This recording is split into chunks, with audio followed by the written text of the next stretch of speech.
In his previous life, Jiang Heng had foolishly devoted himself to filial piety, sacrificing everything for his younger brothers and sisters, all in the name of fulfilling his duty as the eldest son and earning the approval of his parents and siblings. When his 2-year-old daughter fell ill with a fever, he ignored it, thinking it unnecessary to make a fuss. In the end, the child's fever developed into pneumonia, and she died from severe infection. His wife, Nian, her heart turned to ice, divorced him and vanished without a trace. Jiang Heng believed his sacrifices would be recognized by his family. But when he was injured in a car accident, writhing in pain in the hospital, his family took the compensation money and brought him straight home, dumping him in a cow shed. His leg, untreated in time, was left permanently damaged, causing him agonizing pain every day. He barely survived for 3 more years, witnessing the full cruelty and indifference of the world. Never had he imagined that after death, his spirit would see the only person who came to collect his body was his long-vanished ex-wife. Then he watched her throw herself down a well and die. Now, reopening his eyes, he had been reborn back into the freezing winter of 1983, right at the moment when his little daughter fell ill. This time, he would cherish the people who truly mattered. With one hand, he would rebuild his family. With the other, he would build his career. He would give his wife and daughter a life of prosperity and reach heights he never achieved in his former life. Chapter 1. Death from Filial Piety, Rebirth with Vengeance.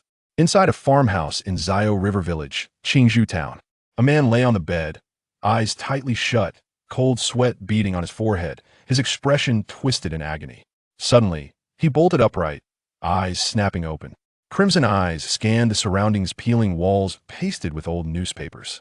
When he saw the date on the newspaper, his breath caught in his throat. He wasn't dead. He had died in his 40s, sacrificing everything for his parents and younger siblings. After a car accident left him with a crippled leg, once he became useless, they abandoned him in a cow shed. No care at all, just years of cold mockery and torment. He'd endured it for 3 long years, then died alone. Never had he imagined that after death, his soul would witness his ex-wife coming to collect his body. Even more shockingly, after burying him, she threw herself down a well. The thought sent panic surging through Jiang Heng. Hearing the wails and curses from outside, he could no longer stay still. He leapt out of bed and rushed out, not even noticing when one of his shoes fell off. In the courtyard, Nian knelt before the main house, cradling a child, weeping in utter despair. "Mom, please just give me 5 yuan. Nuonuo has a fever, we need to go to the hospital." Inside, Wang Xiaoying sat unmoved, her sharp face showing no sympathy. Her voice was flat, indifferent. "It's just a girl. Why go to the hospital? Don't waste money. Just wipe her down with water, the fever will break. Every family does it. Why are you making such a fuss?" "No, Mom. Nuonuo's been burning up all day, the fever won't go down. I don't know what else to do." Nian pounded on the door, tears streaming down her face as she stared at her daughter's flushed cheeks, her heart filling with dread. "Mom, Mother, open the door. Just 5 yuan. No, even 2 yuan would do.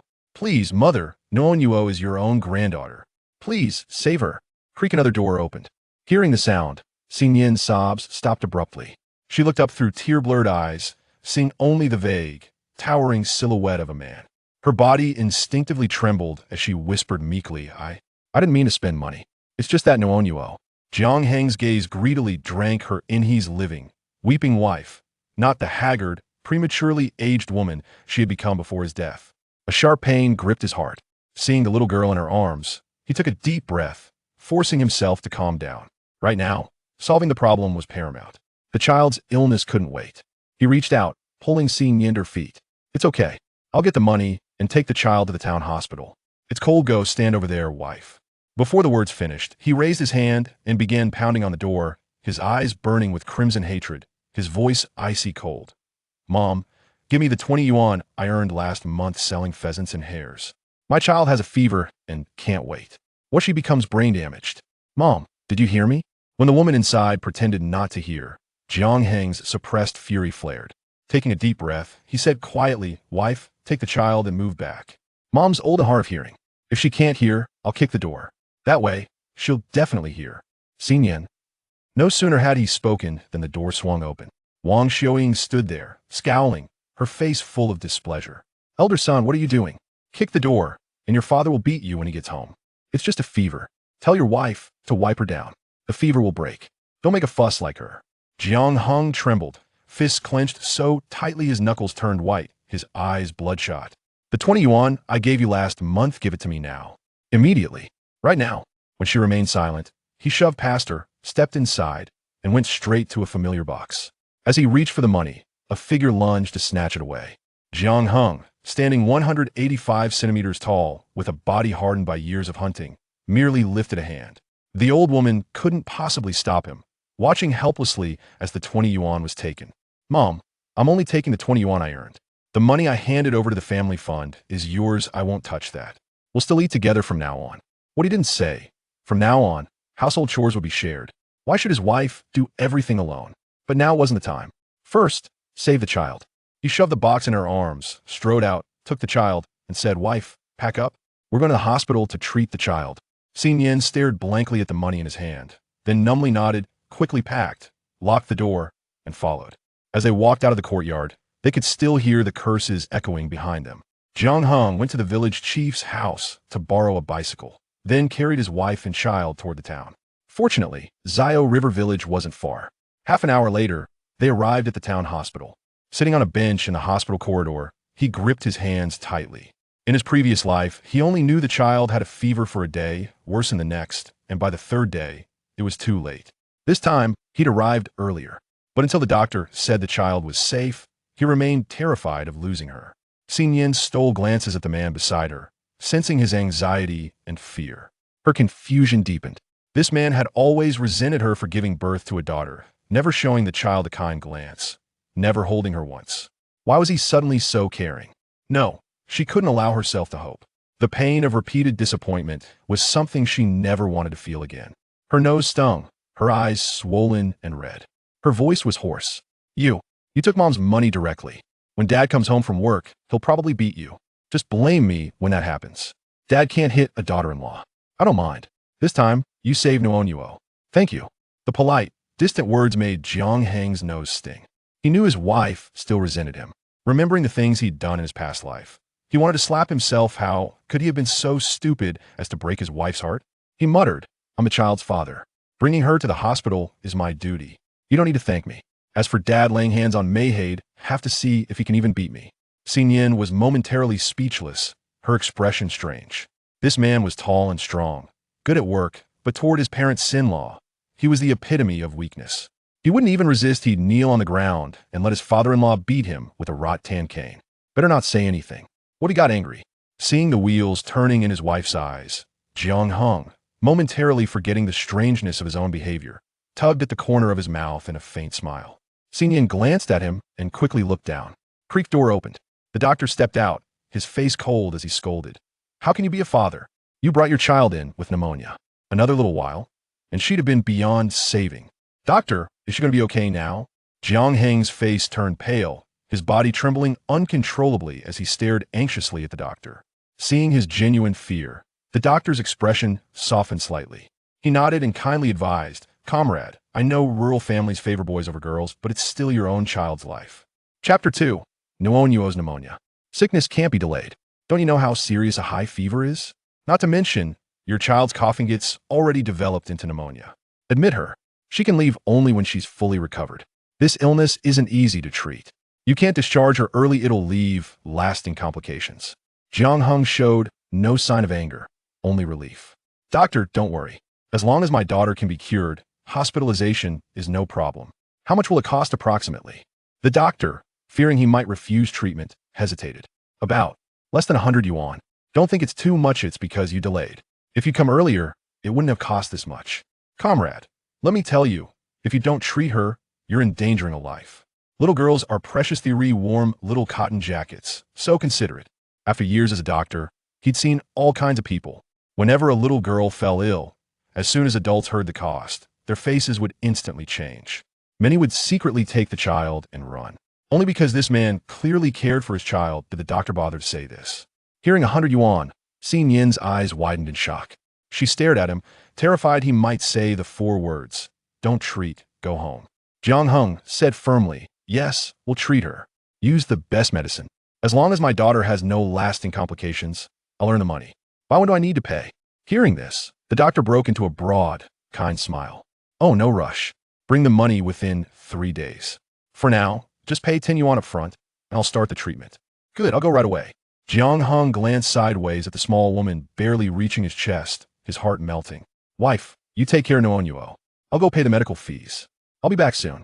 Nian watched his back disappear, her heart pounding. It felt like a dream. Was this man really willing to spend money on his daughter? Dazed, she returned to the ward and sat on the stool, staring at her daughter. Not long after, Jiang Heng returned, carrying a steaming bowl of chicken noodles. He divided it into 2 portions, placing the chicken pieces in her bowl, and said softly, "It's cold outside. Eat the noodles while they're hot, wife." Is this chicken noodle dish very expensive? Not too bad. Things are a bit pricier in town. Don't worry about money, I'll figure it out. Just focus on taking care of Nuonuo. Eat the chicken.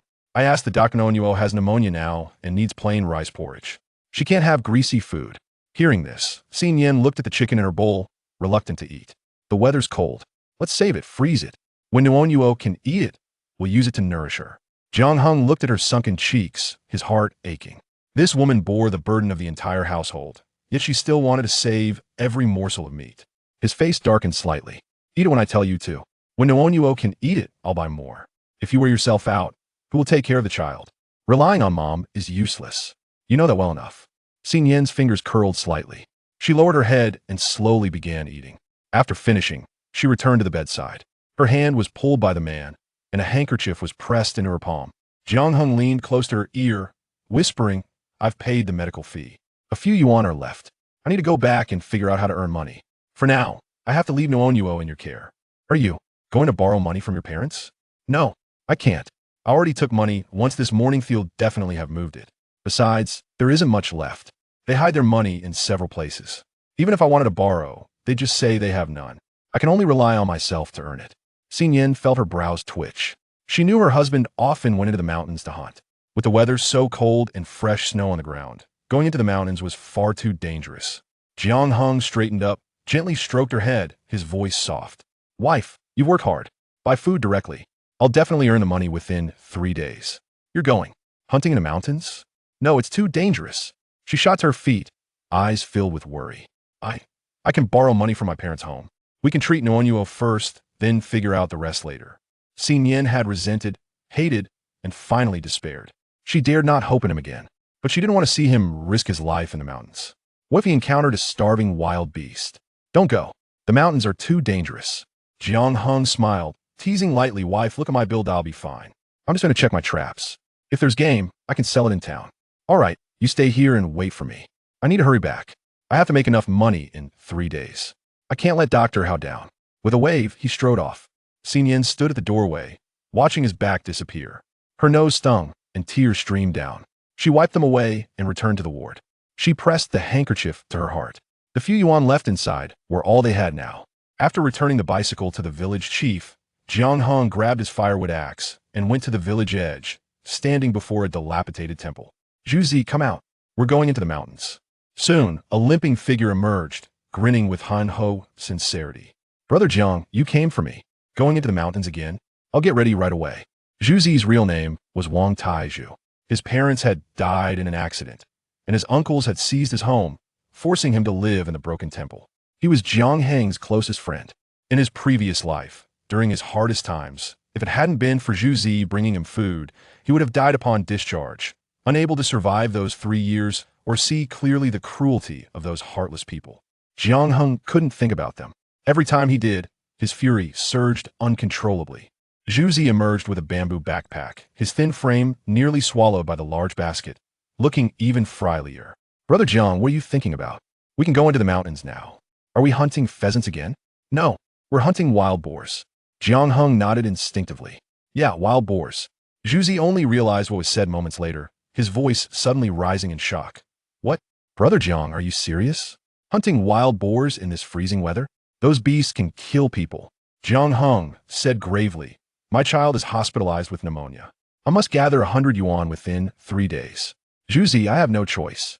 Killing a wild boar is the fastest way to make money." 100 yuan? "Yeah, it's dangerous, I know, but you know my skills. As long as we're careful, we'll be fine. Let's do it. I'll follow Brother Jiang. Let's make one big score before the new year. Have a good holiday. Let's go up the mountain." Wang Taizhu gritted his teeth, his eyes slowly hardening with resolve. Jiang Heng clapped him on the shoulder, smiling. "Good brother." The two headed toward the back mountain. Following tracks in the snow, They arrived at a cave, hiding behind thickets and dead branches. Jiang Heng whispered, "Brother Zhu, the tracks disappear into the cave. If there really is a wild boar inside, one would be manageable. Two might be tricky." "Yeah, I know. So we wait for the right moment." They waited slowly until nightfall. A huge shadow dashed into the cave. The grunting sounds, what else could it be but a wild boar? "Brother Jiang, that boar is huge. Must be over 300 gene. What do we do now?" "Charge in and kill it." Chapter 3. Selling pork undercover. Jiang Heng cast a sidelong glance at him and retorted with irritation, "Are you foolish? Knowing where its lair is. We certainly shouldn't charge and recklessly to attack. It would be far more prudent to set a trap and lure it out. That creature, when driven to frenzy, could inflict harm with ease. Thus, avoiding a direct confrontation was paramount. Outside the cave, there were but two paths. I will go cut bamboo to craft a trap, placing it along the route where the footprints are plentiful. Let us take a gamble." Wang Taizhu had no objections, and they both set to work. They toiled through the night without rest, digging 2 pits over a meter deep, inserting sharp bamboo spikes at the bottom. They then covered them with dry branches and grass for camouflage and stealthily retreated to a large tree for observation. The dawn soon broke, and they waited for half the day. Wang Taizhu, unable to contain his urgency, exclaimed, "Jiang Ge, I need to relieve myself. Do you think that beast has ceased to emerge?" Just as Jiang Heng was about to nod in agreement, a grunt from the cave made his expression sharpen. "Shoo! Don't move, it's coming out." As the words left his lips, a pig's head peeked from the cave, sniffing the air cautiously. After determining there was no immediate danger, it stepped out. The two men held their breath, fearful of disturbing the wild boar, and watched as it approached the trap. In the next moment, another boar emerged, larger than the first. Jiang Heng's heart sank. How could there be two? Cursed be it. The pit was only deep enough to ensnare one. Wang Taizhu realized the predicament, urgency flooding his face as he suppressed his need. They exchanged a glance and gripped their machetes tightly. With 2 loud thuds, the wild boar let out a piercing scream, struggling as it revealed its front hooves just as it was about to escape. Jiang Heng leaped from the tree, swiftly reaching the trap's edge. Raising his machete, he plunged it into the boar's head, but the creature, with a shriek, fought back fiercely, its sharp tusks aimed at him. As the blade neared its abdomen, he lost his grip, rolling away as gravel scraped his arm, sending a sharp pain shooting through him. Ignoring the wound, he shouted, "Taizhu, toss me the machete. Quickly." Wang Taizhu, momentarily stunned, instinctively hurled the machete. "Jiang Ge, catch." Jiang Heng grasped it midair, springing up with the momentum to drive the machete forcefully into the boar's brain, fearing it might not succumb. He twisted the blade with determination. With a final thud, the boar collapsed heavily. His hand throbbed painfully, but he struggled to rise from the fallen beast, his strength waning as he gasped for breath on the ground. Wang Taizhu rushed over, his eyes reddened upon seeing Jiang Heng's bloodied hand. "Jiang Ge, are you all right? Are you hurt anywhere else?" Jiang Heng shook his head, signaling that he was fine. After resting for a few minutes, he stood up, eyeing the 2 wild boars in the pit. Unable to suppress a gulp of anticipation as excitement surged within him, his eyes gleaming. Taking a deep breath, he urged, "Taizhu, wipe your tears. I'm merely wounded. Not dead. Let us get the boars out quickly, otherwise, the scent of blood may attract unwanted attention." Wang Taizhu nodded vigorously, wiping his eyes. "Right. We must take the boars back, but Jiang Ge, it's broad daylight. How shall we transport them to the black market?" Jiang Heng gazed at the sky and said earnestly, "There's no rush. Let us first conceal ourselves at the mountain's periphery. Once night falls, we shall transport the wild boar to Shigang village using the cart. In Shigang village, are you seeking 6th brother to sell him the wild boar? The price will likely be less than if we sold it ourselves," Wang Taizhu remarked. "It matters not. We must get it to town. Eventually, the news will leak out. It's not the theft we fear, but the attention of thieves that we must be wary of. You are aware of my family's situation. This money must remain undisclosed." Wang Taizhu pondered this as well. Should they attempt to sell in the black market of the town and be reported, they would lose everything. It would be wiser to earn less and maintain stability. Taking a deep breath, his eyes filled with admiration, he exclaimed, "Brother Jiang, your strength is remarkable." Jiang Heng chuckled wryly and replied, "It is all out of necessity. We have no choice. Come, let us retrieve the wild boar and head to Shigang village after dark." Though the man was fierce, he was relatively principled in business. Their true concern lay with others who might engage in underhanded dealings. We must ensure our faces are well covered. We cannot afford to be recognized. Rest assured, Brother Jiang, I understand, Wang Taizhu replied. With great effort, the two managed to extract the lifeless wild boar. Fortunately, the cold weather caused the blood to freeze quickly, so as long as they were cautious, they need not fear attracting other wild beasts. They gradually moved it to the mountain's outskirts and, once darkness fell, carefully descended, loading it onto the cart. They waited until the villagers extinguished their lights before pushing the cart away. Half an hour later, they arrived at Shigang village, only to be intercepted before they could approach. A man with a fierce gaze scrutinized them, warning, "Look up at the bright moon." Wang Taizhu, bewildered, did not comprehend the sudden inquiry and instinctively looked up at the moon, noting the darkness with no moonlight. Beside him, Jiang Heng remained calm and replied, "Look down at your wallet." Once they made eye contact, they were permitted to proceed. Wang Taizhu, still confused, pushed the cart while observing the hostile onlookers. Knowing it was not the time for questions, he would seek answers later. Brother Jiang truly is remarkable. He even knows the secret code of Shigang village, he thought. A flicker of recognition crossed Jiang Heng's eyes. In a previous life, he had learned the code from his academically inclined younger brother, who had often flaunted his intellect and mocked Jiang Heng's perceived foolishness. Everyone in his family was far wealthier than he. He was the only one who, for the sake of his family, begrudged himself even the slightest comfort, surrendering all his earnings. How ironic it was that his cleverness was reserved for his family. It aptly reflected the saying, "Those who are unfaithful are often scholars."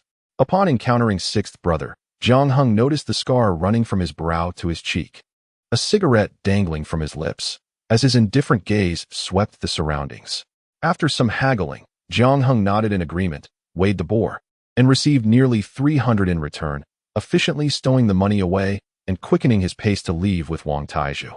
Unbeknownst to them, sixth brother's gaze lingered on their retreating figures, filled with deeper implications. Sixth brother, originally named Shirlu, was the sixth in his family and had been abandoned on the mountain after birth, raised by wolves, which made him inherently fierce and difficult to tame. Only he had the audacity to engage in such profit-driven endeavors. Those two are newcomers. Being able to hunt 2 fat pigs in this cold weather is no small feat. Monkey mused, his eyes darting as he suggested, "Sixth brother, should I send some men to follow them? If someone gets bold, we could lend a hand." With a light chuckle, Shirlu casually remarked, TSK, it seems someone is attempting to engage in a black-eat-black scenario. It wouldn't hurt to witness the unfolding drama. Just follow along without intervening. Inform me of the entire situation promptly. Understood, Lu Gu. Jiang Heng and his companion hastened their steps as they exited the village. Wang Taizhu sensed something amiss and felt a stir of unease. "Jiang Gu, it seems we are being followed by 3 or 4 individuals. What should we do?" "Fear not. It is merely a black-eat-black situation. Who consumes whom remains uncertain. If someone is eager to deliver money, we shall accept it graciously." Jiang Gu, what do you mean? I don't quite understand. Can we truly contend with 3 or 4 individuals? Chapter 4. Black Eat Black. Who fears whom? Before long, the duo found themselves encircled. A bald man, eyes gleaming with menace, surveyed them with disdain. "Hand over your money, and I shall allow you to leave." Feigning terror, Jiang Heng trembled as he spoke. "Big brother, I am merely a messenger. If I surrender the money to you, I will have no explanation to offer upon my return." The bald man lowered his voice, irritation evident. "Silence. Should you persist in prattling, no one would know if I were to end your lives." "Very well, then. Big brother, please come and take the money." Confident in their numerical superiority, the bald man swaggered forward, extending his hand to seize the money. In an instant, his wrist was clamped down upon. A sharp crack echoing as excruciating pain surged through him. Before he could scream, a hand firmly covered his mouth. Jiang Heng brandished a machete against the man's throat. His gaze fierce. "Everyone freeze. Let my brother go, or I shall not hesitate to relocate your head today." The other 3 exchanged glances, momentarily paralyzed with fear. Removing his hand from the bald man's mouth, a low, menacing voice uttered, "Stop playing dead and let them pass." The bald man hesitated for but a moment before feeling a sudden sharp pain in his neck, blood dripping. His pupils constricted in alarm.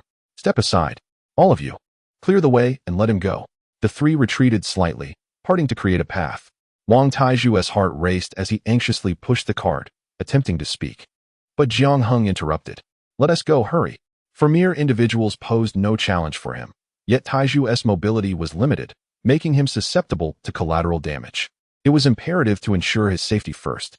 Once Jiang Heng and the others were out of sight, he turned back, removing the machete and kicking the bald man to the ground, gripping the nape of his neck. You surrounded us earlier, and I was quite frightened. Are you not inclined to show some gratitude? The bald man and his companions were left dumbfounded, unable to respond. Observing their bewilderment, Jiang Heng found them utterly foolish. Lowering his voice, he continued, half of what you earned today shall be my compensation. What? Good heavens! We didn't rob you of a single penny. And you expect us to part with half? On what grounds? On the grounds that you engaged in a black-eat-black scheme. The money in your possession was ill-gotten, and thus, I am entitled to a share. I shall take half, and you shall cease your complaints. The bald man, infuriated and at a loss, had never encountered such audacity. He exchanged glances with his companions, signaling them to produce the money. They reluctantly extracted their earnings, dividing it in half as they approached Jiang Heng step by step. He released his grip and accepted the money. The bald man, kneeling, rolled on the ground and exclaimed, Damn it! How dare you engage in a black market scheme against me? Brothers, take him down and dispose of the body over the cliff. Jiang Heng stuffed a handful of money into his pocket, observing the three men charging towards him. A peculiar smile crept across his lips as he gripped the axe tightly and advanced. Thuds echoed as fists struck flesh, and the three men soon lay on the ground, writhing in pain. It hurts. I'm dying. My leg. Someone help me. The bald man, witnessing the approaching figure, raised his head in desperation, pleading, Big brother, I was wrong. It was all a misunderstanding. Please don't hold it against me. As he spoke, he struck himself repeatedly, his face swelling rapidly, his actions frantic and unceasing. Jiang Heng's voice resonated from above. With a sigh, he lamented, Why must you be so disobedient? I merely wished to return home. Yet you insisted on forcing half the money upon me. I was even willing to let you off the hook, but you pushed me too far, attempting to bring about my demise. Thus, I have no choice but to deal with you all. The bald man, banging his head against the ground, begged, Big brother, please don't act rashly. If something happens to us, you'll be in trouble too. How about we give you all the money? Just spare our lives. I implore you, gather all the money from them and bring it to me. When I return, ensure you all behave, understood? Yes, we understand your intent, big brother. Jiang Heng stood by as the bald man scavenged for cash, bowing his head to hand over the money before turning to leave, quickly vanishing into the darkness. The bald man trembled, cautiously asking, Big brother, can we leave now? Silence enveloped them, an oppressive stillness. A feeble voice emerged beside them, Brother Guang. The king of hell has departed. Could you lend me a hand? My leg is broken, and it hurts terribly. The monkey, concealed in the shadows, observed everything before stealthily retreating to Shigang village. Upon arrival, he recounted the events. Shilu's eyes sparkled, unable to stifle a laugh. Very good, very good. He has courage and tenacity. He protected his brother in the face of danger. He is someone worth forging a deep bond with. The monkey, eyes wide in surprise, replied, Lu Gu, this is the first time you have held someone in such high regard. Indeed, he is deserving. Next time they come, we shall raise the price by 1/10. Consider it my way of honoring this brotherhood, but let us take our time. This line of business was ultimately not sustainable. With the risk of being reported leading to dire consequences, he sought a more reliable venture, necessitating trustworthy partners. A period of further observation was imperative. Jiang Heng ensured no one was tailing him and hurriedly ran to catch up with Wang Taiju, who was pushing a cart. Lowering his voice, he said, Zhuzi, let us go home. Hearing the familiar voice, Wang Taiju set down the cart and hurried over, anxiously patting Jiang Heng down. Brother Jiang, are you all right? Are you hurt anywhere? I'm fine. Stop touching me randomly. They were merely a bunch of weaklings. I dealt with them easily. Did you kill them? No, it was just a case of black eating black. As long as I came out unscathed, why would I resort to murder? Killing only leads to endless troubles. Jiang Heng could not help but chuckle, saying, I am not so ruthless. It is merely a matter of making money. Harmony breeds wealth. I have always preferred rational discourse over shouting and violence. Wang Tieju's face flushed, and he scratched his head in embarrassment. I am truly sorry, Brother Jiang. It is my fault for dragging you down. Do not speak like that. We have grown up together, and I know the kind of person you are. Come, let us return home and divide the earnings. Upon their return to the dilapidated temple, Wang Taizhu pushed the cart inside. After lighting a fire, Jiang Heng took out the money and counted it meticulously in front of him. Taizhu, the wild boar, weighed over 300 pounds, and the sow was even larger, exceeding 400. We sold them for just under 300. The 80 yuan and 52 cents was what I earned from illicit dealings, totaling approximately 380. We shall split it evenly, so each of us gets 190. Wang Taizhu, upon hearing this, repeatedly waved his hands, his face a mask of refusal. No, I hardly contributed. I cannot possibly take half. Brother Jiang, if you insist, I will not be able to sleep at night. He continued, I can only accept 30 yuan. That will suffice. Any more, I cannot take, for this temple cannot hold on to money. And my grandparents often come to take advantage of me. Chapter 5. The sister-in-law was dismissed. Wang Taizhu spoke earnestly. Brother Jiang, I understand your intentions, but I can only accept 30 yuan. If you give me more, I shall refuse to work with you in the future. Jiang Heng could not suppress his laughter. Feeling helpless, why are you so foolish? To refuse extra money is unwise. Without funds, how can you repair this crumbling temple? You will be cold in winter. With money, you could make some improvements and endure the season better. I refuse. Whatever you say, I will not take more. Earning money relies on conscience. I know how much I have contributed, and it is not worth 190 yuan. He added, Brother, you are like my own brother. Just give me 30. In the future, I will follow you in work, and together we will prosper. Wang Taizhu extended his hand, grinning. Brother, from now on, you are truly my brother. I shall not be polite with the 30 yuan. I intend to use it to repair the temple. The 4 walls are drafty, and I need to install a door to prevent my grandparents from continually taking advantage of me. Jiang Heng sighed, recognizing that this fellow was sincere. Whatever he said was what he meant, and he would not accept more than necessary. All right, keep the 30 yuan. In the future, any profitable work that arises, I will ensure you are included. We will quietly save our earnings and live better lives. Yes, I will listen to you, brother. Wang Taizhu took the 30 yuan, carefully wrapping it in a piece of cloth, then encasing it in oiled paper, hiding it beneath the statue. He then spread a mat and laid down some hay. Brother, you still need to visit the hospital to see the child tomorrow. It would be best to rest early. My accommodations are rather humble. You will have to make do sleeping on the ground. Knowing his cleanliness, he added, Do not worry, brother. Everything here has been washed, and the quilt has just been cleaned. You can sleep. I will keep watch. Jiang Heng nodded, observing the figure seated on the hay, and he settled down cross-legged, gazing outside as the cold wind swept in, chilling them both. Taizhu, come here, let us sit together and chat. I will stay awake until dawn to leave the village, so we do not encounter any family members. If you do not sleep, can your body endure it? It matters not. A sleepless night is of little consequence. At the break of dawn, around 5 o'clock, Jiang Heng, after offering a few words of assurance, made his way to the town. He visited the supply and marketing cooperative to procure sugar, malted milk powder, biscuits, and other essentials. Additionally, he acquired wontons and chicken congee to bring to the hospital. In the ward, Nuonuo lay languidly on the bed, her large eyes blinking, and she called out sweetly, Mama, I'm hungry. Nian sat by the bedside, gently soothing her. Be good, Nuonuo. Once the 4-drip is finished, Mama will fetch you some delicious congee. She felt uneasy leaving her daughter unattended with the 4. All right, my dear Nuonuo, you will have some meat soon. Yes, Mama will get you some meat. A nurse entered, announcing, for bed number 6. Your medical fees are due today. The 3-day period has expired, and payment must be made. Nian turned her head slightly, replying softly, Comrade, my husband has gone home to retrieve the money. He will certainly return within 3 days to settle the bill. I'm merely reminding you, the nurse replied. An abrasive voice pierced the air as a woman in a floral cotton coat strode in, her tone dripping with sarcasm. Oh, how much is the medical fee? Don't let her deceive you, comrade. Her in-laws are quite impoverished and can hardly afford anything. Can they, Nian? You've turned mute upon seeing your elder sister. Haven to you? Nian furrowed her brow. Elder sister, what brings you here? Is someone in your family unwell? Fang Yueyao shot her a disdainful glance and retorted. What illness? I merely came to see someone and was taken aback to find you here. It's been ages since you visited home.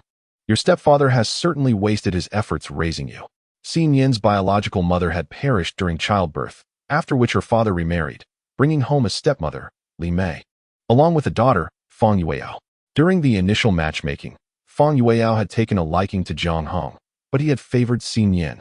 Consequently, Fang Yueao harbored an intense resentment towards her sister, believing she had usurped her suitor, and their encounters were perpetually laced with mockery. My Nuonuo has contracted pneumonia. I cannot leave her side. When I have the time, I'll visit with Jiang Heng. Fang Yueao chuckled derisively. Sister, I'm not criticizing you. But your husband has never shown much concern for you. If you ask him, he might not even bother to come. Fang Yueao observed the pallor on Nian's face, feeling a surge of satisfaction. After all, the sister had taken her man, and it served her right to be cast aside. What was she trying to portray with her feigned fragility? Bah! Nian's lips quivered, yearning to speak. But as she raised her gaze, she met the cold stare of a man. A frigid voice resonated. Who claims I wouldn't come? It's ill-advised to gossip behind someone's back. Sister-in-law, instead of indulging in such pastimes, perhaps you should contemplate how to find a husband. A familiar voice echoed from behind, causing Fang Yueao to stiffen. She turned to meet the chilling gaze of the man, her heart fluttering unexpectedly. She awkwardly attempted a smile. Sister, brother-in-law has arrived. I'm merely sharp-tongued but soft-hearted. Don't take it to heart. I just came to check on Nuonuo. Why is she so gravely ill? Jiang Heng glanced down, his tone serious. Ah, if you've come to see Nuonuo, sister-in-law, surely you haven't come empty-handed. It's rather inconsiderate. Fang Yueao coughed. I just remembered something urgent. Let us discuss it another time. With that, she hurriedly slipped away, her demeanor betraying her unease. Jiang Heng placed the items on the table, carefully unpacking them. Wife, here are the brown sugar, malted milk powder, and peach crisp. If you feel hungry, do have a bite. When Nuonuo feels hungry, she reaches for the malt extract. As the weather turns cold, clam paste becomes a remedy. My face has been injured by the wind, and I have been covering the medical expenses for half a month. In due time, we can settle the differences. Come over for wontons. I will feed Nuonuo meat porridge. The doctor mentioned that she can have shredded chicken porridge. Nian listened to a barrage of words, her mind buzzing with confusion. Where do you get so much money? Have you been hunting in the mountains? Are you injured? Jiang Heng, having put away his belongings, turned to her with a smile and said, No, I can't get hurt. Come, enjoy it while it's hot. He lifted the little one, holding the shredded chicken porridge in his left hand and gently blowing on it with a spoon in his right, softly coaxing, Open your mouth. Daddy will feed you porridge. Nuonuo stared at him with wide eyes, filled with resistance, and fearfully cried, Mommy, I'm scared. Mommy will feed Nuonuo. The atmosphere grew a bit awkward. Nian, fearing he might be upset, cautiously suggested, Why don't I feed her instead? Ever since she's been ill, she prefers me to feed her. You go have wontons. Jiang Heng nodded, aware that his previous distance from the child had made her wary of him. He sat down beside them, watching her feed Nuonuo. Soon, a bowl of porridge was consumed, and Nuonuo's eyes sparkled with delight as she clapped her little hands, exclaiming, Mommy, it's delicious. Nuo likes it. Yes, it was all bought by your father. Remember to thank him, she reminded. The little one opened her mouth but couldn't articulate, her eyes reddening with urgency, pouting. I can't say it, Mommy, I can't say it. Chapter 6. Treating scrapes. Jiang Heng gazed at his adorable daughter, finding her utterly charming, unable to suppress a smile. It's all right. If you can't say it, there's no need to force it. You can say it whenever you can. Dear, please eat your wontons while they're still hot. They'll cool down soon. All right. Nian took a seat with her bowl, stealing a glance at him, and whispered, I'm sorry, I've been teaching Nuonuo to call you daddy, but she's a bit slow to speak. Please don't be upset. I will teach her daily, and she will be able to say it soon. Jiang Heng observed her cautious demeanor, feeling a pang in his heart, and replied softly, It's fine. Children learn to speak at their own pace. I wouldn't hold that against her. Enjoy your meal. After you finish, I'll keep an eye on the child while you rest for a bit. I'm not tired. Your eyes are dark. Haven't you slept well? The couple exchanged glances, the atmosphere somewhat awkward. A patient from the adjacent bed couldn't help but chuckle. You two are quite the couple. You already have a child. Yet you seem so polite with each other. Quite amusing. Nian felt a bit embarrassed. This is Sister Yun. I've been asking her to watch Nuonuo while I step out for meals. She is incredibly kind-hearted. Jiang Heng nodded appreciatively. Hello, Sister Yun. I'm sorry for the trouble you've taken for my wife while I've been away. Oh, it's no trouble at all. I'm just lending a hand. Nuonuo is such a good child. She doesn't cry at all. I broke my leg and have been quite idle. But she even offered to blow on my leg, Sister Yun remarked. This child truly is endearing, though perhaps a bit too thin. There was a hint of deeper meaning in Yuanwan's words. This man appeared quite simple-hearted, and despite buying food for the child, how could he allow her to become so undernourished? Jiang Heng nodded earnestly, acknowledging, "It is my fault. I have been so engrossed in work that I neglected the well-being of her and her daughter. I shall rectify this henceforth." "Indeed, that is good," Nian replied, their eyes locking, causing her heart to flutter. She promptly stood up, stating, "You look after Nuonuo. I shall go wash the dishes." With that, she swiftly exited the ward. Jiang Heng tugged at the corners of his mouth, sitting on the edge of the bed while observing the little one. He smiled and asked, Nuonuo, would you like to hear a story from Daddy?" Yes," she responded eagerly. Once upon a time, there was a mother duck. After a brief delay, Nian returned to find the child clutching the sleeve of a man, exclaiming, "I want to listen. Tell me, please." Jiang Heng inhaled sharply, about to respond when a figure rushed over, pulling up his sleeve to reveal the gruesome abrasions now adhered to the fabric, causing him to break into a cold sweat from the pain. Tears began to fall onto his arm. Jiang Heng took a moment to compose himself and said helplessly, "Wife, it truly is nothing but a minor abrasion. I will see the doctor shortly." Nian gazed at him with tear-filled eyes, her voice trembling. "We must go now. Don't think I'm unaware. You wouldn't seek out the doctor on your own. Don't try to deceive me. You're injured so badly and still claim it's nothing. All right, I will go now. Please do not cry. It pains my heart," he replied. "Stop with the banter and hurry," she urged. Yuanwan, witnessing the exchange, chuckled softly and remarked, "Ah, the youth and their affections are enviable. You two go ahead. I will watch the child." Nian sniffled and wiped her tears. "Thank you, Sister Yun. We shall return shortly," as she led the man to the doctor. Watching him tremble in pain while the wound was treated evoked a sense of discomfort within her. How much he had changed. Jiang Heng extended his hand playfully, saying, "Wife, come here. Can you hold my hand?" It won't hurt as much. "Really?" she asked. "Indeed," he affirmed. Without hesitation, she walked over and grasped his hand. Their hands intertwined, resembling an adult holding a child's. Dr. Hao rolled his eyes and remarked grumpily, "Young people today, so sweet it makes one feel nauseous. How did you manage such a severe injury?" "Thankfully, it is winter. Had it been summer, you would have suffered greatly from infection. One must take care of their health." After his tirade, seeing the pair gaze at each other, one shyly lowering their head while the other looked on eagerly, he shook his head in resignation and fell silent. Jiang Heng, maintaining a light-hearted tone, explained, "I had a minor mishap in the mountains. It is nothing serious." Dr. Hao nodded, choosing not to press further. Recognizing their attire indicated they were struggling to afford medical expenses, and gambling on a trip to the mountains was no easy feat. The little one is recovering well. In 5 or 6 days, she should be ready for discharge. After returning home, ensure she stays warm and receives nutritious meals. It's acceptable for adults to endure hardship, but for children, suffering can lead to lasting ailments, which are difficult to treat. Jiang Heng nodded earnestly, affirming, "Understood. We will ensure she drinks malt extract and consumes ample meat." "Yes, do prepare nutritious soups for the child," Dr. Hao advised. Gazing at the bandages adorning his arm and the one draped around his neck, Jiang Heng's lips twitched. "Director Hao, this is merely a scrape, not a broken arm. This level of wrapping is somewhat exaggerated." Director Hao shot him a glare, responding curtly, "I am the doctor here, not you. There is a rationale behind my actions." "Thank you, Director Hao. We shall take our leave now. Be kinder to the young lady. In old age, it's the daughters who tend to be more caring, while sons may not be as attentive." Nian whispered, "Director Hao, do you have a daughter?" Sitting in his chair, Director Hao took a sip of tea, and a smile spread across his face, deepening the lines around his eyes. "Indeed, I have both a son and a daughter. My daughter has always been exceptionally caring. You see, even these cotton shoes were made by her. As for my son, let us not even go there. You, come back in 3 days to change the dressing. Do not recklessly move or strain the wound. It will be troublesome otherwise." Jiang Heng nodded, pulling his wife to a corner and leaning in closer. "Wife, here are 50 yuan for you. Use it to buy some food and drinks. I earned a fair bit this time, and I shall save it securely for our future home. This money won't go to the public coffers." Whispering close to her ear, his warm breath brushed against her skin, leaving Nian feeling a bit dazed as she tightly clutched the money, her eyes slightly reddening. "Fine. I will do whatever you say. I will listen to you."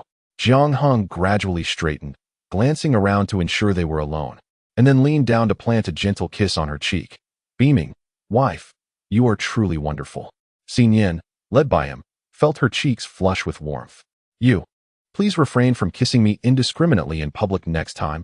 People will talk." The implication was clear. In the privacy of their home, such affection was permissible.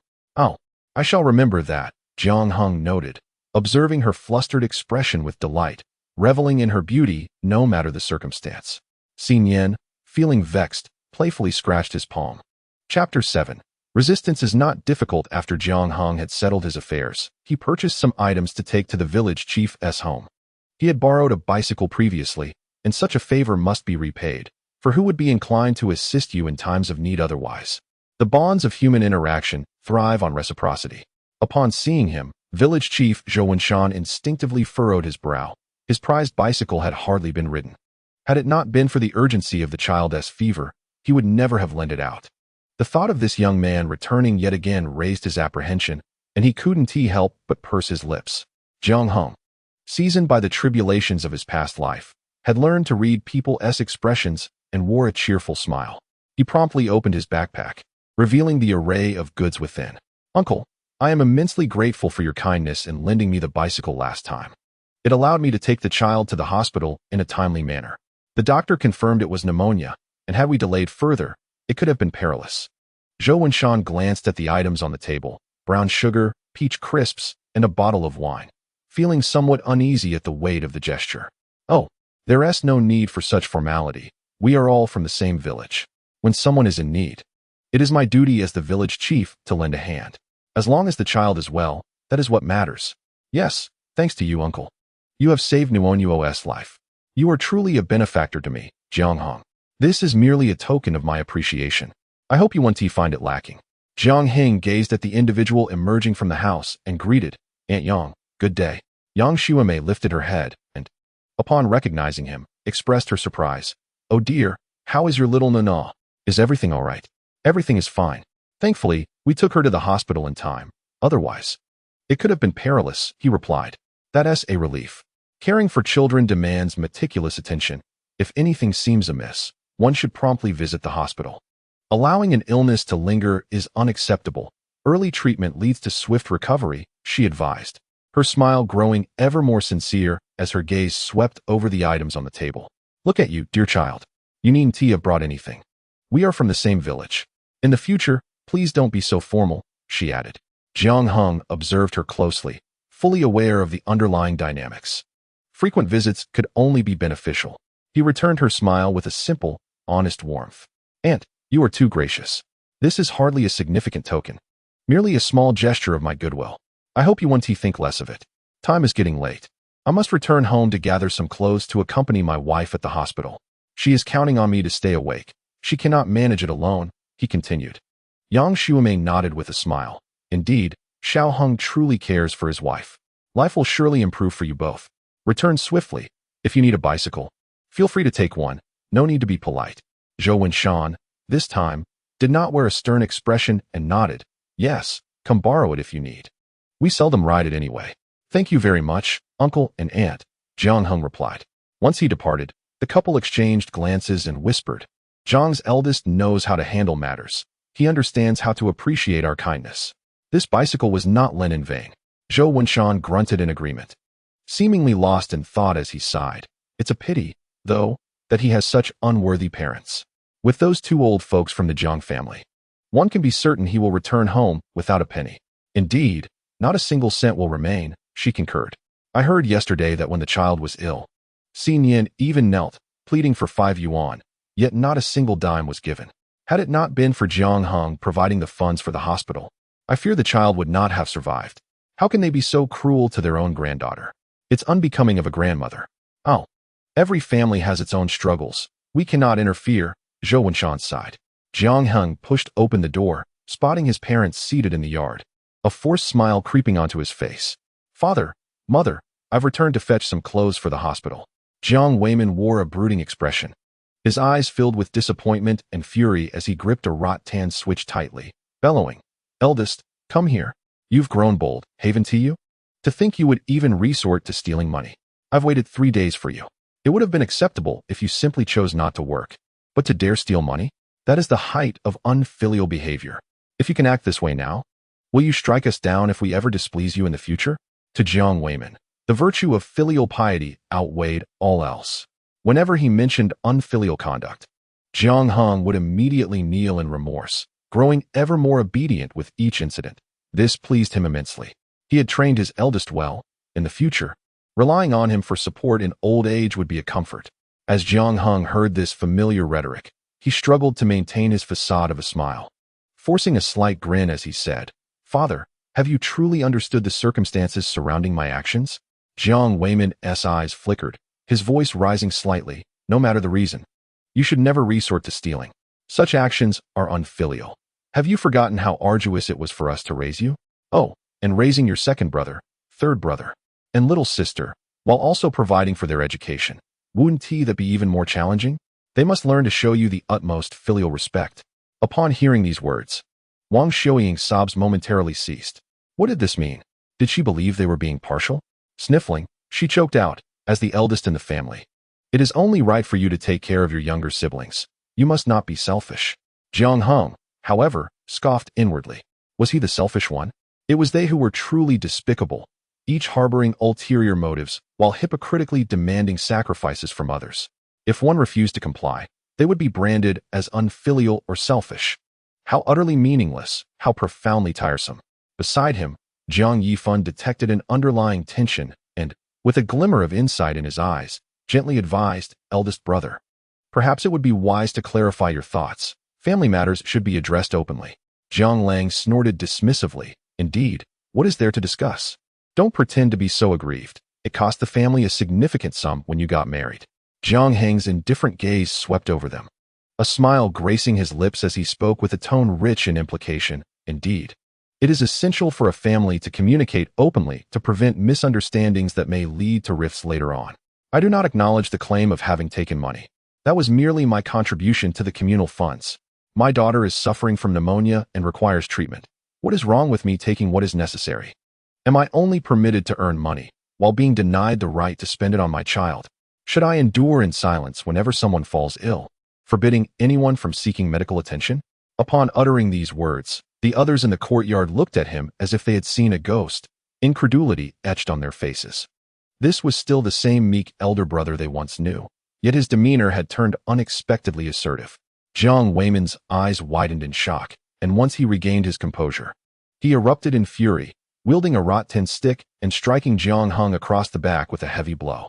The sharp pain surged through him, causing Jiang Heng's expression to shift. As the stick came down again, he raised his hand and caught it firmly. "Father, I can accept the first strike, but why should I endure a second? I risked my life in the mountains for money. My child pleads on her knees for mere 5 yuan. And yet mother offers not a single cent. Is this what family means? I am not at fault. Why do you strike me? Perhaps we should seek the clan leader to adjudicate this matter, so I may understand where I have erred and allow my son to reflect as well." With a firm grip, he held on to the staggering figure, maintaining a smile on his face, though his eyes held an icy chill. Jiang Weimin's face turned ashen, and as his wife tugged at his sleeve, he turned to glare. "Now, explain, what is going on?" Wang Xiuying, with tears brimming in her eyes, replied, "I may have been at fault, but my daughter-in-law has always been pretentious. Who could have foreseen that the child would contract pneumonia? The little girl is simply too delicate." Chapter 8. Sated and departed. The others, sensing the tide turning, hastily began to soften their stances, exchanging words. "Eldest brother, while mother is at fault this time, is there not some blame to be shared by sister-in-law as well?" Jiang Yifan, the second son of the Jiang family, interjected. "A woman who has not borne a son has not been blamed by our mother. How can she fail to care for a child? Look at us four. We were far sturdier in our childhood than Nuonuo." Jiang Lang, the third son, added, "Exactly, sister-in-law is an outsider. We are the true family, bound by blood." The youngest, Jiang Sitian, rushed over, tugging at Jiang Heng's sleeve with a playful demeanor. "Big brother, you are the one who loves me the most. If I speak, it shall surely be well. This is all a misunderstanding. We cannot let family ties be strained. You are the firstborn. How could you not be cherished? Do not let outsiders sow discord among us." It was clear to everyone who this outsider was. Jiang Weimin's son offered a way out, yet he merely smiled in silence, momentarily at a loss for words. Jiang Heng's gaze swept over them, and he spoke calmly. Oh, so you mean to say that your sister-in-law is an outsider?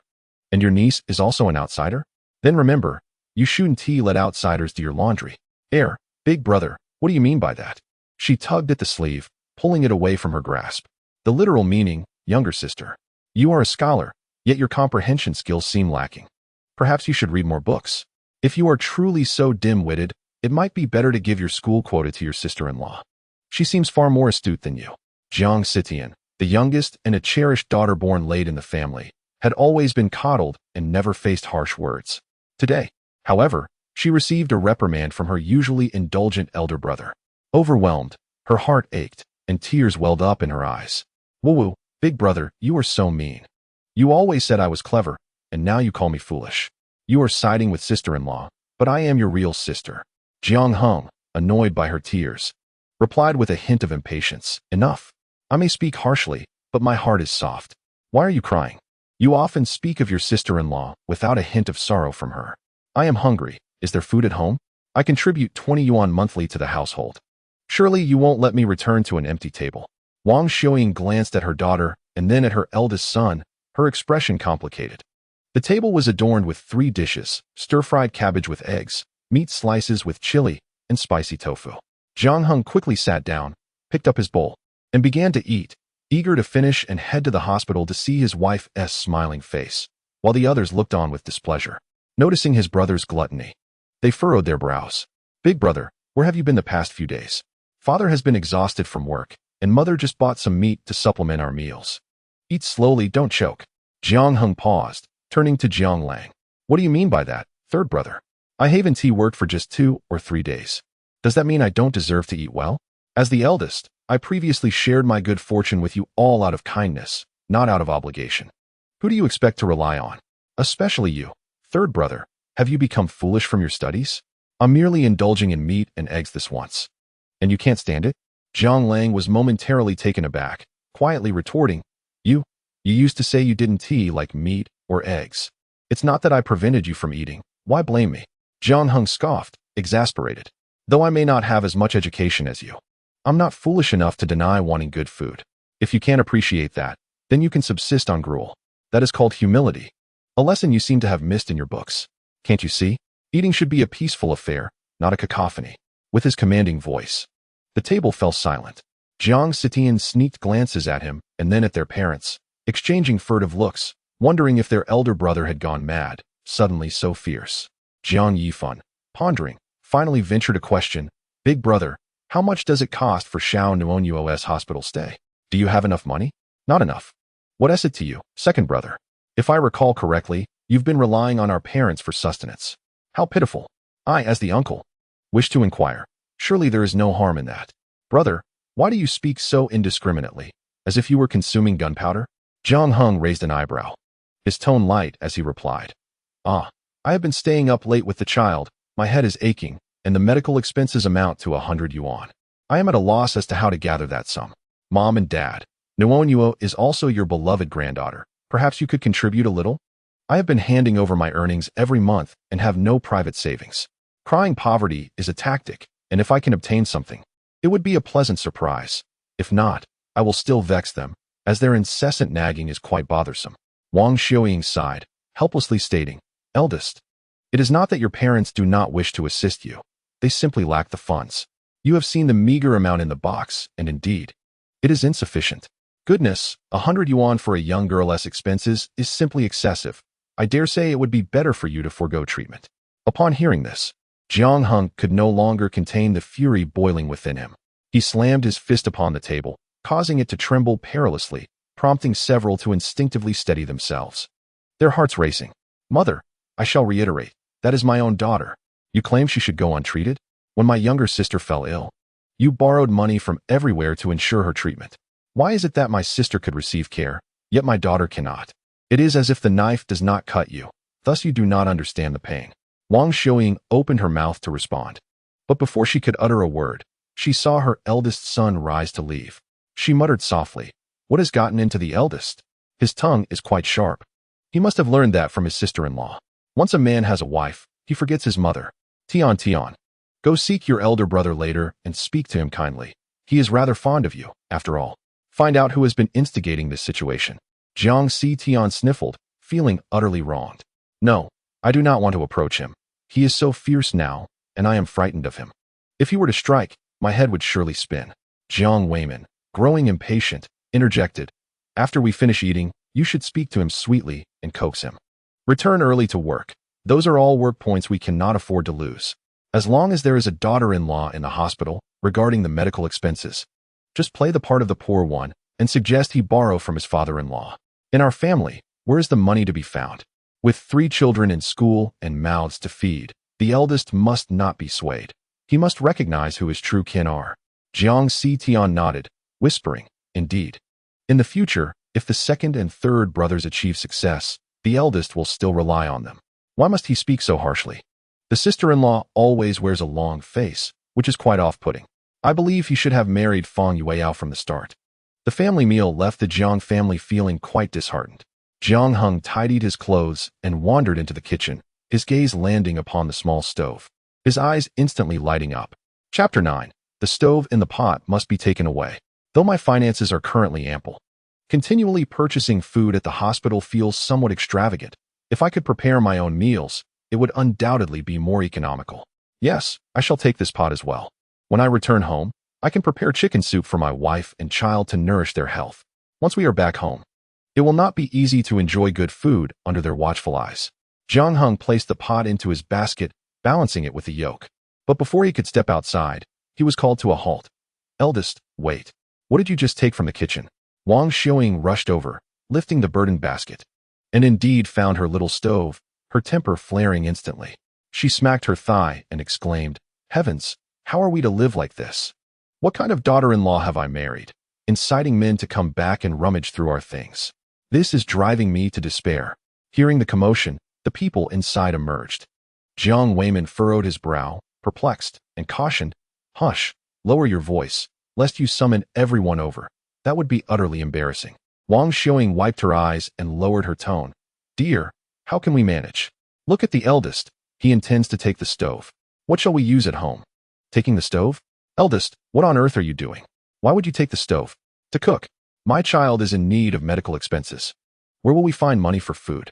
We cannot just wait to starve. I must devise a way to prepare something to eat. Mother, please stop crying. If the neighbor hears you, they might think something dreadful has happened to Grandma and Grandpa, and that would just be a source of ridicule. As Jiang Heng's words fell, he noticed their faces contort with concern. He promptly picked up the yoke and softly stated, Once Nuonuo is discharged from the hospital, I will return the stove and pot. There is nothing more to discuss. I must hurry to the hospital. Wang Xiaoying trembled with rage, her eyes reddening. This is rebellion. This is sheer insurrection. Dear, you must think of a solution. Jiang Weiman tightened his brows and replied solemnly, Isn't this all because of you? The eldest's wife asked for 5 yuan, and you simply gave it to her. That should have settled the matter. That meager sum is certainly insufficient. If the child does not survive, they will naturally have another grandchild. Look at the situation now. A sickly child will only bring more expenses in the future. The eldest used to be gentle and obedient. Who knew he would change so drastically? There must be someone inciting him behind the scenes. It drives me mad. Wang Xiaoying's eyes glinted with a sudden thought. What if I go to the town to inquire? I wonder what kind of pneumonia that wretched girl has that would cost 100 yuan. It seems excessive. Jiang Weiman nodded, speaking softly.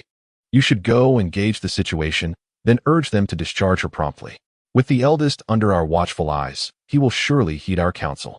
He used to be so obedient. Once he ventures into the mountains to hunt, our fortunes will surely grow. Yes, but hunting in winter is quite challenging, isn't it? It matters not. That is for the eldest to consider. Just focus on bringing her back. Tell him you are caring for Nuonuo, and that will reassure him while he hunts. Wang Xiaoying nodded, finding this idea quite sensible. If she did not go to the town to hasten matters, that prodigal child would likely linger indefinitely. The thought of money already spent made her heart ache uncontrollably. Jiang Heng set off towards the town, carrying the yoke, his nose tickling as he sneezed repeatedly, muttering to himself, Whoever is cursing must be bringing ill fortune. After more than an hour's walk, he finally arrived at the hospital. Upon setting down his things, he took out a handkerchief to wipe the sweat from his brow and said, Wife, I will go buy some supplies. We shall prepare our own meals. See Nian's eyes brightened. Are we allowed to cook for ourselves in the hospital? Jiang Heng affirmed with a soft yes, stating, I just saw a small courtyard in the back where many people were cooking. The hospital permits it. You see, we still have to stay here for several days. Continuously purchasing meals can be quite costly. It is far more economical to cook for ourselves, and I can prepare chicken soup to nourish you. Chicken soup? Have you brought your mother's stove? Has she expressed any discontent? Nian is aware of her mother-in-law's disposition.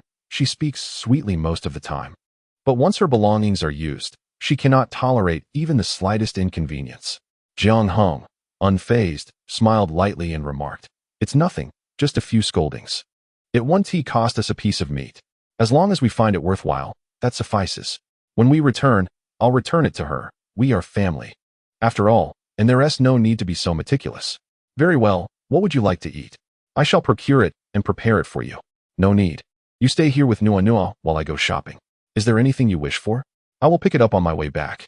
Nian sat by the bed, observing the man's silhouette. Nuonuo pointed towards the door, anxiously pleading, Mommy, listen. Tell a story. How about I sing a nursery rhyme, and when your father returns, he can tell you a story? All right, Daddy, tell. A story. Nian paused for a moment, then joyfully responded, Nuonuo, how wonderful that you can call for Daddy now. Let us wait until he returns, shall we? Nuonuo's innocent little face expressed confusion, and she fell silent. Jiang Heng, having purchased and prepared the ingredients, carried the stove to the backyard and began simmering the chicken soup. It is indeed a rarity for a grown man to cook, and occasionally, curious onlookers would glance over, gently inquiring, Comrade, are you making chicken soup? Why are you using boiling water? Isn't it usually cold water? Surely there is some significance to it. Jiang Heng turned towards the voice and saw a young woman, her round face pleasantly plump, exuding a charming smile that made her quite endearing, perfect for business. With a flicker of thought, he smiled and explained, Oh, you see, when made with boiling water, the result is a white broth. When using cold water, it yields a clear broth. The white broth is slightly superior. Chiro's face lit up with understanding as she excitedly replied, Thank you, comrade, you are quite impressive. You must be a skilled cook, given your knowledge of soup. I manage well. I enjoy experimenting with my meals. He spoke while lowering his gaze to conceal the shadow in his eyes.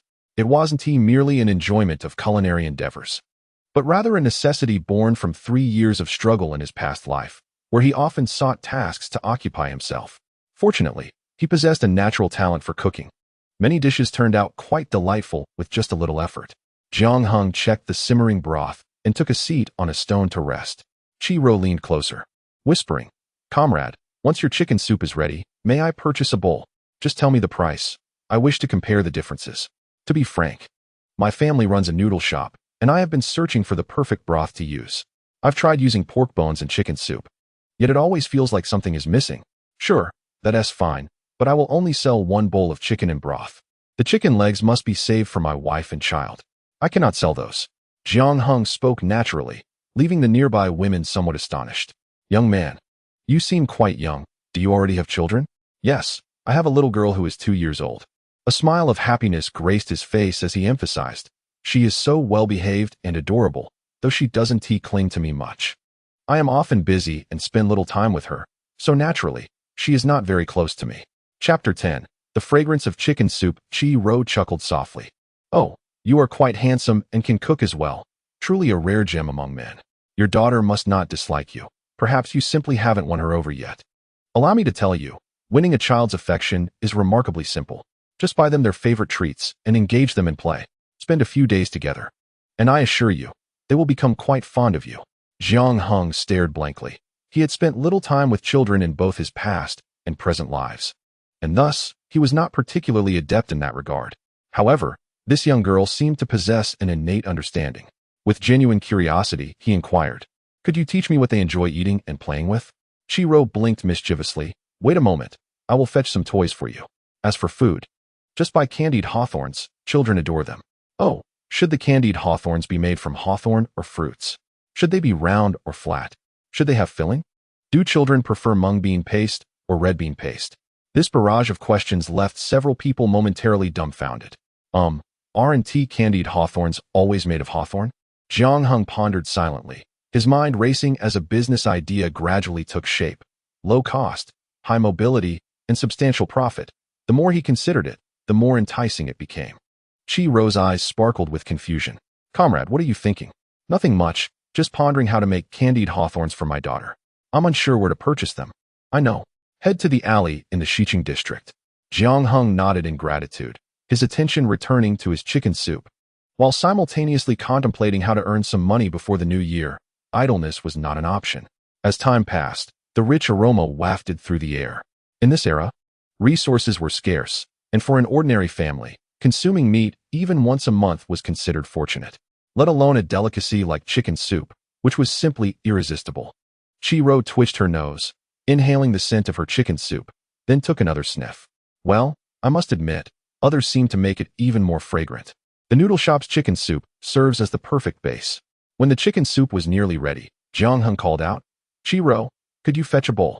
I would like to offer you a bowl in gratitude for the little trinket you provided. My daughter will surely adore it. Gift it to me? No. I shall pay for it. Such a trinket hardly compares to your chicken soup. In a flash, Chi-Ro returned, carrying a bowl and squatting beside him. She took a small sip of the creamy broth, tasting the savory flavor of the chicken complemented by an unknown sweetness that balanced the richness, making it utterly delightful. Chi-Ro closed her eyes in enjoyment, revealing a smile that showcased her pearly whites. This is delicious. This is exactly the flavor I was searching for. Jiang Heng exchanged pleasantries and moved the stove back to the ward. The tantalizing aroma lingered, interspersed with the sounds of satisfied slurping and requests for chicken soup. In Huaxia, food is considered paramount. No one can resist the temptation of delectable dishes. As long as one possesses skill, earning a living becomes a simple endeavor. Compared to the exorbitant profits of reselling goods and the risks associated with such ventures, he preferred the art of culinary creation, as the warmth of human existence is most comforting to the soul. Are you selling chicken soup? What price do you have in mind? Apologies, but I am not selling. This is for my wife and child. Nian hurried to greet him upon his return, her voice tinged with a hint of caution. Jiang Heng, you're back.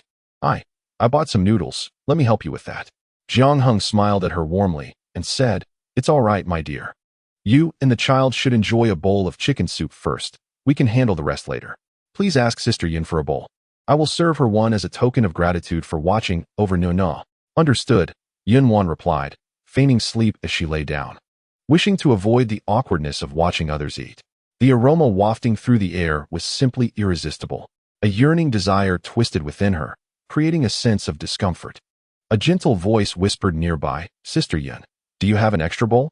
Yunwan lightly coughed, turning slightly to feign drowsiness, and nodded, yes. There's one on that table over there. Feel free to use it. I'm feeling quite sleepy. Nian noticed her swallow hard, a hint of a smile gracing her lips as she took a bowl filled with fragrant chicken broth, and radish. Standing by the bedside, she softly said, Sister Yun, if you're still awake, come and taste the chicken soup. My child's father is far more skilled at making soup than I am. Ouch, it's hot. Upon hearing the commotion, Yunwan sat up abruptly, a slight embarrassment crossing her face. I'm not a child anymore. It's quite embarrassing to be so greedy. How much is a bowl? I'll buy one. Nian placed the bowl on her nightstand and smiled. Sister Yun, there's no need for that. You're watching my child. I haven't paid you anything. The weather is cold, so drink it while it's hot. It would be a shame for it to cool down, she added, retreating to a corner as she gazed longingly at Jiang Heng. Yunwan blinked, feeling a bit shy. She thought she shouldn't take advantage of the situation, so she resolved to ask old Lu to buy some yarn to knit a sweater for the little one. With this thought, her heart felt much lighter. Looking at the chicken in the bowl, her eyes sparkled with delight. After sipping a small mouthful, warmth spread from her stomach throughout her body. It was simply exquisite. This was the best chicken soup she had ever tasted. The broth was so white, resembling milk. It was delightful just to look at. Jiang Heng served a bowl, intentionally selecting a chicken leg. Wife, this bowl is for you. Nian waved her hand. I don't want the chicken leg. Let Nuonuo have it. You can have one too. You worked so hard for our family. It's fine. I'm a grown man. I don't need a chicken leg. Look at you. You're so thin and need to nourish yourself. While we're at the hospital, enjoy some good food. You want to get the chance at home under their watchful eyes. Jiang Heng handed her a bowl while taking another for himself, which contained another chicken leg, and sat at the bedside, watching the little one. Come here, Daddy will feed you some chicken soup. Nuonuo's eyes sparkled as she leaned closer, forgetting her initial fear of her father. taking a small sip and smiling with delight. Mommy drinks. Good, so fragrant. Seeing her daughter's expression, Nian felt her eyes well up. Ultimately, a family relies on the man. No matter how hard she had worked in the past, she had never been able to provide better for her child. She hoped this time he would truly change. She had no other wishes. Just a desire for a peaceful life. Yummy meat. Eat. Nuonuo wants meat. All right, Daddy will get you some meat, Jiang Heng replied. Watching the little one's mouth move adorably, like a little hamster, causing his heart to soften involuntarily, a smile of affection playing on his lips. Is it delicious? Nuonuo? Yes, it's good. Then call me Daddy, and tomorrow I'll make you candied hawthorn. You know, the sweet and red ones. They're so tasty. The little one, with her tiny head raised and eyes sparkling like little stars, gazed up at him eagerly. Sweetie, I want to eat. Sweetie, please. Jiang Heng continued to coax her gently. Yes, the candied hawthorn that Daddy made for you. But you must call me Daddy first. The little one tilted her head, her face scrunching up as she pondered, then took a deep breath and cried out cutely, Daddy. Chapter 11. The culinary skills are unmatched. Hearing that adorable call of Daddy felt like a soft blow to his heart, leaving him utterly vulnerable. He quickly replied, Ah, Nuonuo, that sounds so delightful. In his previous life, he had lost his daughter too soon and had never heard her call him Daddy before his passing. He had shed countless tears in the quiet of the night, never feeling a moment as real as this. This was the essence of home. How wonderful it felt. Watching their smiles filled his heart with a profound sense of happiness and motivation. After feeding her half a chicken leg, noticing her desire for more, he gently urged, Nuonuo, don't overeat. Let us save the rest for our next meal, all right? Overeating will make your tummy uncomfortable. Nuonuo, in her innocent confusion, touched her little belly, patting it adorably. Tummy good. Next time, eat meat. Yes, we'll have more next time. Eating too much can be unpleasant. Nian set aside the chicken leg for him and brought over a bowl, softly saying, Jiang Heng, you go ahead and eat. I'll keep an eye on Nuonuo. Jiang Heng nodded, taking the bowl to sit aside, momentarily lost in thought as he stared at the chicken leg. Drifting into memories. In his previous life, before their divorce, Nian was just like this. No matter what delicious food was available, she always saved some for him. Though he had been blind and oblivious back then, feeling a twinge of nostalgia, he quickly finished the bowl, leaving the chicken leg for Nuonuo, who adored it most. When a nurse entered to change the dressing, he couldn't help but sniffle, overwhelmed by emotion. The hospital cafeteria food was dreadful. Nothing compared to the dishes made by family members, but unfortunately, they were not for sale. Remembering what a colleague had said earlier, Su Qing leaned down gently and asked, How is little Nuonuo feeling? Is there still pain? Nuonuo blinked her eyes, her long lashes fluttering. Mama, Floaty Nian couldn't help but chuckle and said, Nurse, my daughter just mentioned how beautiful you are. Nuonuo is feeling much better now, just her hand is a little bruised. Oh, it's nothing. Once we remove the four, rolling a boiled egg over it will help disperse the bruise quickly, so there's no need to worry. After hanging the four drip, Su Qing stood by the bed, hesitating. Jiang Heng glanced at her and spoke up. Is there something on your mind, nurse? If it's about the medical fees, I can settle that if it's insufficient. No, it's not about the fees, it's a personal matter, she said, feeling somewhat shy. It's like this. Some colleagues think your cooking is exceptional and were wondering if you could prepare more for us to purchase next time. Upon hearing this, both Jiang Heng and Nian were taken aback. Su Qing quickly clarified, the cafeteria food is truly awful, and I'm just inquiring on their behalf. If it's inconvenient, please feel free to decline. It's merely a personal request. Jiang Heng regained his composure and smiled gently, responding, How many of you are there? I can only prepare one meal a day, and once I'm discharged, I want to be back. As for what I prepare, I'll decide based on what we eat, and I can make a bit more for you. What do you think, nurse? He had other business to attend to and could not afford to be confined to the hospital for too long. Su Qing nodded repeatedly, saying, All right, it's up to you. We just want to improve our meals. Our cooking is rather unpalatable, and I feel quite embarrassed. Jiang Heng waved his hand dismissively, speaking in a light-hearted tone, No worries. It's just a small task. My dear wife, I will go buy some meat, and let us prepare a larger batch of dumplings to enjoy. Yes, you buy it, and I will wrap them. All right then, I won't disturb you any longer. The child is recovering well. Just ensure they stay warm and nourish them while once home. After Jiang Heng and the others left, he extended his hand and blinked his eyes, Could you lend me some money, dear? I've saved the bulk of it, so I can't access it for now. Nian met his gaze, her face flushing slightly as she handed him a handkerchief. She observed him take a few bills and then return some. In a soft voice, she said, I won't need to spend money at the hospital. It would be inconvenient for you to run errands without cash. You should keep it. It's fine. I prefer that you hold on to it. Just let me know when you need it. It's not a hassle at all. Now, I'll go buy the supplies. Take your time. As the door closed, Yuanwan leaned against her pillow and noticed Nian's somewhat dazed expression, teasingly saying, Sister C, why are you still staring after they've gone? Nian blushed. Feeling a bit shy, I wasn't looking at anything in particular. I was just thinking about how cold it is outside. Should I buy some fabric and cotton to make him a warm coat? He often goes hunting in the mountains, and the cold could lead to lingering ailments. Haha. If you want to buy it, just go ahead. You have all the money in your hands. Not many men these days would willingly give their earnings to their wives and then ask for money back. Yuanwan mused, seemingly lost in thought. My husband is so rigid and lacks any softness. He's quite dull in everyday life. Shaking her head, she continued knitting. A smile unconsciously crept onto Nian's lips as she contemplated measuring his size when he returned, hoping to sew while still in the hospital. Once discharged, she would be overwhelmed with household chores, leaving little time to make a coat. Jiang Heng inquired about the prices of hawthorn and apples in the alley, clicking his tongue at the high costs of these ingredients. It was no wonder children loved them.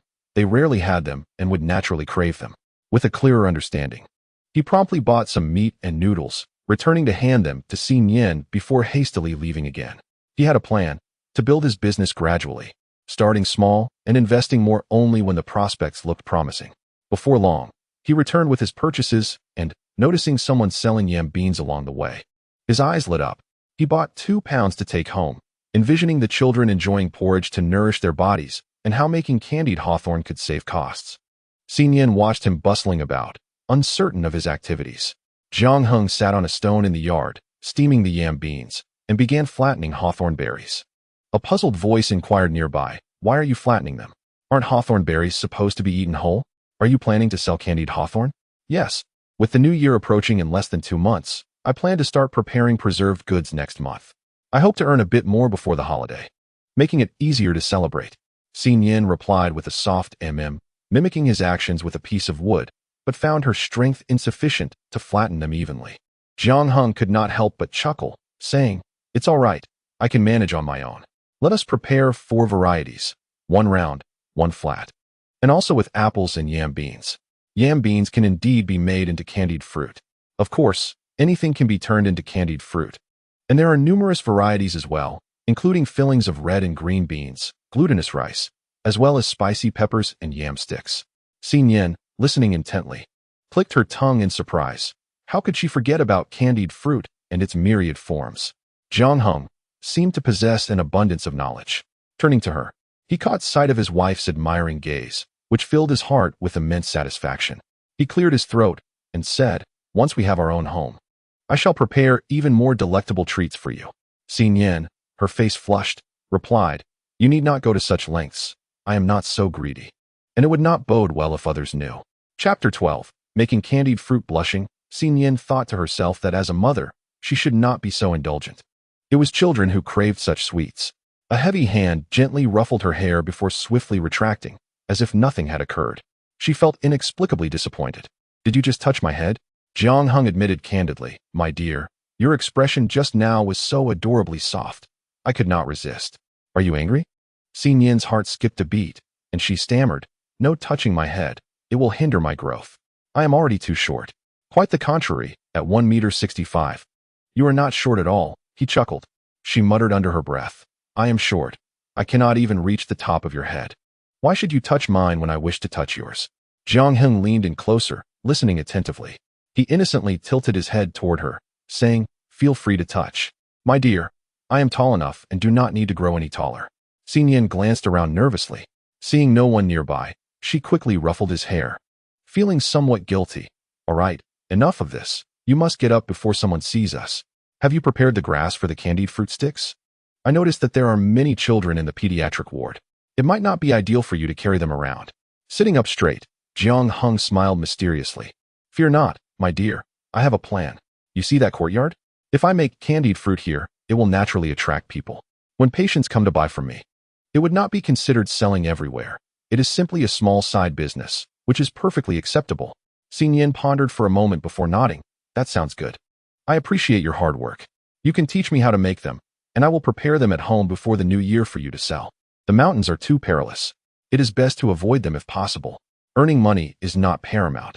I am not unwilling to endure hardship, but the safety of our family is the most important. Jiang Heng smiled but said nothing. He could not avoid the mountains entirely. If matters escalated, his parents might cast them out, leaving them without shelter. Ultimately, it boiled down to financial concerns. Without money, nothing could be achieved. As they busied themselves, they soon strung together over 100 skewers. Jiang Heng began to prepare the grass sticks, completing the necessary preparations before starting to boil the sugar. When the mixture began to bubble, he dipped a bit into water to test for the perfect crunch. Once ready, he turned off the heat and swiftly began to coat the candied fruit, while Nian supported the long wooden board, her lips curling into a slight smile at the sight of the bright red treats.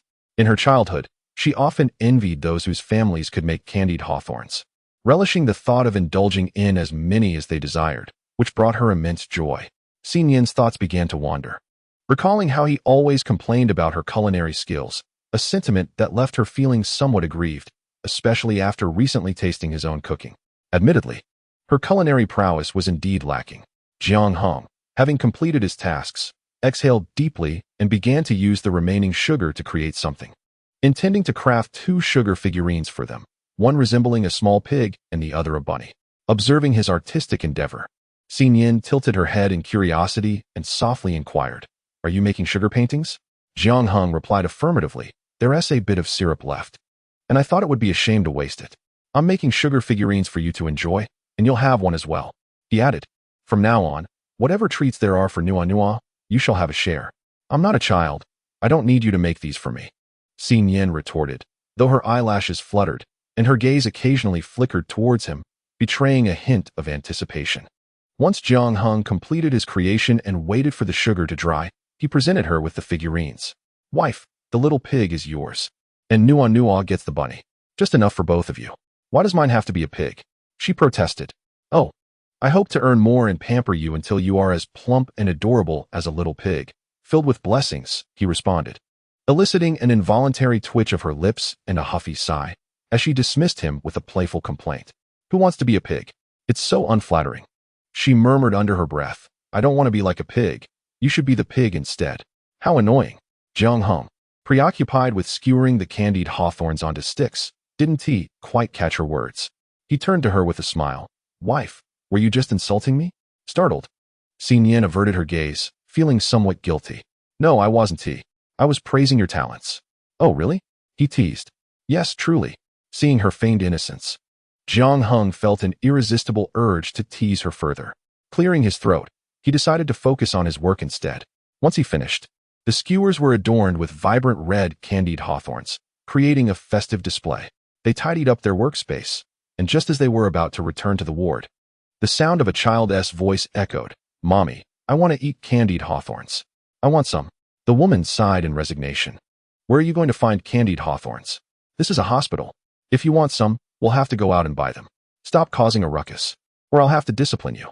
The little boy, growing anxious, pointed insistently. "There? I see candied hawthorns over there. Mommy, please buy me some. I'm sick." "Can't I have just one?"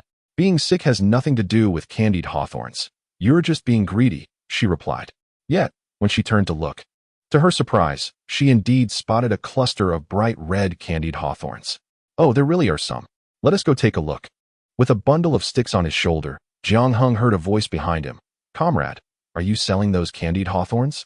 Turning around, he saw a young woman holding the hand of a little boy, whose eyes were glued to the treats, eagerly licking his lips. "Yes, I am. Feel free to choose what you like. I offer 4 varieties.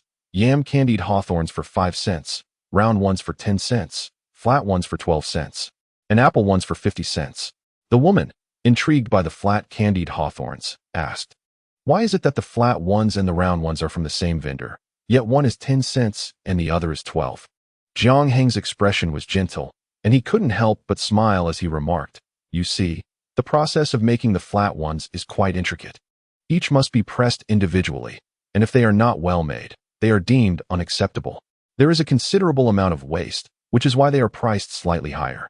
The yam beans are also quite delightful. Do let me know your preference." The young boy exclaimed, "Mom, I want the flat ones. I've never tasted them before. And I also want those little beans." The woman shot him a glare and replied impatiently, "You want everything. You can only choose one. I haven't tried them myself.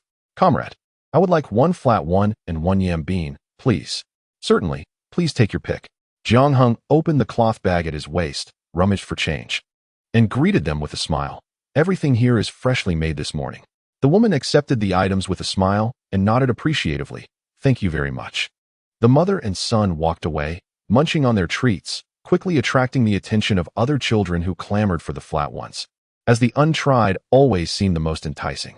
The yam beans also sold well, being inexpensive, soft, crisp, and sweet. Chapter 13. Future plans. Nian observed the queue with wide eyes, her excitement palpable. This was a lucrative venture, far more profitable than crafting paper boxes. Within half an hour, half of the candied hawthorns had sold out. Even Jiang Heng couldn't help but click his tongue in astonishment. Is it truly this frenzied? What he did not realize was that in this era, those who could afford to bring their children to the hospital were not the impoverished. The truly destitute remained in the villages, making do as best they could. For those with means, indulging in a few small treats was entirely normal.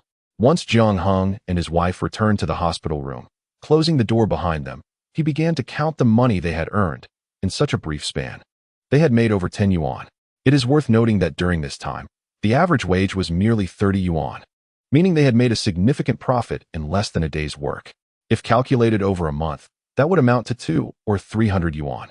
However, as he contemplated this, Jiang Heng felt a rush of breathlessness, tucking the money away as he gazed at his wife with fervor. "Dear, I believe this business has great potential. Even if the usual sales are not as robust, earning a few yuan daily is still commendable. If we can find a partner, selling the candied hawthorns directly would alleviate many concerns." Nian nodded, a smile gracing her face. "Are you suggesting we pursue volume sales and set up a small workshop at home? But wouldn't that be considered speculation, risking exposure?" Upon hearing this, Jiang Heng's fervent enthusiasm was tempered. Indeed, starting with a small business to earn a little is feasible, but large-scale operations could lead to complications. It would be wiser to wait. Taking a deep breath to calm himself, he grasped his wife's delicate hand, softly saying, "Let us hold off for now. We can continue with our modest venture. A little hard work is still preferable to the toil of the fields. We shall take it step by step." Nian was taken aback by his willingness to heed her advice. Her heart raced, and her cheeks flushed with warmth. After much internal deliberation, she finally voiced her concern. "In our village, women are typically discouraged from discussing matters of profit. Why do you listen to me? I thought you might scold me." Jiang Heng found her doe-like demeanor amusing, and looking at her earnestly, he replied, "As an old saying goes, listening to one's wife leads to prosperity. What is wrong with heeding your counsel? Given that you have completed high school, your level of education undoubtedly surpasses mine, and I find myself eager to learn from you," Nian remarked, her eyes glistening with emotion as a smile involuntarily graced her lips, her voice infused with newfound confidence. "Thank you. I will strive to learn diligently. As the teacher said, knowledge equates to wealth." With a chuckle, Jiang Heng responded, "I never anticipated my wife to be so enamored with riches." He took her hand, which felt as soft as cotton, instinctively squeezing it, though he was met with a disapproving glare yet refused to release his grip. "My dear, do you wish to pursue your studies?" I am already married with children. How could I possibly return to school? Wouldn't that be a laughingstock if others found out? Moreover, our finances are limited. It would be better for my younger brother to continue his education." For a fleeting moment, Nian's eyes sparkled with hope, only to dim once more. She longed to pursue her studies, having once fought so hard for it, only to have her stepmother arrange a marriage instead. Had she been able to take the college entrance examination, she might have already been in university by now. Jiang Heng observed her contemplative expression, understanding her sentiments. With sincerity, he declared, "I will work diligently to earn money. In the future, if you wish to study, you shall have the opportunity. The restrictions have eased, and being a university student is quite commendable." "And what about you?" she inquired. "I may not be cut out for academia, but I possess a knack for business, and thus I shall focus on making money, aiming to become the first millionaire in our village." Nian patted his sturdy arm, her expression resolute. I believe in you. You will undoubtedly succeed as a millionaire. As for my education, I shall set it aside for now, as there are numerous responsibilities at home. Jiang Heng recognized that words were futile. Reliance on wealth was essential. With money, all problems could be addressed. One could study, pursue their desires, and much more. Indeed, let us strive together. Their eyes met, and they shared a knowing smile. The door creaked open, and a refined gentleman entered, sitting down on the stool beside the adjacent bed with an expression as grave as if he were convening a meeting. Upon seeing him, Yunwan's demeanor darkened, and she retorted, "Oh, you actually remember your wife is in the hospital. I thought you intended to let me starve to replace me." Xiao Wenzheng remained silent for a moment, then quietly opened the lunchbox and stated, "Wife, please eat. Today we have braised pork. Smile a little. Your expression resembles that of someone attending a funeral." "I do not. You are overthinking it, dear wife." Yunwan, puffing her cheeks in annoyance, accepted the lunchbox and began to eat heartily, mumbling, "I want candied hawthorn. Go buy me some right now."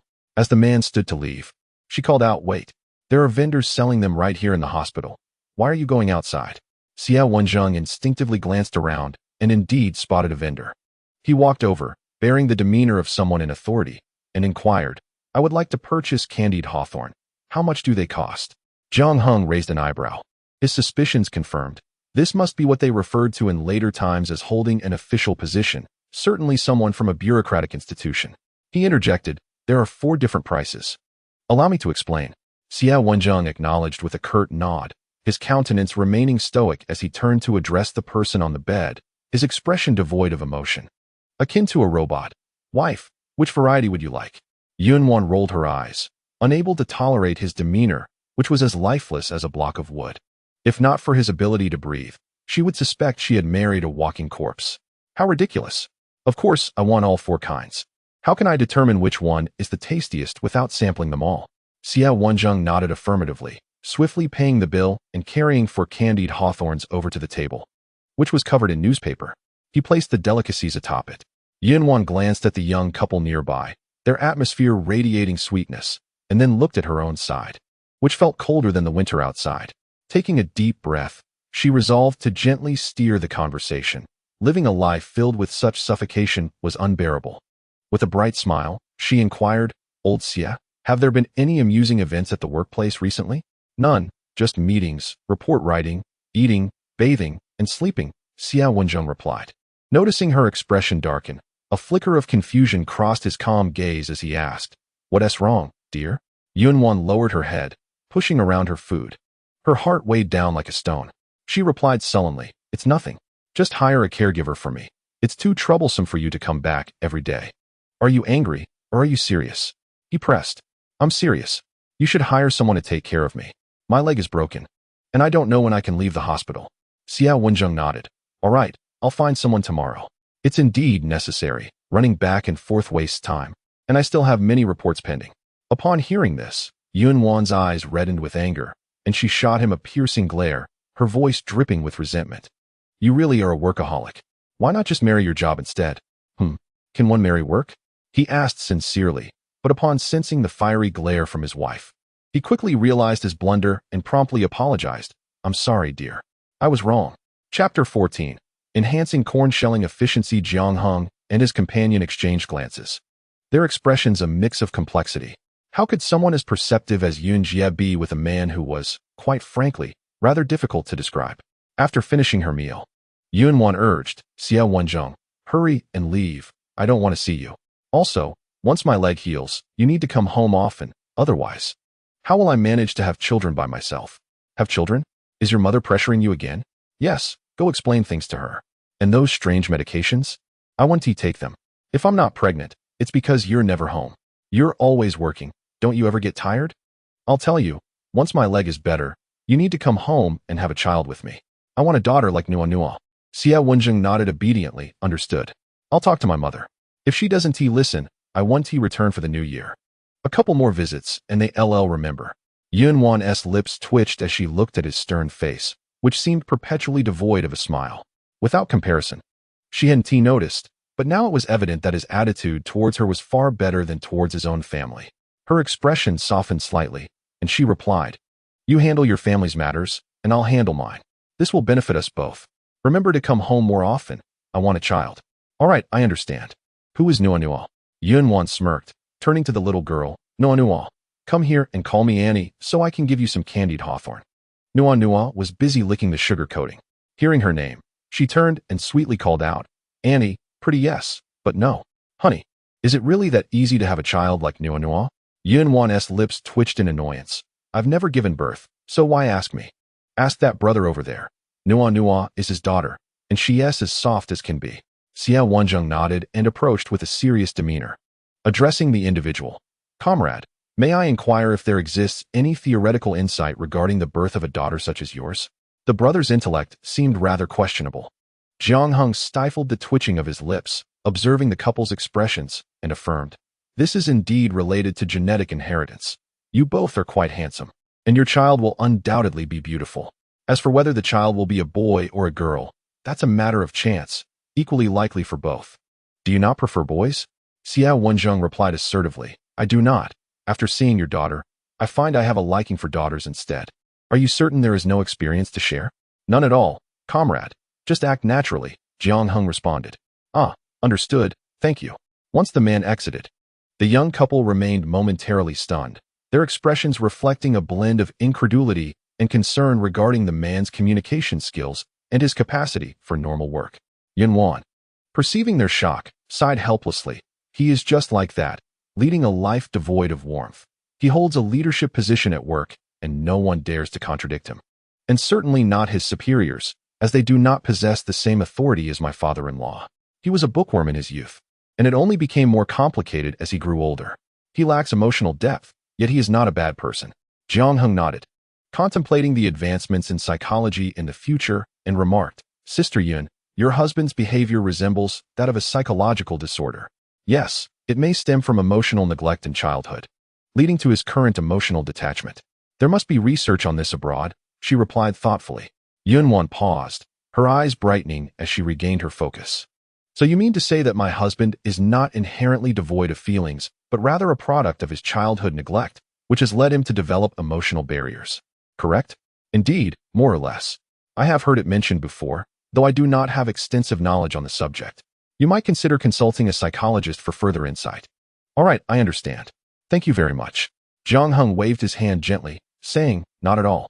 The following day, Jiang Heng returned to the village for work. Upon seeing him at the grain drying yard, the village head's face brightened with a smile. He beckoned, Jiang Heng, come here. Good morning, Grandpa Zhou. I haven't been able to work these past few days, but I've made sure to catch up on my tasks. Zhou Wenshan waved his hand dismissively, gesturing toward a mound of corn. That pile over there is your work. Once completed, you may return home. If you do not finish, take your time. All right, thank you. Uncle. In 1983, land had yet to be redistributed. Agricultural work in the village was done collectively, and rewards were allocated based on work points, resulting in some individuals shirking their duties. Fortunately, Zhou Wenshan, being well-read, devised a better system where tasks were assigned individually, allowing those who worked swiftly to finish and return home without complaints. He had little tolerance for laziness. Jiang Heng gazed at the towering mound of corn, sighing softly. It would take an eternity to shell it all. How he wished for a machine that could automate the process as in the future, simply feed it in and have it emerge cleanly shelled. Sitting on a stool, he resigned himself to the task, his mind swirling with ideas for devising a shelling machine. The sound of rustling interrupted his thoughts, and instinctively, he furrowed his brow, looking up to meet a pair of calculating eyes gazing at him, playfully appealing for attention. Brother, you're back. This is the corn I received today. Could you help me shell it? Others glanced over, and someone jested, Oh, City. Your brother is doing the work of 2 people and has been at it for several days. He must be exhausted. You're on winter break. With nothing to do at home, how can you expect your brother to do this? That shows a lack of compassion. Jiang City huffed lightly.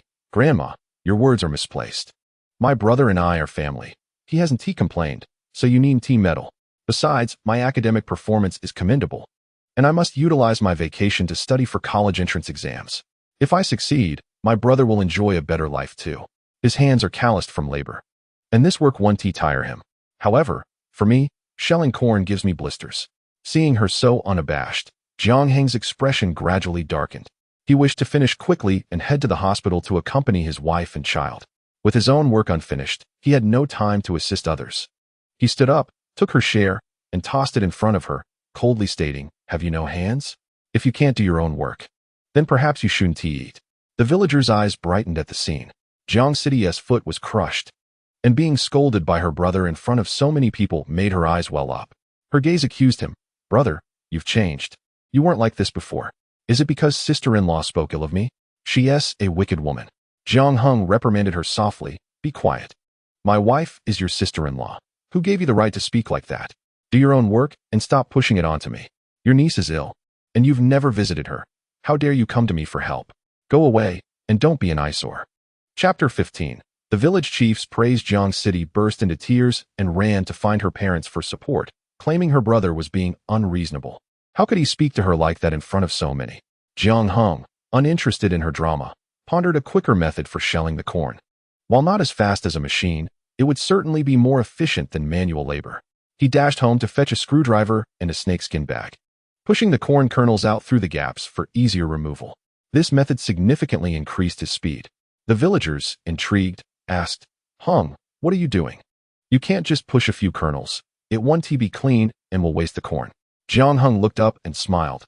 "Grandma, I haven't finished yet. This is just the first step. After 3 processes, it will be clean. Don't worry, I won't waste food. This method is much faster.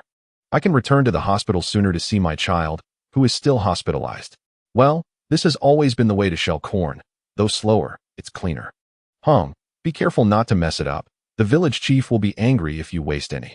Jiang Heng, listening to their nagging, chose not to respond further. The older generation clung to traditional methods without considering innovation for their own ease. If efficiency weren't improved, tasks would take far too long, wasting precious time that could be spent on more productive endeavors. Zhou Wenshan glanced around, his gaze pausing momentarily in silence. This young man was resolute, and his actions undoubtedly stemmed from his own convictions. Let him pursue his endeavors. After all, the work had already begun, and it could not be abandoned halfway. There was no fear of idleness. Jiang Heng, after extracting several ears of corn and placing them into a snakeskin bag, began to bounce on top of them, stepping back and forth. Through the friction among the corn cobs, he dislodged the kernels. Without the aid of a screwdriver to push through the gaps, it would be virtually impossible to separate them. Observing this, Wang Pa shook her head and sighed, exclaiming in resignation, "Today's youth are just a bit too clever for their own good. Rubbing the corn between your hands will not yield results. Mark my words. It will all be in vain. It would be far better for us to peel them gradually. We have ample time to finish before the new year." The group exchanged whispers, their eyes glimmering with anticipation. Winter was their most leisurely season, and gathering to work while chatting was indeed the most delightful of times. Jiang Heng, engrossed in his task, swiftly completed the first bag. Upon opening it to inspect, he noticed a few stray kernels remaining on the cobs, which he could easily rectify with a bit of handling. After 3 steps, the corn was impeccably clean, and his efficiency had notably increased, estimating the task to take approximately 20 minutes. Turning to the old woman, he casually inquired, "How many can you peel in an hour? I wish to gauge our efficiency."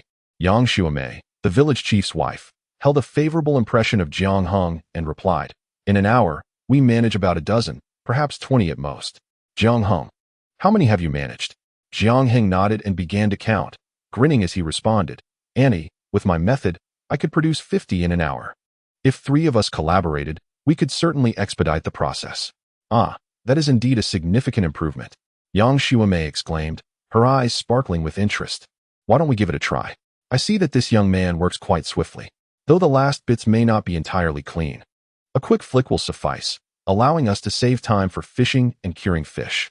Zhou Wenshan, initially hesitant, could not suppress a gulp at the mention of fishing. He found himself craving salted fish. Each year, the brigade had a stipulation.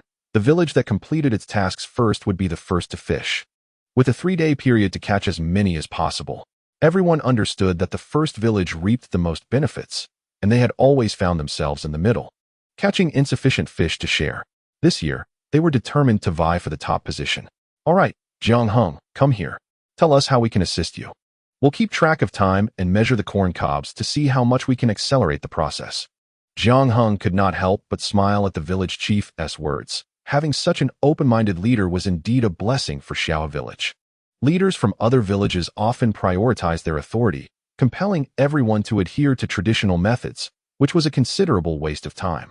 With their roles clearly defined, the village chief focused on pushing the corn, extracting 5 or 6 rows of kernels from each cob, while Jiang Heng was responsible for rubbing them in the snakeskin bag.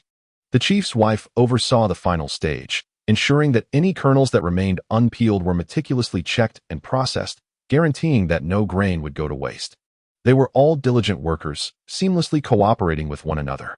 The corn cobs, resembling small hills, were visibly diminishing at a rapid pace, causing the villagers to frown and murmur among themselves.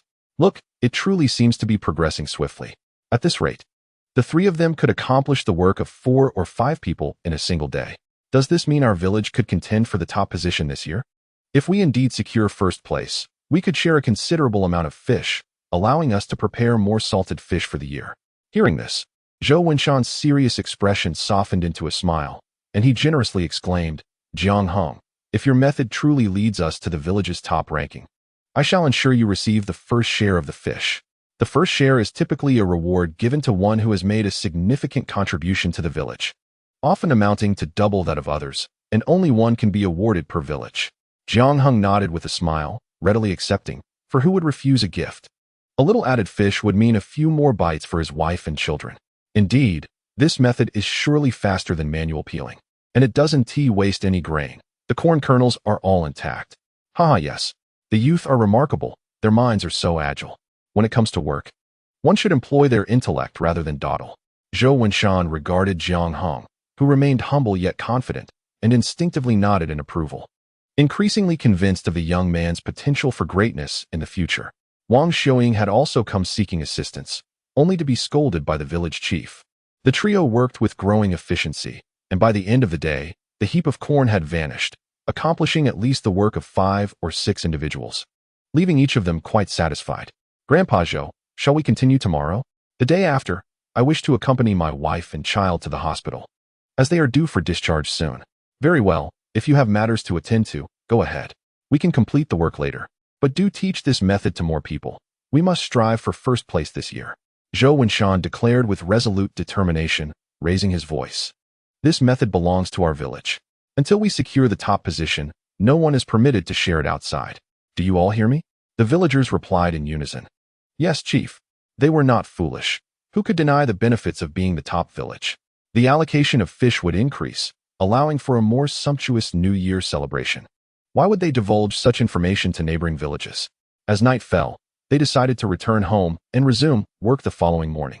Jiang Heng approached his home, but found the door unyielding. His expression faltered as he heard laughter from within, quickly realizing the situation, which darkened his countenance. Chapter 16. Locked out. Jiang Heng raised his hand and knocked on the door, calling out loudly, Mom, Dad, I can hear you talking. Why have you locked me out? Please open the door. It's too cold out here. Life, akin to a play, relies heavily on performance, and he decided to cast aside his pride. Testing who could withstand the ordeal, he began to wail at the top of his lungs. As his voice rang out, neighbors opened their doors, unable to resist inquiring. What is wrong with Heng? Why are you outside? Your parents have returned. What is happening? Jiang Heng sighed, wiping away non-existent tears. Choking back emotion, he replied, Perhaps it's because I didn't help my little sister with her chores today that Mom and Dad are upset and want to teach me a lesson by keeping me outside. It's all right, Auntie, I'll just plead a bit more. I've experienced this often before, so I'm quite accustomed to it.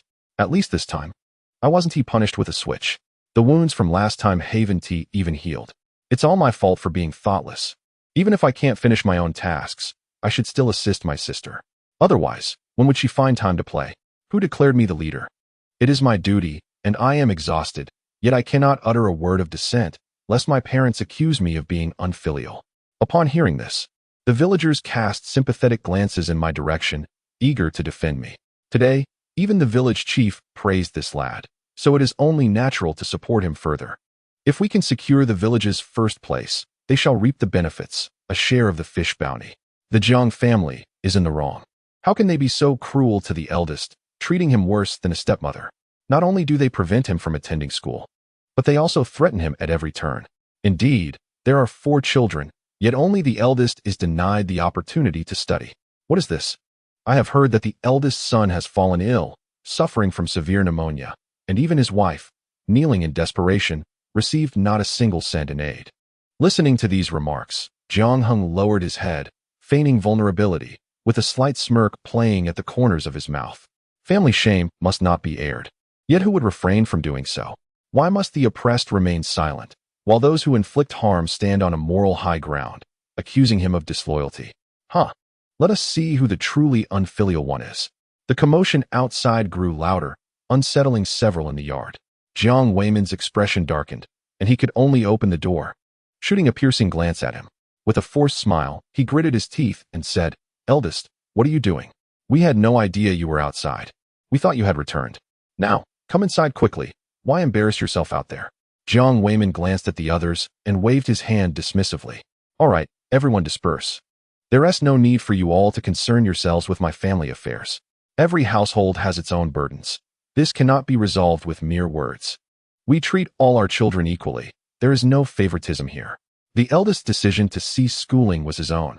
He claimed he wasn't suited for academics and left school before completing middle school. As Jiang Heng entered the courtyard, he listened to the incessant chatter, his gaze laced with sarcasm. Indeed, it was his own decision, yet it stemmed from desperation. His parents lamented their poverty before him, and he sacrificed his education for the sake of his younger siblings, working to support them. Now, he bore the blame for being less capable in school. The villagers, having observed enough of the spectacle, began to head home, only to hear Jiang Heng speak.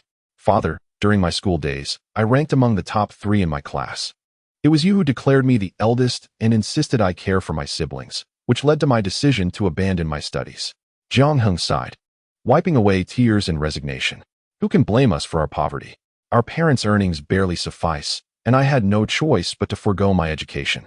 As long as my siblings can study well, sacrificing myself for the family's sake is worthwhile."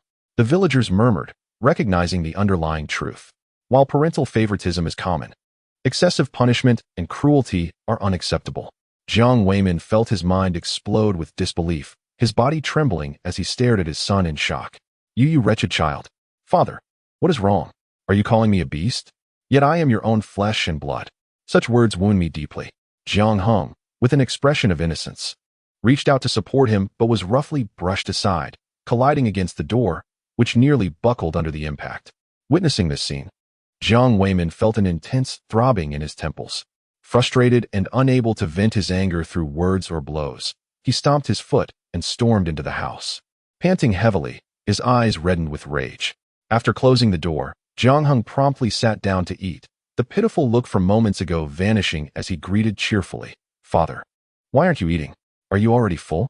If that's the case, then I'll gladly take the food you've saved. I've heard the doctor say that as one ages, one should eat less, otherwise, digestion becomes a challenge." He continued to eat heartily, chattering incessantly. Jiang Weiman, incensed, slammed his hand on the table. Seeing his son enjoying his meal so much, he impulsively considered overturning the table, thinking if he couldn't eat, then neither should anyone else. Jiang Heng, with one hand holding the table down, smiled and said, "Father, let us speak calmly. There is no need to be so irritable. It could lead to serious health issues like strokes, which are hard to treat. We still have 3 children in school and no money for medical expenses. If you get sick, that is already a financial burden." Jiang Lang, taken aback, incredulously exclaimed, "Eldest brother, you weren't like this before. How have you become so cruel? Even cursing father? Have you lost your mind?" Jiang Heng smacked the back of his hand with his chopsticks, retorting, "Be quiet. What concern is this of yours? Just focus on your meal. You have the worst grades in the family. Your sweet talk is of little use. Just looking at you annoys me." A heavy silence fell over the room. Jiang Lang, feeling wronged, pleaded, "Mom and Dad, look at my elder brother. How can he speak to me like this? Has he gone mad? He would never have scolded me before." Wang Xiaoying, watching her youngest son in distress, felt her heart ache and couldn't help but scold her eldest. "Xiao Hong, as the oldest brother, you should care for your siblings. How can you speak like that?" Raising her voice slightly, she continued, "I'm talking to you. Are you deaf? We are your family, not your enemies. Look at how you've changed lately. It's all because you resent me for not providing medical expenses for your wife. Have you considered her family? They are a bottomless pit for money. What if I support her family?" Jiang Heng initially wished to ignore the provocation, and simply enjoy his meal after a long day's work. But some people seem intent on stirring trouble. After hastily finishing his meal, he lifted his head to look at Jiang Weiman. In a relaxed tone, he said, "Father, do you remember last year when Mom gave 30 yuan to my uncle, claiming it was a loan? Did you know about that?" This revelation landed like a thunderclap, leaving the Jiang family stunned. Wang Xiuying's expression changed dramatically as she stared at her eldest son in shock. How did he know about that matter? She had not disclosed it to anyone. No, she absolutely could not admit to it. Several pairs of eyes turned towards her, filled with scrutiny. Jiang Heng maintained an innocent demeanor and calmly stated, "Mom, you may be wary of my wife supporting her family, but the fact remains that you have consistently given money to my uncle, who, after all, is truly supporting whom. This is something that merits investigation. If my wife is indeed doing so, one slap would suffice to silence her. Wouldn't you agree, Father? Our household is already struggling. Supporting her family is simply inconsiderate." Jiang Weiman's face was ashen. His eldest son had become disobedient, yet his hunting skills remained intact. The wealth he possessed was not meant to support outsiders, but solely his family. His wife had the audacity to assist her own family, which only fueled his anger further. The more he contemplated, the more rage consumed him, and he abruptly stood up, seizing the individual and dragging him into the main house, slamming the door shut with a resounding bang. Soon, the sounds of punches, kicks, and cries for mercy echoed through the air, sending chills down the spines of the three onlookers who gazed in fear at their elder brother, who appeared utterly unfazed by the commotion. Their expressions mirrored that of someone encountering a ghost. Jiang Yifun's eyes were filled with trepidation as he narrowed them, cautiously probing, "Who are you really? You cannot be my elder brother. He has always been dutiful to our parents and would never deliberately incite discord within the family." Jiang Heng chuckled lightly, watching him with keen interest. The most cunning individual in this household was none other than his high school younger brother. In a previous life, he had gained admission to university and married a wealthy beauty, basking in glory, only to face dire consequences a few years later. This time around, as the elder brother, he felt it necessary for his sibling to undergo genuine trials and learn to rely on himself. After all, exploiting the misfortune of others was a treacherous path. Jiang Heng jested, "Perhaps it is a malevolent spirit possessing you. Those who harbor no guilt have nothing to fear from ghosts knocking at their doors. By the way, you were 3 when you stole eggs and framed me for it, for when you took money from our mother, blaming it on our third brother. And you even spied on widow Lu while she bathed. Oh dear, my second brother, you have truly excelled. As scholars, we must refrain from such petty misdeeds." Zhang Lang glanced around, confusion evident in his eyes. "Impossible. How could my second brother frame me? What on earth are you talking about, elder brother?" Jiang Heng rose, a smirk playing on his lips. "You ought to inquire with your second brother about that. His cleverness has been directed at his own kin. He is full of schemes. In the past, I was willing to care for you all out of kindness. It was not my duty to bear your burdens. Remember this. Do not provoke me in the future, or I shall not hesitate to respond harshly." Jiang Lang appeared unable to accept this, tears welling in his eyes. "Elder brother, are you truly abandoning us? I promise to be obedient from now on. Please do not treat us this way." Jiang Heng waved his hand dismissively, his impatience evident. "Enough. From now on, show me the respect due to an elder brother, and I may grant you a semblance of kindness. Do not expect more." Turning on his heel, he strode out, his silhouette exuding an unfamiliarity that was almost disconcerting. Zhang Lang bit his lip, listening to the tumult from the main house, his eyes reddening. "Second brother, what is happening? Our home was never like this before. Is there any truth to what elder brother said? Did you truly steal from the family?" Jiang Yifan momentarily faltered but quickly regained his composure, his expression softening. "No, do not listen to his nonsense. He has forgotten his roots now that he has a wife. The chaos at home is merely a ploy to sever ties with us. With his hunting skills, he believes he can lead a comfortable life with his family while we suffer alongside our parents. Ultimately, it is sheer selfishness. It is no wonder people say that an elder brother becomes distant once he has a sister-in-law. It appears to be true."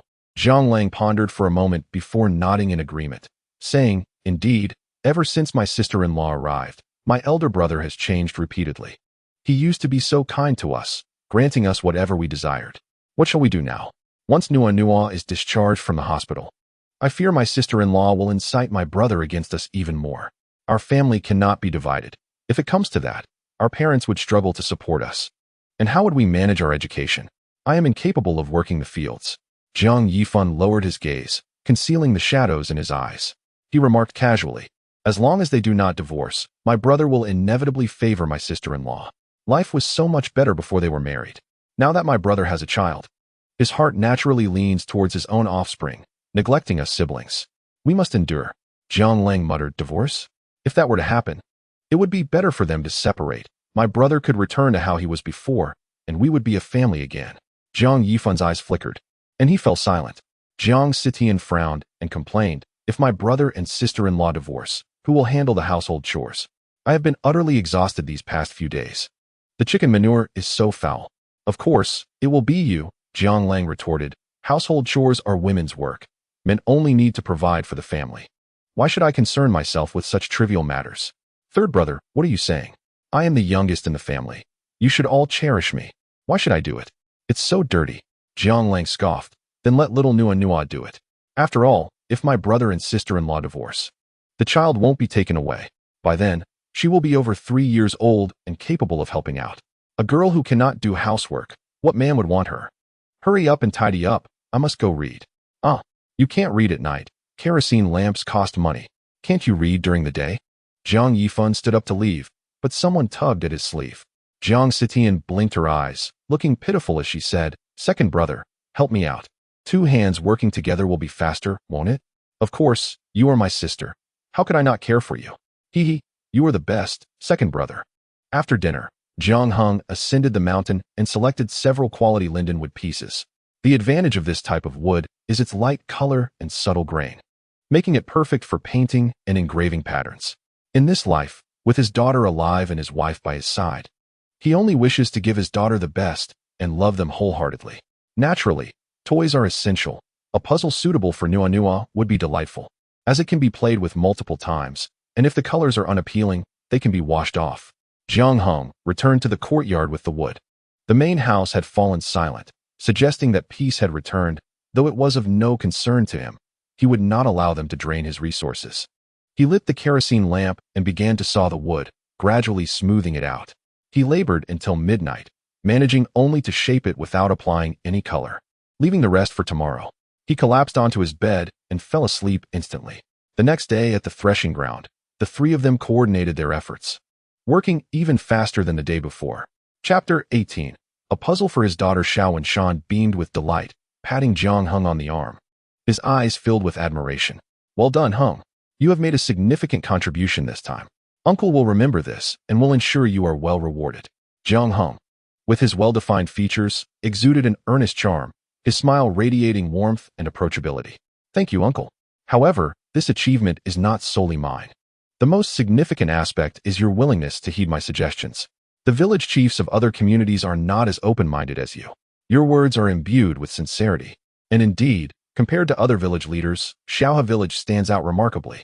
The initiative to delegate tasks and stimulate enthusiasm for work is truly commendable. Zhou Wenshan, who has always shunned flattery, now realizes his previous misconceptions. He appreciates genuine words over insincere praise.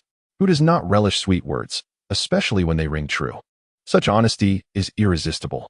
With a slight upward curve of his lips, he cleared his throat and remarked, I have merely performed my duties as the village chief. The future relies on the youth. Jiang Heng observed his expression, fully aware of the underlying sentiments.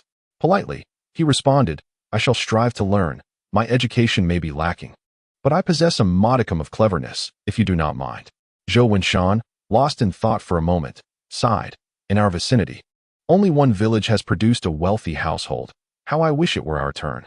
I shall certainly purchase firecrackers and banners to celebrate. After the new year, I will ponder how to devise beneficial ideas to help our villagers earn more, bringing honor to my face.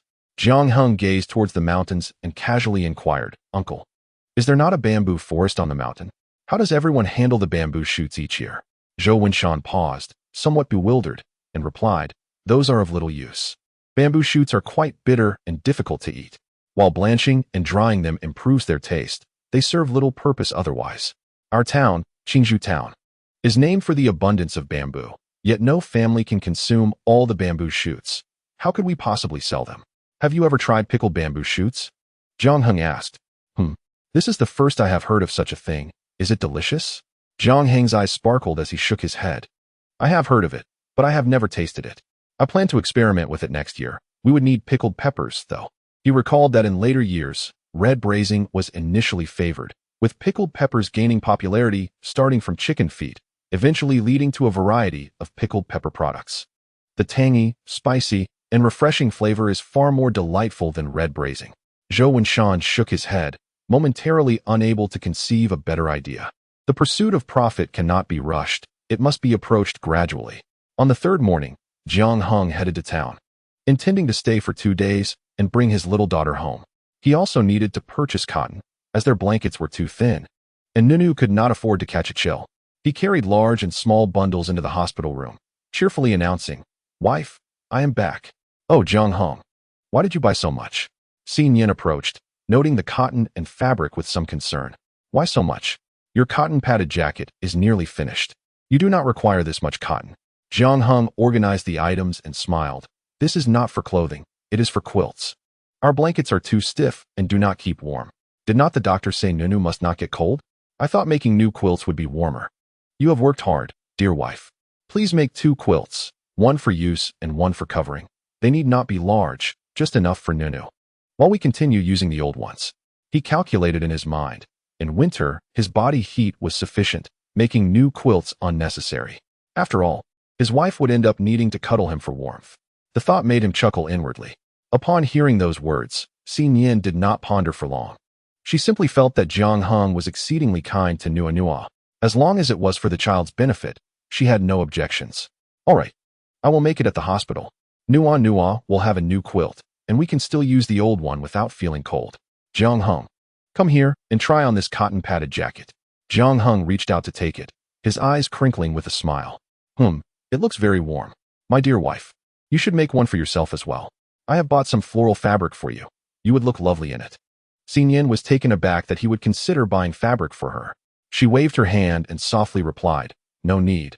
I have a cotton-padded jacket already. You will be going into the mountains sometimes, and it would be better for you to wear it." Before long, he returned after changing, bouncing in place a couple of times. It fits well." It was only then that Jiang Heng noticed something he had forgotten to take out.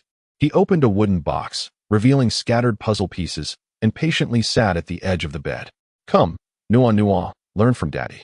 Place this piece here, and this one here. Do you see? It can form a little rabbit." Seeing a puzzle for the first time, Nuonuo's bright black eyes sparkled with excitement as she clapped her tiny hands and giggled, "Bunny, I like it."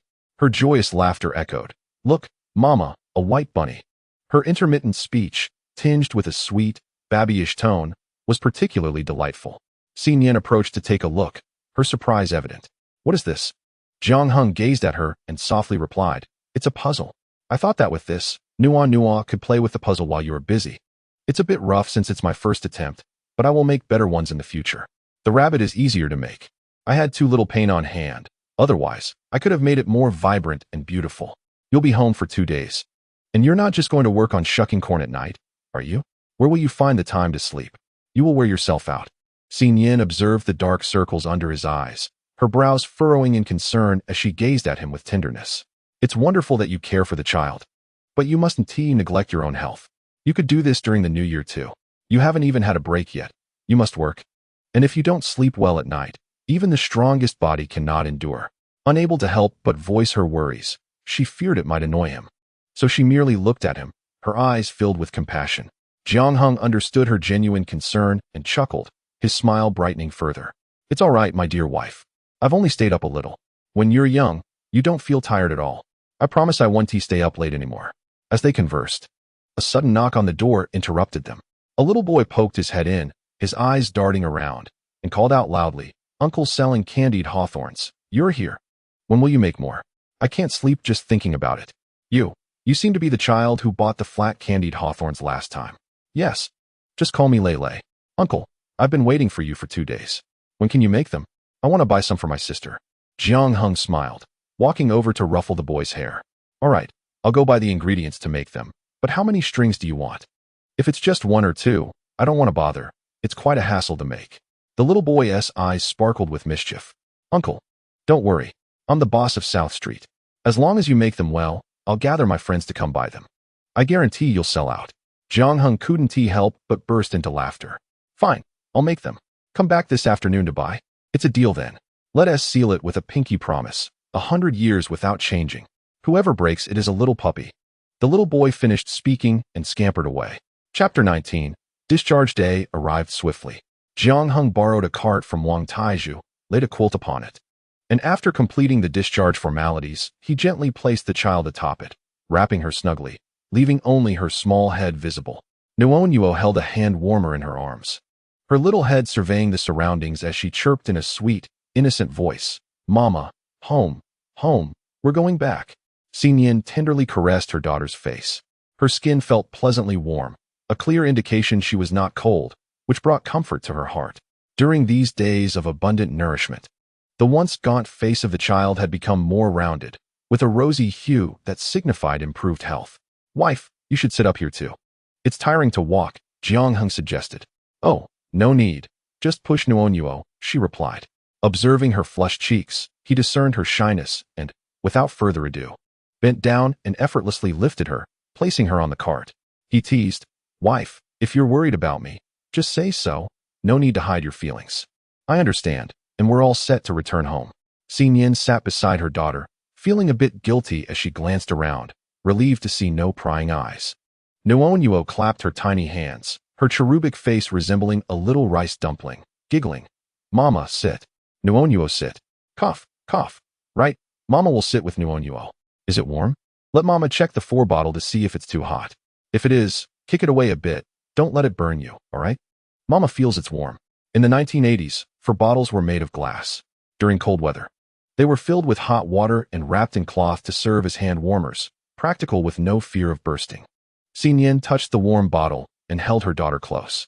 As Jiang Heng pulled the cart, he occasionally spoke. "Wife, when we prepare for the new year next month, let us cure more cured meats and fish. In the future, if the child wants some, we can just steam it. Once we're home, we'll all be living in the same courtyard. If we want something nice to eat, it's bound to be snatched away if we're not careful. Steaming is still a good option." Nian paused, realizing he had given her a substantial amount of money. This year, they could prepare more for the new year, especially since Nuonuo needed to build her strength. "All right, let us prepare more during the 12th lunar month. We can continue to enjoy it after the new year. Nuonuo's daddy works very hard for money, so you must call him often and not ignore him, understand?" Nuonuo nodded her little head. "Daddy good. Huh. Now you recognize Daddy. But who was that little rascal hiding from him before? If you behave well, I'll make you even more toys in the future." Toys. I want Daddy good." As the family chatted and laughed, the cart entered the village. The villagers by the roadside, engaged in casual conversation, noticed them and eagerly approached to greet them with great enthusiasm. "Oh, little Nuonuo is back. Look at her chubby face. She is as rosy as the figures in a New Year painting. Do you remember Uncle? He gave you candy before." Nuonuo burrowed into Nian's embrace, silent. Nian, feeling a bit embarrassed, said, "Zhou Gu, the child is a bit shy. I apologize." "No worries at all. Your man has been quite impressive this time. If it weren't for him, we wouldn't be so free now. We'd still be working at the grain drying yard. Indeed, there is another matter. The village chief has announced the results. Our village was the first to complete the task, and the brigade has duly recorded it. This year, our village is the first to catch fish, allowing us to receive a greater share. How splendid. It is all thanks to you, Jiang Heng." Jiang Heng waved his hand, laughing heartily. "Oh, it is all due to the village chief's progressive thinking and concern for everyone." In other villages, the chief would hardly heed the voices of the youth. The villagers nodded in agreement, praising the village chief. They recalled that the previous chief was indeed not as capable as Zhou and Shan. Although he could be rather difficult at times, overall, he was a principled and commendable leader who never took advantage of them, standing in stark contrast to the chiefs of other villages. After exchanging pleasantries, Jiang Heng pulled the cart toward home. As he walked further away, the villagers continued to whisper, "This Heng lad has changed quite a bit. He used to be rather dull. Not only was it hard for him to greet others, but even a simple acknowledgement was a challenge. Now, he greets everyone with a smile, quite charming indeed. Had I known he would turn out like this, I would have offered him my daughter. Ah, he shows such care. He is far superior to my son-in-law." The crowd erupted in laughter. "Auntie, your daughter is quite the beauty. She is the most stunning in the 10 miles around. How could Jiang Heng have taken a liking to her otherwise? He would risk his life to venture into the mountains for hunting, earning money for the bride price. If it were your daughter, I doubt he would exert himself so fervently. The woman's expression soured, and with a huff, she turned away. Jiang Heng soon arrived home, pushed open the door, and brought Nuonuo inside, starting to unload the items one by one. Wang Xiaoying, hearing the door open, stepped out to see the three of them, her face immediately darkening. The last time, her eldest son had incited trouble, resulting in her being beaten by the old man. The pain still lingered. Had she not promised to retrieve the money, the old man would not have let her off so easily. She approached, her tone dripping with sarcasm. "Oh, daughter-in-law, you've certainly gained some weight. It is evident you are well fed. I see you are here to care for the child, but one might think you are enjoying a life of luxury." Hearing this, Nian instinctively lowered her head, her past fear of her mother-in-law surfacing as she softly defended herself. "Mother." Jiang Heng forcefully slammed the stove onto the ground, his smile vanishing as he coldly regarded her. "Mother, do you still want this stove? If not, I might as well smash it." "What? You insolent boy. What nonsense are you spouting? Oh, my stove, it's finally returned. Did you bring back the pot? If you lost it, you shall pay." Wang Xiaoying hurried into the kitchen, deftly stowing the items away, her heart finally at ease. This eldest son was becoming increasingly outrageous, all due to that wretched woman's instigation. That seductive vixen. Soon, breakfast was served. Farm breakfasts are quite simple, consisting of millet porridge and pickled vegetables, with the luckier ones enjoying a boiled egg. The family gathered around the table, Nian cradling Nuonuo in her arms, gazing at the watery rice soup in her bowl. She bit her lip, saying nothing, and reached out to lift it for a sip. In the next moment, it was snatched away. Jiang Heng swiftly swapped the bowls, giving her his thicker porridge with a calm demeanor. "Why aren't you eating yet? It will turn cold soon." Nian glanced at her own bowl, then at his, and the understanding dawned upon her. A wave of emotion surged, nearly bringing tears to her eyes. She sniffed, then took a spoon to feed her daughter. Wang Xiaoying observed this scene, her heart awash with a mixture of sorrow and jealousy, an uncomfortable sensation that lingered. Her husband had never treated her with such tenderness. She brought 3 eggs, distributing them among the old man, the second son, and the third. Jiang Heng, noticing this, narrowed his eyes and promptly interjected, "Mom, I'm also a person. How could you forget my egg? I'll boil yours tomorrow. We only have these few eggs at home, and there are no extras." Chapter 20. Protecting the daughter-in-law. Jiang Heng narrowed his eyes, and without hesitation, he snatched the egg from the third son, deftly peeled it, and placed it into Nian's congee bowl. He gently said, "Feed the child. The doctor advised that she needs more nutrition." Turning towards Wang Xiaoying, seemingly oblivious to her displeased expression, he straightforwardly stated, "Mom, the doctor said the child has a weak constitution and needs to bolster her health. In the future, when boiling eggs, remember to give an extra one to my daughter. If there aren't any, I wouldn't mind using my brother's. It is only right for the elders to accommodate the younger generation." He half smiled, addressing the third brother. "Don't you agree?" Jiang Lang, observing his clenched fists, could not help but swallow hard, feeling somewhat intimidated. "Oh, the little glutinous rice just got discharged from the hospital. As her uncle, I should take good care of her. Let her have the eggs." He buried himself in his congee, feeling a bittersweet sense of hardship, reflecting on how he seemed the most pitiful in the family. If the elder brother didn't take it, the second brother would. Jiang Weiman witnessed this scene, his forehead throbbing with pain. Not wanting to stir any more conflict at the dining table, he coldly admonished, "All right, everyone, let us keep the chatter to a minimum and finish your meals. The men should weave mats, and the women should paste boxes." As the entire family prepared to eat, there was no time for internal strife. They were brothers, after all, and naturally, should care for one another, especially the eldest. As the eldest, one must lead by example. You've seen how I treat your second uncle. You've witnessed it with your own eyes. Jiang Heng, feeling the topic shift towards him, smiled even wider, innocently gazing at his father, cheerfully saying, "Dad, you are absolutely right. In this regard, you truly excel." Seeing his eldest son affirm his words, Jiang Weiman's expression softened considerably, but he nearly choked on the next remark. "However, despite your efforts, last time Grandma scolded you, saying you're no good and that in the future, we'll have to rely on the youngest son for support, for the eldest is unreliable." A heavy silence enveloped the dining table, a palpable stillness. Nian felt her heart sink at these words, thinking to herself that another family quarrel was imminent. Jiang Heng slammed his hand on the table, chuckling. "Oh, Dad. What are you up to? We're just chatting as a family. Why get angry? All right. I know you are a good eldest son, always sacrificing for your second uncle. Despite the constant scolding from him and Grandma. Yet, you remain steadfast in your kindness towards them.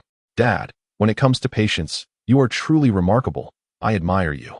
Jiang Weiman, fuming, gasped in exasperation, glaring fiercely at him. Seeing him act as though nothing were amiss, enjoying his meal only intensified his irritation. Taking a deep breath, he commanded, "Be quiet and eat." Nian felt a knot in her stomach, fearing a family feud was about to erupt, but to her surprise, her father-in-law swiftly diverted the situation, leaving her curious. From time to time, she would steal glances at her husband while in the hospital, pondering what he might be doing at home that could have altered the family's demeanor so drastically. Jiang Heng, sensing her gaze, turned his head and approached her with a grin, saying, "Wife, if you wish to look at me, feel free to do so without hesitation. I am your man. After all, and our union is legitimate." Clearing his throat, he added, "Now let's eat." After the meal, Nian went to the kitchen to tidy up while Jiang Heng playfully engaged with their daughter, the sounds of their laughter echoing like a sweet melody, yet to others' ears it was akin to a thorny discomfort. Wang Xiaoying entered the kitchen and, upon seeing her alluring daughter-in-law, felt a surge of irritation. With a sarcastic tone, she remarked, "Nian, once you're done here, be sure to sweep the yard and feed the chickens and ducks. These chores are your responsibility. While you were away, I was left utterly exhausted." Nian lowered her head, reverting to her usual silent demeanor, responding softly with a meek mm. Observing this, Wang Xiaoying's disdain deepened. For harmony in the household, some things should not be discussed with men. Just look at the current state of your eldest relationship at home. It has deteriorated significantly. You ought to converse with him more. A gentle whisper in his ear can foster tranquility, but if mishandled, it will only lead to your own misfortune. I am only looking out for your best interests. Do you understand? With her head still bowed, Nian replied quietly, "I understand." Wang Xiaoying huffed lightly, then, as if struck by an idea, retrieved a bowl of dark herbal concoction from the stove and handed it to her. "I procured this remedy from another village. They assure me that consistent consumption guarantees a son. Hurry and conceive again. Our family cannot be without a male heir." The foul-smelling concoction made Nian's heart tremble. Her complexion paled as she felt an urge to retch. "No, thank you, mother-in-law. I truly cannot drink this. I would only end up vomiting. I drank it when I was pregnant with Nuonuo, yet it resulted in a daughter, which indicates it is of little use. It is best to let nature take its course." Wang Xiaoying's expression darkened. She knew well her daughter-in-law could conceive, but she relished the chance to exert her influence. After all, how else could Nian be brought to heel? With a stern face, she insisted, "I said drink it. No need for discussion. Furthermore, do not mention this to Hong. The inability to bear a son is the woman's burden." A cold male voice interrupted from behind. "Oh, and what exactly constitutes a woman's burden? Mother, perhaps you could elaborate for me." Wang Xiaoying stiffened but quickly composed herself, turning with a pitiful expression. "Oh dear. I only want what is best for you both. This is a special potion for childbirth. Just drink it regularly, and the next child will surely be a son. I encourage your wife to take it for her own good." Jiang Heng reached out to snatch the bowl, and before he could draw near, the nauseating odor hit him, causing him to instinctively retch. His face contorted in displeasure as he whispered, "Wife, how many times have you consumed this medicine?" Nian paused, scrutinizing his expression, uncertain whether his anger stemmed from her refusal to drink it or from the fact that she had consumed it previously without yielding a son. Cautiously, she replied, "I drank it before having Nuonuo and continued after my confinement, but not consistently, just intermittently for about a year. It's not that I don't wish to bear you a son. It's simply that the medicine is unbearable. The mere scent makes me want to vomit. I'm so sorry." Jiang Heng felt as if his heart were being tightly grasped by another's hand, causing sharp pangs of pain. He took a deep breath to gradually calm his emotions. Lowering his gaze towards his mother, he coldly extended the bowl. "Since this concoction is so beneficial, why don't you partake in it, mother? After all, an old clam giving birth to a pearl is indeed a beautiful occurrence." Wang Xiaoying looked at him in disbelief. Stammering, "Eldest son, have you lost your mind? What nonsense are you uttering?" He replied, "If this elixir is truly that remarkable, then you should drink it, mother. A robust son like me can easily ensure his wife conceives. It is father who is unable. You need to nourish yourself more. Drink it, or you shall not leave this house today. Jiang Heng, with his imposing physique and explosive muscles, stood blocking the doorway, casting an overwhelming aura that instilled no thoughts of rebellion in anyone. Chapter 21. The power of gossip. Seeing his unyielding stance, Wang Xiuying's eyes turned red. After all, this was the child she had carried for 10 months. How could he change so drastically after marrying? How dare he press her so? Choking back tears, she pleaded, "Eldest son, I am your mother. I am doing this for your benefit. It is imperative to have descendants in our village. Even if you do not understand, you cannot treat me this way." Jiang Heng remained unmoved. After so many years across 2 lifetimes, he was all too aware of the true nature of his so-called family. His heart had long turned cold, akin to stagnant water. They were at an impasse, neither willing to yield. In a low voice, Jiang Heng insisted, "Mother, this medicine is best taken warm. If it cools, its odor will only intensify. Come, drink it quickly. We must strive to have another child soon. And if it happens to be a son, then I shall surely believe in this remedy's efficacy. At that point, I will drink it alongside you." Wang Xiuying exclaimed, "Have you lost your sanity?" "Lost my sanity? Huh, quite the contrary. My mind has never been clearer," he retorted, his expression darkening as he stepped closer, his gaze fixed intently upon her. "If your hands and feet are unsteady, I can assist you in drinking. Such a precious concoction must not be wasted." As he reached out to intervene, Wang Xiuying was startled and hastily accepted the bowl, closing her eyes as she gulped down the contents. Upon finishing, her complexion turned slightly ashen, and she covered her mouth, tears nearly spilling from her eyes. She pushed her son aside and rushed out to vomit. Nian observed this scene with a complex expression, unsure whether to sympathize with her mother-in-law or with her husband. Jiang Heng leaned down, pressing his forehead against hers, feigning a fierce demeanor. "Why did you conceal the matter of the medicine from me? Am I your husband, or is my mother your husband? You. What nonsense are you spouting? Of course, you are my husband. Humph. Then why not disclose the matter of the medicine? You have kept it from me for far too long. In the future, share anything with me, and I will handle it. Should you dare to hide things from me again." Nian looked at him with doe-like eyes, a touch of vulnerability mingling with an impression of being bullied. Jiang Heng swallowed hard, then raised his hand to gently pat her behind, his tone stubborn. "If you continue to disobey and keep secrets from me, next time, I shall not be so gentle." Pushing his hand away, Nian glared at him indignantly. "I am an adult now. You must not strike me there. It is utterly embarrassing. Based on your behavior, if you do not listen, do not expect to get out of bed. Move aside, you're blocking my view." Jiang Heng exclaimed, his gaze darting to his flustered wife. He relished in teasing her, and with a smirk, he stepped outside, nearly colliding with Jiang Tian.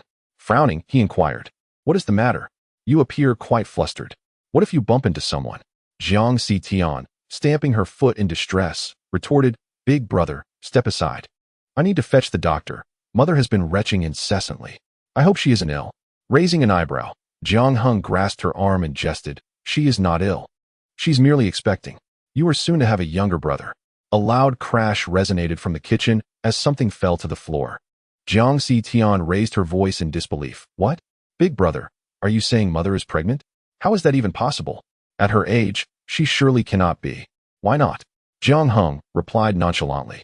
"I heard of someone in town who bore twins at 60. There's no need for astonishment." "Is that truly the case?"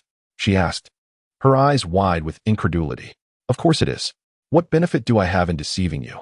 Hurry and find the doctor, and do inform father of this splendid news. He will undoubtedly be overjoyed. How remarkable! The villagers will surely envy us." Jiang Tian scratched her head, confusion clouding her expression. Something felt amiss, yet she couldn't pinpoint what it was. The urgency of her brother's voice pierced through her reverie. "Why are you still hesitating? Mother is of advanced age. What if something unfortunate occurs? If she is truly pregnant, we must ensure her health." "All right, I shall go find someone immediately." Jiang Heng watched as she dashed away, a mischievous grin creeping onto his face. Turning to meet his wife's complex gaze, he quickly adjusted his expression, adopting a guileless smile. "What troubles you, my dear?" Nian's expression was a medley of emotions as she hesitated before murmuring, "Did you truly mean it, or were you merely jesting?" "Oh, my dear, what do you think? I suspect you are deceiving us, but my sister seems oblivious. If the news spreads, the entire village will know, and mother will surely be furious. You might even face her wrath," Seriously. Jiang Heng, detecting the underlying meaning in her words, feigned innocence. See, I told you, my dear, you are quite perceptive. You discern my blatant fib, yet my sister did not. This only proves one thing. You are suited for scholarly pursuits, while her dim-wittedness is quite apparent. As for my little jest, I did not intend to mislead. Mother has been unwell, and as her son, it is only natural for me to express concern. Besides, I have never been pregnant. How could I possibly understand such matters? Nian fell silent, her gaze now filled with wonder. For the first time, she perceived the layers beneath his seemingly simple demeanor, finding her feelings rather complicated. Jiang Heng approached her, gently ruffling her hair with a light laugh. There's nothing wrong with having a bit of cunning, provided I don't deceive you. As for others, I hold no obligation. Have you finished your tasks? Once you're done, let us go see a performance. Ah, the one featuring Mother? She is truly something else. As Jiang Tian burst through the door, she spotted a familiar figure and rushed towards him, pulling him back home with urgency. Jiang Weimin glanced at the other villagers before turning to his youngest daughter, exclaiming with exasperation, "Sishin, what are you doing? Let go of me and stop poking at me. If you have something to say, just say it. Why are you in such a flurry? Dad, can I really say it directly? It might not be appropriate in front of so many people. I think it would be better to discuss it at home," she replied hesitantly. "What's the matter? Did your sister-in-law have a disagreement with your mother? If so, just speak your mind. Let everyone weigh in on the matter."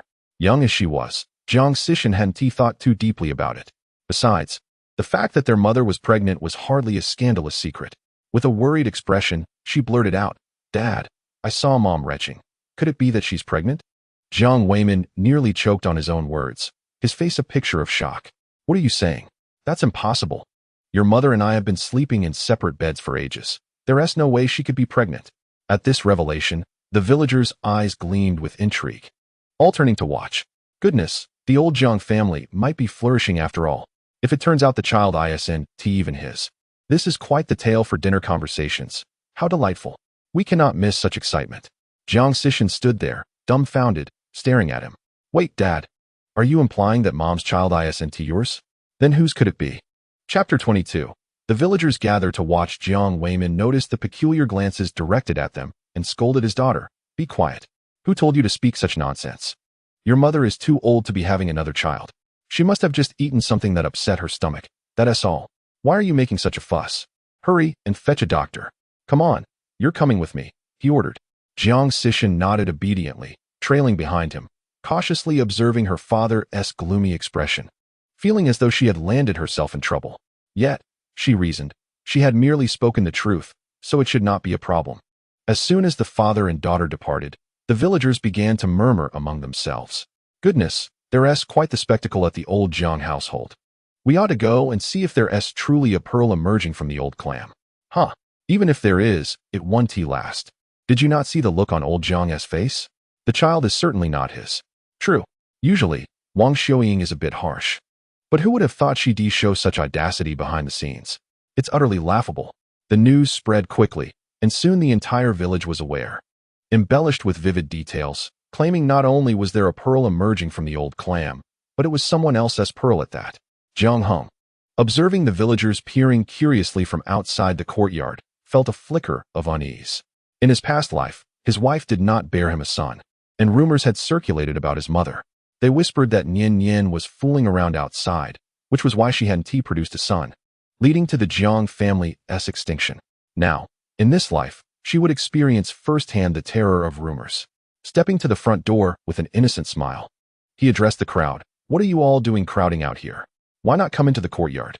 It's quite cold outside." Lu Guofu, who lived adjacent to the Jiang family and had tangled with Jiang Weimin in her youth, always held a grudge against Wang Xiuying. Now that there was entertainment to witness, she couldn't resist joining in. Lu Guofu swayed her hips, covering her mouth to stifle a laugh as she replied, "Oh hum. Inviting us in might not be such a good idea. If your mother finds out, she might just have a fit." Feigning ignorance, Jiang Heng looked at them with a puzzled expression. "Auntie, what do you mean? What's wrong with my mother?" There was little to say. Had your mother succumbed to nausea?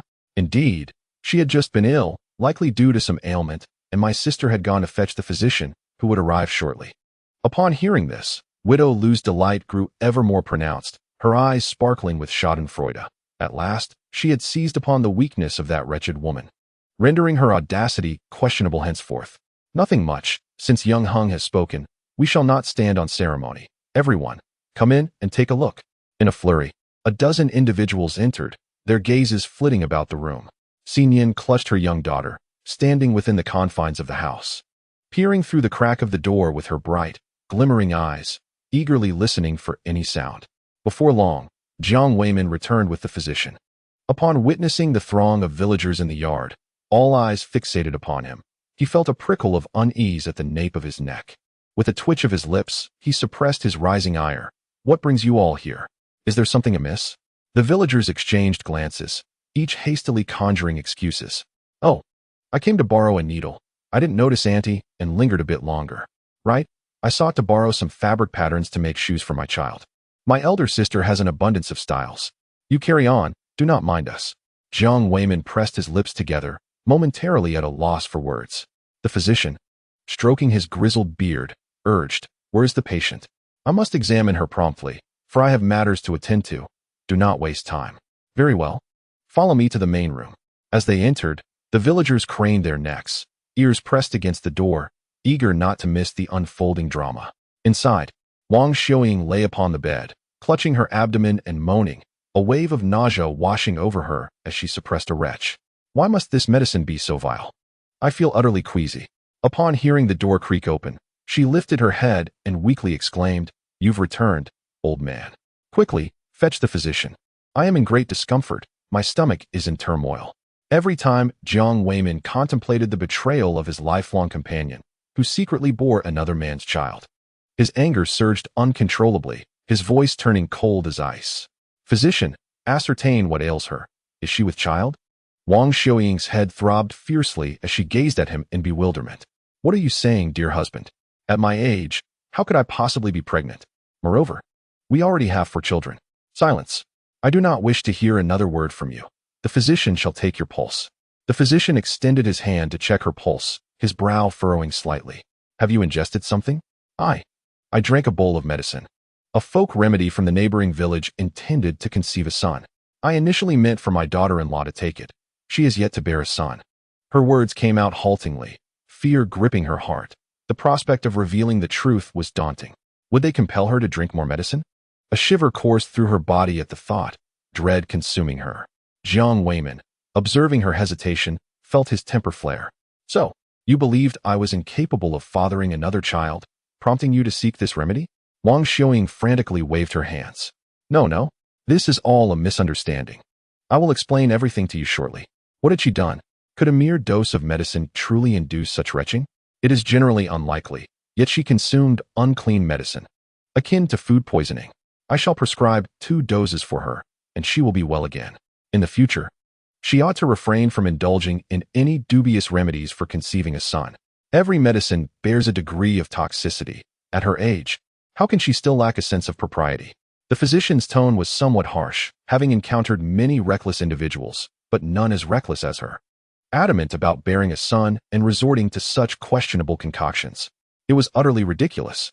I quickly tidied up my belongings and rose, opening the door to a sea of darkness, furrowing my brow. Please make way. I have matters to attend to. The villagers followed, curious and inquiring. What is the matter with Aunt Wang? Could it be that she is truly pregnant? I overheard something about a remedy. What is it? The physician retorted irritably. What else could it be? She merely wishes to conceive a son and has resorted to some unclean folk remedy, resulting in her food poisoning. Folk remedies are deceitful. Every medicine carries its peril. Do not consume them carelessly, lest you end up worse off than you began. Oh, so it turns out that Aunt Wang wishes for an unexpected blessing, resorting to medicine in the hopes of bearing a son. Her courage is indeed commendable. It is rather unlikely she is capable of such a feat. The crowd erupted in laughter, soon dispersing. Though the tale of her attempt to consume medicine to conceive a son had spread like wildfire, impossible to contain, the physician's words were undoubtedly accurate. Jiang Heng listened to their chatter, a subtle smile gracing his lips as he turned and returned to his room, embracing his soft and delicate wife. Indeed, she was still a bit too slender. If only she could gain a bit more weight, it would be far more pleasant to hold her. Why aren't you taking a nap? Is watching the show entertaining? Mother will surely be too preoccupied to manage your medicine. She has her own matters to attend to. See, the issue resolves itself. Chapter 23. Gaining notoriety. Nian looked at him, torn between laughter and exasperation, unable to suppress her upward curving lips. If mother learns of this, she will undoubtedly cause you trouble. You deserve the consequences. Jiang Heng grinned widely, playfully pinching her cheek.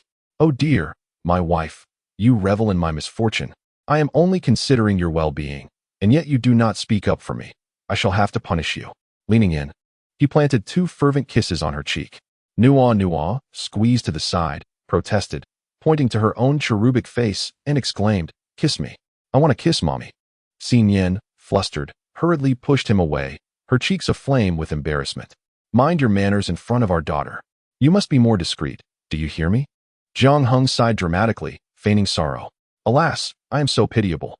Each night I long for a warm embrace. And not only can I not touch my wife, but even a mere kiss is denied.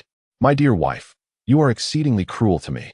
I promise to make it up to you another day. For now, refrain from any mischief and go check on your parents. We wouldn't want them to start fighting again.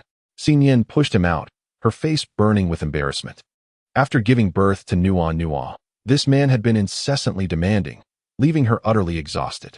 He often ventured into the mountains for hunting, seemingly indifferent to her, and she had thought he was tired of her. Yet now, he was once again quite clingy. Touching her heated face, her heart raced uncontrollably. Jiang Heng, having been pushed outside, touched his nose thoughtfully. In this life, he had gone many years without the company of a woman, and now he found himself in a state of asceticism. Enduring and persevering, he was on the verge of becoming a monk of suffering. It simply would not do. He must find an opportunity next time to entice his wife up the mountain. The home environment was inconvenient and unfit, so he would strive to create the necessary conditions. He simply had to indulge in meat. With this thought, his body surged with vigor. Glancing at the figure sneaking into the courtyard, he remarked with a semblance of a smile, "Little sister has returned. Where have you been in such disarray?" Jiang Situ pouted, tears welling in her eyes, and scampered over, yearning to leap into his embrace, only to find emptiness. Jiang Heng instinctively sidestepped, his smile diminishing slightly. He cautioned, "Little sister, you are no longer a child. Refrain from recklessly leaping into my arms. My embrace shall always be open for your sister-in-law, but for others, you must exercise discretion." Upon hearing his words, Nian could not help but raise her fist and lightly thump his back. Her hand met the hardness of his muscles, akin to stone, causing her own hand to ache. Noticing the commotion behind him, Jiang Heng turned, enveloping her small hand in his large one, playfully rubbing it. "What is the matter? Did I hurt you?" "Ah, I am quite solid. It is best you refrain from roughhousing. I am not ticklish, and you have already inflicted pain. You do not speak so carelessly. It is utterly embarrassing." Nian kicked his calf, this time without exerting much force. There was no point in using strength, for it would only hurt her. This man was a mass of muscle, far too formidable to contend with. A few playful kicks would suffice, yet his incessant chatter was quite bothersome. Jiang Heng remained unfazed, grinning broadly. "Did you enjoy yourself? If not, I could remove my shirt, and you could hit me as you please." Jiang Situ, her eyes reddening, stamped her foot in protest. "Brother, there are still people around. If you wish to flirt, could you not do so in private? It is utterly maddening. TSK, you are aware of your own nuisance yet still choose to linger. Who told you to prattle on outside? Mother's reputation is at stake." I did not prattle. It was father who told me to speak plainly. Look at your foolishness. You ought to read more." Jiang Heng spoke without reservation. His sister was not only naive but also love-struck, evidently spoiled, and should learn through a few hardships. Jiang Situ, overwhelmed by his harshness, covered her face and fled. Nian observed this scene, exclaiming in exasperation, "She is your sister. Could you not afford her a little leniency? How could you drive her away? It is fine. Girls differ from boys. They must be strong from a young age. If they cry at the slightest provocation, it only signifies they have not faced enough hardship and their intellect might be lacking. She has our parents and her younger brothers to pamper her. If I continue to coddle her, she might become unruly. Besides, when she marries, no one will spoil her as we do. She must learn to be more sensible." Jiang Heng, maintaining a playful demeanor, replied, "All right, my dear wife, tell me what chores need doing at home. We shall tackle them together." Nian regarded him with a knowing glance, no longer holding back. You should go up the mountain and fetch some tinder grass for the chickens and ducks. While you're at it, see if you can find any bird eggs to cook for Nuonuo. Understood, he replied. You care for Nuonuo so dearly. Should she marry in the future, I hope you won't be shedding tears. Jiang Heng was momentarily taken aback. This was a question he had never contemplated. He always thought the child was still young. Marriage was a matter far in the future. Reflecting upon it now, if the girls in the village do not attend school, most marry by the age of 18. This implies that Nuonuo could remain by their side for a mere 16 years. Such a fleeting period. With schooling occupying a significant portion of that time, the moments spent together as a family may not even total 8 years. The more I ponder, the more my brow furrows. Nian, noticing his serious demeanor, inquired with curiosity, what troubles you? Jiang Heng gazed at her earnestly and replied, Wife, do you think it is good for Nuonuo to marry? I believe it is preferable for her not to marry at all. In the future, I shall find her a son-in-law who will come to our home. Men are inherently untrustworthy. I cannot bear the thought of my daughter being married off and subjected to hardship right under our noses. I want to protect her, but you are a man too. She retorted, but I am different. I am a good man. A son-in-law, however, may not be, no matter how fine he appears. We cannot know how he will treat our daughter once she is married. Nian's lips twitched, momentarily leaving her speechless. Are you certain? It is typically only families with a single daughter who choose to invite a son-in-law into their home. Most families would not wish for their daughter to remain at home. And what if we have more children in the future? Jiang Heng pondered this thoughtfully and replied, so it ultimately comes down to finances. With sufficient wealth, we could indeed bring a son-in-law into our home. I understand now, my wife. My foremost goal henceforth will be to become the first millionaire in our family, followed by making hundreds of thousands, and ultimately millions. We shall all be together. The more he contemplated it, the more appealing it seemed. The matter of a son-in-law could be addressed in due time. As long as they had ample resources, finding a suitable match would not pose a challenge. Nian, witnessing his increasingly serious tone, sighed in resignation. All right, go check on your parents. If there is nothing pressing, hurry and cut the grass. I have much to attend to. Jiang Heng glanced at the corner where a wooden basin sat, overflowing with clothes, evidently belonging to his younger sister and mother, and frowned slightly. Wife, do not wash my sister's clothes in the future. She is old enough to learn to handle some household chores. Otherwise, how will she manage in another household later? It's no trouble, just a simple task, she replied. Chapter 24. A wedding in the village at the end of November. A family in the village was celebrating the marriage of their son. During this season, rural festivities typically involve hiring a cook from the village and enlisting the help of a few local women to wash and chop vegetables. Although it may be arduous work, many women are eager to participate for the chance to indulge in meat, not to mention the leftovers they can take home to share with their families. Nian was awakened before dawn and hurriedly set to work, washing and chopping vegetables alongside the children. Little Nuonuo was exceptionally well-behaved, clinging to her mother's hem. Nuonuo, my dear, wait until lunch.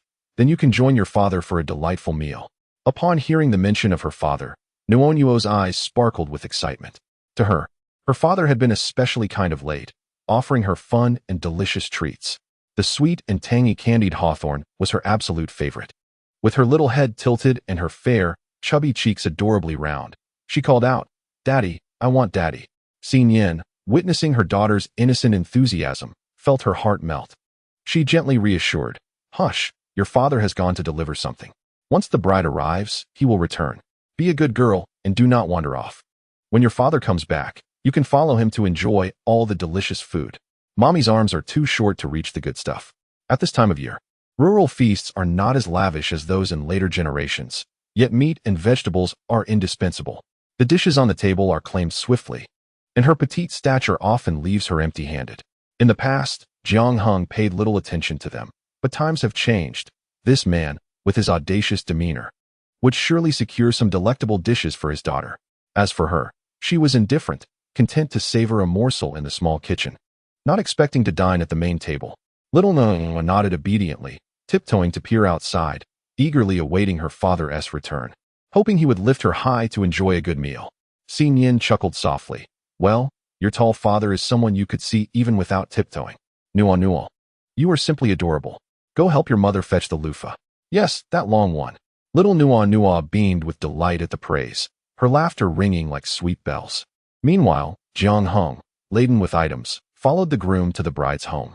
After delivering the goods and witnessing the bride being escorted away, the crowd erupted in jovial banter. Haha, the bride is truly beautiful. Don't forget to have fun tonight, brothers. A whistle pierced the air, drawing their attention. The groom, Zhou Shengquan, retorted without hesitation, Lizy. Our village does not entertain such nonsense. If you wish to revel, find yourself a bride and celebrate at your own pace. Wouldn't you agree? Laughter ensued, while Lizy, feeling embarrassed, flushed and stammered, Brother Sheng, I was merely jesting. All right, everyone, let us hasten back to the feast, Zhou Shengquan urged. Jiang Heng, perceptive as ever, caught a fleeting glimpse of jealousy in Lizy's eyes, which prompted him to delve into the corners of his memory. A glance at the bride revealed a flicker of concern. It seemed Lizy had long harbored an interest in her, having previously attempted to propose, only to be rejected, leading to persistent harassment. The subsequent events remained hazy. Yet they were undoubtedly unpleasant. Prudence was essential when it came to Lizy. Zhou Shengquan, riding his bicycle with an air of triumph, soon reached the village and led the bride into the house, issuing a few instructions before emerging. Noticing that there was little left to address, Jiang Heng pulled Zhou Shengquan aside and refrained from mentioning Lizy's past proposal, deeming it ill-timed on such a joyous occasion. A gentle reminder was prudent nonetheless. Shengquan, I sense that Lizy harbors ill intentions. Ensure someone stays with the bride to prevent him from taking advantage during the celebrations. Zhou Shengquan waved off the concern with a smile, seemingly unconcerned. No worries, brother. I mentioned on the way here that our village does not indulge in such customs. My Chiao is timid and cannot withstand the chaos of wedding festivities. Lizy is too cowardly to act recklessly. Seeing his nonchalance, Jiang Heng nodded, deciding against further discussion, instead offering, just remain vigilant. It is always wise to be cautious, especially on such a joyous day. Understood, brother. Rest assured, Zhou Shengquan replied before being called away. Jiang Heng then made his way to the stove, catching sight of his wife. Before he could utter a word, a small figure dashed towards him, wrapping her arms around his leg and playfully demanding, Daddy, I want to eat meat. As Nian observed his return, she gently remarked, You're back. Please take the child to the banquet. I still have some tasks to attend to, so you need not wait for me. His wife replied, You carry on with your work. I will save some dishes for you. Haha. Very well. Go take a seat quickly. Otherwise, there won't be enough space. She thought little of it. Having witnessed such feasts before, they all tended to snatch up dishes as if they could carry them away. It would suffice for the two of them to have enough to eat. Soon, the sound of firecrackers erupted, marking the formal commencement of the banquet. Jiang Heng, tall and robust, settled at the edge of the table, preparing to serve the dishes. Before him were 3 bowls, one for his daughter, one for his wife, and one for himself.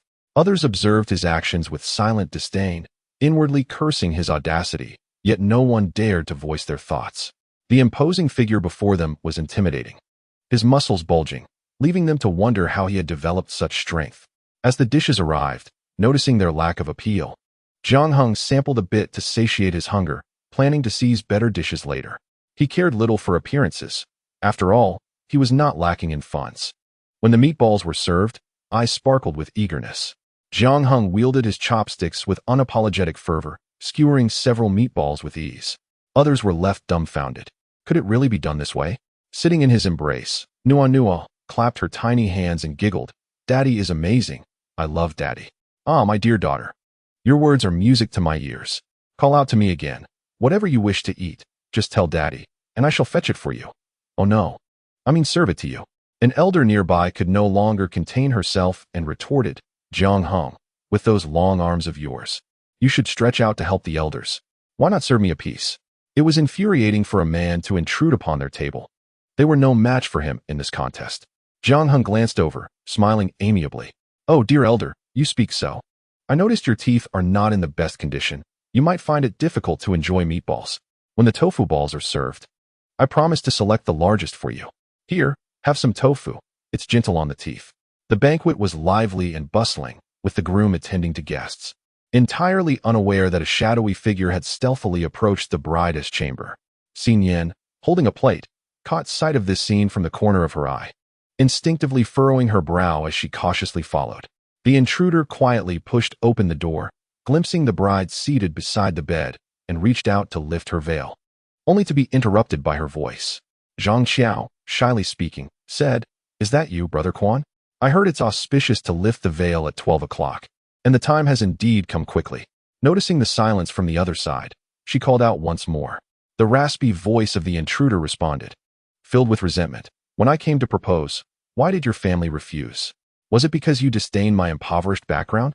Upon hearing that familiar, nightmarish voice, Zhang Qiao trembled, hastily lifting her veil to meet his resentful gaze, anxiety creeping in as she checked that the room was empty. Striving to appear composed, she replied, "Zhou Lai, what do you intend to do? I have made it clear before. The one I love is Brother Quan, and I would never accept your proposal. Hasten away, for today marks the joyous occasion of my wedding. If anyone were to see you in the bridal chamber, it would bring you no fortune." The man, irritated and filled with obsession, retorted, "If you do not cherish me, then why did you save me when I was wounded? Having rescued me, you are bound to marry me." Zhang Xiao stared at him in disbelief, responding incredulously, "My act of saving was born from compassion, unrelated to who you are. I cannot stand by and witness death without intervening. Is it not irrational for you to cling to me for this reason?" With a dismissive scoff, he declared, "I care not for your reasoning. You saved me, and thus must take my hand in marriage. Should you wish to wed another, you are merely dreaming." He shut the door with finality, locking it from within, advancing toward Zhang Qiao while removing his garments, his gaze laden with lascivious intent. "I shall witness how your beloved will respond once we consummate this union. You will have no choice but to return home with me, to live and bear children." Realizing his intentions, Zhang Qiao panicked, her mouth opening to scream, but he swiftly covered her lips, the foul odor making her stomach churn. Sensing something amiss, Nian hurriedly sought out Jiang Heng, whispering urgently in his ear. Jiang Heng sprang to his feet, urging his wife to remain seated, stating, "Mind the dishes. I shall return shortly." He strode purposefully toward the groom, hefting him without a word. Zhou Shengquan, disoriented, called out, "Hey, brother, what are you doing? Put me down." "Silence. I am taking you to save someone," Jiang Heng replied, reaching the bride's chamber and forcefully kicking the door open. Zhou Shengquan instinctively glanced inside, only to find a man, bare and looming over his beloved Xiao Er. Their eyes met, and in that instant his mind blanked, his body surging forward to separate them, delivering a flurry of punches. The man, skilled in underhanded tactics, quickly regained his composure after absorbing a few blows, pushing Zhou Shengquan away while defiantly exclaiming, "What's the fuss, brother? I was merely having some fun in the bridal chamber."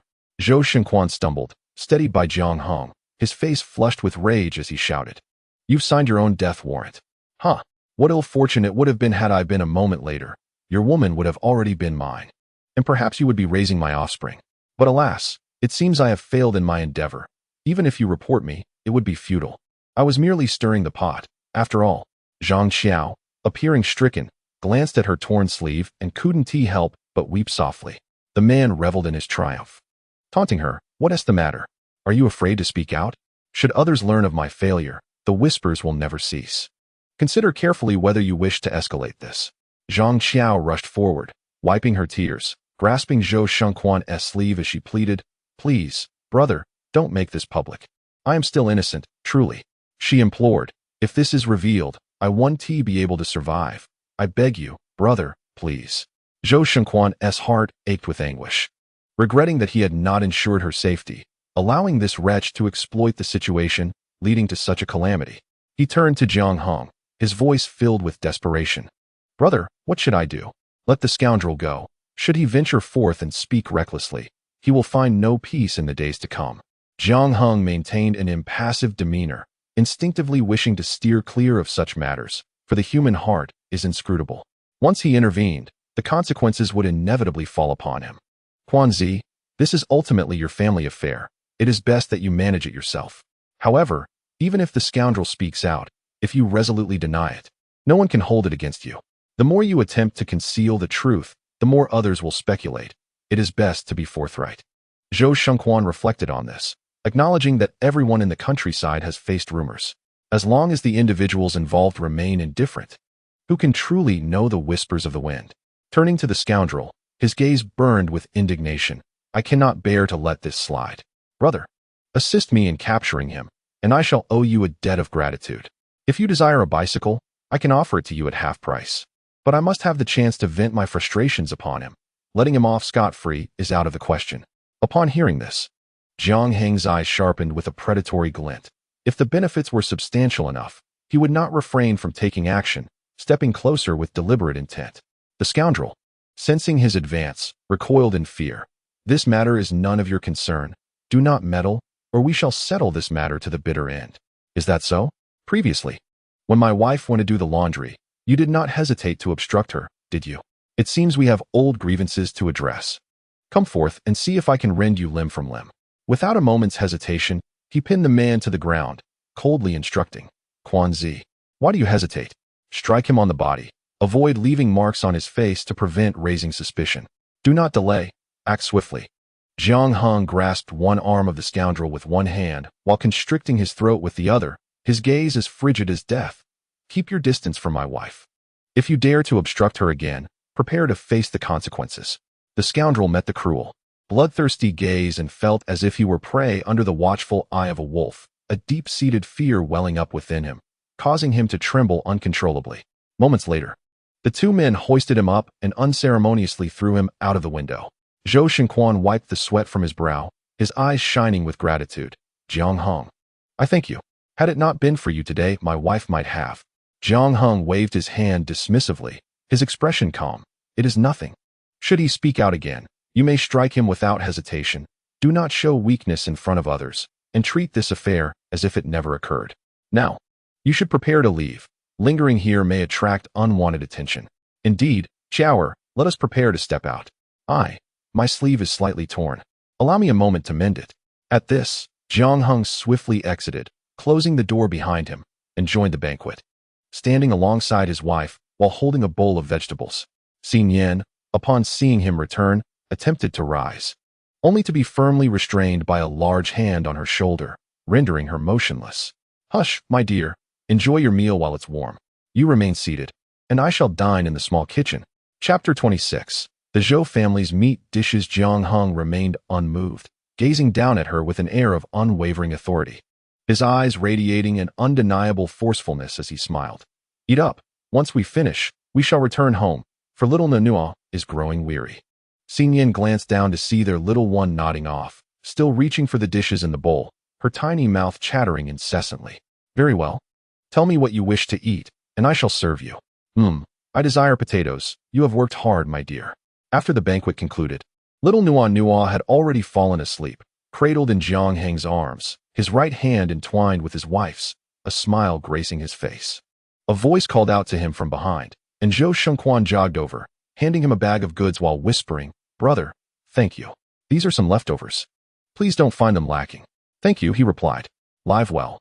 Zhang Qiao is a good girl, and there are still many days ahead. Wouldn't you agree, Quanzi? Yes. I understand your sentiment, brother. Another day, I shall invite you to town for a drink. I have a few matters to attend to today, so I won't keep you. Jiang Heng smiled and waved his hand as the family of three quickly walked away. Meanwhile, Wang Xiuying sat in front of the door, busy with a paper box. Upon seeing the family return, her gaze fell upon the bag in his hand, and she hurried over. Reaching out to take it, she opened it and exclaimed in surprise. Ah, this Quan lad truly lives up to his reputation as the second wealthiest in the village. Such generosity, to offer so many vegetables just for helping with the chopping. Oh my, there are plenty of meatballs and braised pork. Just right for when your grandparents come over for dinner tomorrow. It won't be embarrassing at all. Jiang Heng squinted and inquired cautiously. Didn't they just visit this month? Why are they coming back again? Shouldn't they be dining at Uncle's place? Wang Xiuying's expression darkened, clearly displeased with her in-laws, but restrained by the family's dignity. With a light huff, she responded, Who knows? Your grandparents are fortunate to have your father as a devoted son. Whenever there is something good in the house, they eagerly come to partake. Indeed, he is quite filial. But it's unfortunate that they don't favor him. Such a pity. Their eldest son spoke bluntly, but refrained from self-criticism, feeling somewhat vindicated. That's right. Your grandparents have favored him all their lives. Now, in their old age, they are quite fortunate. Jiang Heng remained silent and deftly shifted the topic. Perhaps. But fortune can only be assessed in hindsight. We're not resting on our laurels yet, and nothing is certain. In time, mother. Perhaps you should subtly show them who truly cares. After all, serving them blindly doesn't serve any purpose. Let father handle that. Wang Xiaoying couldn't help but laugh at his words. Ah, my son truly cares for me, far better than your father. Now, you both take the child and rest a bit. I will tidy the yard. Daughter-in-law, please wait. They're off to rest, and you want tea tire from cutting vegetables. You can't expect me to handle everything alone. Others' daughters-in-law live in comfort. I'm the one with the hard lot. Nian nodded repeatedly, responding cautiously. All right, mother. I understand. Jiang Heng held her hand, his expression calm. Mother, Nian washed all the clothes this morning. And now she's off to wash and chop vegetables. Her hands are turning red from the cold. You should handle the household chores with my younger sister. She's grown up now. Should she still be washing clothes for me? What will happen when she marries? Will she still have to serve her sister-in-law? The younger generation should learn their place. You need to speak up, mother. Constant indulgence won't do. Who would dare marry her? Wang Xiaoying found herself at a loss for words, awkwardly responding. Well, your younger sister is the youngest in the family, so it's natural she's a bit spoiled. She'll learn once she's married. Jiang Heng rolled his eyes and led his wife toward the house. Whatever the case, just don't trouble my wife. Since you care for your daughter, you should handle the hard work at home yourself. After all, you said it's not tiring. With a decisive slam, he closed the door behind them. Wang Xiaoying gazed at the closed door. Her heart, which had just been soothed by her son, now felt utterly desolate. Jiang Heng placed his daughter on the bed, took his wife's hand, and sat down. He meticulously applied the ointment, his hands swollen from the cold. His brow furrowed as if it could crush a fly. I'm fine. A night of warmth will suffice, he reassured her. Let us sleep together tonight, and I'll keep you warm. I promise you'll feel better by morning. As Nian met his fervent gaze, her heart fluttered and her cheeks flushed. No, it's unnecessary. I can manage on my own. Please don't be reckless. Jiang Heng sighed deeply, exasperated. Ah, my dear wife. I'm contemplating establishing a separate home soon. It would be wonderful to have a little bed for Nuonuo. If I hold back any longer, I fear I will burst. After carefully applying the frostbite ointment, he pulled his wife onto his lap, encircling her waist with his arms, ensnaring her securely in his embrace. His voice tinged with a gravelly timbre. His hands, unrestrained, ventured where they pleased, finding their mark and stirring her desires. Nian softened, leaning against him, breathless. Please, not like this, it's still daytime. Jiang Heng let out a lamenting sigh, his tone heavy with yearning. My dear, consider how long it has been since we were together, at least half a year, I reckon. Do you not miss me at all? Nian trembled, burying her head in his chest, too shy to respond. Previously, life had been filled with burdens, and simply existing was a challenge. There had been no time to ponder desires. Now, with a slight financial comfort at home and her husband becoming increasingly considerate, how could she not harbor thoughts? Yet, she feared his relentless pursuits. Not receiving her reply, he sighed again. Indeed, my dear wife, you do not pity me. I shall endure this torment alone.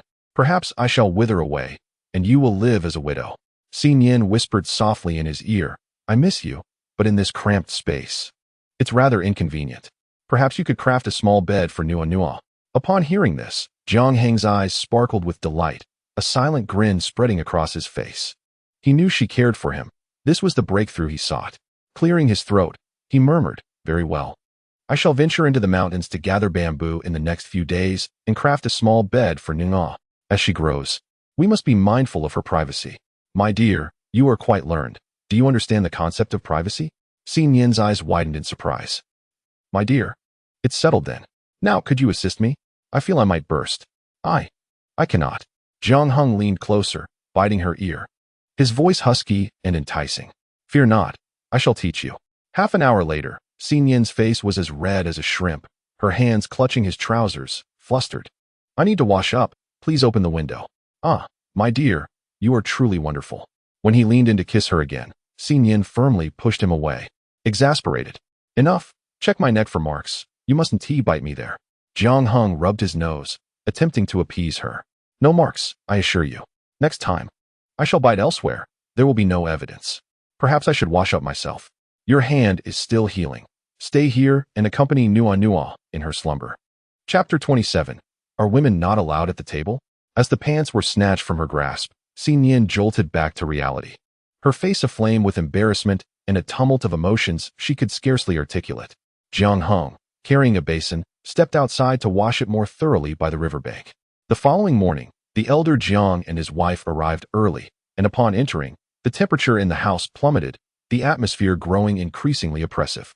With the air of an inspecting leader, old man Jiang paced about, hands clasped behind his back, casting glances around the room, occasionally remarking, "My dear eldest, look at this place, it is far from clean.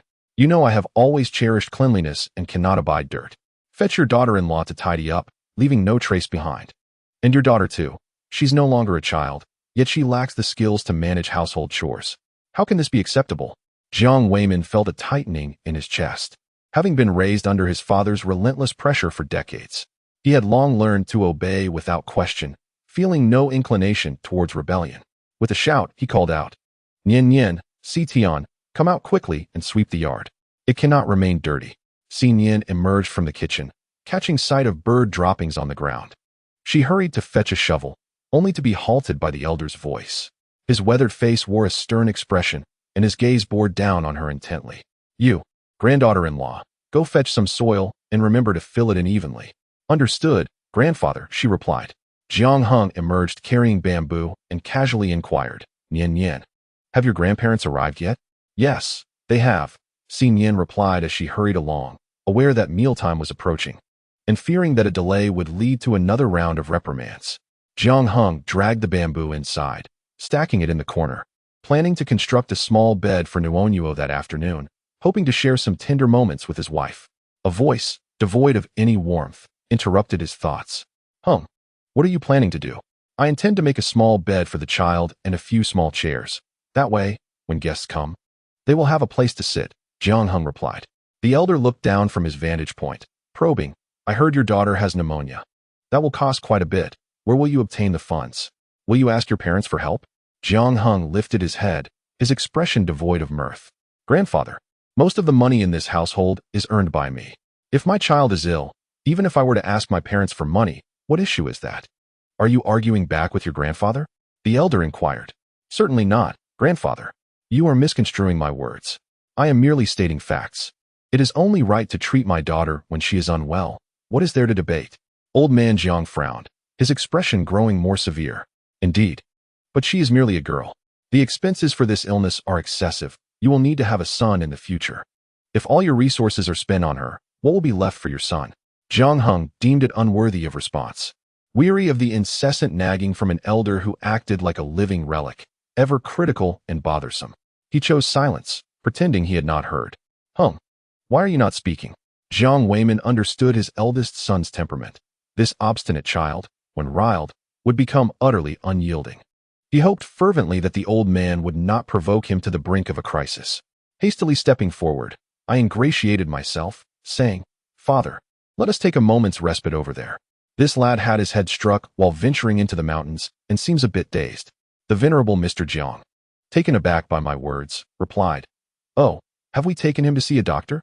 Young Heng is an adept hunter, but we must ensure he remains unscathed. Well, it appears there is no serious matter at hand. He seems much like his old self, albeit with a sharper tongue, infuriating yet unrepentant, and his audacity has grown. He dares to bang the table as he pleases. What manner of life is this, enduring the ire of my father above and my son below?" "Mr. Jiang acknowledged with a grunt and turned to sit down nearby, beckoning. "Next month, we shall fish and prepare our preserved goods for the new year. I have heard that our village is first this year, so we should receive a substantial share. When the time comes, do ensure you bring us some. In my old age, I can only relish a few more years of good food. Eldest, do you not agree? You are still young. In the years to come, you shall have the pleasure of enjoying even more delicacies. Unlike us, who endured much hardship in our youth, now we savor what we can." Jiang Weimin hesitated, for their family barely had enough to eat each year. The elder's request left him uncertain of how much to offer. Noticing his silence, the venerable elder's expression darkened. "What troubles you, eldest? Do you think me greedy? If you have any grievances, let us speak openly." "No, not at all. It is just that this year's South first place is primarily due to Heng's efforts. The village head has promised the largest share to him, and we could perhaps procure a portion from his bounty. Consider it our way of honoring you. At this age, indulging in a bit of good food is hardly inappropriate." Upon hearing this, Jiang Heng's lips curled into a sardonic smile. The notion of enjoying fine food was merely a pretext to gather provisions to distribute to his uncle's children. This old man, with his blatant favoritism, was beyond reason. As the aroma of meat wafted through the air, the elder inhaled deeply, conceding that the eldest's culinary offerings were indeed exceptional. Were it not for the cramped living conditions, he would have considered residing there in his twilight years. Eldest, your meat is truly fragrant, he remarked. Yes, knowing you were coming, I made a special trip to procure some, complemented by the vegetables my daughter-in-law brought yesterday. We can indulge in a hearty meal and nourish our bodies. Several dishes adorned the table as everyone took their seats. When Nian arrived last, a sense of awkwardness washed over her as she realized there was no available spot for her, prompting her to retreat to the kitchen. Jiang Heng called out, "Wife, why are you leaving? Come sit beside me. Half of these exquisite dishes are from your hard work yesterday. You must partake." Father, mother, grandfather, grandmother, do you not agree? My wife has toiled so diligently, cooking once again today. Surely she deserves a place at the table. Upon hearing this, the expressions around the table soured. Nian opened her mouth to speak, but fell silent, lowering her head at her husband's glance. Observing her obedience, Jiang Heng's heart softened, and he urged the others, "Make way. Do you not have eyes? My sister-in-law has no seat." Jiang Lang grumbled, "Why does it seem that elder brother always targets me?" He reluctantly moved aside. The elder matriarch furrowed her brow, her tone dripping with sarcasm. "Oh dear, this granddaughter-in-law must have quite the stature. In other households, women rarely have the privilege to dine at the table." Nian sat beside him, her arm brushing against his, her head bowed in silence. Jiang Heng directly served her meat and vegetables, and upon hearing those words, he chuckled, his innocent laughter concealing a chilling malice beneath. "Grandmother, I must say, you are absolutely correct. If women are not meant to be seated at the table, then how is it that you, as a woman, are here? My heavens, should I then start calling you grandfather? Would that be inappropriate?" The crowd was taken aback. Chapter 28. Dining in the small kitchen, the elderly woman, bewildered by his audacity, questioned whether she had misheard, as her typically obedient eldest grandson could not possibly utter such rebellious words. With a loud thud, the old man slammed his chopsticks onto the table, his expression darkening severely. Nuonuo, frightened by the noise, burrowed into Jiang Heng's embrace, exclaiming, "Daddy is scared, scared." Jiang Heng cradled his daughter and turned to the furious elder, expressing his discontent. "Grandfather, you frightened my daughter. Why must you throw your chopsticks while we are eating?" He sighed. "Come on, Dad, say a few words to ease grandfather's anger. What if he gets so upset he falls ill? That would just lead to more expenses." Indeed, the familiar tension had returned. Why could they not enjoy a peaceful meal without commotion? Jiang Weiman took a deep breath, apprehensive that his obstinate son might unleash chaos, and cautiously advised, "Dad, do try the meatballs. They are quite delightful." The elder, accustomed to his authoritative demeanor, could not tolerate the challenge to his authority and rebuked, "Hung, if you send your wife to the kitchen to eat, I shall overlook this transgression. Otherwise, you are being unfilial, and such a reputation would not be favorable. An ungrateful child will find it exceedingly difficult to prosper." "Oh, Dad, you are indeed the most qualified to speak on this matter. You have always treated grandmother and grandfather with the utmost respect, yet you have not achieved wealth, have you?" Jiang Heng interjected. "Now, grandfather, family meals are not akin to a leadership meeting. They do not require such formality. Most of the food on this table has been earned by my wife's hard work. If you insist on banishing her to the small kitchen, then you shall not partake of the dishes she has earned, for that would be shameless. And it would be utterly laughable if word got out." Jiang Heng stood up, placing Nuonuo in his wife's arms and decisively removing the meat dishes from the table, all while maintaining a cheerful demeanor. "Grandfather, you are absolutely right. I am indeed unfilial. As an ungrateful grandson and granddaughter-in-law, we shall no longer be a bother in your presence. I shall take away the dishes my wife earned. Thank you, grandfather, for your understanding." "Oh, grandfather is simply too kind. Please enjoy your meal at your leisure." Nian, holding her daughter, obediently followed her husband.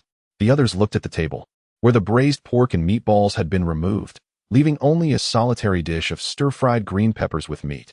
The old man, seeing the diminishing feast, felt his vision darken and angrily pointed at Jiang Heng, scolding, "Eldest, what is the meaning of this?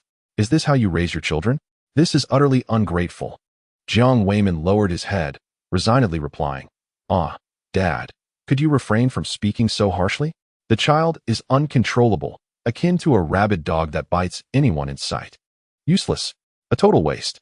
The three siblings of the Jiang family exchanged glances, silently agreeing that they would avoid provoking their older brother in the future. He had truly lost his mind, disregarding even grandfather's authority. Surprisingly, there was a certain exhilaration in this chaos. They kept their heads down, concealing the upward curve of their lips as they continued to eat. In the cozy kitchen, Jiang Heng placed delectable dishes on the table, encouraging Nuonuo to sit on a small stool while he served her food, coaxing her to eat. The three of them enjoyed their meal joyfully. Nian smiled gently, her eyes sparkling as she looked at him, softly expressing her happiness. You protect me in front of them, and it brings me great joy. Of course, he replied earnestly. You are the one destined to share a lifetime with me. Besides, what have you done wrong? It is they who lack reason, and we need not adhere to their logic. As long as you find joy and do not suffer loss, that is what matters. Do not be overly considerate. The notion that suffering brings blessings is just a saying. Those who can endure loss will find themselves perpetually burdened. Let those who wish to suffer do so. I, for one, do not desire it. Jiang Heng stated with sincerity. Nian could not help but chuckle, gently affirming his words as she served him a meatball. Playfully chiding, don't focus solely on us. Men expend more energy. If you don't eat well, you will lack strength. Ah, my dear wife, you truly care for me. Rest assured, I possess a natural strength, and besides, hunters do not go without meat, he replied with a grin. However, if the elders persist in their meddling, will it not trouble you? Jiang Heng shrugged nonchalantly. It is of no concern. If they trouble me, I shall reciprocate. It is merely a contest of who is more resolute. I shall never be the one to suffer loss. Should anyone target you, remember to inform me. Do not keep it to yourself. You are also a man. It is perfectly acceptable to rely on me more. Nian felt a lump in her throat. Touched by his words, I will remember that. You should eat more. Nuonuo, and I do not eat much. She added, it's a waste if the leftovers go uneaten. They are better off in your stomach. Jiang Heng laughed heartily, praising her. Excellent, excellent. My wife is learning to embrace a bit of mischief. I like it. Continue to maintain this attitude, and do not feel overly polite to others. Do not hesitate to point out the shortcomings of others, while sparing yourself from undue hardship. Indeed, I shall heed your advice. Nuonuo, with a round little belly, patted it and declared, Belly, no more food. Nian chuckled, if you are full, let us take a stroll to aid digestion. Do not overindulge. Yes, Nuonuo, let us walk. Once the little one had stepped out, Jiang Heng swiftly finished the remaining food, discarding the empty plates into the pot. He then spoke, My dear, I wish to make a little bed for Nuonuo. I have not yet decided on the design. Since you are well read, why not sketch one for me to follow? All right, but the pots and pans still need washing. I will do that first. Jiang Heng took her hand and led her outside, calling out, Little sister, your sister-in-law is tired from cooking. Remember to tidy up the kitchen. In a few days, I will make you candied hawthorn. In the main room, Jiang Tian pouted, initially reluctant to agree, but the mention of candied hawthorn piqued her interest. She grabbed her bowl and approached the door, her eyes bright with anticipation. Brother, are you truly going to buy me candied hawthorn? I am not buying it. I will make it. In a couple of days, when I have the time. You may eat as much as you wish, provided your teeth can handle it. Jiang Heng replied before turning his attention back to his wife. Nian sat indoors, contemplating the design for the little bed. Nuonuo was a restless sleeper, and without proper barriers, she would surely tumble out. The bed could not be too high, as it would be difficult for her to climb up. Equally, it could not be too low, lest it attract insects or centipedes. Perhaps it would be best to enclose it on all sides, leaving a small opening. A ladder is required here, just a few steps will suffice. Allowing the little one to climb up and play with it as a toy, the height should be slightly lower than that of a large bed. Inspired, I swiftly moved my ruler, paper, and pen, and soon a design for a small bed emerged. With great excitement, I rushed out to show it to Jiang Heng. He merely cast a glance, his eyes filled with astonishment. This design closely resembled the bunk beds of later times, albeit not as high, merely a single layer. Noticing his silence, I felt a pang of anxiety and nervously inquired, Is it too complicated? I could modify it. Having railings on all sides seems rather cumbersome. Chapter 29. Clarifying the principles. Jiang Heng waved his hand with a smile, saying, Not at all. I simply find this design quite unique. I could gaze at it for a while. My dear wife, you are truly remarkable.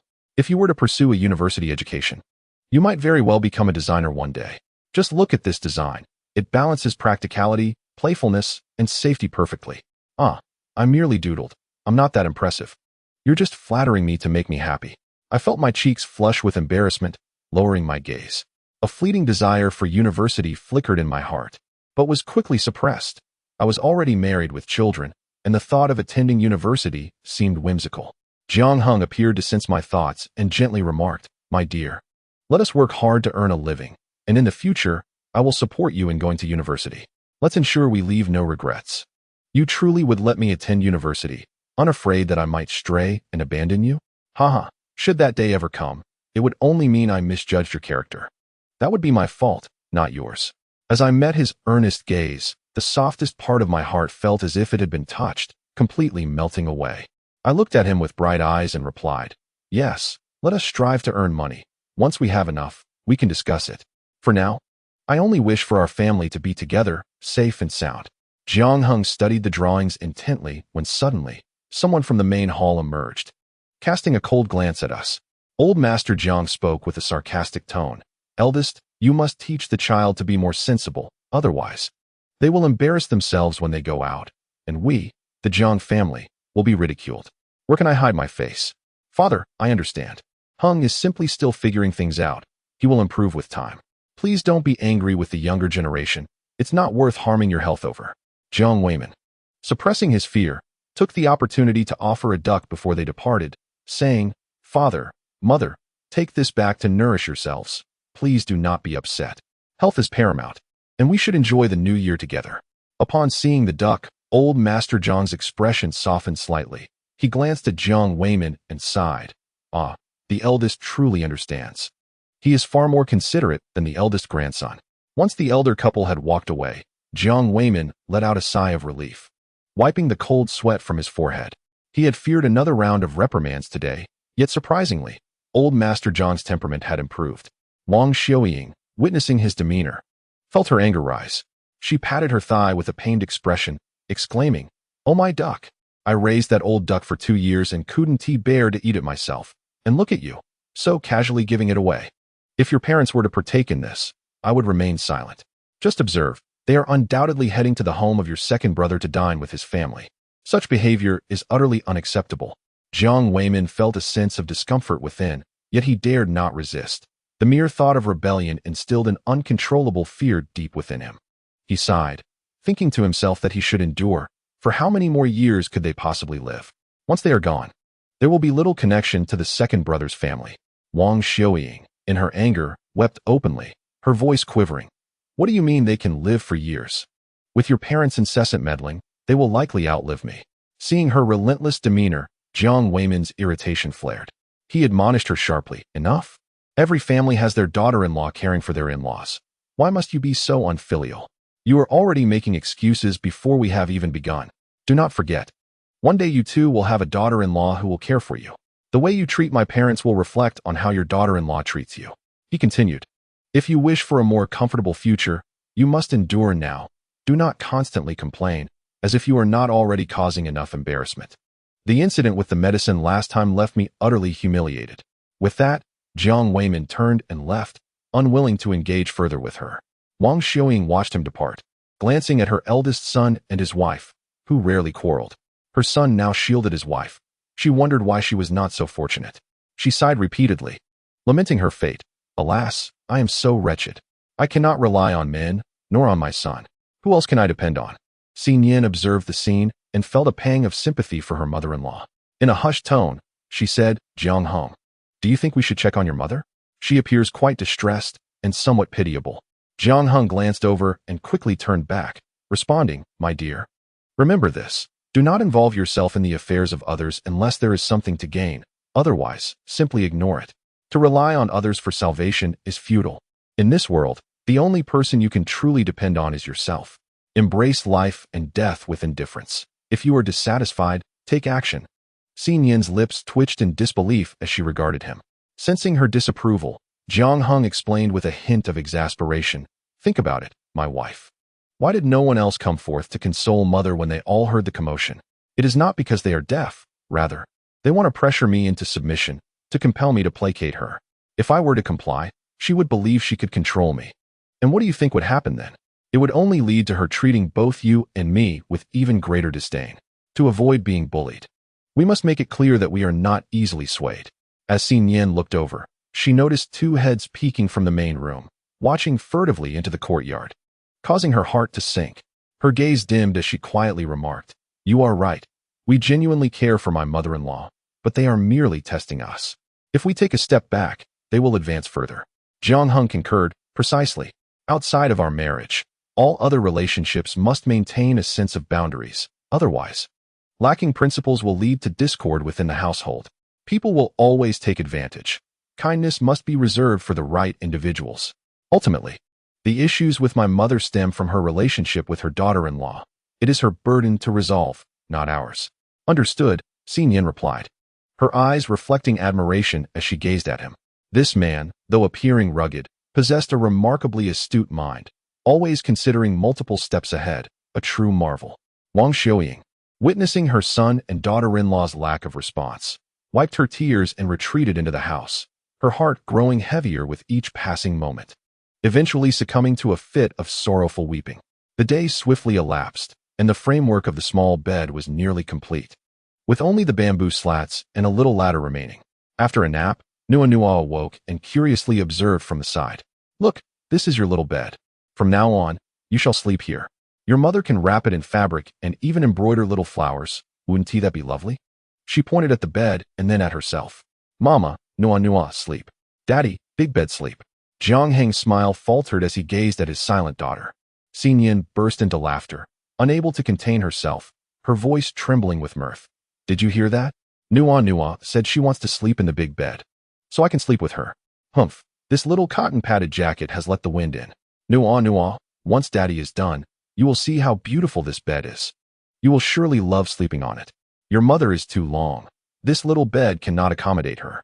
Chapter 30. Nian's tender souls as dawn broke. Jiang Heng had yet to open his eyes. He reached out to the side, only to find the space empty yet still warm, evidently indicating someone had just risen. Opening his eyes and stepping outside, a biting cold wind rushed past, momentarily stealing his breath. A glance at the yard revealed no one in sight. Frowning instinctively, he made his way toward the riverbank. In Xiaohe village, a river flows, its source bubbling from the mountains above, and the women often prefer to wash there, as it is both convenient and cleanses thoroughly. Sure enough, a familiar figure came into view from a distance. Jiang Heng's anxious heart settled. Without waiting for words, a small figure darted toward the riverbank, crouching down to splash in the water. The precarious sight made his pupils constrict sharply. He hurried over, grasping the little girl by the back of her collar, lifting her effortlessly onto his lap, and gave her a gentle swat on her little backside, his expression slightly stern. "Nuonuo, who allowed you to play in the river? What if you fall in? Disobedience warrants a punishment." The little one, suspended in midair, did not have time to react before she felt the sting delivered by her favorite father, instantly feeling a surge of injustice and bursting into tears. Nian, hearing the cries, abandoned her unfinished laundry and rushed over, careful of the small pebbles along the riverbank that made her footing unsteady. Terrified of the angry man, she timidly spoke, "Yes, I'm sorry. I should have watched Nuonuo better. If you must punish someone, let it be me."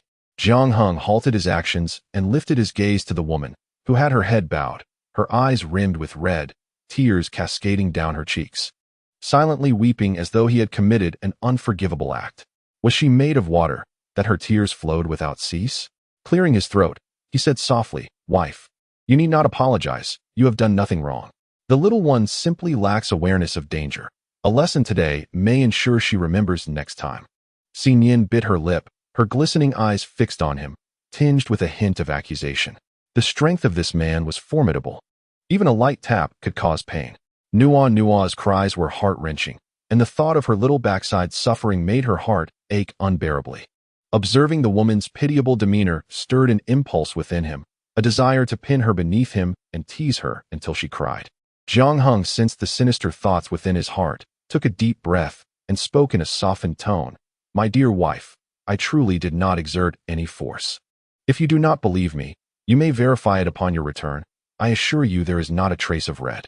Seeing her gaze filled with skepticism, he sighed helplessly. "Nuonuo is my own daughter. Would I truly be capable of harming her?" It is merely a lesson for her mischief.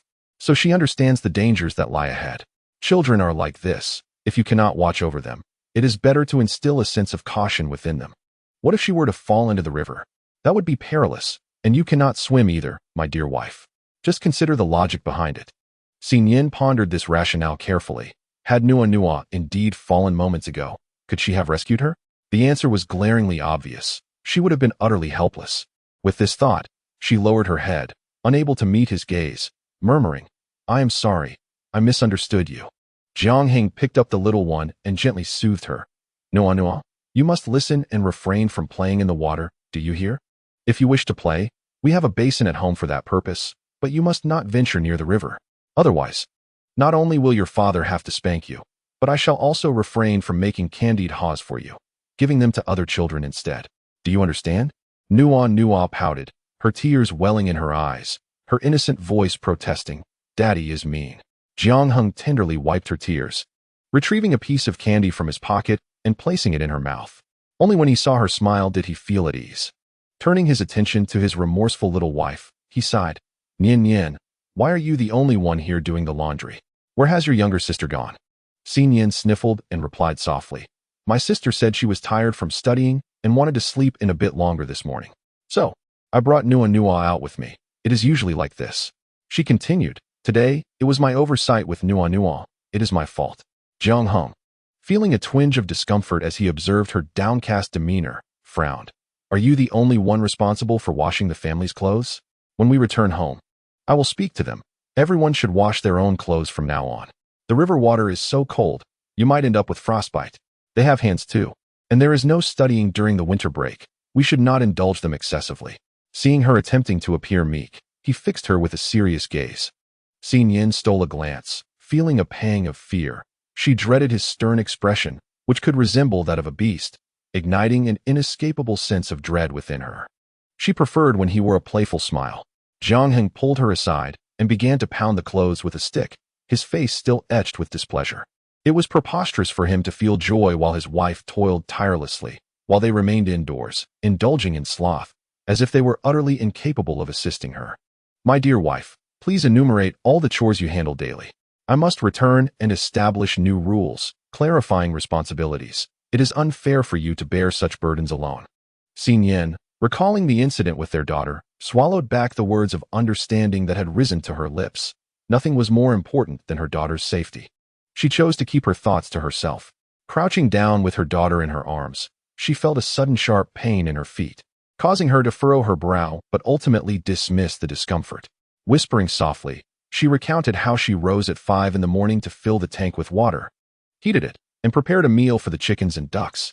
After completing breakfast, she washed clothes by the riverside. Upon hearing this, Jiang Heng pressed his lips into a thin line, his gaze fixed on her with unwavering authority. Wife, will you heed my words or theirs? Nian replied, I shall listen to you. Very well, he continued. After we wash the clothes, we shall return home for a family meeting. Responsibilities will be allocated, and from now on, you shall only attend to your designated tasks. Should you dare to overstep, I will spank you. Do you understand? You are my wife, and you need only follow my lead. They are not incapacitated to the point where everything must fall upon you. Jiang Heng understood her concerns and offered reassurance. If anyone troubles you, simply direct them to me. If my tongue is clumsy, let them seek me out, understood? Nian murmured an apology, explaining, I'm sorry. Today it was my fault. I merely wished to prevent you from quarreling with them. Those trivial tasks are not exhausting, just a bit time-consuming. It is not merely about that. The household chores should not rest solely upon your shoulders. You belong to me, do you grasp that? He muttered to himself. I have not even been extravagant with my resources. They truly lack courtesy. Just wait and see. Upon returning home, he promptly hung their clothes to dry, while carelessly tossing the others into a basin at the doorstep. He then pulled his wife into the house, lifting her onto the bed and crouching down to remove his shoes. Nian shrank her feet, but he grasped her ankle, rendering her immobile. Jiang Heng fetched ointment. Observing her bloodied, scraped foot, he meticulously applied the salve and bandaged it, then gently placed her under the covers, softly saying, You and our child sit tight while I fetch dinner. Chapter 31. A redistribution of household duties after Jiang Heng returned with a bowl of rice. The trio enjoyed a hearty meal. Soon, The sound of the main house door creaking open was followed by a cacophony of complaints. Wang Xiuying's voice dripped with sarcasm. Daughter-in-law, are you being lazy again? Why are you only drying your own clothes? We are all family. Is it not selfish of you to prioritize your own? I should just go. Go where? Stay and eat. I will check. Jiang Heng opened the door, his expression cold. Mother, what are you doing so early? I washed the clothes, thinking you were not incapacitated enough to dry them. We are a family. It is inappropriate for all the chores to fall upon my wife. Wouldn't you agree? Instead of hurling insults, you could have helped her dry the clothes. Seeing her rendered speechless, he continued, let us finish breakfast. I have matters to discuss. We should all gather for a family meeting. Wang Xiuying heard the door slam shut and simmered with frustration, daring only to mutter under her breath, look at the head of the household. This is our beloved son. It truly vexes me. She clutched her chest. Oh, how this infuriates me. Who else lives like this? While others marry and enjoy the comforts of being served by their daughters-in-law, she expected a bit of ease, only to find herself enduring her son's ire. Jiang Weiman remained indifferent, believing household chores were the women's domain. No matter how his son caused a ruckus, it would not directly affect him. He dismissed the situation with a few words. Fine, let us hurry and eat. Afterward, we must sell mats. Why bother quarreling over such trivial matters? Just placate her. Wang Xiuying, feeling increasingly ignored, grew more incensed, her resentment towards her daughter-in-law intensifying. How fortunate one can be, having a man to protect them. Gathered around the dining table, the family was engaged in a meeting. Oh, rather, it was a unilateral conference led by her husband. As Jiang Heng ate, he spoke up, addressing his mother. Mother, please enumerate the household chores, ensuring none are overlooked, and clarify the division of labor.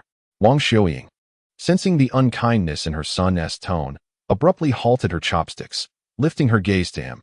Eldest son, what do you mean by that? Are you feeling pity for your wife? Every daughter-in-law faces the same ordeal. When I married your father, I took on all the household responsibilities. Why should your wife be any different? Mother, you didn't have a father to protect you, which is unfortunate. There's nothing to boast about. My wife is, of course, different. My father's inadequacies are his own issues. They bear no relevance to me. Jiang Heng's words, delivered with an air of entitlement, drew disapproving glances from the others present. Indeed, the eldest had changed. He was becoming increasingly audacious, even disregarding his father. Jiang Weiman frowned, his discontent evident. Eldest son, what nonsense are you spouting? If you truly pity your wife, then you should handle your own chores. What could possibly befall you in such a simple task? Oh, should I take on everything? Are the rest of you incapacitated? Jiang Heng retorted, his temper flaring. Slamming his palm on the table, he asserted in a firm voice, from now on, Nian will wash the clothes for the three of us and prepare meals. The responsibility of feeding the chickens and ducks will fall to the younger sister, while the second brother will fetch water to fill the tub, and the third will heat water for everyone's washing. Mother, you will handle the sweeping. Our parents have worked hard all their lives. They deserve to enjoy some comfort now. Do you three have any objections? If you do, it matters not. I will summon you in the morning. And you know the consequences of disobedience. With that, he flashed a chilling smile. The three siblings involuntarily shivered, swallowing their words of dissent, lowering their heads to sip their porridge in silence. Jiang Weiman felt a tumult of emotions, voicing his displeasure. Eldest son, every household operates this way. It is the daughter-in-law's duty upon entering the family. Why should yours be any different? Jiang Heng raised an eyebrow, responding without reservation. Is that what you call special? My wife will share her life with me, and I desire a more orderly and equitable household. Is that a fault? We are all family, so chores should be shared. Why should the burdens of work fall solely upon my wife, while the benefits are distributed equally? Moreover, our younger sister will eventually marry. What is wrong with her learning some household skills? If she knows nothing, who will want her? As for fetching water, that is traditionally a man's task. My wife has a delicate constitution and can manage the cooking. Besides, we are family. Your excessive scrutiny is unwarranted. This is not a discussion, but a notification. If you fail to comply, you shall find no solace in sleep. Observing her husband's protective demeanor, Nian felt a warmth swelling within her heart, an indescribable sensation that brought her a sense of security and reassurance. Jiang Weiman glared fiercely at his daughter-in-law, surprised to discover that beneath her soft exterior lay a cunning mind. In his view, it was all instigated by her, otherwise, How could his once dutiful eldest son now behave as if he were a different person? Surely, she had whispered sweet nothings into his ear, infuriating him to no end. Jiang Heng observed their silence, a slight smile gracing his lips, infused with a hint of delight. Since none of you are speaking, I shall take it as your tacit agreement. Let us commence from tomorrow. Little sister, do your best and learn from your sister-in-law. It is essential to know how to serve in your marital home. Jiang Sitian, after their meal, engaged in the chores of cleaning alongside the trio of mothers-in-law.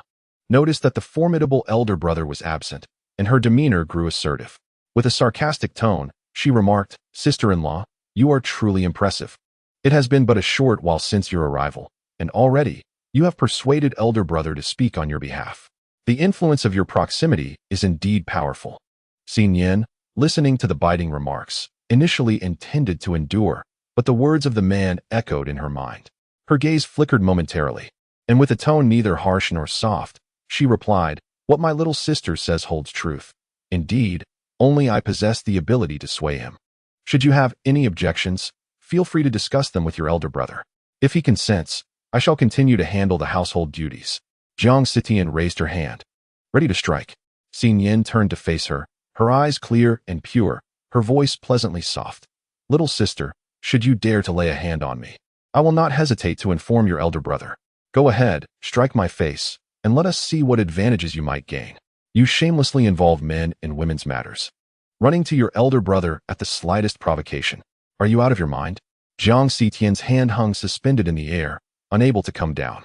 She knew well that her elder brother's temper would not be lenient towards her. Nian, witnessing her hesitation, felt a spark of confidence, her voice rising slightly. "Because I have a man to report to, why should I not? If you wish to complain, it appears you have no one to turn to. In the future, you might consider finding a man to protect you." Having said this, she noticed Jiang Sitian puffing up with anger, yet refraining from any action. A secret delight welled within her, a small sense of triumph that she struggled to suppress. She mused to herself that perhaps she had become a bit mischievous, no longer so understanding.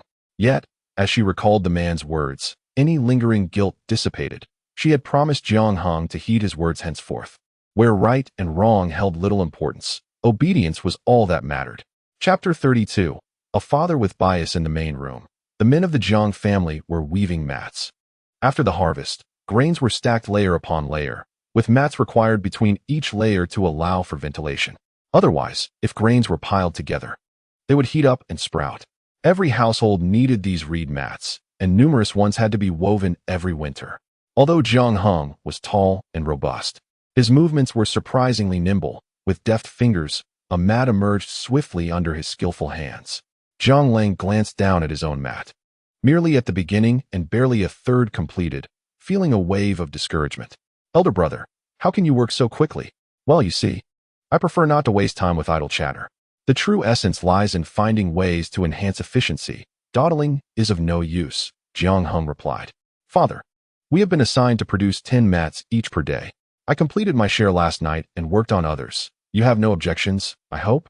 Jiang Weiman felt an inexplicable tightness in his chest upon hearing his elder son's words.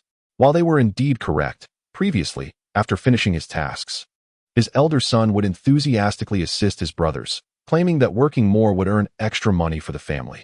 Everything has changed. There is no longer any willingness to endure loss, and what semblance of a family remains. I fear that discord among brothers is inevitable. After speaking, Jiang Heng lowered his head and busied himself, seemingly oblivious to the size around him. What has happened to the family? There must be rules. A fundamental sense of fairness among us. If anyone is to bear the brunt of hardship, let it be he who suffers the most. I have no interest in being the perennial good guy for others to take advantage of.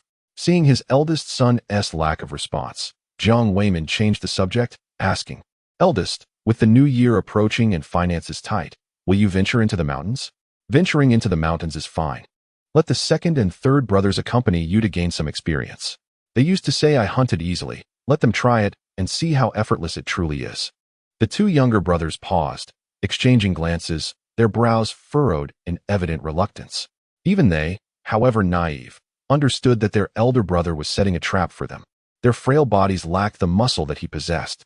Let alone hunting, even climbing the mountain would be exhausting for them. Jiang Heng glanced at them, as if discerning their thoughts, and scoffed. What's the matter? Didn't you used to say I found it easy in the mountains? Are you afraid now? Jiang Yifun's lips moved, about to speak, but was interrupted by the third brother. Jiang Lang, blushing with excitement, declared, "What's so difficult about entering the mountains? Eldest brother, don't try to provoke us. We will go, and it's a good opportunity to hunt and sell some game." Huh, well said. The third brother possesses courage and is a true man. And you, second brother, don't just bury yourself in books. Think of ways to contribute to the family's finances as well. While I can earn money, I am but one person. Should I encounter a good catch, it would be a shame to leave it behind alone. Provoked by this challenge, Jiang Yifun smiled slightly and replied, "Fine, since you insist. We shall accompany you to help with the catch. You must ensure you gather plenty." Jiang Heng regarded him earnestly and smiled broadly. "That depends on luck. Whatever we encounter, we shall hunt. Entering the mountains does not guarantee success. Sometimes, returning empty-handed is quite normal. You understand this, don't you?" "Of course, we understand, eldest brother." Jiang Weimin frowned, clearly reluctant to allow the second and third brothers to go. After all, he had 3 sons. What if they encountered a bear? If he lost his eldest, he would still have 2 sons to care for him. But if all 3 went into the mountains, he could not help but worry. Unable to restrain himself, he said, "Eldest, perhaps it would be better for you to go alone. Your younger brothers are only scholars. They have never done any strenuous labor and lack the strength. What if they are unable to keep up, and it hinders your efforts? You are an experienced hunter. Going into the mountains is easier for you." Upon hearing this, even if Jiang Heng was somewhat prepared for it, he could not help but feel a chill in his heart. An experienced hunter? Who is born an experienced hunter? It is merely a title forged by necessity. He scoffed. "What's wrong, father? Have you forgotten what you said when I first ventured into the mountains? You told me that a man must not fear. Every beginning is difficult, but it will pass. Am I to be deemed less precious than the second and third brothers? Is this how you truly feel?" Such words are disheartening. Jiang Weimin met his son's cold gaze and felt a pang of guilt, turning his face away. Jiang Yifun observed their stalemate and, after a moment of contemplation, resolutely declared in a soft voice, "Elder brother, I shall accompany you into the mountains. I hope you do not find me a burden." "How could that be? We are brothers, after all. I would never disdain you, the second brother, for being inept. However, do not take offense at my candid remarks. I tend to speak my mind when I witness ineptitude. You, being a scholar, ought not to be overly concerned with the words of a rough man like myself." Jiang Heng turned his gaze toward the third brother, who was looking down, and cheerfully inquired, "What about you, third brother? Would you like to join me in the mountains to broaden your horizons and witness how effortless hunting can be?" Jiang Lang's lips twitched as he thought to himself that his elder brother harbored a grudge. Had he not merely made a passing comment before? Was it necessary to hold on to it until now? Sulking, he retorted, "If you go, then so will I. Who is afraid?" "Ah, well done, second and third brothers. You truly embody the spirit of the Jiang family. Father, do set a date for our excursion into the mountains, and please prepare a couple of axes for chopping wood." Jiang Weimin hesitated, his tone tinged with caution. "Eldest, as this is your brother's first venture into the mountains, you must take extra care of them. It is imperative that nothing goes awry." Jiang Heng cast a sidelong glance at him and replied nonchalantly, "Father, you never worried when I ventured into the mountains before. Why the sudden concern for the second and third brothers? One might think I found them on the roadside. And no, I was merely speaking off the cuff. You have experience from your frequent trips, but your 2 younger brothers do not. Just ensure you keep a close watch on them." "Understood," came the dismissive reply. An hour later, Jiang Heng rose and, with a relaxed tone, announced, "I have finished preparing my 10 mats. I have matters to attend to. So you 2 brothers may continue." Jiang Weimin watched him leave, his lips pressed into a thin line. "Father, the eldest has become rather callous. He shows us no affection anymore. The previous version of him was much more agreeable, albeit a bit weak. Enough, hurry and weave those mats. Once we are in the mountains, make sure to stay close to your elder brother. It could be fatal if you were to get lost." Jiang Yifun nodded earnestly and assured, "Yes, father, do not worry. We will be cautious. If fortune smiles upon us and we find ginseng, we shall prosper." Jiang Weimin's expression softened as he nodded repeatedly. "That is indeed the case. If we truly find ginseng, we need not worry for the entire year ahead. However, your safety is of utmost importance. Wealth is secondary. Do ensure you return safely." Chapter 33. The painful period of family rules the following day, as dawn broke. Nian rose to prepare breakfast. With the other household chores delegated, she felt a sense of relief as time was no longer so pressing. Jiang Heng soon followed her into the kitchen, wrapping his arms around her waist from behind, his body pressing against her back. His voice was slightly husky as he said, "Wife, do you know why I asked you to cook?" "I do not know, but I am certain you have your reasons. I will defer to your judgment. For your mind is more agile than mine." "Ah, my dear wife, you are truly delightful." Nian, fearing that their family members might rise and gossip, gently shrugged off his hands, deliberately ignoring the longing look in his eyes as she focused on her tasks. Jiang Heng pouted and lamented, "As the weather grows colder, cooking in the kitchen allows for the delightful opportunity to sneak a bite and enjoy the warmth. Much more pleasant than you going out to wash clothes." "Dear wife, do not be overly honest. It is perfectly acceptable to indulge in a little culinary mischief. Who will know? Being too naive can lead to unfortunate circumstances. Now hurry along. The kitchen is rather cramped, and you are obstructing the light, making it difficult for me to see clearly." After gently ushering her out of the small kitchen, Nian felt a warm flush on her cheeks, her lips involuntarily curving into a smile, her eyes sparkling with delight.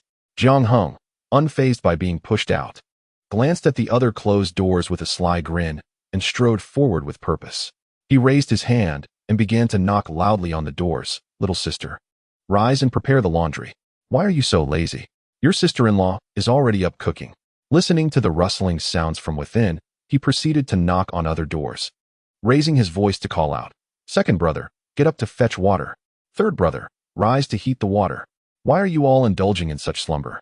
In the main house, the elderly couple was in deep slumber when they were jolted by the raucous shouts from outside. Frowning and unable to contain their irritation, they reluctantly opened their eyes, a surge of annoyance bubbling within. Clad in their nightclothes, they hastily descended from their bed and flung open the door, their expressions grim as they beheld the ruckus caused by their eldest son. Wang Xiuying's visage darkened as she scolded, "Eldest, what are you doing? It is not yet dawn. Do you not realize your brothers need their rest to study? In the bitter cold of winter, there is no greater joy than lingering in bed in the morning." For the Jiang family, accustomed to such comforts, it felt akin to a form of torture to be roused so early. Jiang Sitian raised her head to gaze at the pale blue sky, still dim, the biting cold wind causing her head to throb uncomfortably, her small face falling in dismay. With a hint of a whimper, she implored, "Elder brother, what are you doing? I'm still growing. Rising this early is harsh on me. Don't you care for me at all? I am your only sister." With a quiver, she cried, "Oh, parents, look. The first one to knock on my door is my elder brother, and it startled me." Jiang Heng met their disapproving glares with a broad smile, dismissing their concerns lightly. "Oh, it's no big deal. Your sister-in-law endured this for 2 years without such fuss. I understand, the initial adjustment is challenging. But do not fret, I shall continue knocking until you all grow accustomed to it." The Jiang family could hardly contain their exasperation. Was this even a reasonable sentiment? They felt utterly powerless, unable to retaliate or argue back against him. With Jiang Heng keeping a watchful eye, who would dare to steal a moment of respite? A swift reprimand would follow. A mere bamboo stick might sting, but it was the blow to their pride that truly hurt. Despite being adults, facing such treatment was deeply frustrating. As daylight broke and the chores were completed, the family gathered for their meal, the first time they had risen so early. Aside from Jiang Heng's family of 3, the others appeared somewhat lethargic. Jiang Lang struggled to keep his head up, clearly fighting off sleep. Jiang Weiman observed his youngest son with concern and gently remarked, "Eldest, your brothers have been occupied with their homework during the winter break. Studying is far more taxing than physical labor. Could you not show a bit of leniency? You possess great strength. Fetching water is a task you can manage in no time. Just allow them a little more sleep, will you? After all, our family ought to be harmonious. Your mother and I, along with little Nuonuo, rise before dawn, so how can you all justify sleeping in? Even a mere infant would not indulge in such laziness." Jiang Heng regarded them with disdain, his gaze sweeping over the assembled family. "How is it, dear siblings? Do you have any objections? If you do, feel free to express them. After all, we are family, and I am open to listening. However, listening aside, we must still attend to our duties." Jiang Yifan took a deep breath, maintaining his refined demeanor, exuding an air of scholarly grace. "Parents, please do not worry. What my elder brother says holds some truth. As a family, we should work together. My elder brother has shouldered so much responsibility in the past, and it is only natural for him to feel some resentment. I will adapt, and once school begins, I may still have to trouble him to take on more tasks. His meaning was clear. Working during the winter vacation is acceptable, but once school commences, the rules must prioritize their needs. Jiang Heng, naturally discerning the underlying message, smiled slightly. I understand your intention, dear brother. However, while chores are trivial, examinations are of paramount importance. If you wish for me to take over, that is feasible, but only if you can achieve the top rank. Only by excelling can you bring honor to the Jiang family, and for that, I would have no qualms making sacrifices. Should you fail to attain the first place, you would merely be a burden and lack the right to be finicky. Your sister-in-law consistently secured the top position. She never displayed any pretentiousness. Jiang Yifan felt a sharp sting of embarrassment, akin to receiving several slaps across the face, as his elder brother struck at the core of his most cherished pride. Anger welled up in his eyes, and as his lips moved, he ultimately chose to remain silent. Jiang Heng glanced at his siblings, his smile warm.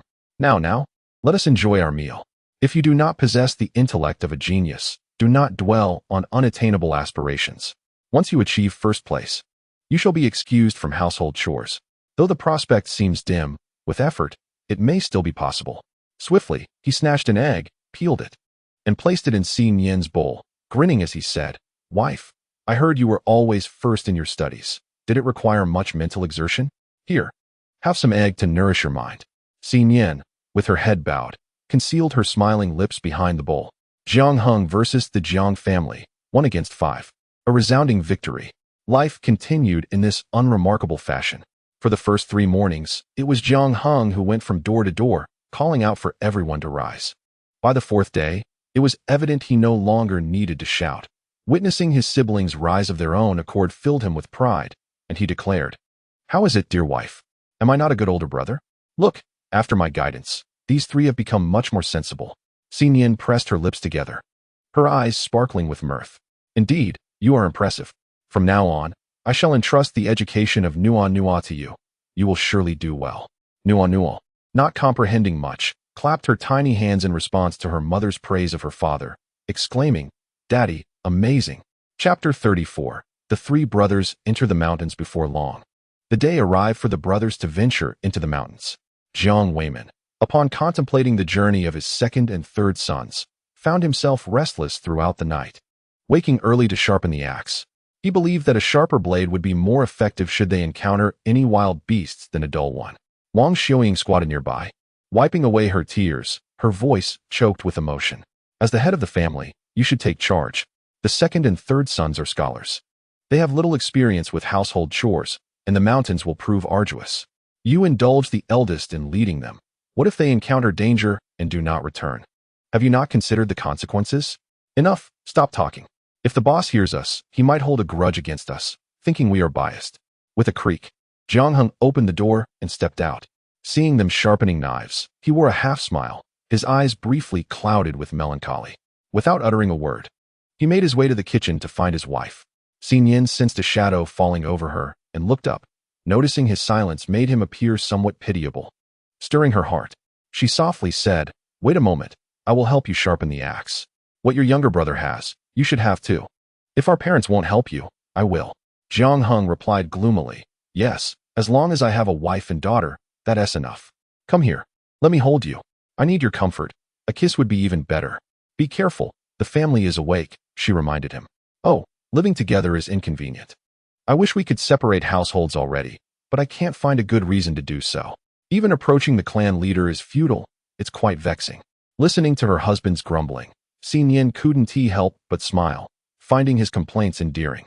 She glanced around to ensure no one was watching and, gathering her courage, tiptoed to peck his lips, feeling a bit shy as she said, "Be safe in the mountains. Nuonuo, and I will be waiting for your return."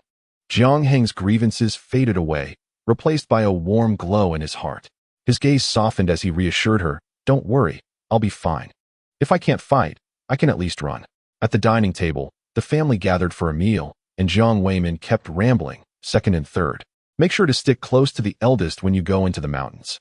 If there's danger, don't linger, just run. And you too, eldest. Take care of your younger brothers. This is their first time in the mountains, and and they aren't familiar with it without you. Jiang Heng had initially been disinterested in his father's words, but upon noticing his wife watching him, he forced a smile and replied dismissively, "Oh, got it."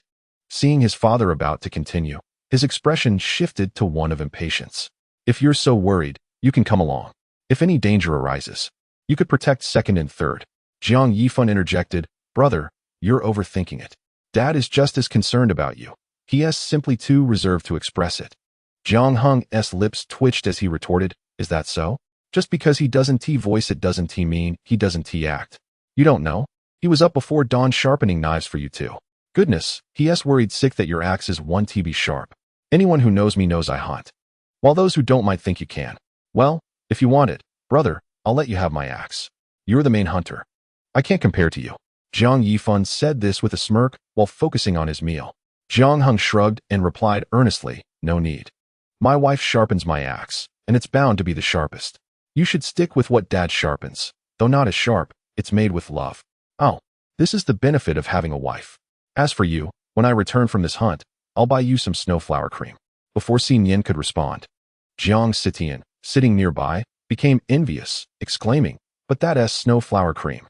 My face is chapped from the cold wind, and you 1 T get me any." Pouting, she whined, "Brother, I want some too. I'm your little sister. Why do you treat us differently?" Jiang Heng cast a glance at her, this time refraining from making any cutting remarks. He nodded, saying, "Yes, be sure to assist your sister-in-law at home and take good care of Nuonuo. When I return, I shall bring you something special. However, if you fail to contribute, do not expect any rewards. Not even a hint of snowflake cream will be yours. Let alone clam oil. TSK, when the harsh winter passes and school resumes, your face will be a sight to behold. And I shudder to think how your classmates will mock you." Jiang Tian felt a pang of distress, but the allure of the snowflake cream captivated her imagination. She envisioned how envious her classmates would be if she possessed it. Her little head nodded repeatedly, her eyes sparkling with naive innocence. Jiang Heng merely glanced at her, quickly averting his gaze, fearing that her foolishness might be contagious and affect future generations. "Brother, as long as you promise to buy me the snowflake cream, I will do whatever you say. I will certainly help my sister-in-law and care for Nuonuo. You can rest assured. Yes, if you perform well, there shall be a reward, but if not, I shall have to teach you a lesson. Think carefully about that, and remember, do not take Nuonuo to the riverbank." Jiang Tian, unperturbed, cheerfully responded, "All right, brother, I will remember." After the family finished their meal, they each began to gather their belongings. The large basket contained ropes, hard bread, a military canteen, and a small pot for food preparation in the mountains. An essential item was the firewood axe. And Jiang Heng had also brought along a homemade bow and arrow, as long-range attacks were preferable to avoid startling the prey. Once he was certain nothing was forgotten, he slung the basket onto his back, ready to depart. Nian approached with a shoulder pole, directly handing it over. "Jiang Heng, take this. It will make carrying any game down the mountain much easier. Also, bring this piece of substandard cloth when we sleep at night. Tying it to a tree will keep the cold from penetrating our bodies, or else, in old age, our bones will ache." Jiang Heng glanced at the items and felt that carrying too much would be cumbersome. Nian seemed to sense his hesitation and promptly stuffed the cloth into his second uncle's basket and handed the shoulder pole to the third uncle, smiling with satisfaction at the distribution.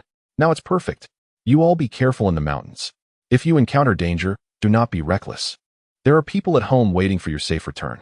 "Yes, understood." Jiang Yifan and Zhang Lang dared not say much more, fearing their elder brother's ire. They knew that if they provoked him, they could find themselves abandoned on the mountainside. In the past, their elder brother had been more lenient. Now, he seemed quite mad. Jiang Heng waved his hand and led his 2 younger brothers up the mountain.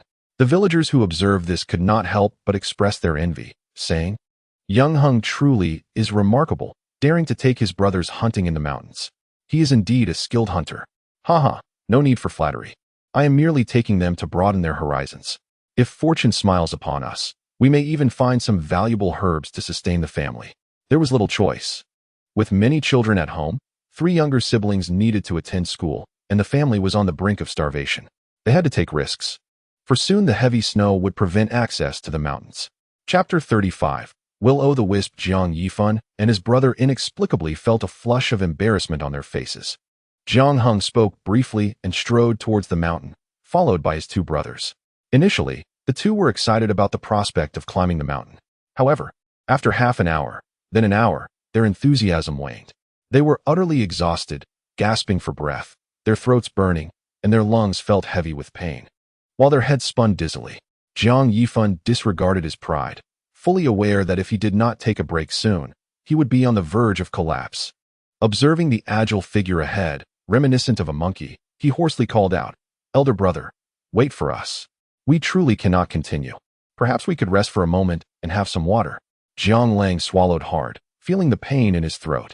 Noticing the figure ahead halt and turn back towards them, Jiang Heng plopped down onto the ground, wiping the sweat from his brow and lamenting, "I am utterly exhausted." He added, "Elder brother, you often venture into the mountains alone. What if your stamina fails and you encounter prey? What then?" Jiang Heng approached them, looking down with an expressionless face, and replied, "To kill or be killed. It's either them or me, and I cannot afford to perish. I must fight with all my might." Upon hearing this, the two brothers fell silent, their hearts heavy with unease. It dawned on them that their elder brother had been sent to hunt in the mountains at the tender age of 15. They used to think of him as the leader, someone who should bear the burdens for the family. But now they pondered whether he felt fatigue or fear while entering the mountains alone at such a young age. This fleeting thought quickly dissipated, suppressed by more immediate concerns. Jiang Yifan glanced at Jiang Lang. Their own pursuit of education was not without its challenges. Moreover, their elder brother's remarkable abilities could be seen as a gift. His natural strength was precisely what qualified him for such arduous ventures. With this realization, any lingering guilt vanished. Jiang Heng observed their expressions. A sardonic smile curling at the corners of his mouth. Selfish and cold-hearted individuals were not easily swayed. Of course, his decision to lead them into the mountains was not motivated by a desire to inspire them. Rather, it stemmed from the belief that if the blade did not pierce his own flesh, it would be all too satisfying to inflict it upon them. At the very least, he could vent his frustrations, and with the two of them carrying supplies, they served as free labor, which was undeniably advantageous. Jiang Yifan felt as though his thoughts were laid bare under Jiang Heng's gaze, an inexplicable sensation of trepidation creeping in as he forced a smile. "Elder brother, you often spend 3 to 5 days in the mountains. How do you manage food and drink? What if you fall asleep and something dangerous approaches? Could you perhaps teach us a bit more?" Jiang Heng stepped on a dry twig, producing a sharp crack. With arms crossed and a commanding presence, he resembled a cheetah fixating on its prey. He spoke, his lips barely parting. "I advise you to wrap your arms and pant legs with cloth. Otherwise, if venomous insects or leeches crawl inside your body, well, it would be quite dire, and rescuing you would be no easy feat over there. Gather some wormwood to carry with you." Seeing the two shudder, he turned towards a particular direction and crouched down to begin gathering herbs. Those who had hunted in the mountains for an extended period were well acquainted with wormwood. The entire plant exuded a fragrance. When crushed and applied to the neck, face, wrists, and ankles, it could ward off insects. After drinking some water, the brothers hurriedly stood up and chased after Jiang Heng, eager to see what he was collecting. They pulled out strips of cloth, mimicking Jiang Heng's actions, and wrapped their own arms and ankles to prevent any insects from crawling in. Cautiously observing his gathering process, they asked, "Elder brother, what herb are you collecting? What is its purpose? Could you teach us more about it?" Jiang Heng let out a slight grunt, acknowledging that such trivial matters were hardly worthy of concealment. After all, he could not simply abandon these two fools to perish in the mountains after being bitten by poisonous insects. It wasn't yet at that dire juncture. He preferred to torment them gradually, as the one most likely to meet an untimely end would face the consequences, unable to escape the repercussions. And he was unwilling to sacrifice his wife and child for two unworthy individuals. The burden of descending the mountain would fall solely upon him. With this thought in mind, he spoke earnestly. "This is Palon for repelling insects and reducing swelling. Crush it and apply it to your skin to keep the mosquitoes at bay. We must also gather some mugwort to burn at night while we camp in the mountains. Its scent can deter pests. I will only say this once, so pay close attention." Jiang Yifan nodded repeatedly, valuing his own life dearly, and squatted down to begin foraging for herbs. Observing this, Jiang Lang pursed his lips, hesitant to ask for assistance. His elder brother would certainly not lend a hand, so he resolved to take the initiative. Once they had gathered a sufficient amount, Jiang Heng declared, "Let us go. This should suffice, and if necessary, there's plenty more in the mountains.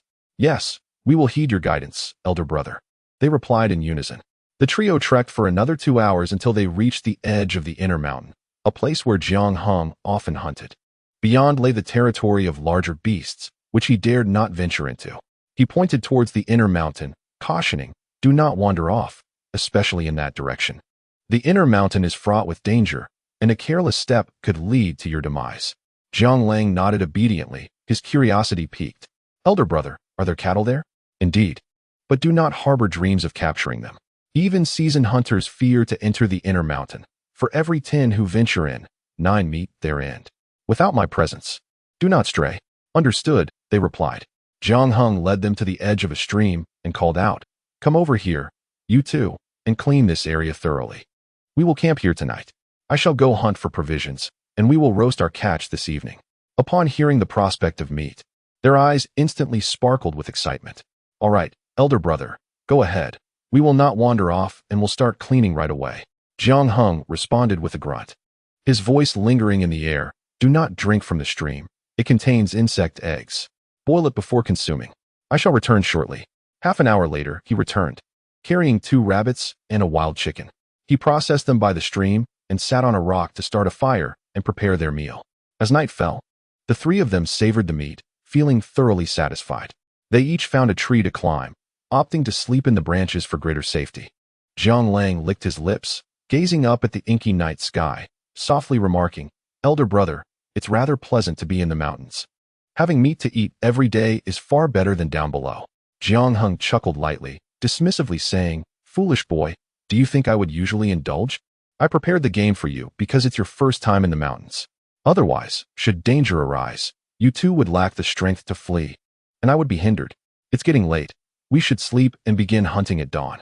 In the stillness of the night, Jiang Lang awoke, his bladder urging him to climb down the tree.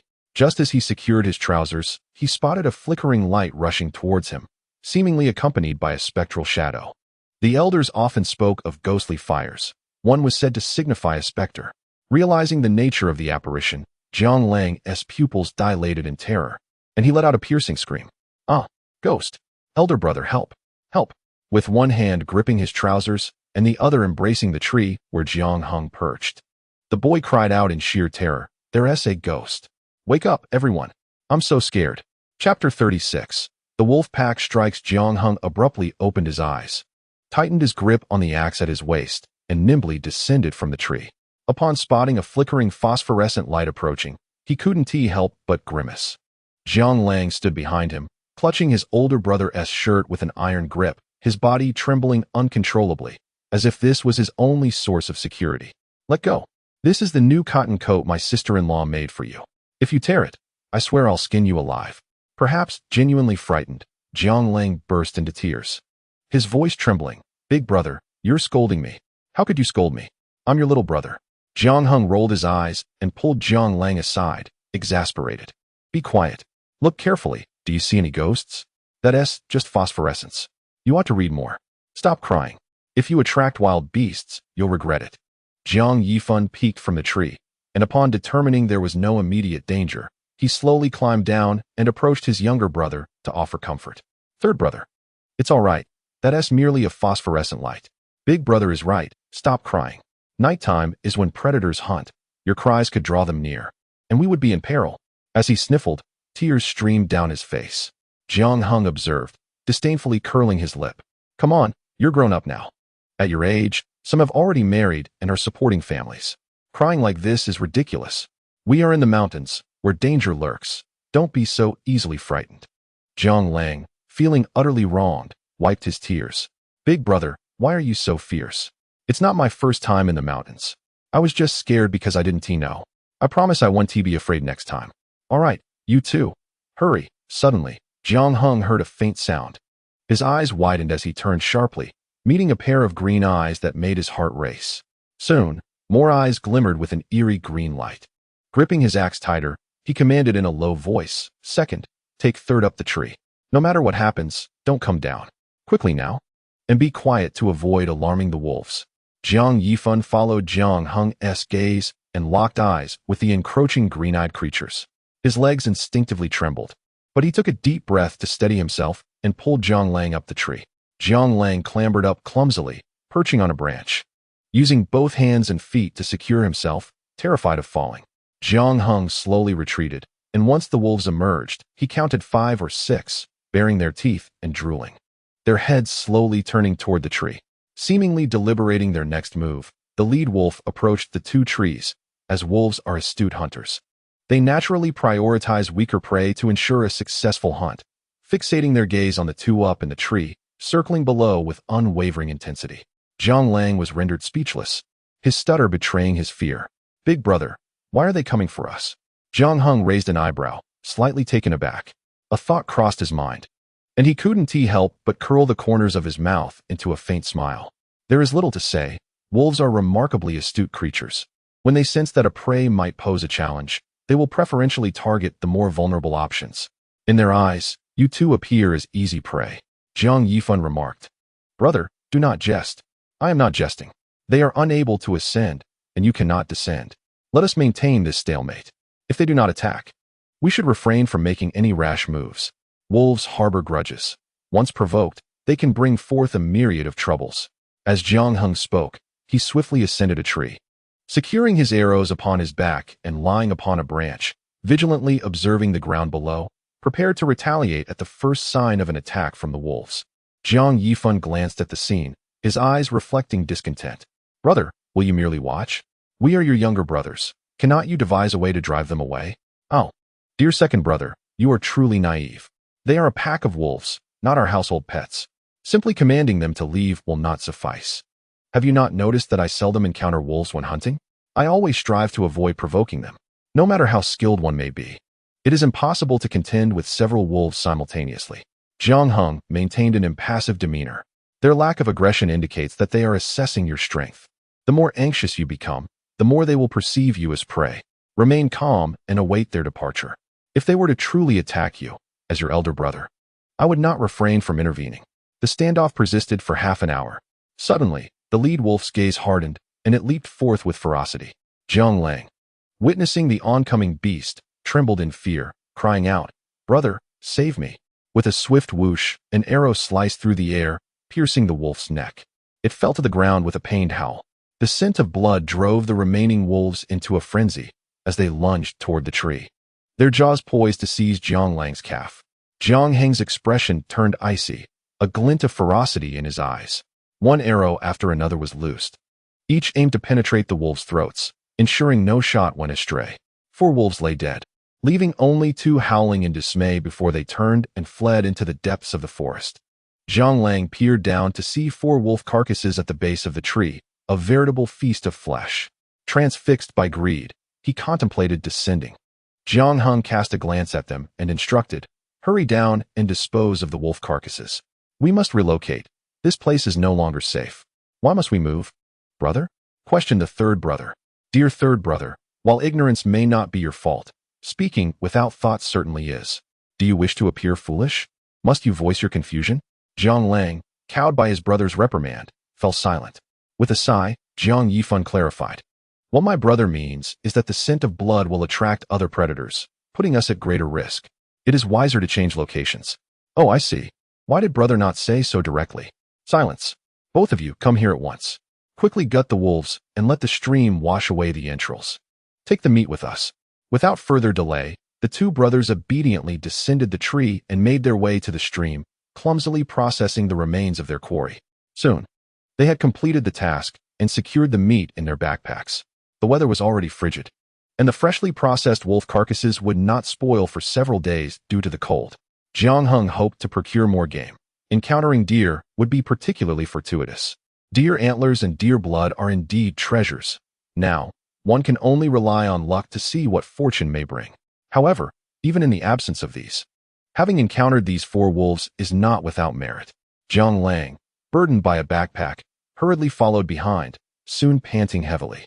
Glancing at his equally breathless 2nd brother, he stammered, "I'm exhausted, so very tired. Brother, I need to rest. Let us move quickly, or we may meet our demise," Jiang Heng urged. Noticing their struggle, he took the wolves from them and placed them directly into his own backpack. With the weight lifted, Jiang Lang and Jiang Yifan felt a renewed sense of vitality and slowly exhaled, expressing their gratitude. Thank you, elder brother. Let us hasten our pace. Once we reach the cliff, we shall be safe, and then you can rest a while, Jiang Heng replied. Chapter 37. The hunt for a deer. Jiang Heng led his brothers to the base of the cliff and entered the cave, carefully inspecting it. To his relief, the dry grass and firewood he had left from his last visit remained untouched. He lowered a rope and called out, "Second brother, grab the rope. I will pull you up." Minutes later, the three brothers sat inside the cave, a fire crackling before them, dispelling some of the cave's chill, allowing them to cease their shivering. Once assured of their safety, Jiang Lang collapsed onto the pile of dry grass, a hint of dissatisfaction in his tone. "Brother, knowing this wonderful place, why didn't you bring us here from the start?" Jiang Heng kicked his calf lightly, grunting, "What's this, third brother? Are you questioning me?" "No, I merely think this cave is quite nice. Had we come here earlier, we wouldn't have encountered the wolves, would we? We would have been much safer." "Foolishness. I can hardly be bothered to converse with you.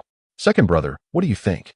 Jiang Yifan shrugged, responding with resignation. "I believe elder brother sought a water source, considering that resting near water would allow for better sustenance. While this cave is splendid, it is somewhat distant from a water source. If we had come here straight away, we would have struggled to fetch water to cook." Leaning against the stone wall, Jiang Heng's expression remained impassive. "You simpleton, do you comprehend?" Jiang Lang sheepishly lowered his head, touching his nose. "Enough, it's late, let us sleep. Second brother, ignite the mugwort at the cave entrance. It will help dispel the lingering scent of blood and ward off snakes." "Snakes?" Jiang Heng nodded calmly. "Indeed. Do you think the cliff is entirely safe? There are many hidden venomous snakes lurking. I generally avoid this place at night. However, we have no other refuge at the moment, so we must remain vigilant. In the mountains, one can never afford to let their guard down, or else death may come unnoticed." Jiang Yifan nodded and hurriedly began to burn the mugwort at the cave entrance. After a moment's thought, he spoke up, "Elder brother, how did you manage to endure back then?" Jiang Heng chuckled softly, his voice laced with coldness. "There's nothing to it. Those who endure will live, while those who cannot will perish. Is there any other choice? Enduring hardships merely serves to teach one valuable lessons." The night swiftly passed, and daylight broke. Jiang Heng opened his eyes, tidied up briefly, then leapt from the cave, placing the wolf carcasses inside, covering them with vines to conceal them from prying eyes. He then led his brothers in search of more game. Not far along their path, Jiang Lang spotted a rabbit's nest. "It would be a shame not to hunt it, yet doing so would delay us," he mused. "Brother, let us take it down. We can smoke the rabbit for the New Year feast. It can be preserved for quite some time. Once you've shot it, we'll carry it back, no matter how tired we become." Jiang Yifan. "Is no one going to ask for his opinion?" Jiang Heng cast him a glance, his expression serene. "Very well. Since you wish to take it back, I shall strike. But do not expect me to retrieve it. I cannot manage such a burden. Brother N, do strike. I have a penchant for rabbit meat." Arrows flew forth, and before long, a dozen rabbits lay slain. He intended to conclude matters there, yet another warren of rabbits appeared, darkening Jiang Heng's countenance. "Damn, have we stumbled into a rabbit warren today? Third brother, you ill-fated fellow, keep your distance. My luck wanes whenever you are near."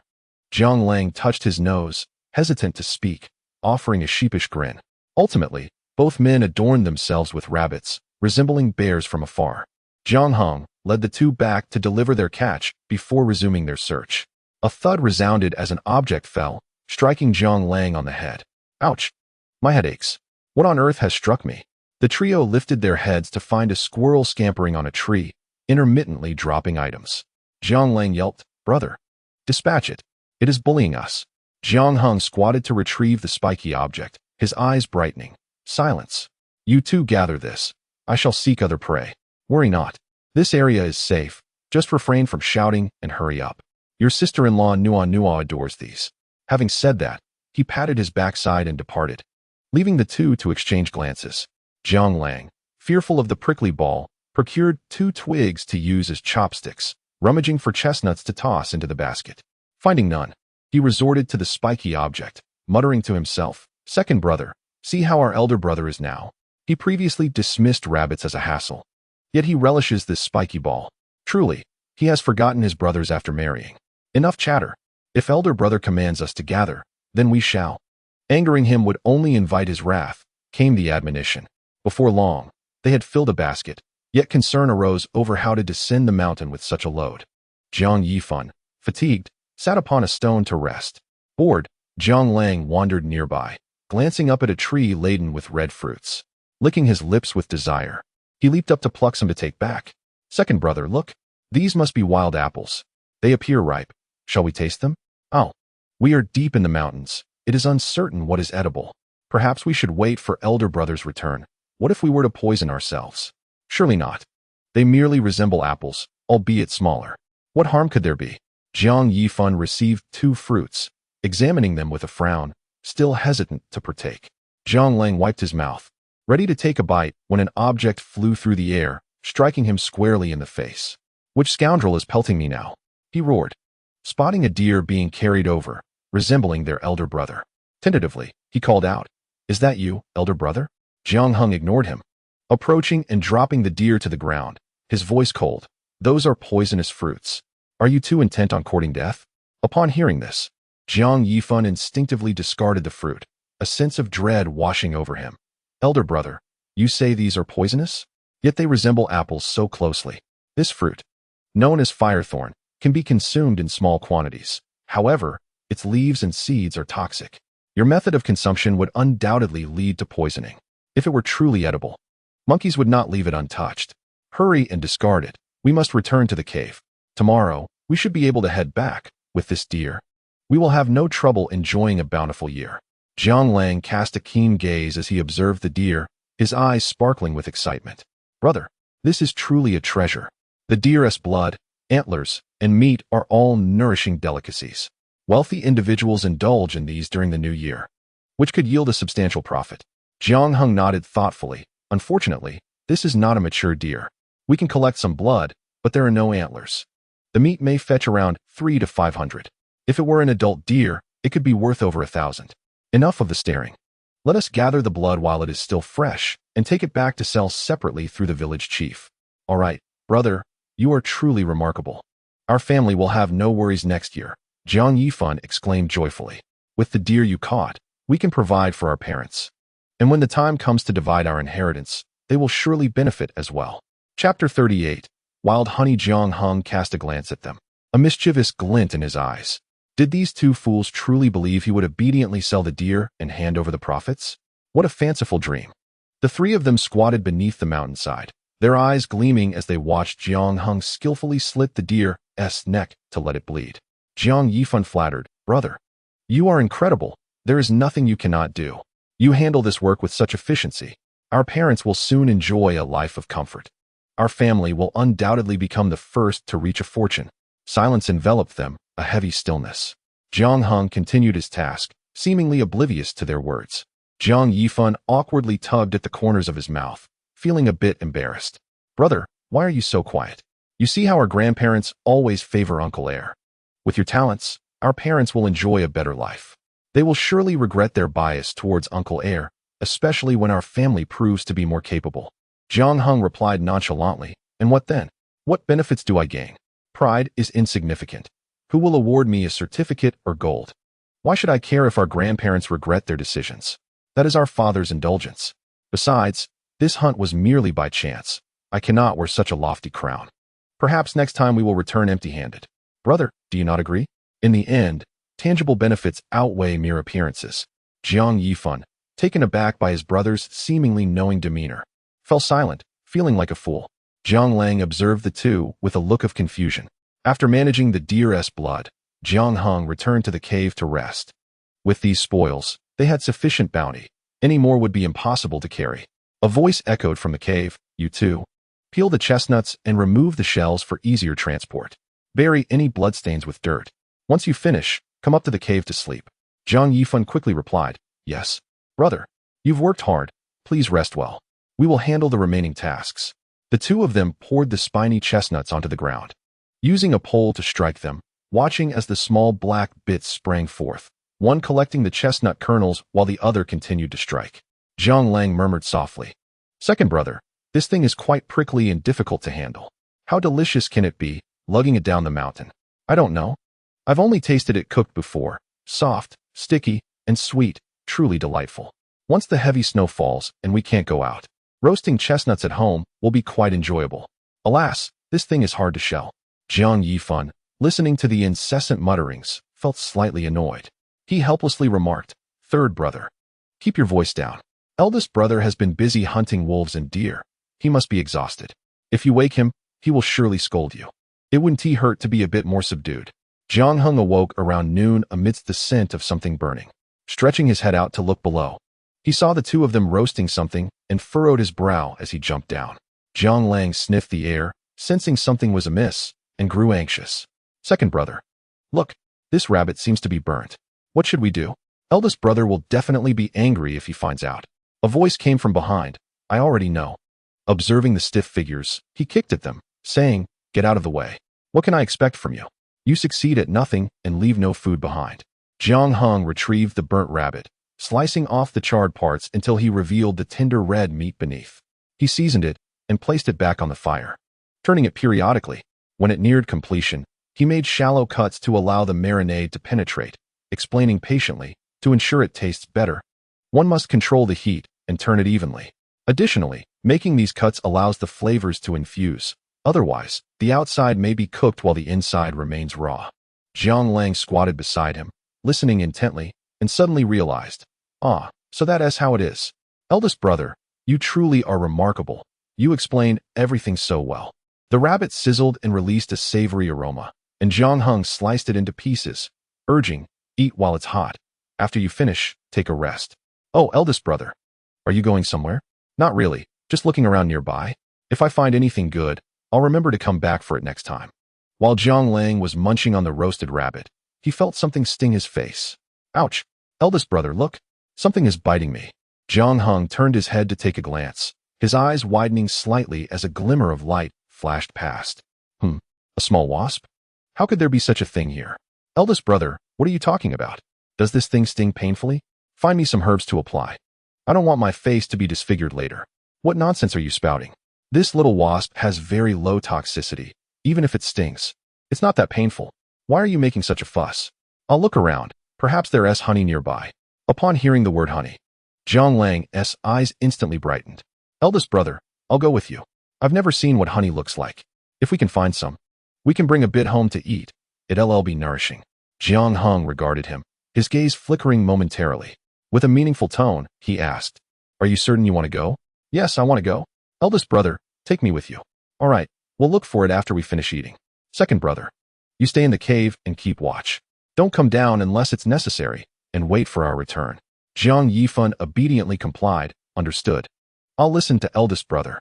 The two followed the direction the small wasp flew, soon arriving at the edge of a cliff. They gazed at the beehive dangling from a tree, resembling a fan suspended from the branches. Jiang Lang's eyes sparkled as he tugged at the sleeve of the person beside him, exclaiming with excitement, "Brother, look, there's honey.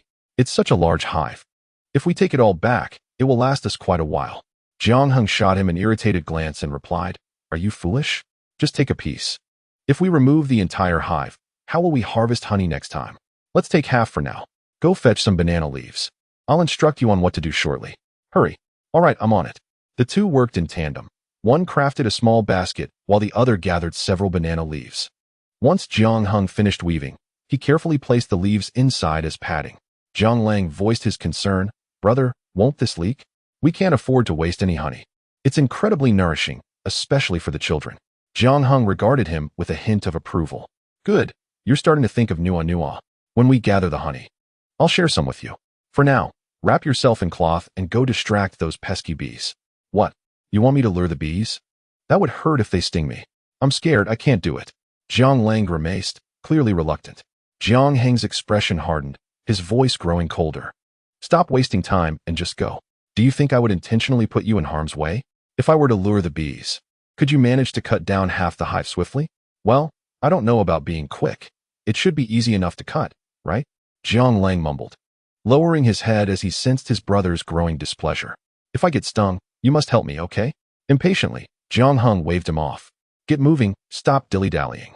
Wrap yourself up tightly. You'll be safe from stings. Just keep your eyes exposed to see where you're going. Remember to run in that direction and don't get lost." "Okay, I understand." Jiang Heng hid behind a tree with a hatchet and watched as the foolish Jiang Heng charged forward. Most of the small bees were drawn away, leaving only a few buzzing around the hive. With the swiftness of an arrow, he dashed forward, swinging the hatchet decisively. He watched as half the hive fell into the basket, then sprinted in the opposite direction. In less than 2 minutes, he completed his task, though he felt a sting on his hand and face. The sharp pain coursed through him, prompting him to grab some grass, crush it, and apply it to his wounds. After surveying the area and noticing the absence of bees, Jiang Heng sighed in relief and dashed towards Jiang Heng, knowing even the dimmest wit of his brother had to be brought back. Before long, he spotted Jiang Heng crouched and wrapped in cloth. He kicked his foot lightly, saying, "Hey, third brother, get up. We're heading back to the cave. The bees have dispersed, so they won't sting you anymore." Hearing the familiar voice, Jiang Heng struggled to open his eyes, lifting the cloth to reveal his swollen face. With a wail, he cried, "Brother, my face hurts so much." Jiang Heng couldn't help but laugh at the sight of his brother's swollen visage, resembling a dumpling, with only a narrow slit where his eyes used to be. Even their parents wouldn't recognize him. "Cough, cough, what happened to you? Didn't I tell you to wrap your face properly?" "Ugh, I thought I did. But they stung my hand, and it hurt so badly that I instinctively let go, and then my face got stung." Jiang Heng lamented his grievances, tears and snot streaming down his face. Jiang Heng, somewhat disdainful, replied, "All right, let's return. I shall share half of the honey with you. But whether you can keep it safe depends solely on your abilities." The two made their way back to the cave to gather herbs and tend to their stings. Jiang Yifan descended along the vines, and upon seeing his younger brother's swollen visage, he hesitated to recognize him. "Is that you, third brother?" he ventured cautiously. Jiang Heng's lips were equally swollen, resembling a sausage as he mumbled indistinctly, I was caught while foraging. It hurts." "Oh, it hurts so much, second brother." "Never mind. Third brother, perhaps it would be best to wait until the swelling subsides before you speak. I can hardly understand you." Shortly thereafter, Jiang Heng returned, momentarily taken aback upon seeing him. "Eldest brother, what happened to your left eye? It looks like a walnut. Did a venomous insect sting you?" Jiang Heng merely tugged at the corner of his mouth, his expression calm. "It's nothing, just a bee sting. However, I managed to collect several pounds of honey, which makes it worthwhile. It will last us a long time at home." "Honey? Let me see where it is." The three gathered around the basket, marveling at its crystalline, translucent contents that glistened with strands of sweetness, a delicate floral aroma wafting through the air, infusing it with a hint of sweetness. What else could it be but honey? Jiang Yifan swallowed hard, incredulous as he gazed at them. "Eldest brother, you risked your life for honey? What if it were a venomous bee? Those can be lethal." "It wasn't a hornet, so there's no need for concern. The small bees are not very toxic. I applied some herbs, and after a night's rest, I shall be fine. Tomorrow morning, we will descend the mountain directly." Jiang Heng nodded vigorously. After all, half of that honey belonged to him. The day passed swiftly, and Jiang Heng inspected their bountiful harvest. 1 deer for processed wolves, a dozen rabbits, along with 40 to 50 pounds of chestnuts, and around 10 pounds of honeycomb. Excluding the honeycomb, they certainly had several pounds of honey, which he intended to reserve for his wife and children to nourish their health.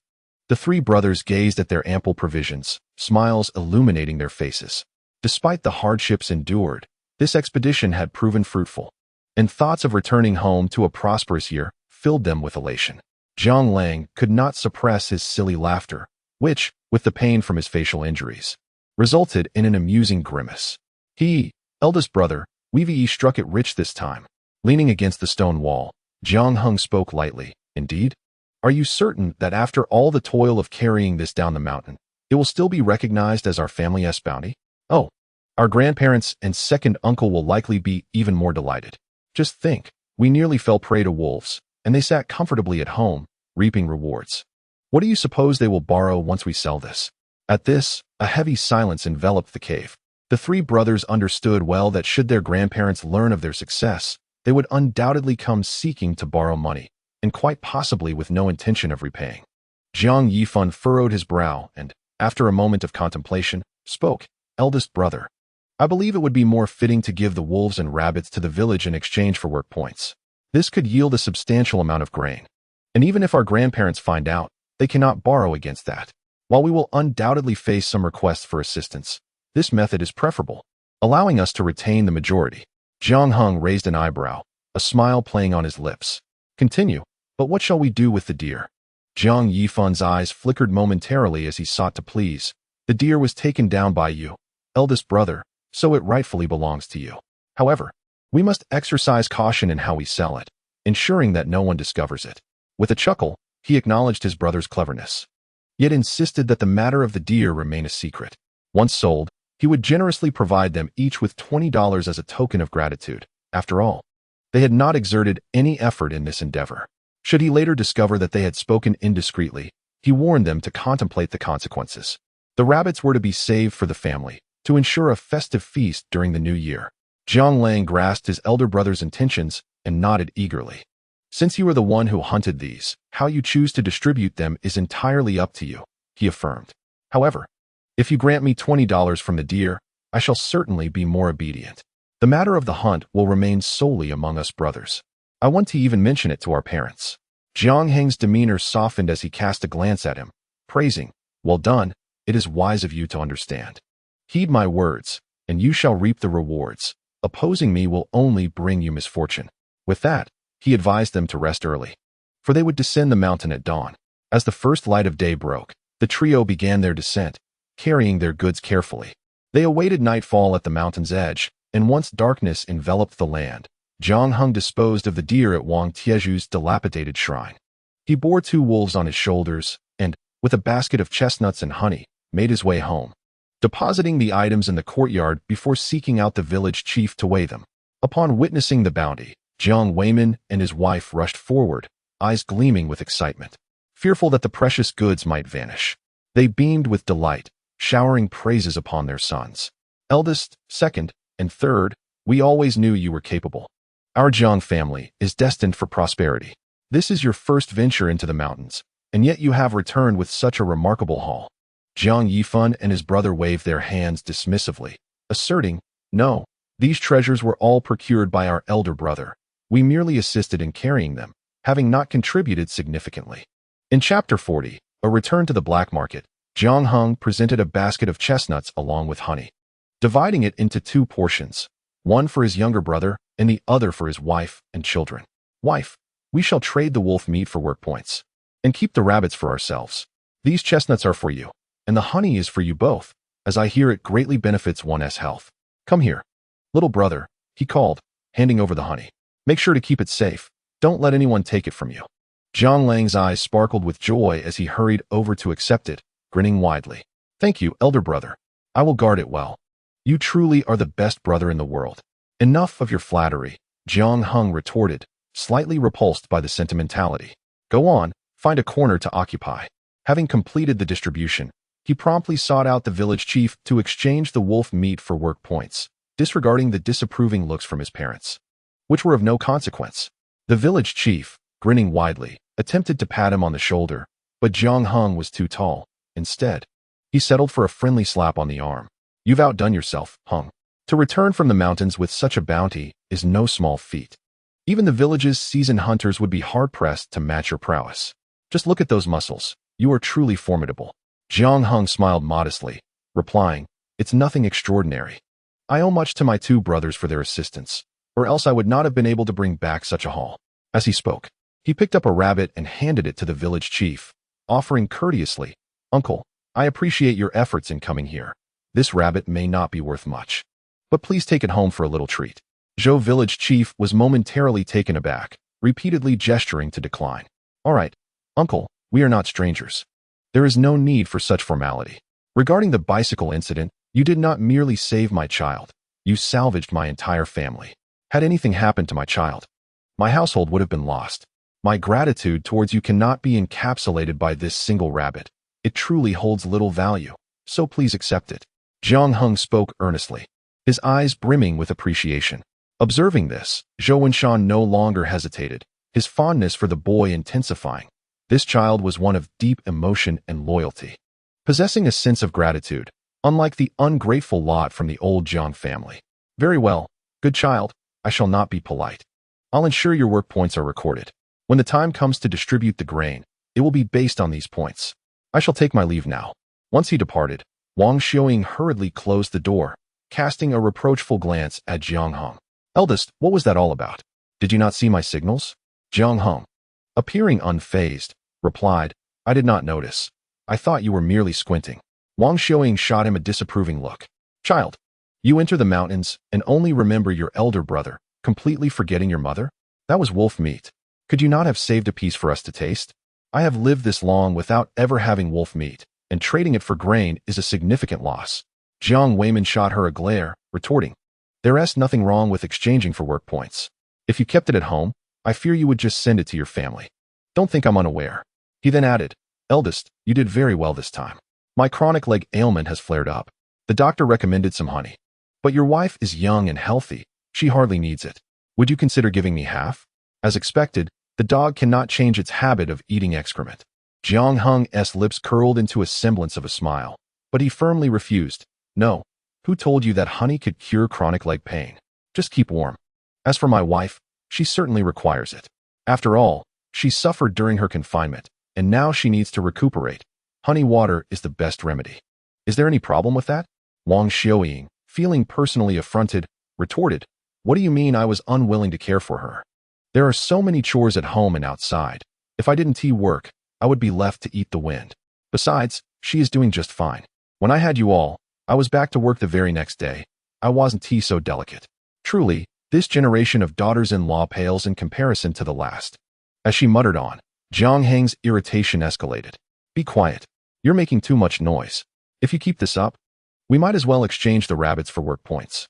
Get this straight. I am the one who caught them. It is generous of me to share. What could you possibly do if I didn't? Now, hurry and get to work. Skin the rabbits. I want them. The rest of the meat should be salted for the new year.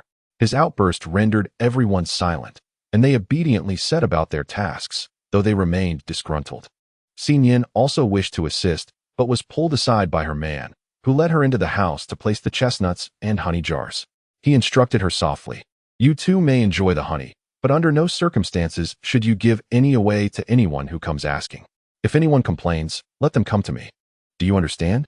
Yes, I understand, came her gentle, compliant reply. Let us craft a small bed for Nuonuo. Once the rabbit's fur is properly processed, you shall make her a garment, as the rabbit's coat provides excellent insulation against the cold and moisture. Jiang Heng observed the little one rummaging through the chestnuts. His eyes filled with affection. Let us boil a few chestnuts tonight for our little one to enjoy as a treat. My dear wife, come with me. The small Nuonuo, having gathered a few chestnuts, scurried off with her short legs, squatting before them and nibbling on one. Her tiny teeth struggled against the tough shell, and she looked up with pitiful eyes, melting anyone's heart. Daddy, eat, eat. Jiang Heng extended his hand, applying a gentle pressure to peel open the shell, revealing the tender chestnut inside, which he offered to the little one, watching her delightfully munch on it. A smile unconsciously appeared at the corners of his mouth as he stealthily took one from the little one's collection, replicated the peeling process, and presented it to his wife. Nian glanced at him, her heart racing, feeling slightly embarrassed. I'm not a child anymore. I don't need these treats. You can have them. Who says adults cannot enjoy snacks? Come now, take it. I need to start working, and you two can assist me by handing me things. They toiled until nightfall, with the rabbits all processed. The pelts were spread out on bamboo frames to dry.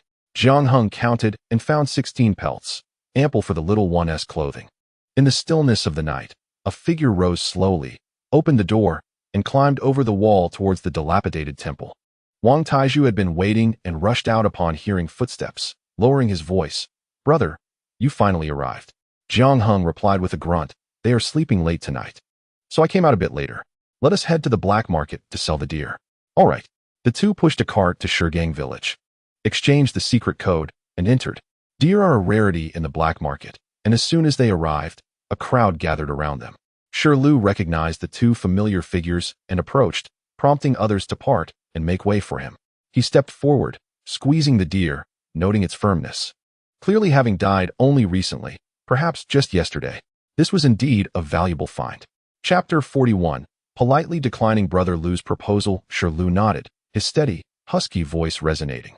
This deer is quite good, but unfortunately, the antlers did not develop well. Otherwise, the price would be higher. How about 300? Jiang Heng remained silent, directly producing a bamboo tube and handing it over. In a hushed tone, he disguised his words. Brother Lu, take a look. I collected the blood right after the deer was killed. It has frozen and is still fresh. If you are interested, I can offer you everything for 400. The most valuable parts of the deer are the antlers, blood, and tendons, while the meat is of lesser value. Although this deer lacked significant antlers, the blood and tendons were intact, making 400 a fair price for the whole package. Upon hearing this, Lu smirked, realizing that although Jiang Heng appeared robust, he was quite astute and likely had a price in mind. He promptly agreed. All right, as you say, 400 it is. Monkey, go fetch the money. Jiang Heng sincerely expressed his gratitude. Thank you, Brother Lu. Lu's eyes twinkled with mischief as he grinned broadly. Brother, would you mind stepping aside to have a chat? I have some matters to discuss with you. Of course, I am all ears, Brother Lu. In his previous life, this individual possessed the remarkable ability to rise from a mere wolf child to a formidable figure who navigated the intricate realms of both the righteous and the nefarious, ultimately achieving a redemption that marked him as a true hero of his time. However, it is regrettable that he was later betrayed by a close confidant. Lu led the man to a secluded corner, took a drag from his cigarette, and, ensuring no one was eavesdropping, lowered his voice. Brother, have you heard that the South is teeming with gold? Jiang Heng replied, I am unaware. The government is vigorously developing the South, which you must have seen in the newspapers. It is said that goods are shipped from the South to the North, and a simple trade can yield a 50% profit. Are you interested? Noticing Jiang Heng deep in thought, Lu stood silently by, waiting. Jiang Heng's face was obscured by a black cloth, rendering his expression unreadable as his mind raced. The implication was clear. Lu was inviting him to venture south in pursuit of fortune. However, the risks involved were substantial. A single misstep could lead to dire consequences. Given that he had a family now, he was reluctant to engage in such perilous endeavors.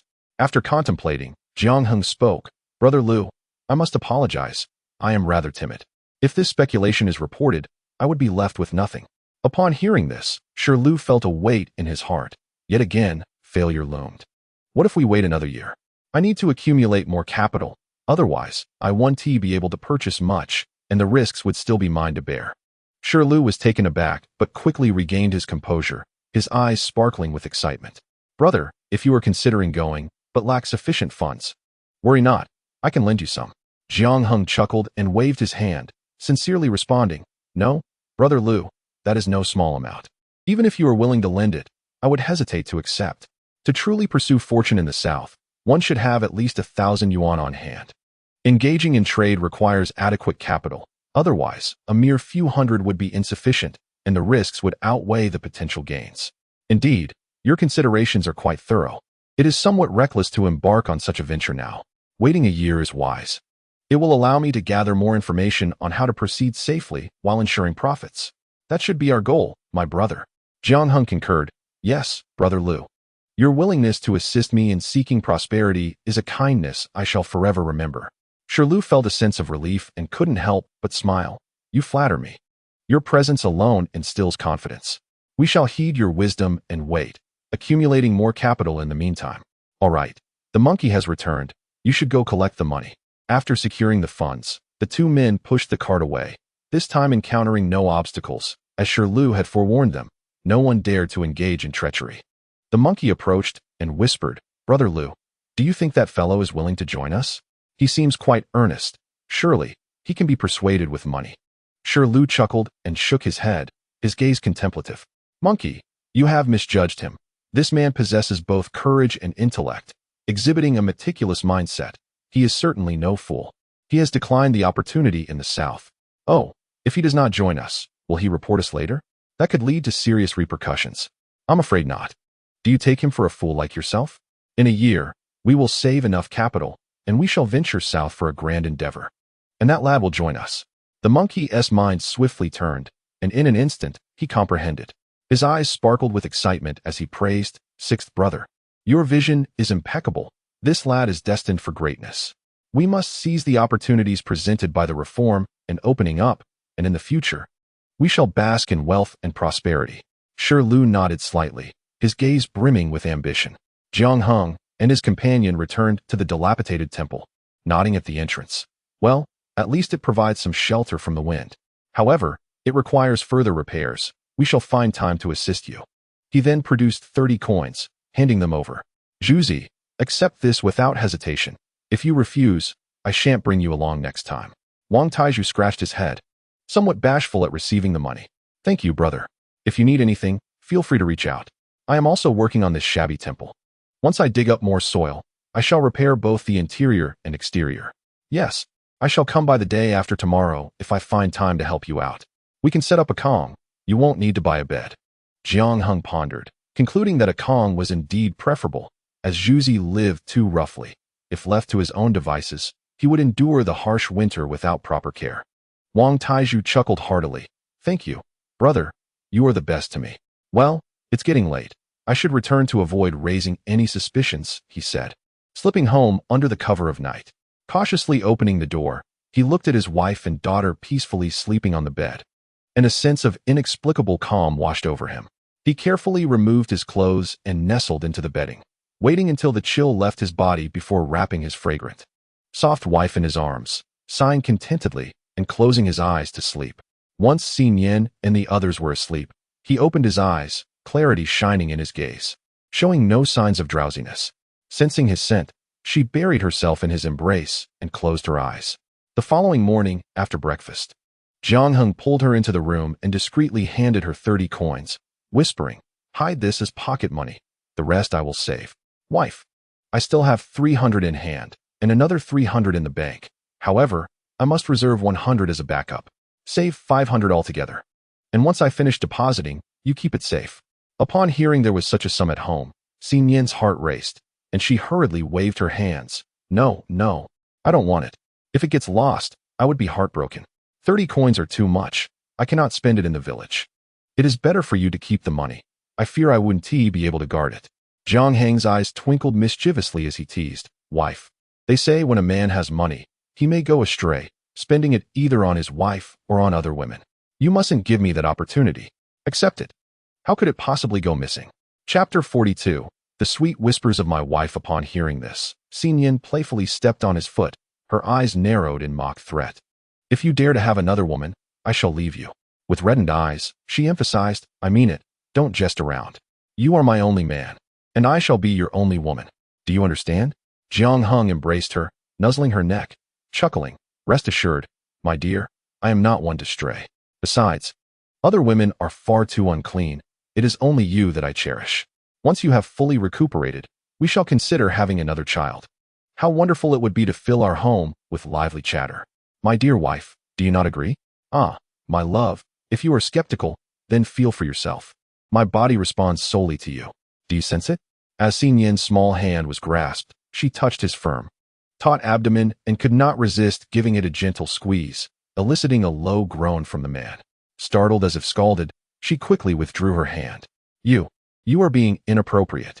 Jiang Heng released her hand, his gaze fixed on his blushing wife, his eyes gleaming with mischief. It was such a delight to tease her. And oh, how he longed to press her down on the bed and shower her with kisses. Compelled by this thought, he leaned in to kiss her. But the hem of his trousers was tugged, and he glanced down to meet the gaze of their little one, whose dark, bead-like eyes sparkled with innocence. Feeling inexplicably bashful, he cleared his throat. Nuonuo, why are you pulling on Daddy?" Nuonuo tilted her little face upwards and pointed at her own cheek. Kiss, shy? Daddy is naughty," she accused playfully, gripping Nian's clothing and giggling. "Mommy kisses, Nuonuo is good." Jiang Heng feigned a look of sorrow as he regarded his daughter, retorting with mock irritation. "Humph, I've spoiled you for no reason. You only act sweet when you need something from Daddy, and otherwise, you call me naughty. Your mother belongs to me. She should kiss me instead of you, little one." "No, Mommy." As Nian observed the playful bickering between the two, she shook her head with a smile, tiptoeing to plant a kiss on Jiang Heng's face, and then on Nuonuo's cheek, speaking softly, "All right, let us not quarrel any longer." Cradling her daughter, she gently explained, "Nuonuo, Daddy faces many dangers hunting in the mountains, and earning money is arduous. You must not speak ill of him. He works hard for our family, and the honey you drink comes from his labor, does it not?" Nuonuo, a bit confused, glanced from one to the other, then nuzzled against her mother's cheek, extending her tiny hands to be held by Jiang Heng. He scooped her up, relishing the soft sensation against his face. Nuonuo adored it. "Daddy is nice." Her tender little face rubbed against Jiang Heng's, charming him beyond measure. It is no wonder they say every man must have a daughter, otherwise he would never know the depths of his own gentleness. Jiang Heng beamed. Oh, my clever little one, you certainly know how to charm. Now, go play with your mother. Daddy must make a trip to town and will return with candied hawthorn for you. Nuonuo's eyes lit up, and she doubled her efforts in her pleas. Candied hawthorn. Candied hawthorn, yes. Be good and stay at home. I will buy it for you upon my return. With a basket slung over his back, Jiang Heng set off toward the town. By the time he arrived, beads of sweat adorned his forehead, and he mused that having a bicycle would have made the journey swifter and less laborious. Though tempted by the thought of acquiring some belongings, the reality of his savings dampened his enthusiasm. Moreover, without having divided the family assets, any purchases would only be a reminder of his struggles. Ugh, I shall wait until we have separated the assets before buying anything, he lamented. At the bank, he deposited his money and procured some cotton fabric, snowflower cream, clam oil, sunflower seeds, sweets, and of course, the essential candied hawthorn. Otherwise, soothing their little one's tears would prove to be quite the challenge. How many strings would you like, young man? 3 strings, please. After carefully counting his items, he noticed a stall selling pork and turned to approach it. I would like a serving of chicken comb oil, 2 pieces of pig bones, and a portion of pig offal. Additionally, please provide 2 pounds of meat, preferably with a bit more fat. All right, please wait a moment. The vendor, noticing the quantity of his purchase, graciously added a pig's tail and cheerfully remarked, "Do not underestimate this little thing. When boiled, it becomes quite a delicacy for the children." Jiang Heng certainly did not mind and politely responded, "Thank you very much. Kind sir, you are quite generous in your business. I shall return here next time." Haha, very well, take care now. Upon returning home, it was just in time for dinner. Jiang Sitian spotted him and bounced over, her face alight with anticipation as she exclaimed, brother, look at me. Do you remember anything?" Jiang Heng smirked and looked down at her, feigning ignorance. "Ah, remember what? The snowflake cream. When you went to the mountains. I was so good to Nuonuo, following her everywhere like a little shadow. Surely, you haven't forgotten the snowflake cream you promised me? Don't say you forgot, or I will truly cry for you." Jiang Sitian gazed at the overflowing basket, her heart racing with curiosity, wanting to reach out, yet fearing to provoke her brother's wrath. Seeing her on the verge of tears, Jiang Heng quickly interrupted, "Stop. No need to cry. It's bothersome. I bought the snowflake cream for you. And here are some candied hawthorns as well. Oh, brother, you have become quite generous." Silence. Jiang Sitian held the snowflake cream, admiring the ornate box adorned with a figure of a woman in a cheapao, and leaned in to plant a kiss on it, her smile radiating pure satisfaction. Jiang Heng placed the items neatly and, taking the clam oil, sat down at the table. He glanced at his sister, who was beaming, and remarked with a hint of annoyance, "You don't know how many hands have touched that box. You're not concerned about it being dirty? Mother, this clam oil is for you. Use it to prevent your skin from cracking. Now, let us eat. I need the kitchen this afternoon." Wang Xiuying's gloom vanished upon realizing there was something for her too, and she muttered, "Why didn't you buy snowflake cream for your mother? After all, I am the one who raised you." Jiang Heng replied dismissively, "I have no money at the moment. I'll buy it next time when I have funds. The clam oil is equally effective, trust me. Now let us eat." After dinner, the young couple returned to their room, and Jiang Heng began to unpack the items. He watched as Nuonuo eagerly dashed out with the candied hawthorns. "Wife, this snowflake cream is for you, and the food should be saved for later. Don't skimp on it." Nian glanced at the exquisite box of snowflake cream, her earlier discomfort dissipating, her gaze softening like melting snow, and she nodded obediently. "All right, I will listen to you. What do you need the cotton fabric for?" Jiang Heng replied casually, "Oh, this cotton and cloth are for you. Since the bedboard is rather hard, it's just right to make a small quilt to cushion your body, so I don't accidentally hurt you." Realizing the implication of his words, Nian felt her mind blank, her lips trembled, and her face flushed with heat. What nonsense are you saying?" Chapter 43. The grandparents come to confront Jiang Heng found her reaction amusing, and with a playful grin, he stepped closer and embraced her, looking down at her affectionately. "Wife, we already have a child. Why are you still so shy?" "Oh, I often lose control on my bed. Previously, you were moaning in pain. Yet with a blanket beneath you, the discomfort vanished. My dear wife, the small bed is almost ready. You cannot refuse me any longer. A man who suppresses his desires for too long may go mad. Can you bear to see that?" Nian covered her face, unwilling to meet his gaze. She pushed him aside to place the snowflower cream properly and swiftly turned to flee. Jiang Heng sighed, caressing his face, and narcissistically mused, in the future, a man of my stature would be highly sought after. Why, then, does my wife show such little interest in my physique? He took a basket and headed towards the small river, preparing to handle the pig for washing. Although it is a cumbersome task, the result is quite delectable. Under the large willow tree in the village, many gathered, exchanging pleasantries. As Li Fengying passed by, someone called out to her, causing her to halt in confusion. What is the matter? Is something wrong? Widow Lu squinted her eyes, reveling in the gossip, and deliberately proclaimed, "Ah, Li Granny, you are indeed fortunate. Your grandson has achieved something remarkable, single-handedly taking down 4 wolves." The others chimed in, "Indeed. This is no ordinary feat. Even seasoned hunters struggle to hunt wolves alone. And descending the mountain safely is even more challenging. I heard he emerged unscathed, lively and well, and even managed to catch several rabbits. The Jiang family truly possesses remarkable skills." The group spoke with envy etched upon their faces, their hearts simmering with bitterness at the thought of how capable others were, especially when they could scarcely afford meat even once a month. Li Fengying, perplexed and not fully grasping their conversation, understood the hunting part. Realizing only her eldest grandson was adept at such pursuits. With a glimmer of curiosity, she probed, "I just returned from town and am unaware of the family matters. Please enlighten me about what has transpired with my eldest grandson." 10 minutes later, Li Fengying comprehended the situation entirely. She concocted an excuse and hurried home. Widow Lu watched her retreating figure, chuckling. "Look at Li Granny, so sprightly. She hardly resembles a woman with bound feet. She moves faster than we do with our normal feet. Indeed, the Jiang family is bustling now," they exclaimed. "Let us go and see for ourselves." Upon returning home, Li Fengying quickly recounted the events, dragging her husband towards the elder son's household, repeatedly lamenting, "The eldest has become disobedient. He hasn't shared such significant news with us. Dear husband, they say it was 4 wolves and dozens of rabbits. Not a single one was offered to us.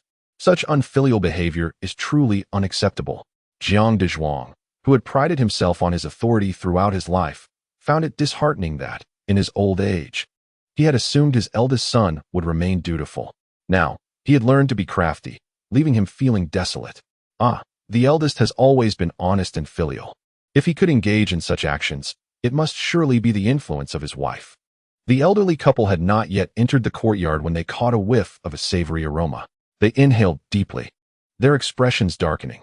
"That scent must be from oil extraction. How long has it been since my wife has savored meat? The eldest household is truly excessive. I am infuriated." Bursting through the door, Jiang Dezhuang bellowed, "Eldest, where on earth have you been? Hurry and come out. Do you not see that your parents have arrived?" Jiang Weimin hurriedly emerged from within, surprised by their visit, as they had only just been there this month. "Father, mother, what brings you here?" The dialogue was filled with complaints and accusations from the elderly couple, expressing their grievances towards their eldest son. They lamented his lack of filial piety, questioning why he had not brought them some of the wolf meat he had hunted. In a state of confusion and fear, Jiang Weimin attempted to clarify the situation, stating that the wolf had been hunted by the eldest son and that they could not afford to eat wolf meat as they had 3 children to support and had sold it for work points to ensure they would not go hungry. Before he could finish his explanation, Jiang Dezhuang charged at him, unleashing his pent-up frustration. Jiang Weimin, having grown up in an environment where he was often beaten, did not resist and simply lowered his head, accepting the blows. Observing the commotion, Jiang Lang rushed into the kitchen, his face filled with urgency, informing his elder brother that their father was being beaten by their grandparents, all due to the wolf incident. Jiang Heng, on the other hand, handed Jiang Lang 20 yuan as a hush money, instructing him not to speak of the deer incident to anyone. He resumed his task of pressing oil, recognizing that the only cure for the illness of blind filial piety lay in confronting the harsh reality of being unloved, a truth the individuals involved were unwilling to accept. Jiang Lang clutched the money, swallowing his words and pocketing it instead. He scratched his head, feeling uncertain, and inquired if they were just going to stand by and watch. Jiang Heng replied that it depended on their father's wishes. If he wanted to resist, he would call out, but if he chose not to, any interference might lead to blame afterward, assuring him that their grandparents would not truly harm him. Shifting his focus, Jiang Heng urged Jiang Lang to help with the fire instead of remaining idle. Jiang Lang, feeling overwhelmed, complied and sat down to tend to the flames, trying his best to ignore the commotion outside. After a while, the elderly couple grew tired of their outburst and demanded that Jiang Weiman fetch them a few rabbits. Claiming that his brother had injured his back and could benefit from some nourishment, Jiang Weiman, with a furrowed brow, quietly protested that the rabbits were caught by their eldest brother, who was currently in a foul mood and unlikely to heed their requests. He suggested that they ask him directly, and if he agreed, they could take the rabbits. Upon hearing the possibility of taking the rabbits, the elderly couple perked up and made their way to the kitchen, drawn by the rich aroma of oil being pressed. Jiang Heng turned to face them, calmly inquiring about their visit. Jiang Dazhuang entered, eyeing the leftover oil residue in the pot, contemplating whether to take some home to savor later.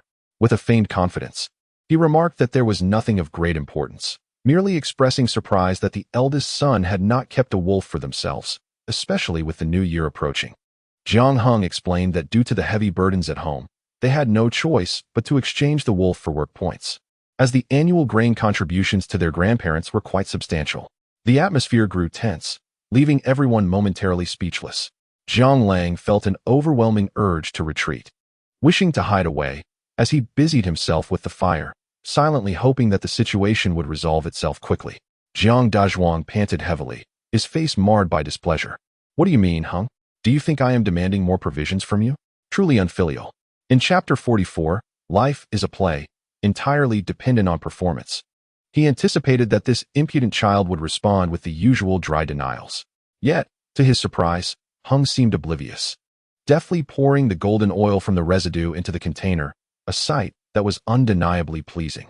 Li Fengying watched eagerly, and just as she reached out for the platter, it was abruptly whisked away by another. This oil residue is truly delightful. Your grandfather enjoys this with a bit of wine. Wrap it up quickly for me to take home. She spoke with an air of entitlement, as if it were her own possession. Jiang Heng set down the oil canister, casting a condescending glance at her, a smirk playing on his lips. Grandmother, are you asking me for something? Li Fengying, momentarily taken aback, quickly retorted. How can this be considered asking? It is your duty as a descendant to show filial piety to your elders. Haha, grandmother, you neither bore me nor raised me. To discuss filial piety with me is quite amusing. If you desire these, you ought to seek my father. He earns the money and is willing to show you kindness. I have a family to support and cannot afford to relinquish it. Besides, this oil is meant to last us a year. If I give it to you, my family will be left starving. Jiang Dazhuang grasped the situation, realizing that his eldest grandson had no intention of sharing. His anger flared, and he seized a nearby stick, striking towards Jiang Heng with no mercy, his eyes blazing with fury. Jiang Heng, sensing the impending blow, instinctively raised his hand to block it. With a crack, the stick splintered in two. Jiang Lang was startled, fearing that his elder brother's arm had been broken. He leapt to his feet, shouting, Mom, Dad, come quickly. Grandmother has broken my brother's arm. Help. If my brother becomes disabled, how will we survive? Life will become unbearable. Jiang Heng feigned agony, clutching his arm, his expression a mixture of pain and despair, evoking sympathy from onlookers. Grandmother, I am your first grandson. How could you strike me with such intent? Had I not blocked it, I might have suffered a fatal injury. His voice rose, seeking to outdo the embarrassment of his elders. At that moment, Nian rushed in, alarmed by his distress. She hesitated to touch him, tears welling in her eyes. Let us hurry to the hospital. If it is truly broken and not treated promptly, it could lead to lifelong issues. Jiang Heng maintained his facade of suffering, shouting, I want to go. Let me die. What does it matter if I have lasting issues? My own grandfather aimed to strike me on the head, seeking my life. Why should I continue living? Better to die and be done with it. Do not hinder me. Wife, what hospital? We have no money left. It would be better for us all to starve. The villagers crowded into the courtyard, murmuring amongst themselves, mostly there for the spectacle. The elderly couple, witnessing the scene, flushed with embarrassment, lowered their heads as they hurried out of the kitchen, snatching 2 rabbits before fleeing. Jiang Heng observed this spectacle, his eyes growing dark with contemplation. The villagers, having witnessed the commotion, chattered momentarily before dispersing hastily.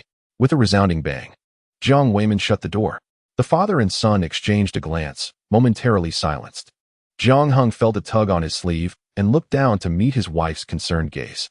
He managed a reassuring smile, saying, It's nothing. I was merely pretending. Do not worry, my dear. Jiang Weiman's face bore evident marks of a slap, and upon hearing this, he abruptly lifted his head, admonishing softly, "Eldest, how could you feign such a matter? You will only become the subject of their ridicule. Oh, so you wish for me to truly suffer a broken arm? That strike was aimed at my head. Had I not been tall enough to deflect it, I might well be bleeding profusely now." Jiang Lang chimed in, nodding in agreement. "Indeed, brother did nothing wrong. Why should you criticize him, father? Grandfather seemed intent on taking his life. What harm is there in pretending? Should we wait to be beaten senseless and have our provisions plundered? Brother is merely safeguarding our oil, essential for our New Year feast. Just moments ago, grandmother wanted to take it all. Have you considered what we would eat then? You may be dutiful, but are we to starve?" Jiang Weiman, cornered by his youngest son's words, felt his countenance shift, grappling with his frustration.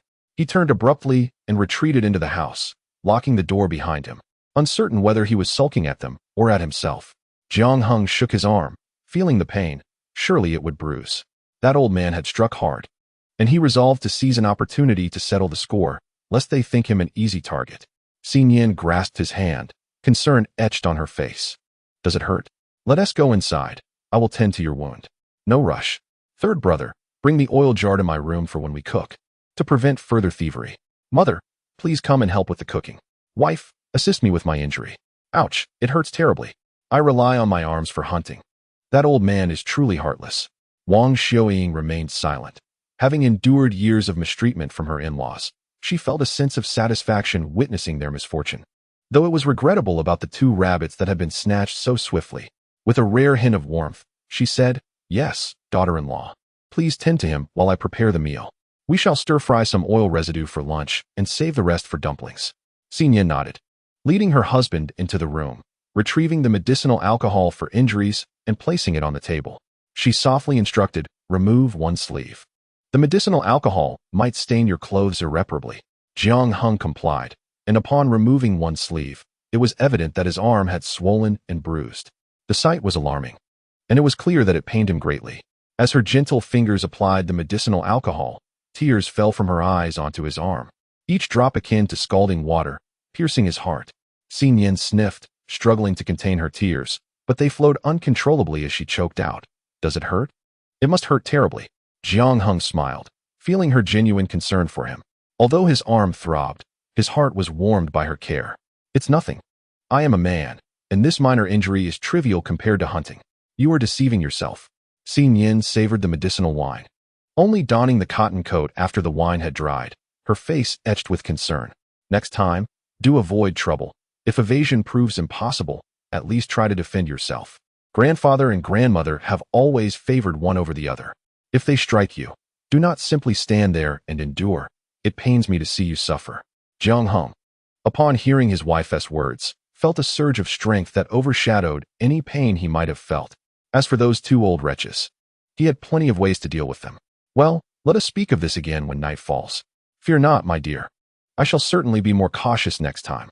Grandfather and grandmother have too much idle time.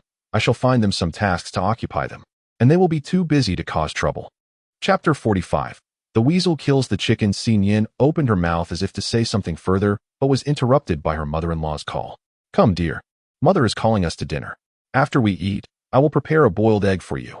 A little rolling will help alleviate your bruises." Hearing her gentle murmurs warmed Jiang Heng's heart. It was delightful to know his wife cared for him. Enough of your chatter. The group gathered at the dining table.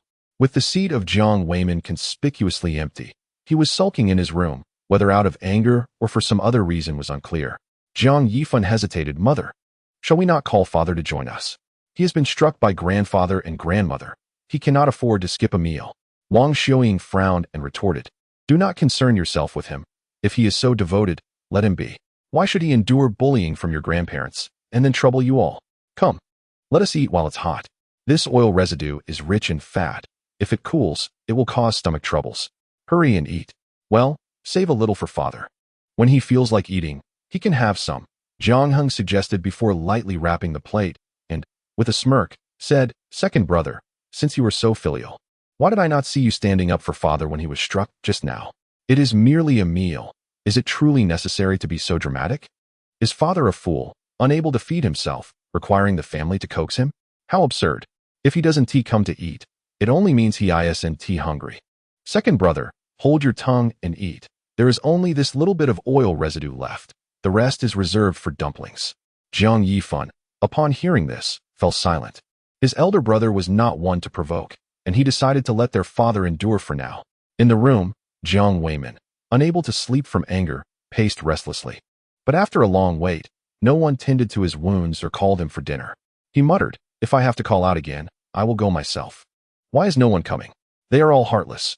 With a creak, he opened the door and stepped into the dining hall, where he found them all eating heartily. His anger flared as his stomach ached. "Do you all think I am dead? Not one of you bothered to call me for dinner. I am the head of this family."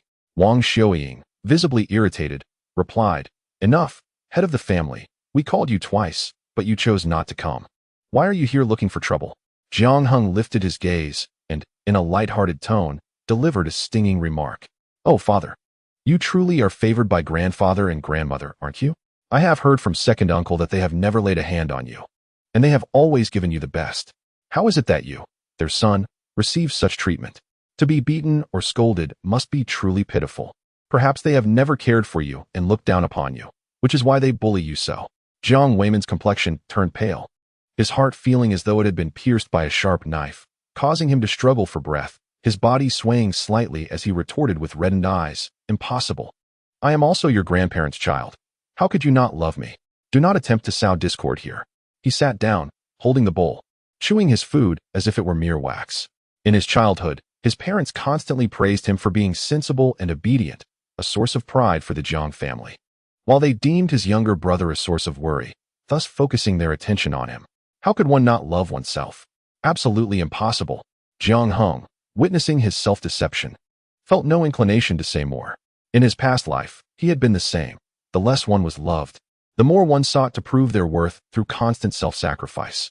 Only upon his demise did he come to recognize the painful truth of his parents' indifference. The agony was heart-wrenching. Yet rather than indulge in self-deception, he preferred to embrace this reality and love those he could truly grasp. Nian placed some crispy bits into his bowl. Lifting her gaze to meet his, her eyes ablaze with focus, as if attempting to melt him with her intensity. Feeling slightly bashful, she coughed lightly. "What's the matter?" Jiang Heng smiled brightly, realizing that mutual devotion was the essence of happiness. Unreciprocated affection merely rendered one a sycophant, even in familial bonds. "It's nothing, my dear wife. You are truly wonderful to me. Oh my, the way you serve the dishes makes me feel as though I could devour another bowl of rice," the Jiang family remarked. Has he gone mad again? In the countryside, nightfall signaled sleep.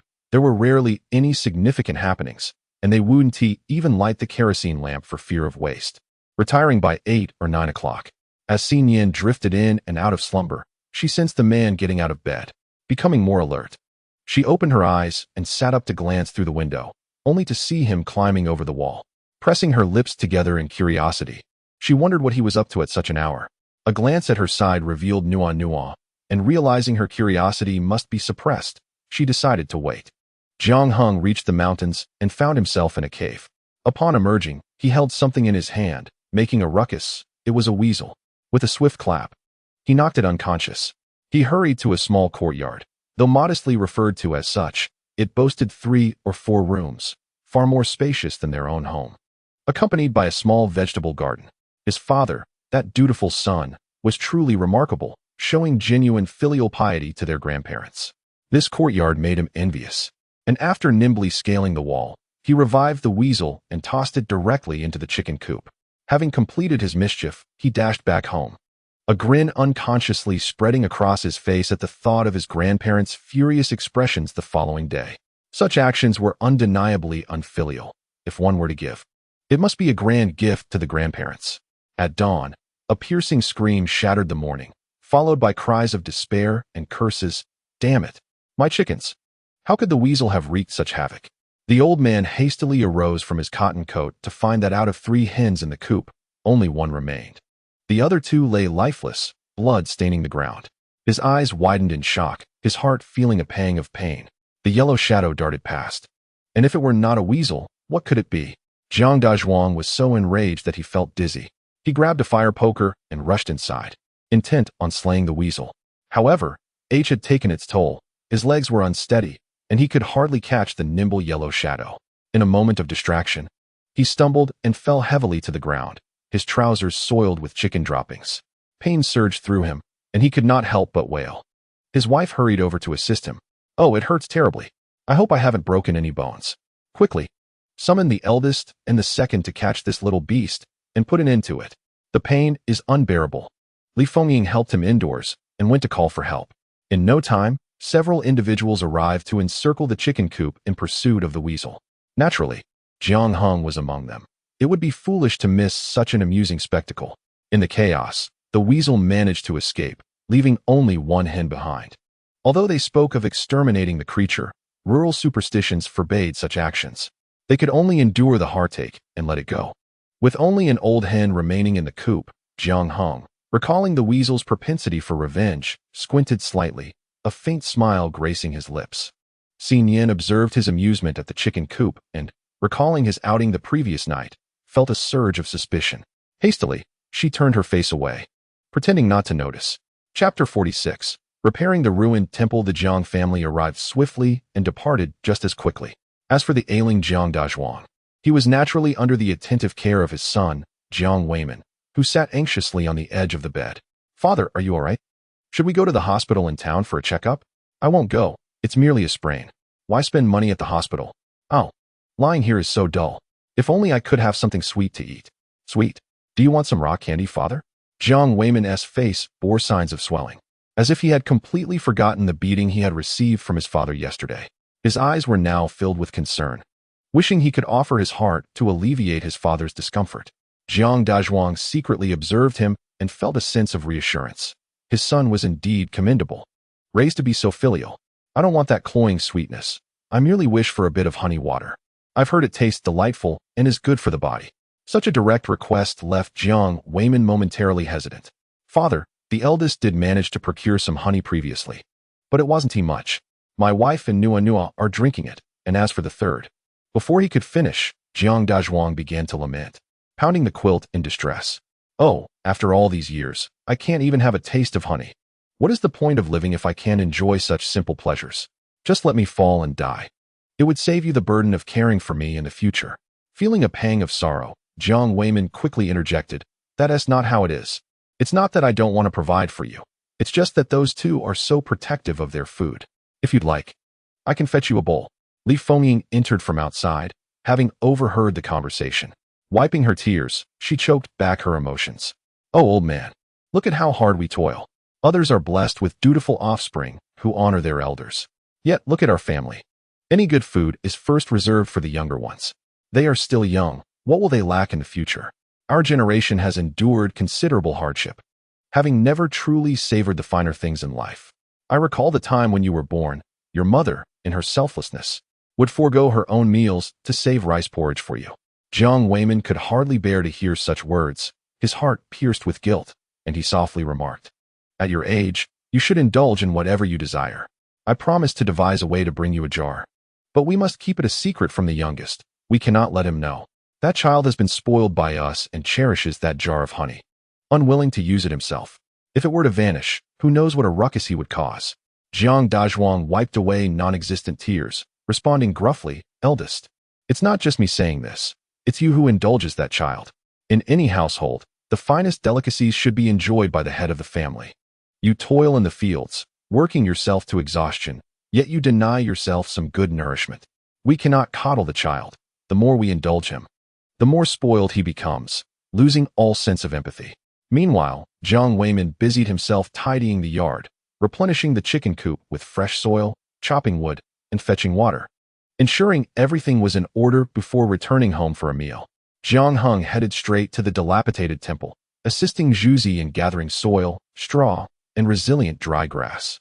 They piled yellow clay on the ground, doused it with water, and began to pound it with wooden tools, ensuring a thorough amalgamation of the three materials to enhance its cohesiveness and prevent seepage. The two worked fervently, and Wang Taizhu prepared hot water, pouring it into bamboo tubes and bringing it over, saying, "Brother, take a sip of water before continuing. There's no rush." "Understood," Jiang Heng replied, wiping his brow and resting on a stone.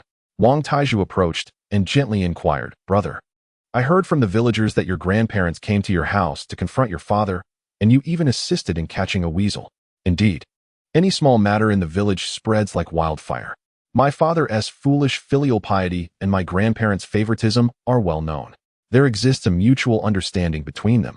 One is willing to strike while the other is willing to endure. As long as I am not at a loss, I have no interest in their affairs. Wang Taizhu sighed. Every family has its own struggles.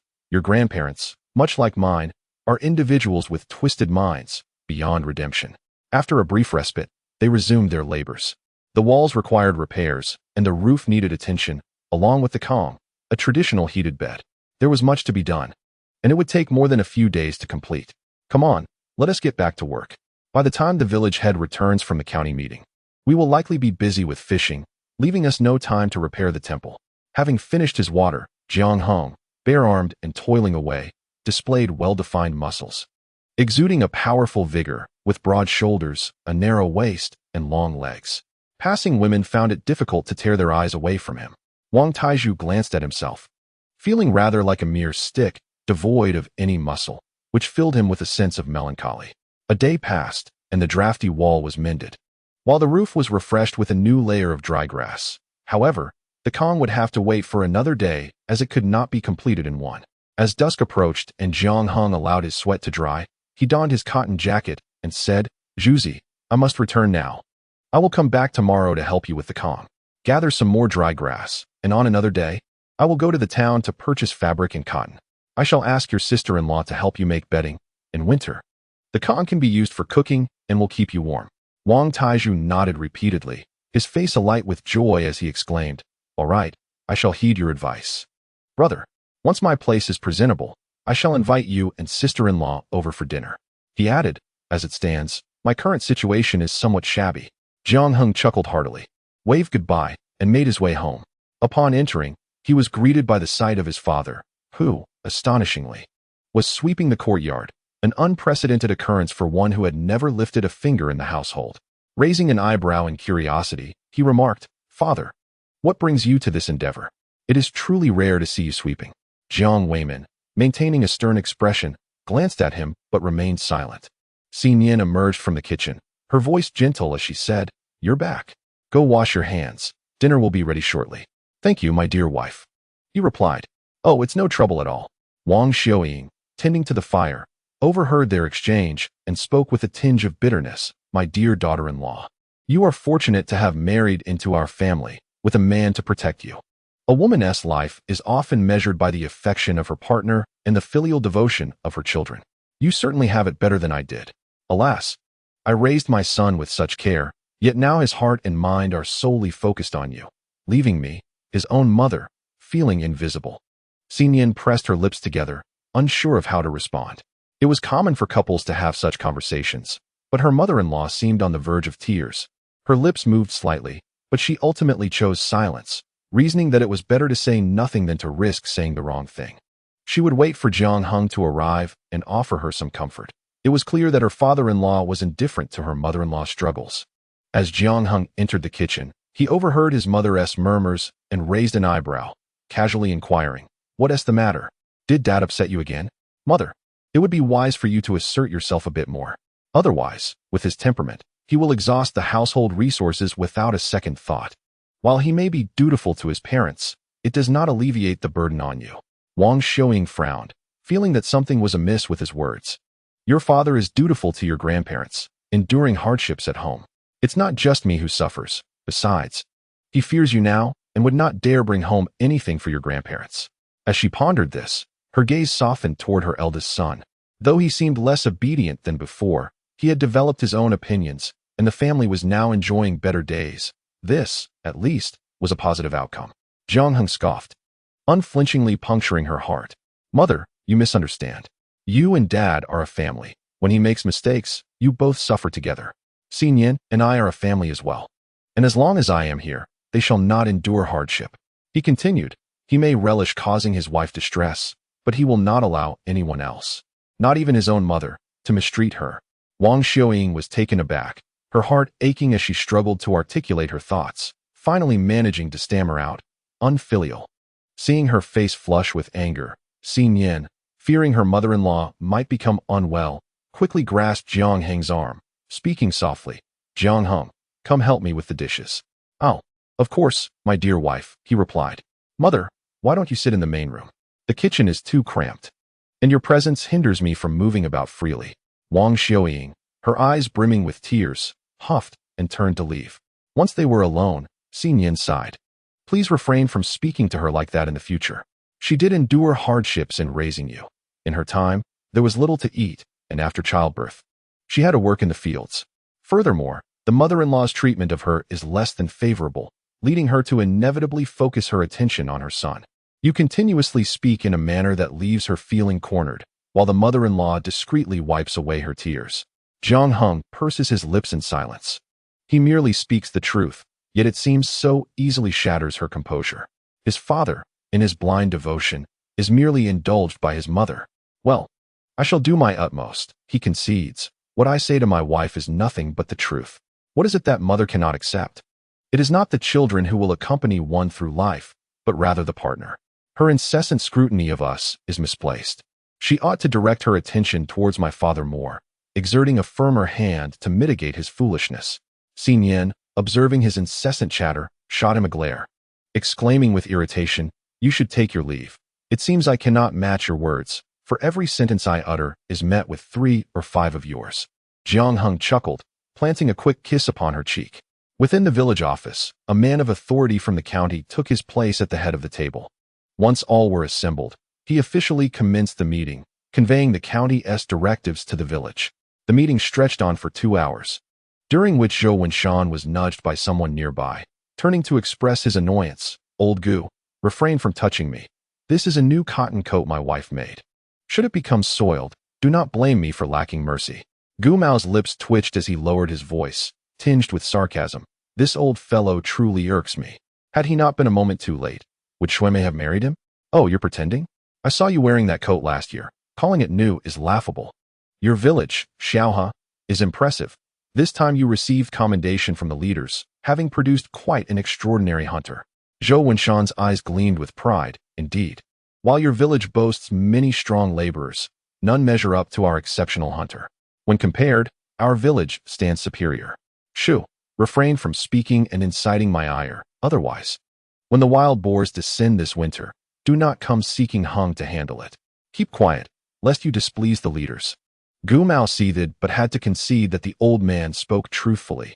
Each winter, beasts descend from the mountains, and a moment's carelessness could result in calamity. Hence, a mutual agreement exists among villages. When beasts descend, hunters from neighboring villages must assist in handling the situation, with the spoils ultimately belonging to the hunters. Indeed, Jiang Heng had proven formidable, towering like a mountain at nearly 2 meters tall, instilling fear in those who beheld him. Seeing him comply in silence, Zhou Wenshan felt increasingly pleased, contemplating that he ought to treat Heng better in the future. Otherwise, should another village entice him away, there would be no tears to shed. For the honor was earned by that young man. As the meeting concluded, the leader specifically requested Zhou Wenshan to remain. Sitting upright, his face flushed with excitement, he courteously said, "Leader, please feel free to give your directives. I shall ensure they are completed with utmost quality." County leader Lu Wenhua, upon hearing this, adjusted his glasses and couldn't help but smile, gently waving his hand. "It is nothing of great consequence. I merely wish to inquire how your village has managed to increase its work speed so significantly. It is remarkable that you have surged to the forefront. If you could share your effective methods, I would be pleased to report back to my superiors. This increase in production efficiency and the savings in manpower can be redirected towards other endeavors. Wouldn't you agree, village head Zhou?" Upon hearing this, Zhou Wenshan recounted the tale of the dragon's origin, pride evident on his countenance. "This Heng lad is truly remarkable. He single-handedly hunted 4 wolves in the mountains this time, along with numerous rabbits. Not only is he an exceptional hunter, but his prowess and labor is equally impressive. He possesses innate strength and seems utterly unfazed by fatigue. The method for husking corn was also his ingenious contribution. I recall him mentioning the possibility of creating a machine that could automatically husk corn, allowing one person to complete the work for an entire village." Lu Wenhua's interest was piqued at this revelation. It is worth noting that during this period of reform and opening up in Huaxia, The agricultural tools sector had not yet undergone transformation. If there were a talented individual capable of developing machines to enhance efficiency, it would secure his promotion and potentially allow for nationwide implementation, thereby saving labor for other endeavors. Zhou village head, may I stay in your village for a few days? Zhou Wenshan was momentarily taken aback, instinctively responding, Leader, you wish to stay in our village? The rural accommodations are rather modest. I fear you might find it uncomfortable. Lu Wenhua smiled amiably, exuding approachability. Not at all. Farmers are magnificent. Without your contributions, how could the nation develop so swiftly? He continued, to be candid, my purpose in coming here, aside from conveying directives from above, is to seek out talented individuals to improve agricultural tools. In that case, you may stay at my home. We can simply tell outsiders that you are a relative. It would be uncomfortable for you to be surrounded by people constantly, wouldn't it? Very well, Zhou village head, you shall make the arrangements. As the two exited, Gu Mao awaited them outside and suggested, Leader Lu, how about we go to a restaurant to sample our local cuisine?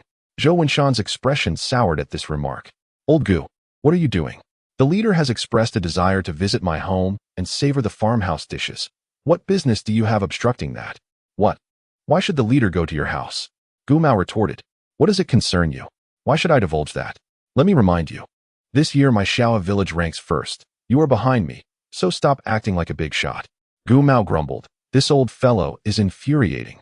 Zhou Wenshan turned with a cheerful demeanor, saying, Leader, this way, we shall head to the village. Thank you for your trouble. Chapter 48. The theft of Jiang Lang's honey. With a creak, the door swung open. Jiang Weiman cautiously pushed it ajar, finding the courtyard empty. He quietly made his way to the room of the third child, immediately beginning his search. In the cabinet, he discovered a jar of honey. Upon opening it, he found it still half full, the rich floral aroma mingled with a hint of sweetness, tantalizing his taste buds. Swallowing hard and disregarding everything else, he unfastened his cotton-padded jacket and concealed the jar within, locking the door before hastily departing his home towards the elderly lady's residence. After delivering the items, Jiang Weiman rushed to the threshing ground, feigning nonchalance amidst the bustling crowd. Surrounded by people, he could only see a sea of heads, unable to discern the situation within. Jiang Heng cradled the soft, fluffy creature in one arm, resting it on his shoulder, while lifting his sister, Nian, with the other, joyfully exclaiming, Look, can you see now? Isn't it beautiful? Nuonuo grasped his hair with one hand while playfully patting her little short legs with the other, excitedly exclaiming, Hi, Daddy hi, Mommy hi, Nuonuo hi, Daddy short, ha ha ha. She laughed incessantly at her own words. Suddenly, Nian was lifted up, instinctively reaching for the person beside her. The mother and daughter clutched his hair tightly, fearful of falling. Jiang Heng gasped in pain, grimacing, Be gentle. My hair can't withstand such force. I might go bald. Listening to the sweet, childish laughter, Jiang Heng spoke these words while wrapping his arms around their waists, ensuring they wouldn't tumble down, moving with utmost care. Jiang Tian, on the side, tiptoed to catch a glimpse inside, bouncing like a little monkey, struggling to see more. And her expression turned slightly displeased.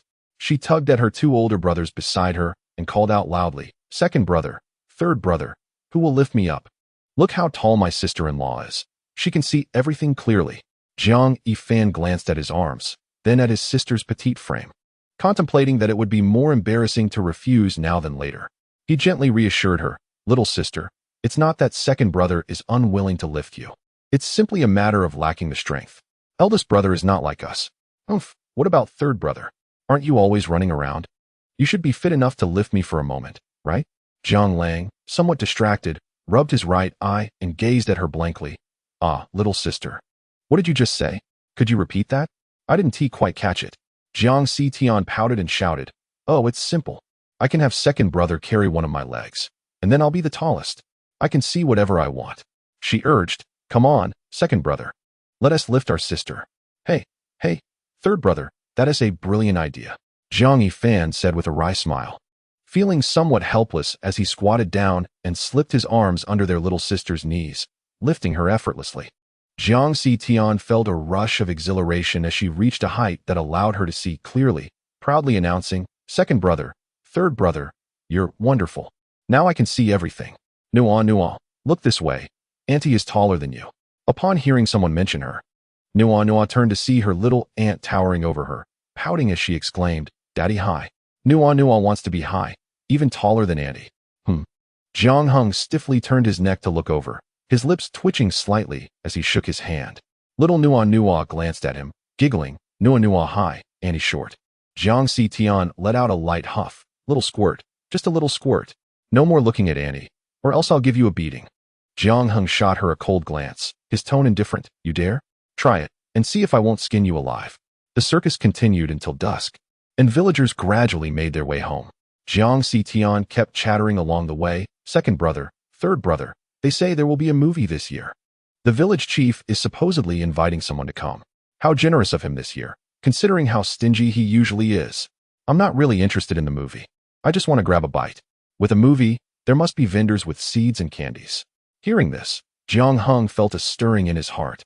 Squeezing his wife's hand, perhaps a bit too tightly, Nian could not help but let out a soft gasp, her eyes reddening as she plaintively uttered, "It hurts." The Adam's apple in her throat bobbed up and down, her body tensing abruptly, and her gaze burned with intensity, as if she were about to devour the very essence of the person before her. "Please, don't look at me like that."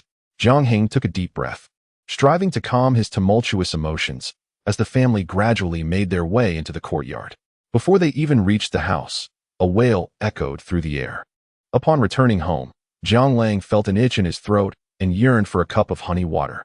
However, upon entering the house, he discovered that the honey jar was missing. He let out a cry of despair, sobbing uncontrollably. "Ah, my honey! Which wretched soul has stolen it? Return my honey. Give it back." Jiang Heng turned his head in confusion, asking, "What on earth is wrong with you, third brother? What honey?" Jiang Lang cried, tears and snot streaming down his face, utterly heartbroken. "Woo-woo, brother, my honey has vanished. I hadn't even allowed myself to drink it, and now it's gone." "What? The jar wouldn't just fly away. Surely someone must have taken it." "Taken it? Who would steal my honey?" Jiang Heng's gaze drifted off to the side, and he casually remarked, "I'm not certain. Anyway, father came back earlier. Perhaps you should ask him if he took it to your grandparents." Jiang Lang paused for a moment before dashing over to inquire, "Father, did you take my honey?" Seeing his father's silence, which he interpreted as tacit approval, his irritation flared. "If you want to speak, I'll go ask grandfather and grandmother. I endured the stings of bees to obtain that honey. Why should it be given away?" As he truly intended to ask, Jiang Weimin, fearing a spectacle that would render them the laughingstock of the village, hastily grasped his arm. Standing tall and justifying, "Your grandfather has a sore back. He simply wanted a taste of honey. He is quite old. Can't you just let it slide?" Jiang Lang, upon hearing this, trembled with anger, momentarily at a loss for words. He understood his father's foolish filial piety. But to steal from home and not even inform him was nothing short of deliberate malice. "All right, third brother, you will have plenty of opportunities to enjoy honey. Your grandparents are elderly. How many more years can they live? Don't let such trivial matters lead to discord." Jiang Weimin spoke with unwavering conviction, oblivious to any wrongdoing on his part, asserting his authority as the head of the household. "And you, third brother, should not make a fuss. It is not easy for your father to provide for you all. Until we divide the family, the possessions in the household are mine to dictate. It is merely a jar of honey. If you wish to have some, ask your sister-in-law for a bit. They cannot possibly finish that entire jar. The younger generation must not learn selfishness, especially not from your elder brother." Jiang Heng, standing by, found the unfolding drama amusing, never expecting to be drawn into it himself. He chuckled lightly, remarking, "Indeed, third brother should not emulate me. Otherwise, he may become too clever and lose out in the end. Those who are truly selfish will find no advantage. My dear wife, do ensure you consume plenty of honey. Otherwise, you may find yourself robbed someday. And then it will benefit others." Nian gently nodded. Understood." Chapter 49. The third brother harbors resentment upon hearing his wife echo his sentiments. Jiang Heng's smile broadened. He was cunning, and his wife must not be too naive. Otherwise, how would she defend herself against being bullied? He would certainly feel heartache for her. Jiang Lang gazed at Jiang Weimin, his eyes brimming with hurt. Indeed, it seemed that his father's deepest affections lay with his grandparents, never with him. When his grandparents were uninvolved, his father treated him kindly, yet whenever anything related to them arose, he would unhesitatingly abandon their small family, adhering solely to his grandparents' wishes. Ironically, They held little regard for him. It was he who deluded himself into believing he was dutiful. Observing his younger son's silence, Jiang Weimin felt a tinge of dissatisfaction. After all, it was merely a jar of honey. Why were they both exhibiting such pettiness, failing to grasp the virtues of respecting the elderly and cherishing the young? Jiang Lang sniffed, abruptly turned, and entered the house, slamming the door behind him with a resounding thud. The courtyard fell into an immediate silence, the atmosphere thickening with tension. Seeing the lack of spectacle, Jiang Heng lost interest in his oblivious father, taking his wife inside. By the bedside stood a small bamboo cot, which appeared somewhat forlorn. Nian sat down, retrieved bowls, and poured 3 servings of warm water, adding a spoonful of honey to each. In a gentle tone, she said, Nuonuo, come and drink your honey water. Jiang Heng, you should join us as well. We are family. We must not let you bear the bitterness alone. Oh, how considerate my wife is. Jiang Heng lifted his bowl, took a sip, and savored the sweet, floral flavor, a satisfied smile gracing his face. It was truly delightful. Sweetness radiating to his very core. Lowering his voice, he remarked, Wife, I'll prepare more after you finish. I still have half the honeycomb left. Taking only a portion each time, in case we cannot finish it all. Nian's lips twitched, her gaze toward him tinged with complexity. An inexplicable sympathy for the bees crossing her mind. Contemplating something, she softly inquired, Jiang Heng, shall we not intervene in our younger brother's affairs? It seems he has some estrangement with father. Jiang Heng waved his hand dismissively, his expression indifferent. There is no need for concern, my dear. I have already cautioned him. The matter is in his hands now. If he lacks the ability to safeguard it, he must accept the consequences. One must come to terms with reality to learn from their mistakes. Next time, he will instinctively secure the door. In a few days, I shall purchase a new lock. When the house is empty, it must be locked. Let us not harbor too much hope for my father. He is rather muddled-headed. Although Nian internally agreed. Her upbringing taught her to never question her elders, so she refrained from further comment. Jiang Heng, glancing at the small bamboo bed, suddenly remembered something he had overlooked. Once the cot was wrapped in cotton fabric, the little one could sleep there, and he might finally enjoy some meat. However, his wife was currently too frail. His robust physique could lead to multiple pregnancies. He certainly did not wish to face a meatless future again. Yes, he needed to purchase some contraceptive supplies for better offspring. Nian, noticing him rise to leave, asked with confusion, Jiang Heng, where are you going? A mischievous glint flashed in his eyes as he leaned closer. Whispering in her ear, oh, nothing much. I just need to inform Uncle K that we'll be taking the donkey cart to town tomorrow. The cot will be ready soon, and we can sleep together. The doctor said you are weak and should not conceive for the time being. I plan to buy contraceptive supplies at the hospital tomorrow, which will spare us both from unnecessary worries. You won't risk your health from pregnancy, and we can ensure better offspring, don't you agree? Nian grasped the implications of his words, her mind momentarily blank, by the time she regained her senses. He had already stepped outside, biting her delicate, rosy lips, her face flushed with embarrassment and irritation. She sipped adorably, urging, Mommy, drink, sweet him. Yes. Mommy will drink now. She lifted her gaze to scan the room, contemplating the idea of hanging a curtain in the middle, knowing that once that rascal started, there would be no end to the commotion. Early the next morning, Jiang Heng, with a basket on his back, awaited the donkey cart at the village entrance. In the village, only Uncle K's family had one, typically used during market days. At 6 in the morning, people would gather at the village entrance, where one could ride for a mere 2 cents. The sound of clattering hooves approached, and Jiang Heng turned to see the donkey cart slowly making its way over.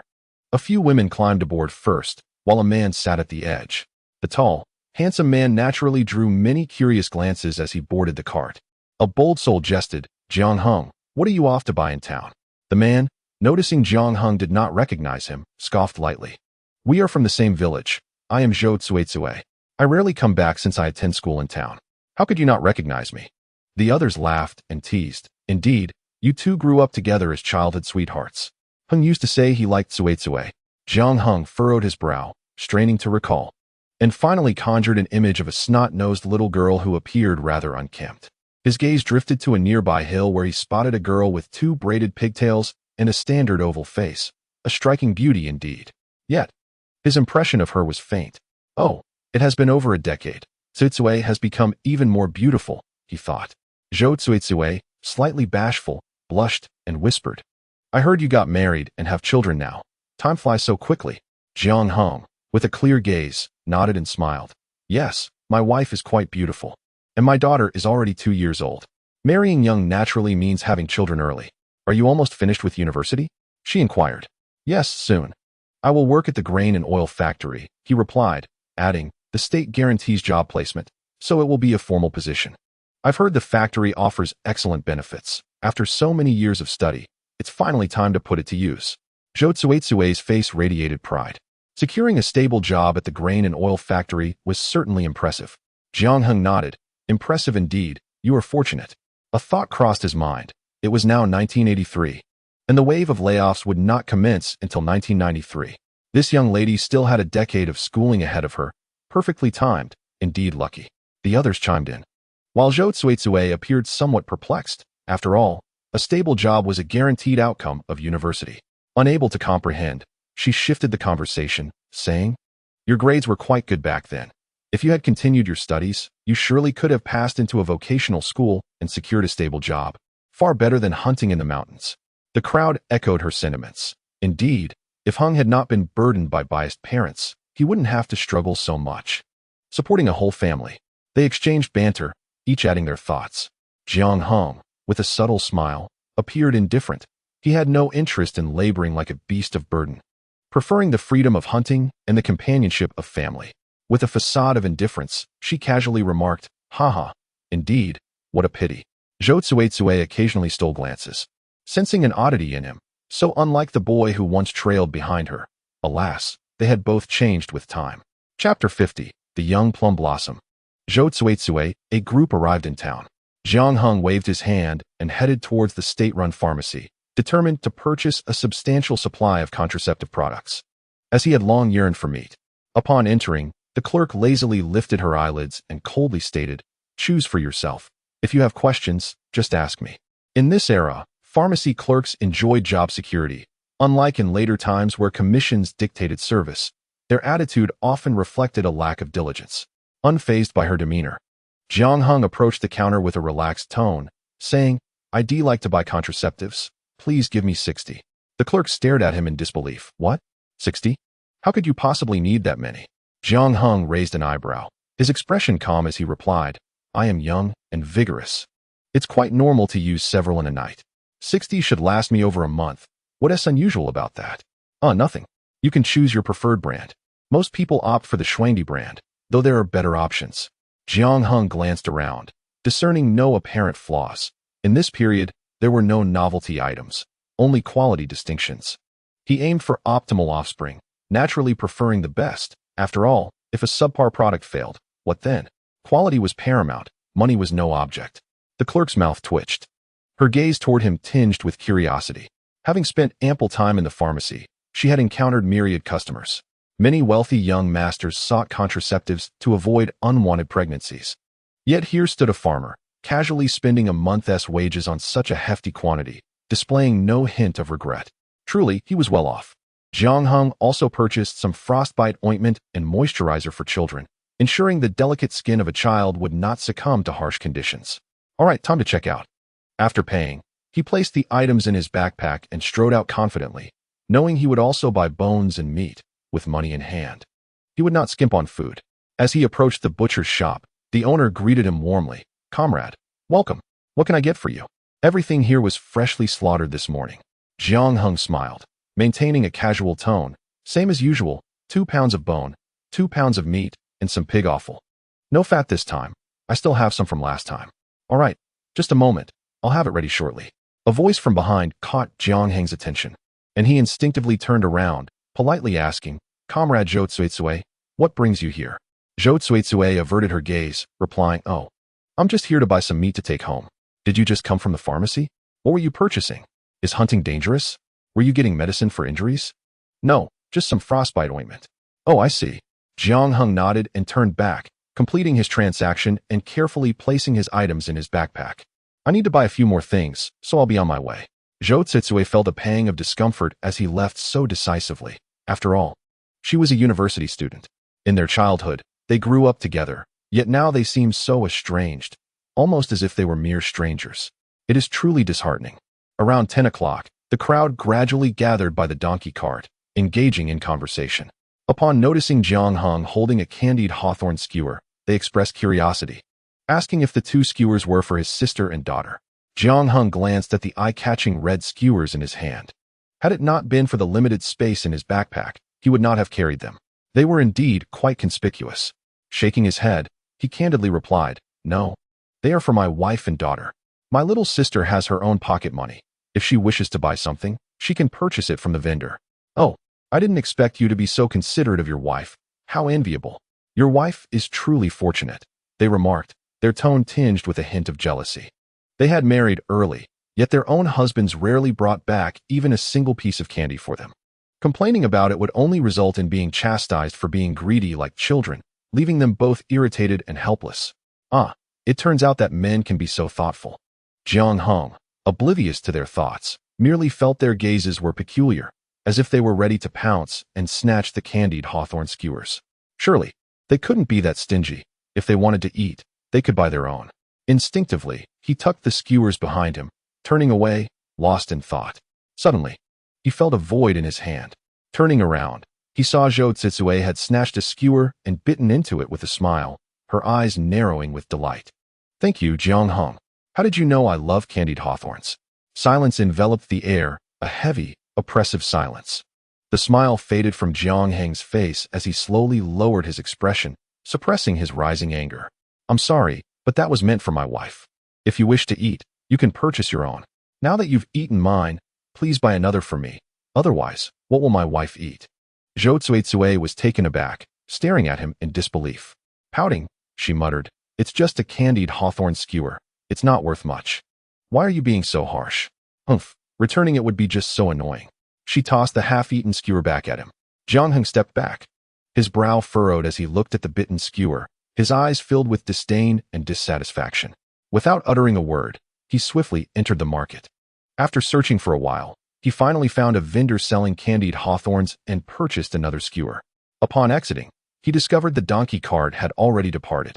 Quickly catching up, he settled into a corner of the cart, his gaze warily fixed on Zhou Zitsue, determined that she would not attempt another theft. Otherwise, he would not hesitate to act. Regardless of her gender, Zhou Zitsue, noticing his suspicious demeanor, felt her temper rising, her eyes reddening in humiliation. "Jiang Heng, is it really necessary? It was just a candied hawthorn skewer. Compensating you 50 cents should suffice. How can you be so stingy? I wonder how you managed to marry your wife." "Oh, I am only stingy with outsiders. I am always generous with my wife. Why should I yield to you for snatching something?" Jiang Heng replied coldly. Without a hint of courtesy, Zhou Zitsue huffed indignantly, "I am a college student and a young lady. Can't you show a little understanding?" Jiang Heng's expression remained stern as he retorted, "No, I will not. You have no connection to me. Why should I accommodate you? Now, pick up the money and compensate accordingly." His serious demeanor exuded an air of authority, causing the others to glance at one another, suddenly silent. With no other option, Zhou Zitsue reluctantly picked up the 50 cents and handed it over. A deep-seated resentment towards him was brewing within, for they shared a close bond in their childhood. How could he be so unreasonable? After all, he was merely a country bumpkin, so what was there to be proud of? After a moment of silence, conversation resumed. Yet no one dared to jest about Jiang Heng. This fellow's gaze was solely fixated on his wife, showing little regard for others. Naturally, Nian, with her exquisite figure and renowned beauty, was a woman of delicate demeanor. Who could resist such allure? Chapter 51. The county leaders visit the donkey cart halted at the village entrance, and Jiang Heng disembarked, making his way home. Before he even crossed the threshold, he heard laughter emanating from the courtyard. There was the voice of an unfamiliar man.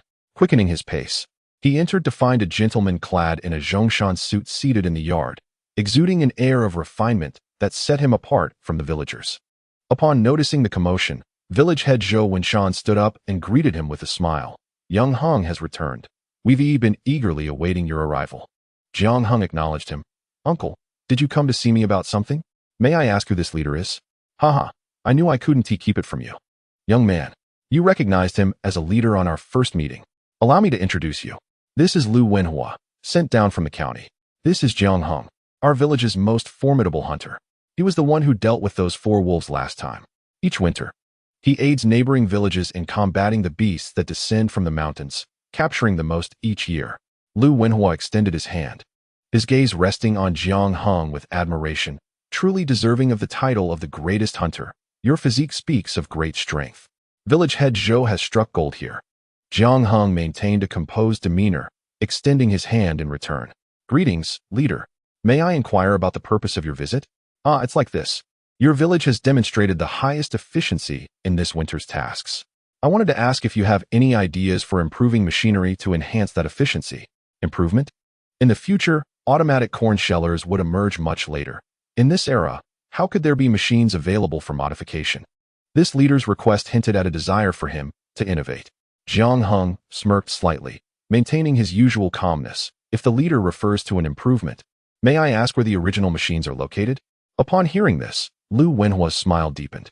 This young man was exceptional. Had it been someone else, they would have been trembling with apprehension, failing to perceive the flaw in his words. Haha, I misspoke.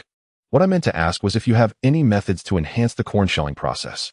You must understand, corn is widely cultivated in the north, and this task is quite time-consuming each year. I have an idea for an automatic sheller, but I have yet to construct it, so I cannot guarantee its success. If it fails, Jiang Heng did not finish his thought. Creating it was straightforward, yet if it bore no benefit, why would he exert himself? Lu Wenhua withdrew his hand. Adopting a serious tone, Comrade Jiang, why don't we discuss this inside? Should you succeed in developing the automatic sheller, I will petition for a reward from above. Oh, and it will bear your name, so everyone will know who created this machine. Will the reward be monetary?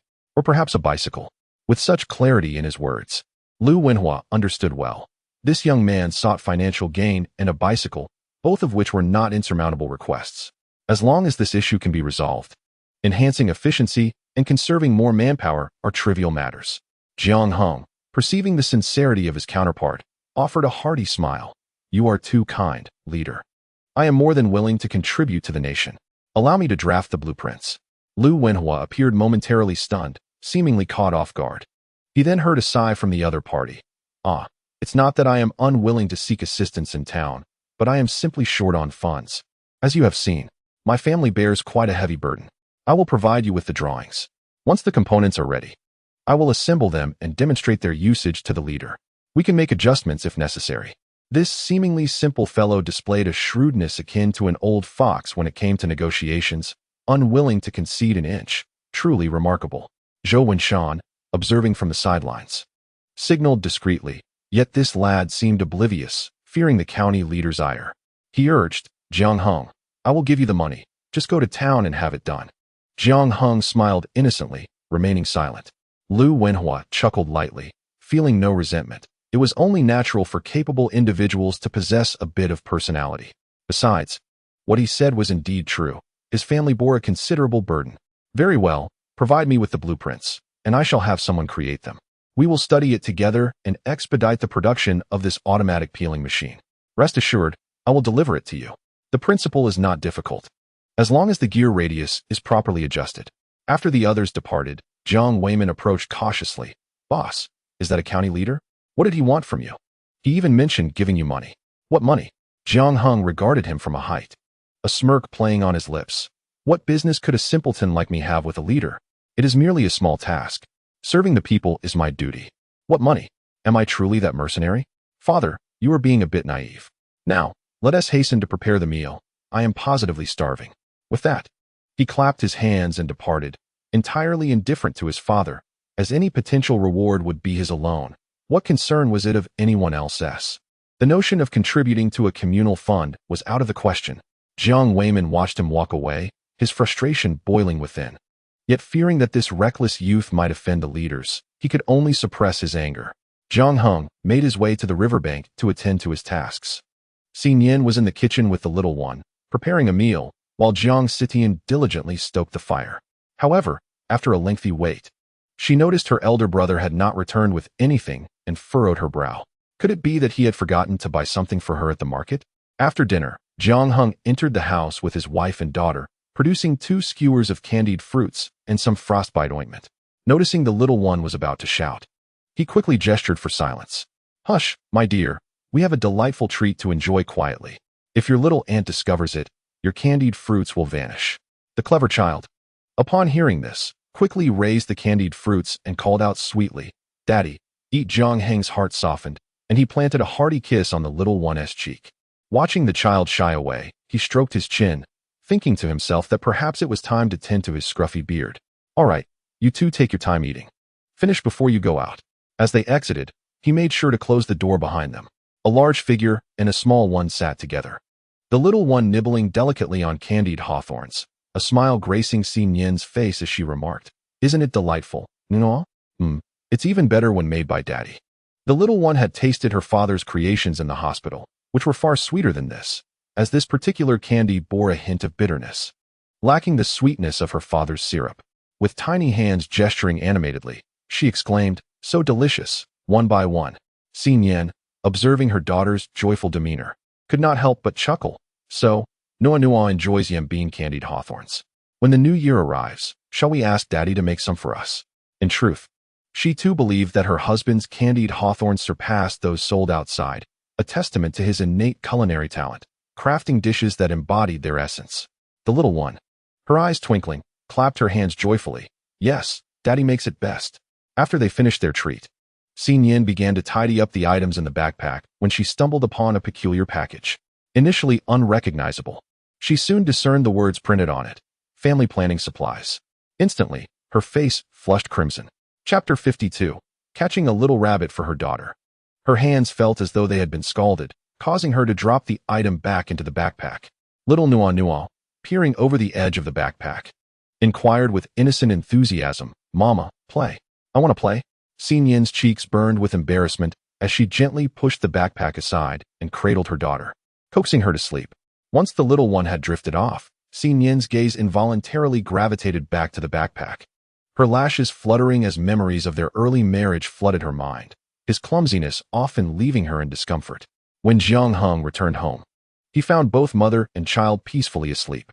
His expression softened further as he organized the contents of the backpack, then quietly exited to check the traps he had set around the mountains.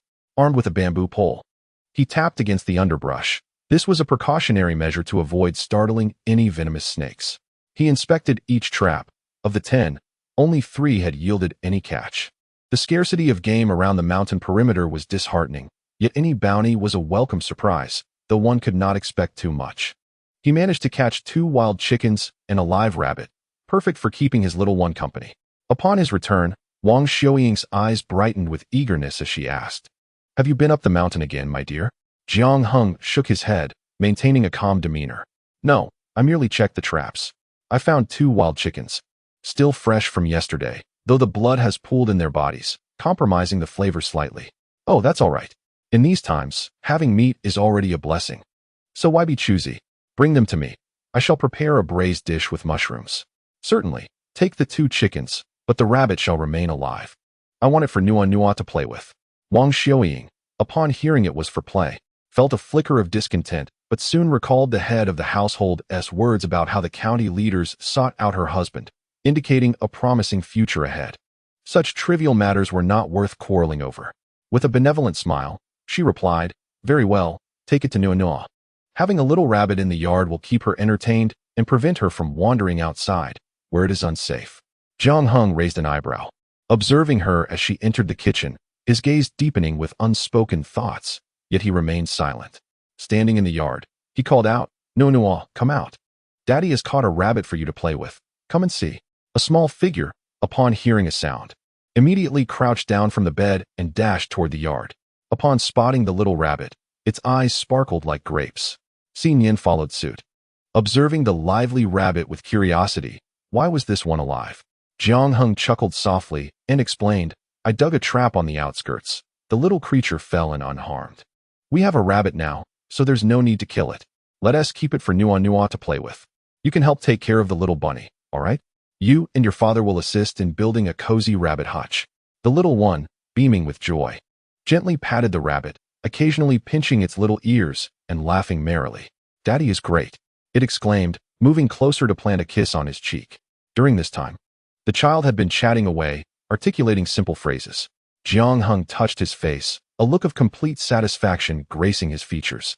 The father and daughter busily constructed a simple enclosure with bamboo sticks, hammering in wooden stakes to create a roof, lest the little rabbit suffer in the cold of winter. "Daddy is amazing," Nuonuo chirped. "Now pass me that stick." As Jiang Tian entered the yard, she was immediately greeted by the sound of children's laughter. Drawn closer, her eyes brightened upon seeing the snow-white rabbit. "Big brother, it's a live rabbit," she exclaimed. "Wow, I adore little rabbits too. Can you catch one for me?" "This one is for Nuonuo." Jiang Heng, without lifting his gaze, replied with a nonchalant hum, asserting, "It's for Nuonuo. If you want one, go ask Dad to catch you one.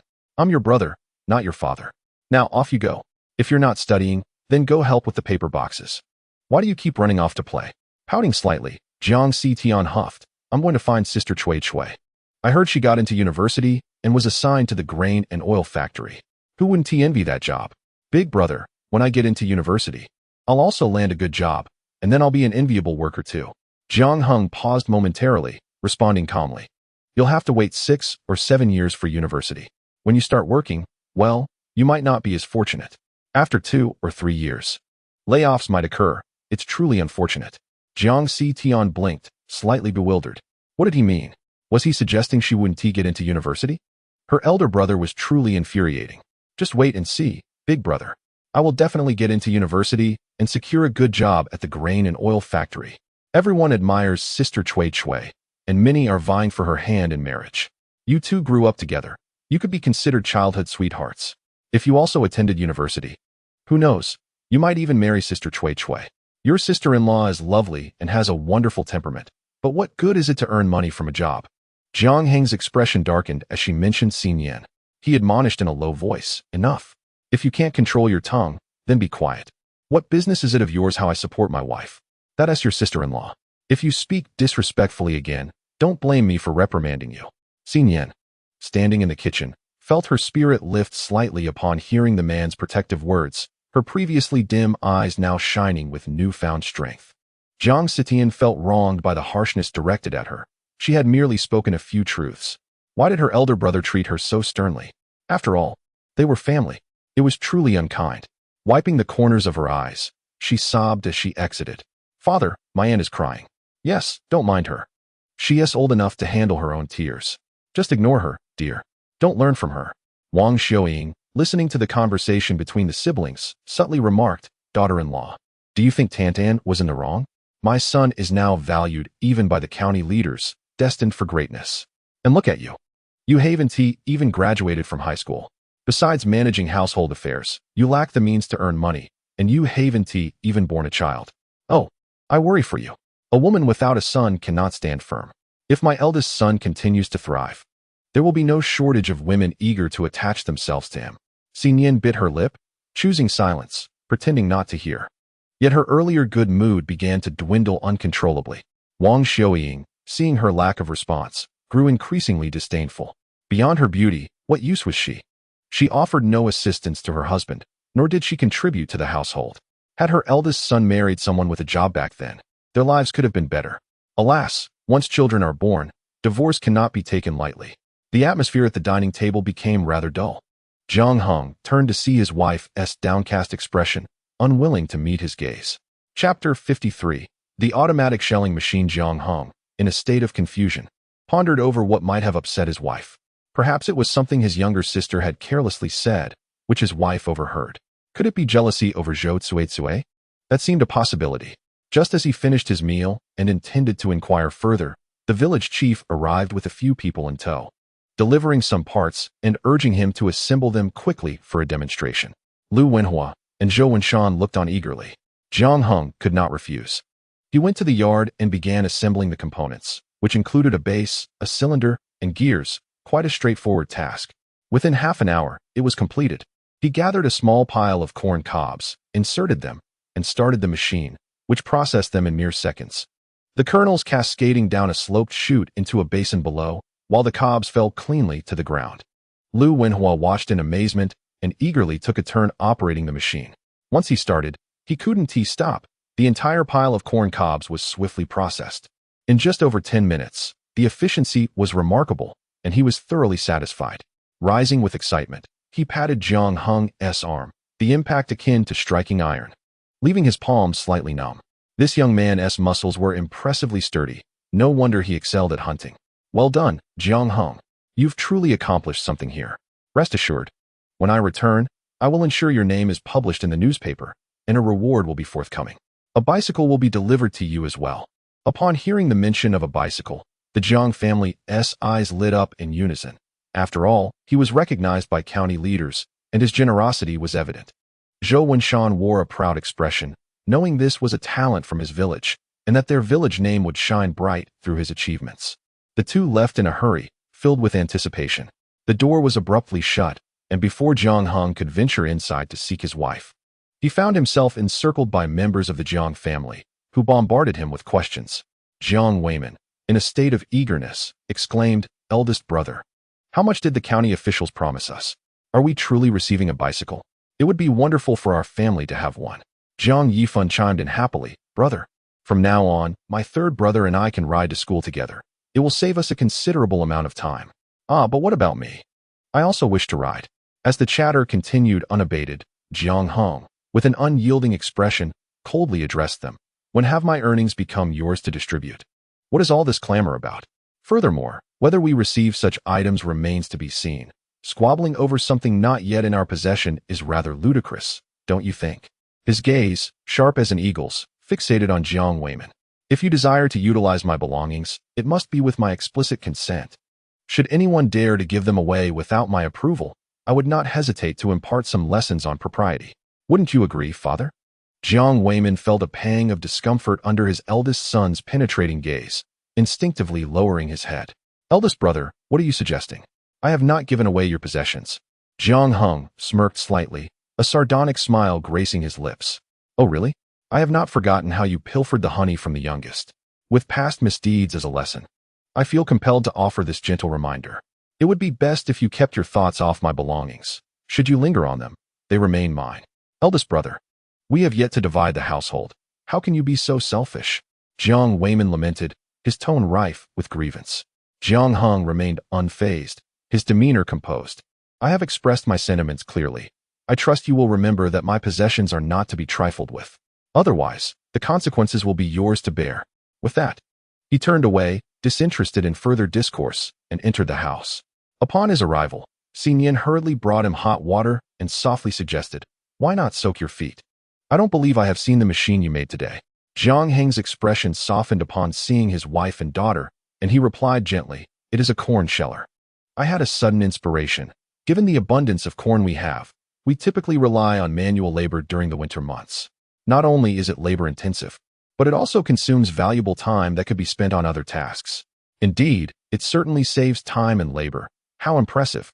Hearing his wife's praise, a smile involuntarily crept across Jiang Heng's face. After he finished washing, Nian fetched hot water for herself, and after they all washed together, the family gathered on the bed to sew a small quilt. Nuonuo, lying in the middle, quickly fell asleep after a day of playing with her little rabbit. "Wife, you seemed a bit disheartened during dinner. Are you upset? If I have erred in any way, please let me know directly, for we are to share a lifetime together." Nian paused, turning to him with a hint of hesitation. "Well, it's nothing serious. I merely heard from the villagers that Zhou Tse has returned. She is the village's university student, and it seems you were quite familiar with her." Upon hearing this, Jiang Heng broke into a broad grin and jested. "Are you feeling jealous, dear? Indeed, I was close to her in childhood, engaging in activities such as bird nest hunting and fishing. However, we were not alone. It was a group of us playing together, and we were quite young at that time. Rest assured, my dear wife, your husband is unwaveringly loyal, devoid of any ulterior motives. My sole desire is to live a harmonious life with you." Nian blinked, uncertain whether to believe him or not. Jiang Heng raised his hand in an oath. "I, Jiang Heng, vow that in this life, my heart belongs solely to you. Nian, there shall be no other woman. Should I breach this promise, may I—" Before he could finish, a soft hand covered his mouth. "Do not utter such ominous words. I trust you. It is merely that I feel somewhat inadequate, unable to contribute financially and alleviate the burdens at home. As long as you do not disdain me, that is sufficient." Nian lowered her head as she spoke. Jiang Heng gently stroked her hair, his voice imbued with contentment. "Who says you are of no use? Wherever you are is home. It is your presence that brings me peace. when I venture into the mountains to hunt. The thought of you waiting for me at home steadies my heart, rendering me fearless in the face of danger. My dear wife, you are my anchor. You only know how to sweet talk, Nian replied, her lips involuntarily curving into a smile, clearly betraying her true feelings. Jiang Heng laughed. That is not the case. Every word is heartfelt. As the saying goes, one must not forsake the wife of one's youth. I aspire for us to grow old together. As long as you hold me in your heart and I hold you in mine, that is enough. Those who pursue other women do so merely for novelty. I am different. I cherish the past, abhor complications, and have no desire to attract the attention of other women, so you need not worry, my wife. Nian gazed into his sincere eyes, murmured in agreement, and continued stitching something in her hands. Jiang Heng watched her, her skin glowing softly in the gentle light, appearing as if it could yield drops of water. Suddenly, he felt an inexplicable thirst. His body grew warm, and he swallowed hard, his voice hoarse. My dear wife, continue with your task. I will step outside for a moment and return shortly. Chapter 54. A joyride with my wife and daughter. Nian opened her mouth to speak, but was unable to respond before he strode into the yard, where he began running laps and performed peculiar exercises, which were quite embarrassing. Jiang Heng expended his pent-up energy by jogging in the yard, then, bending down, completed 500 push-ups before feeling the heat dissipate. Taking a deep breath, his eyes sparkled with intensity. Upon returning indoors, he watched Nian, who was still sewing. With unwavering attention, Nian glanced up at him, her face slightly flushed. In a couple of days, it will be ready. By then, Nuonuo can sleep in her little bed, and you can put up a bamboo pole to draw the curtains. Once we have the means, we should build a small room for Nuonuo. As she grows, she will need her own space.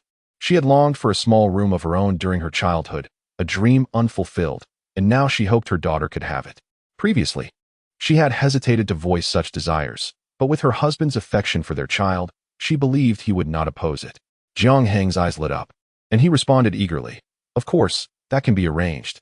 In a couple of years, when I earn more, we can devise a plan to separate from the family and build our own house.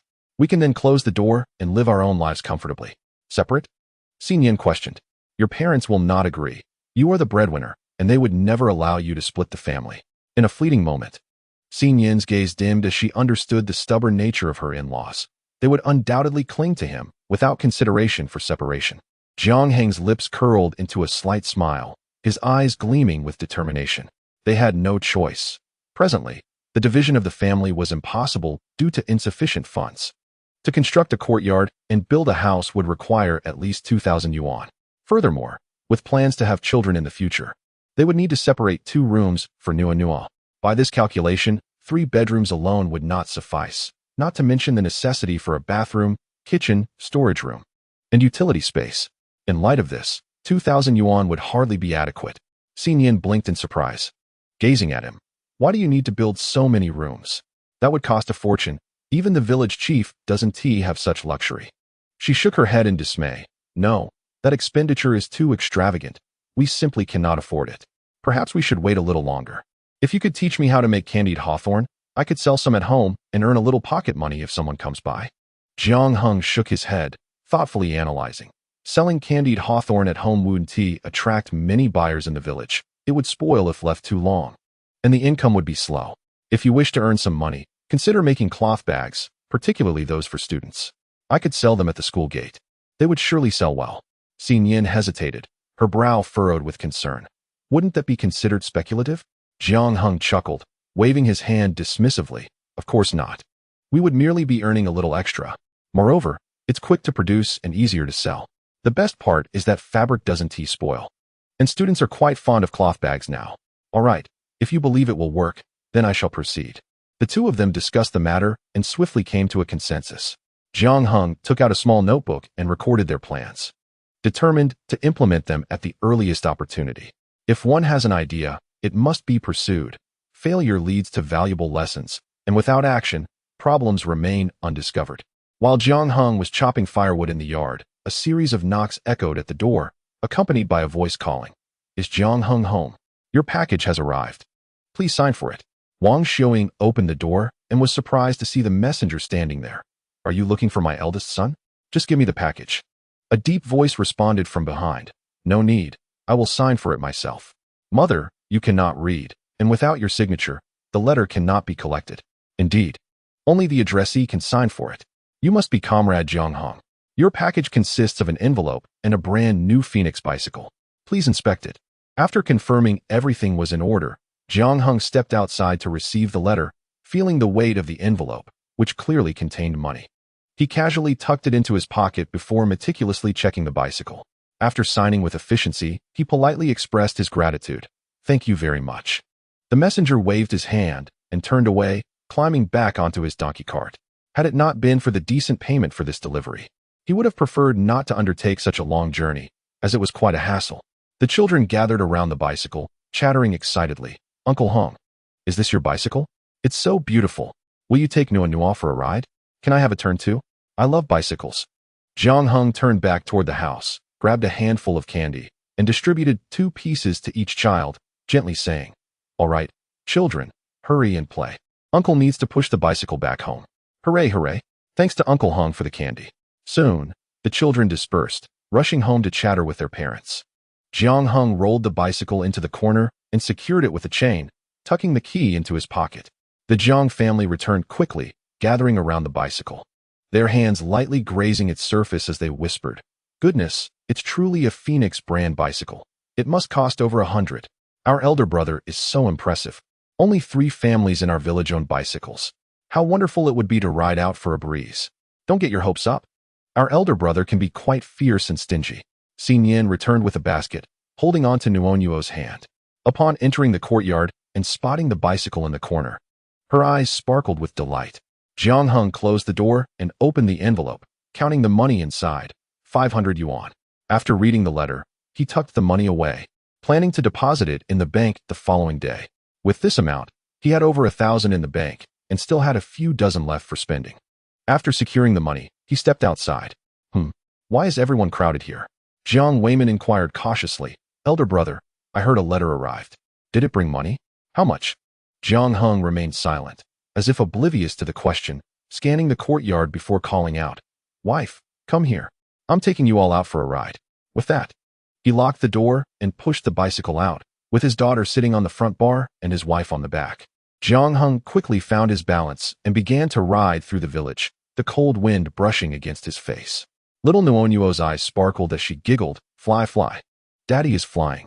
Shoo, don't move too much. Be careful not to fall. He cautioned. Let us take a couple more laps before heading home. Wife, whenever you want to learn to ride, just let me know, and I'll teach you. Once you master it, you can ride to town by yourself. Nian, surprised, replied, Oh, I can learn too? Jiang Heng smiled, Of course. This bicycle belongs to our family. You are the mistress of the household. Ride whenever you wish. Clinging to his waist, she smiled unconsciously. I understand now. Thank you, Jiang Heng. We are husband and wife, the closest of companions, so no need for formality.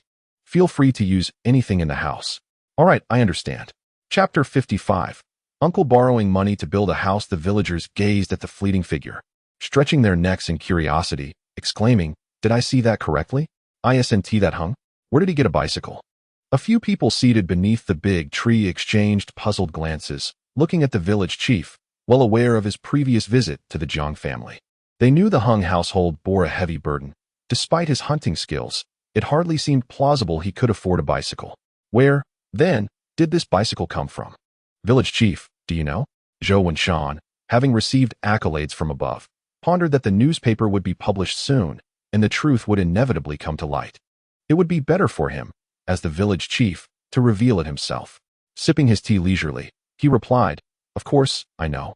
The county leaders required machinery, and this young man developed it, significantly enhancing output efficiency. As a reward, he was given a bicycle. He refrained from mentioning the bonus. Who in the village didn't he know of the Jiang family's favoritism? If it were known that the bonus amounted to 500 yuan, there would surely be unrest. Someone tentatively inquired, Village chief, I heard there is a letter arriving in a rather substantial envelope. Is there no money enclosed? Zhou Wenshan lowered his gaze, maintaining an unperturbed expression as he replied, No, the country is currently facing difficulties. Perhaps it is merely a certificate of merit. Is a bicycle not sufficient? If any of you are envious, you ought to engage your minds more and consider ways to enhance production efficiency. If you have any good ideas, I will gladly report them. When rewards are due, they will certainly not be lacking. Upon hearing this, the villagers fell silent. Most could barely recognize a few characters, let alone contemplate research. Indeed, some money can only be earned by the literate. Observing their silence, Zhou Wenshan leisurely cracked sunflower seeds. Jiang Heng circled back and parked his bicycle properly. Listening to the sounds from the main room, he sensed an unwelcome visitor had arrived. He whispered to his wife, "Dear, keep the key safe and let us head inside." His uncle was a smiling tiger. As benevolent as his grin appeared, his heart was devoid of integrity. A profiteer feasting upon the blood of his parents and brothers. The people from the main room emerged, and Jiang Ershu, accompanied by his two sons, immediately spotted the bicycle in the corner, their eyes gleaming with greed. Approaching with a broad smile, he exclaimed, "Well, Heng, you've made quite a name for yourself. This must be a reward from above. It certainly brings honor to the Jiang family. You too should learn from him." Jiang Chengfeng, possessing a refined appearance, responded humbly, "Yes. Cousin, you are impressive.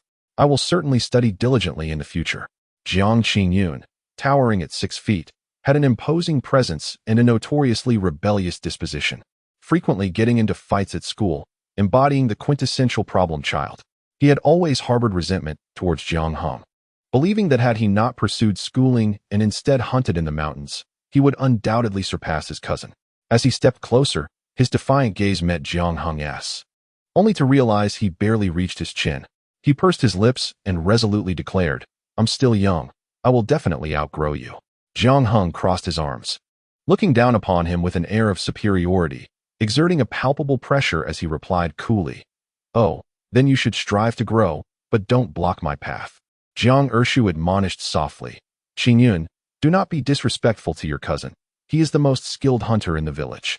You will need to learn from him in the future." With a scoff, Qingyun retorted, "Who wants to learn hunting from him? With my height, hunting will be a breeze. He merely relies on his height. Who is truly superior?" Jiang Heng chuckled lightly, his eyes glinting with provocation. "Little cousin, remember your words today and do not seek me out in the future. After all, bringing a novice into the mountains can be quite bothersome. What if you create a mess? I would have to clean up after you, and you seem capable enough on your own." Hearing this, Jiang Ershu's brow furrowed slightly before he quickly returned to his jovial demeanor, chuckling, "We are all cousins. We are family, so let us not quarrel. Xiaoheng, come here. Your uncle is here to seek your assistance with something." Noticing his silence and lack of engagement, Jiang Ershu began to believe what his elder brother had said, that this lad had indeed changed and was no longer as easy to converse with as before. In former times, he would have pursued the conversation, eager to share his thoughts, often laying bare his heart if he feigned poverty. Sigh, it has become quite difficult to navigate this situation. The Jiang family is gathered in the main hall, with Jiang Heng nonchalantly cracking sunflower seeds, completely disregarding them. After all, it is not he who is in need. Whoever is unable to maintain their composure will be the first to speak. Silence spreads throughout the room as Jiang Ershu, feeling a surge of anger within but showing none on his face, politely states, "Xiaoheng, you see, Cheng Feng has proposed a marriage, but they require 2 houses as a prerequisite. You know, I lack the means. I do not have enough savings to build even 1 house. Is there any way you could?" Jiang Heng raises his head, feigning innocence. "Ah, so what you mean is that the funds for the house are insufficient, which means there will be even less for the bride price. What are we to do then?" Jiang Ershu is momentarily taken aback, but continues, "They only ask for the houses. They do not require a bride price. We can figure out a way to borrow money for the banquet later." Well, she truly is a good girl, isn't she? No clothing or jewelry required at all. Seeing Jiang Ershu's roundabout explanation, he musters the courage to speak plainly. "I was hoping to borrow a few hundred yuan from you, and I can write a promissory note to repay it. Principal and interest within 3 years. Upon hearing this, Jiang Weimin waves his hand dismissively, adopting a patriarchal demeanor. "You need not say such things between brothers. I trust you completely. Xiaoheng, whatever amount you have from delivering messages today, give it to your second uncle for the time being. Rest assured, he will repay you." Jiang Heng, overhearing their conversation, finds the situation rather amusing and cannot help but chuckle softly. "Father, are you not aware of our family's financial situation? I do not possess such sums. If I did, I would have built a house for myself long ago." Second uncle, "It is not that I am unwilling to lend money. I simply do not have any. The money I earned from hunting has already been given to father. I cannot hoard money. Jiang Weiman frowns. Eldest, you said there was no money in the envelope. Yet how can that be true? Jiang Heng shrugs nonchalantly.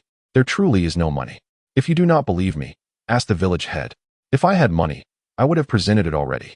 Why would I have you inquire? My younger siblings need to attend school, and as the eldest brother, it is my duty to contribute. How could I possibly hide money?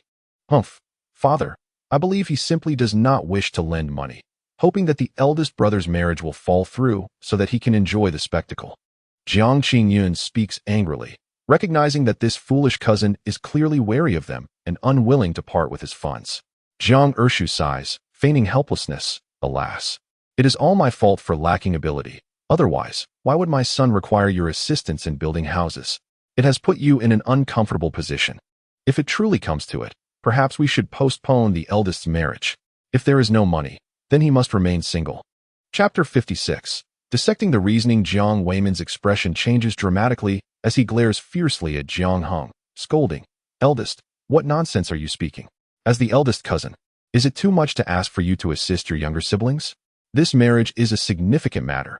If it falls through and people find out, it will be a source of mockery, bringing shame upon you when you go out. He commands, enough. Go fetch the money to lend to your second uncle. Jiang Heng looks at him as if he were a fool, pulling at the corner of his mouth. Father, do you not understand human language? I have said there is no money. If you wish to, go ask the county leaders. You possess 400 to 500 yuan. Why not lend it to Uncle Heir for urgent matters? If, after the new year, there are no funds, the younger siblings may have to forego their education.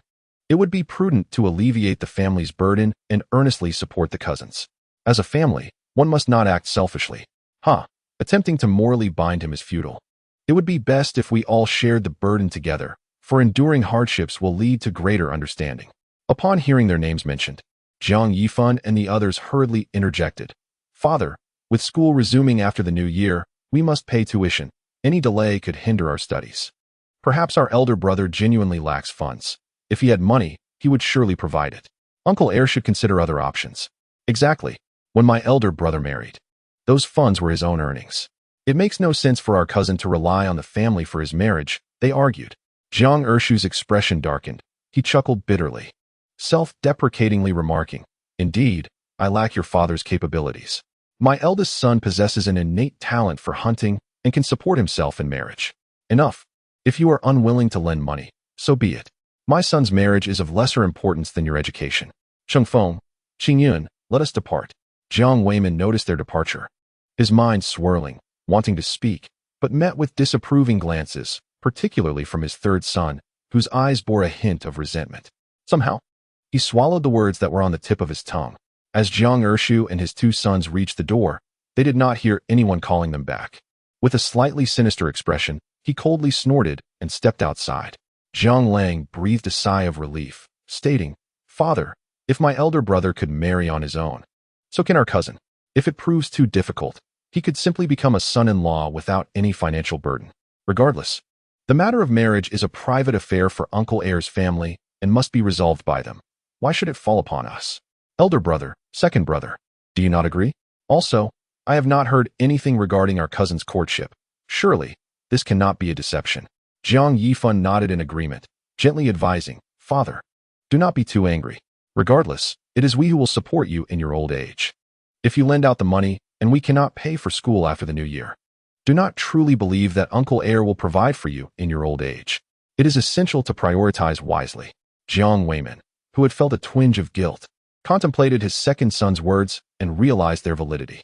Should he lend the money, there would undoubtedly be no funds for tuition after the new year. If the three children truly dropped out, his future relied on whom? Certainly not on the eldest. Jiang Weiman resolutely declared, All right, second son, I shall heed your advice. I will not lend the money. I will maintain that we are without funds, saving it for your education. The three siblings of the Jiang family felt a wave of relief upon hearing their father's firm decision. They were well aware of his filial piety towards their grandparents and his kindness towards Uncle Heir. They genuinely feared the money might be lent out, leading to a situation where it could not be repaid. The family resumed their harmonious demeanor, completely oblivious to Jiang Heng, whose eyes glinted with profound meaning, a subtle smile gracing his lips. A captivating spectacle was soon to unfold, as he felt a gentle scratch on his palm. Jiang Heng turned his head to meet the bright, clear gaze of his wife, the smile on his lips deepening. "What troubles you, my dear?" "Nothing, nothing at all."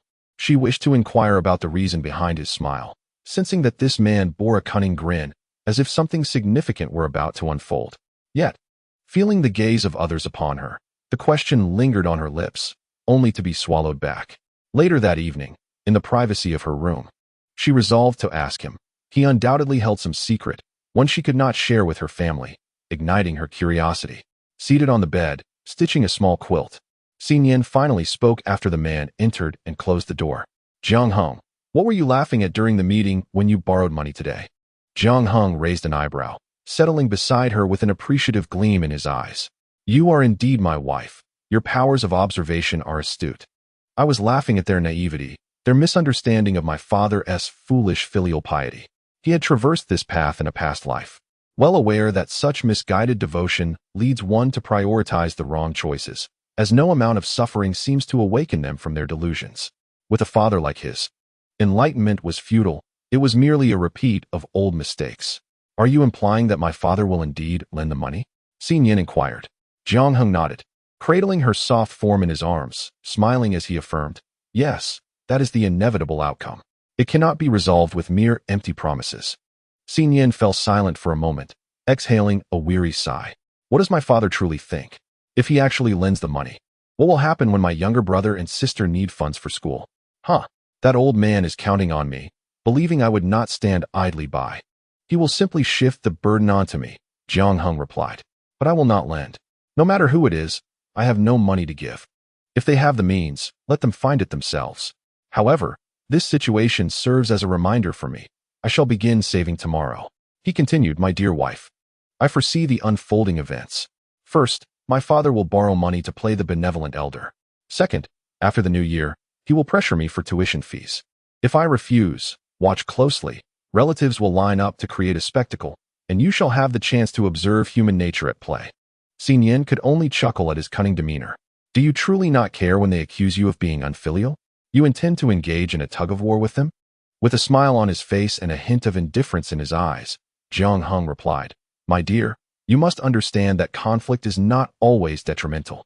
It is merely a matter of how to leverage it. Currently, they are the ones in a passive position.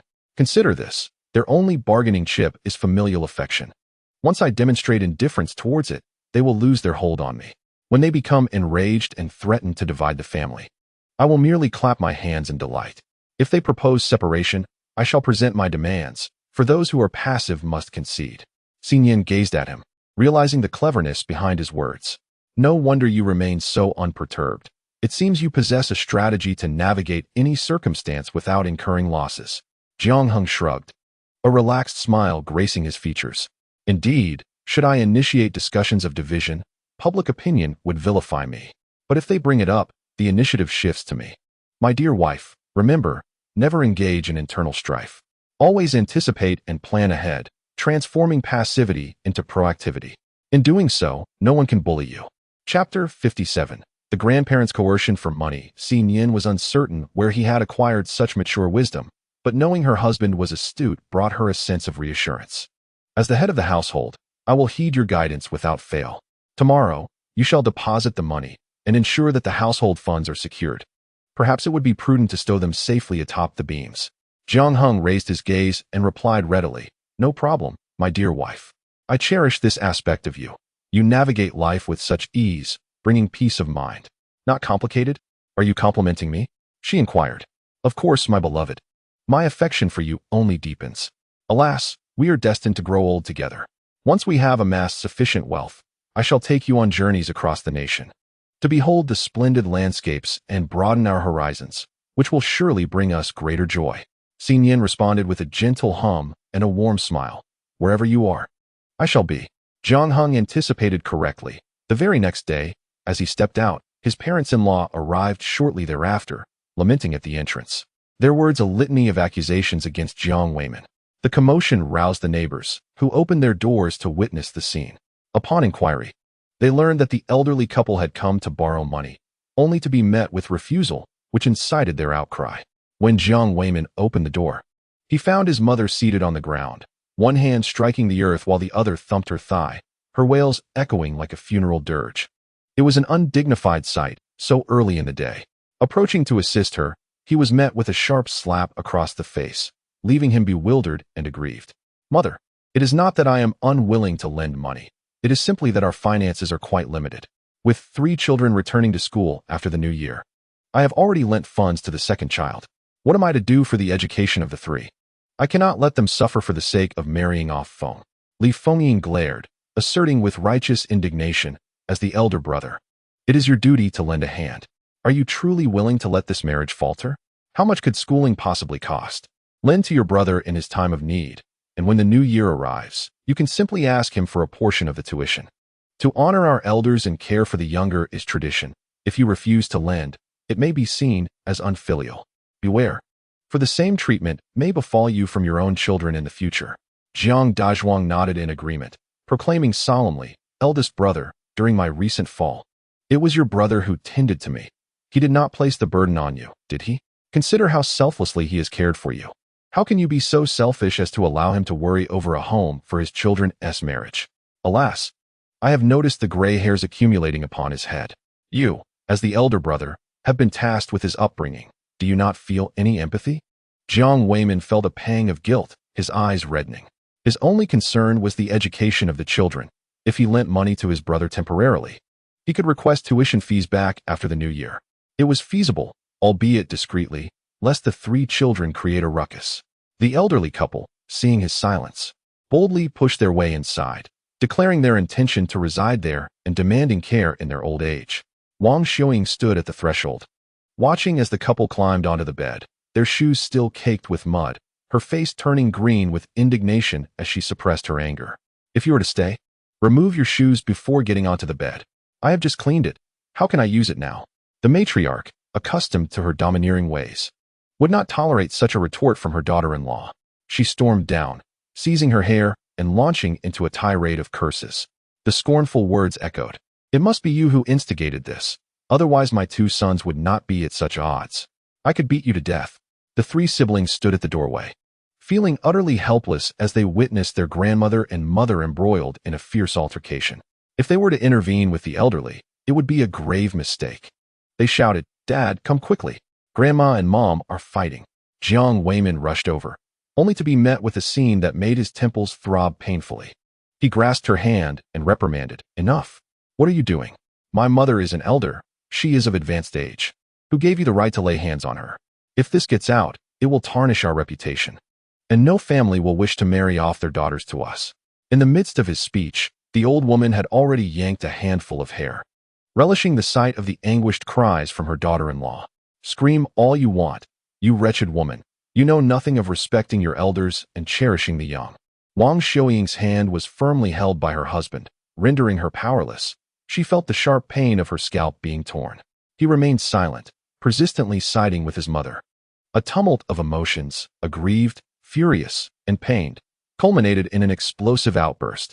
With reddened eyes, she sank her teeth into her husband's arm, not releasing her grip until blood was drawn. She roared, Jiang Weimin, you are so oppressive. I am your wife. How can you constantly protect your mother? It was she who had acted unreasonably, initiating the conflict. Yet she demanded, let me go. I want to return to my family. I cannot continue living with you. Jiang Weimin, clutching his bloodied arm, seemed oblivious to the fact that his wife was bleeding from her scalp. Angrily, he retorted, leave. Get out. You unfilial wretch, you've had enough. Hearing this, Wang Xiuying turned and began to pack her belongings, storming out, only to be stopped by her 3 children. With tear-filled eyes, she shouted, all of you step aside. After all the pain I have endured for you, when I was beaten by your grandmother, not a single one of you came to my aid. Enough. Let me pass. I am going home. You may go on your own. She pushed past her children and quickly vanished from sight. Jiang Yifan, witnessing this, entered the house with a furrowed brow. Dad, hurry and persuade Mom to come back. If she goes out alone, what if she does something irrational? Jiang Weimin, his arm throbbing with pain, replied with a grimace, why should I care? If she wants to do something foolish, let her. I can always find another wife. Yes, son. It is good that you think this way. This daughter-in-law is becoming increasingly intolerable, but we must not indulge her. The old woman fanned the flames, believing that once the daughter-in-law left, her son would have no choice but to heed her. They had completely disregarded the implications of their daughter-in-law's departure in their minds. Their second son was paramount, while the eldest son without a wife was perfect for serving their old age. After all, what did it matter to them once they passed away? Nian, listening from her room, understood that this commotion was not her place to join. She would wait for Jiang Heng to return. With the grandmother having stormed off, the household was in complete disarray. Let it be chaotic, she thought. If it leads to a division of the family, that would be welcome.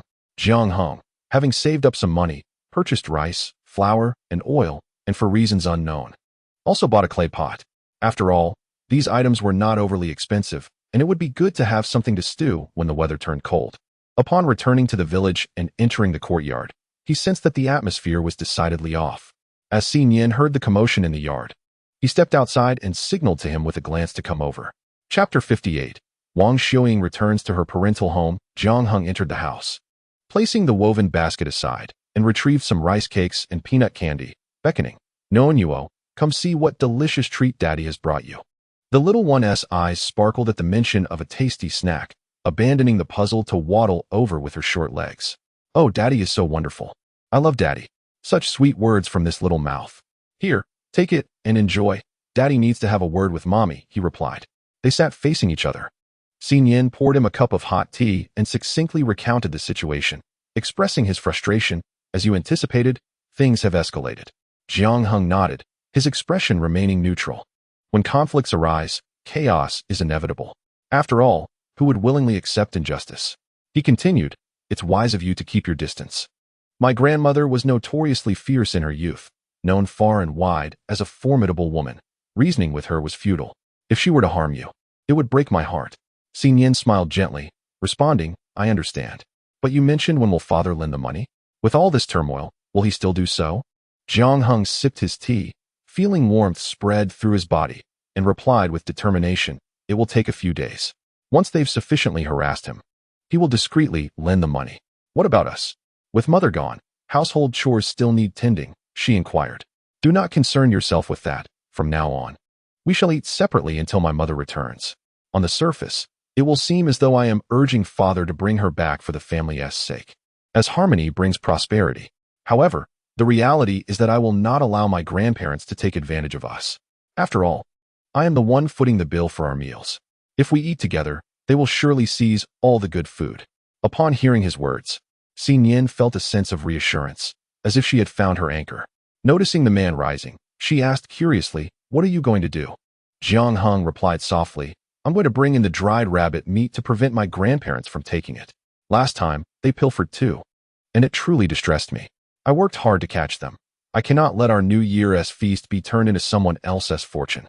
I refuse to suffer such a loss." Stepping outside, he efficiently retrieved the dried rabbit, ensuring that the rabbit fur was included as it was needed for his daughter's new clothes. Awoken by hunger around noon, the elderly couple bellowed from their bed. "Are we all dead? What time is it? Get up and cook." Jiang Heng had already moved the stove indoors, leaving the door open for ventilation, as he wished to avoid carbon monoxide poisoning. On the stove, a pot simmered with pork ribs, ready to be paired with noodles shortly. He had stacked enough coal in the corner to last several days, as he had no intention of cooking indoors indefinitely. He worried about scalding Nuonuo. Nian sat on a stool, striving to ignore the shouts from the yard. "Jiang Heng, the ribs are nearly ready. We can cook the noodles now." "Yes. Our little family of 3 will eat together. They are more than capable of managing on their own," he replied. "Once we finish our meal, we can enjoy a good afternoon nap." As the old woman noticed that no one was paying her any heed, she caught a whiff of a delectable aroma wafting through the air. Intrigued, she followed her nose towards the inner room, peering through the crack of the door to see the others indulging in a sumptuous feast, igniting her ire. She pointed an accusatory finger and exclaimed, "You ungrateful wretch, Heng. Your grandparents have yet to savor a morsel, and here you 3 are, sneaking off to devour meat." Her voice rang out, "Come forth and behold. The Jiang family has truly prospered, yet here stand 2 ungrateful souls." Hearing her outburst, Jiang Weiman felt a pang of apprehension and quickened his pace. Upon entering the courtyard, he spotted his mother standing at the entrance of the eldest son's room. His eyelids twitched involuntarily, and he hurried over, saying, "Mother, what brings you here? Surely, my daughter-in-law has not neglected the cooking." However, Before he could finish, he was abruptly interrupted by a sharp retort from Jiang Heng, who had hastily finished his meal. He raised his head and declared without reservation, "What is all this shouting about? It is not I who is at fault here. It is my wife you're trying to boss around. I haven't given any orders. As for cooking, both grandma and my younger sister are capable. If it's truly dire, summon my mother back. A harmonious home brings prosperity. What is the matter with my mother returning to her own family?" Standing tall, he delivered his righteous defense, leaving Jiang Weiman momentarily bewildered, unable to gather his thoughts. Meanwhile, the old woman was seething with anger, her hand raised to strike, only for it to collide with Jiang Heng's sturdy frame, akin to hitting an iron plate, causing her hand to sting painfully. Jiang Heng, with a cheeky grin, remarked, "Oh, that feels delightful. Grandmother, strike a bit harder, help me loosen these stiff joints, otherwise my bones shall become rigid." Blocking the doorway with his imposing stature, he prevented the old woman from finding any trouble with Nian, which only served to infuriate her further, leaving her trembling with rage, speechless. Fearing that his mother might suffer a stroke from her fury, Jiang Weiman shot a stern glare at his eldest son, fully aware of his obstinate nature, and assisted his mother back into the house. Nian observed this scene with a smile tugging at her lips, saying nothing. She called for her youngest daughter to help in the kitchen, but Jiang Sitian was hardly adept at cooking. Her only skill was managing to stoke the fire, and expecting her to prepare a meal was a stretch.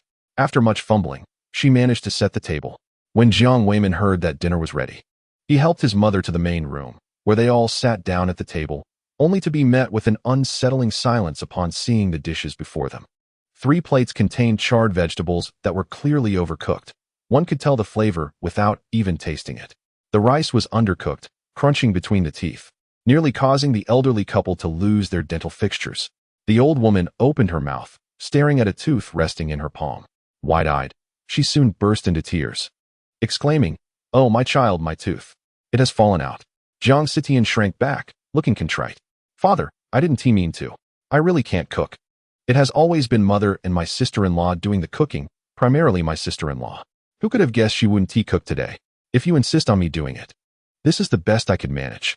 Just make do. It won't kill you." The others responded with a wry chuckle, "Won't kill us? Huh. It might just send us to the hospital, incurring more expenses." With empty stomachs, the family endured a lunch without a single bite, and by evening, unable to withstand their hunger any longer, they resorted to boiling porridge, barely satiating their hunger.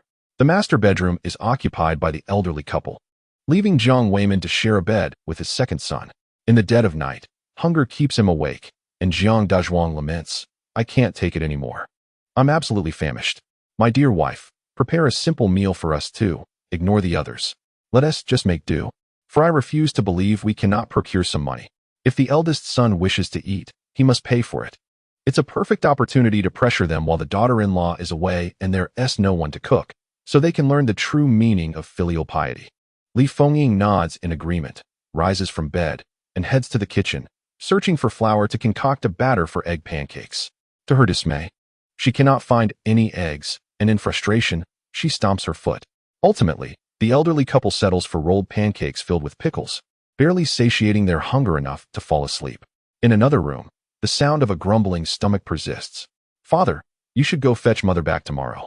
The home is descending into chaos, and we cannot continue without food. The hunger is unbearable." Chapter 59, Eating Separately.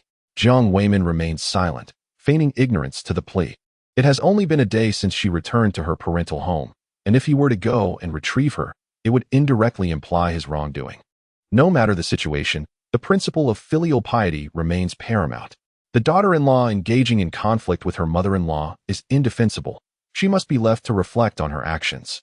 Seeing his silence, Jiang Yifan comprehends the underlying message, an overwhelming sense of powerlessness and anger surging within him. He turns away, choosing not to engage with his obstinate father.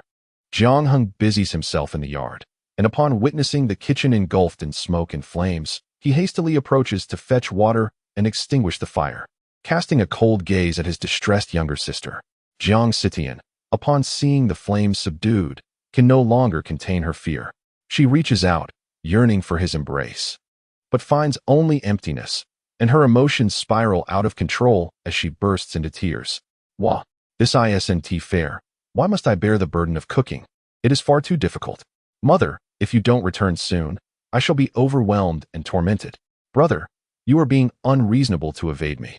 Jiang Heng smirks disdainfully and retorts, what are you trying to embrace? My arms belong to your sister-in-law. Who would want to hold you when you resemble a dirty little coal? Jiang Sitian gazes at him with tear-filled eyes, feeling as if her heart has been pierced once more, sobbing uncontrollably.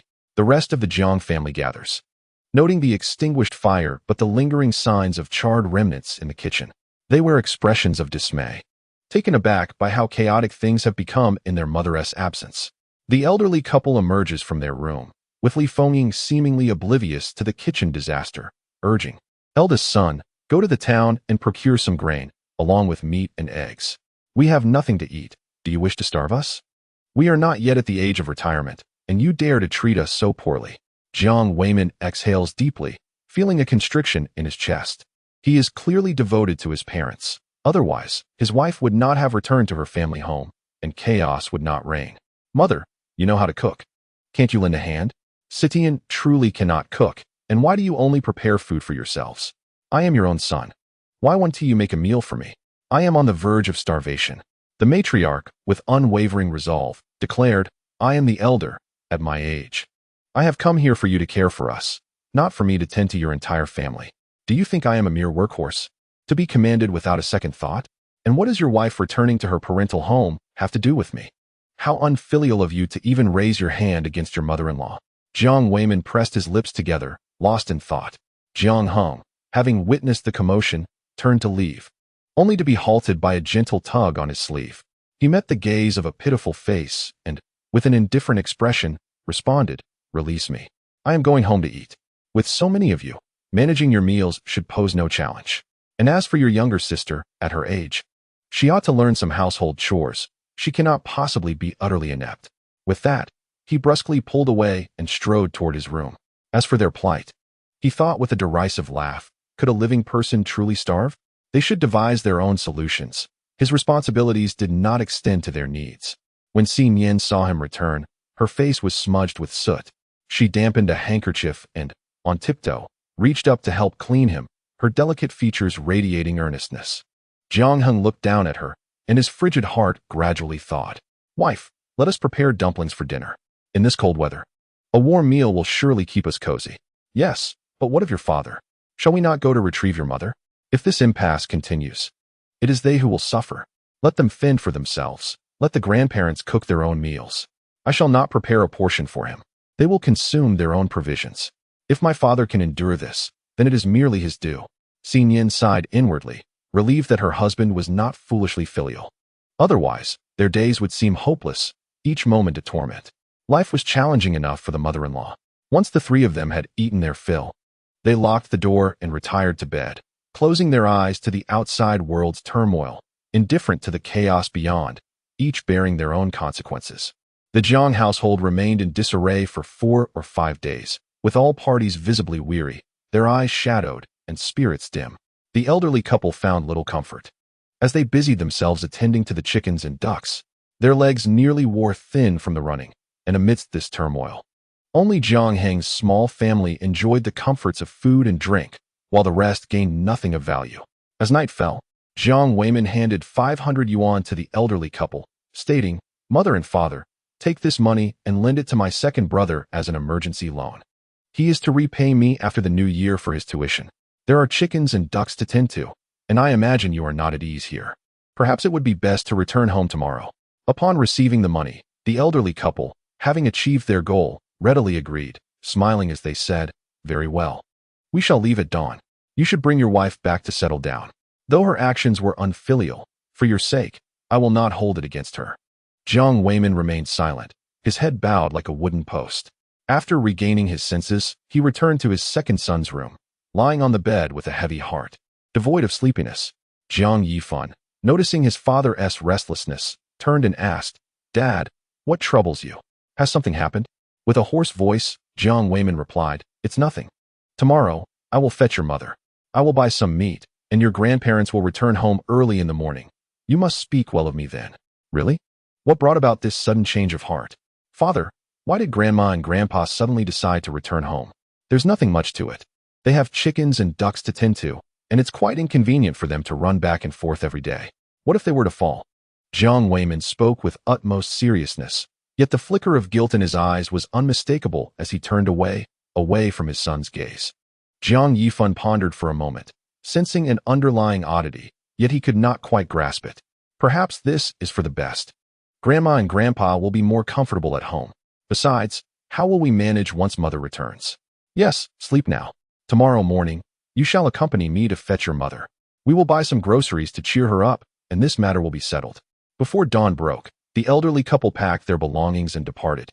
Promptly delivering the money to the second son, Jiang Weiman took his son to fetch someone, and upon arriving at the Wang family residence, they spotted a familiar figure crouching by the river, scrubbing a large basin of clothes. Wang Xiuying, the second daughter among 3 sisters and 1 brother, was often overlooked at home. Visiting her family meant laboring, otherwise she would not be welcomed, struggling to wash the garments. Her hands were already red and swollen from the cold, and she gritted her teeth against the pain. A familiar voice broke through her concentration. Mother, we are here to take you home. No need to continue washing. Jiang Yifan ran toward her, his heart aching at the sight of his mother's hands. With a lump in his throat, he expressed remorse. Mother, I am sorry. I should have spoken up for you that day. You should not have had to endure such grievances. Wang Xiuying maintained a stern expression, her gaze stubborn and icy as she replied, Who asked you to come? It seems everyone favors that old woman. Who would care about my well-being? That is not true. Father does care about you. If he did not, he would not have persuaded Grandma and Grandpa to return. They have already left. What? They truly left? Or is this merely a ruse? She was taken aback. Her husband, who had always been submissive, had suddenly found the courage to stand up to his in-laws. What an extraordinary turn of events. Now that there was a way out, she felt compelled to return. Living under constant demands here, with poor meals and restless nights, was hardly preferable to the comfort of home. Jiang Weiman softened his tone, urging, My dear wife, if you do not return, we shall truly starve. It is time to speak gently. Xiuying, look how much the child has grown. I have sent my parents back. Please come home. If you do not, the kitchen may be burnt down by Tian. With a heavy sigh, he recounted the recent events.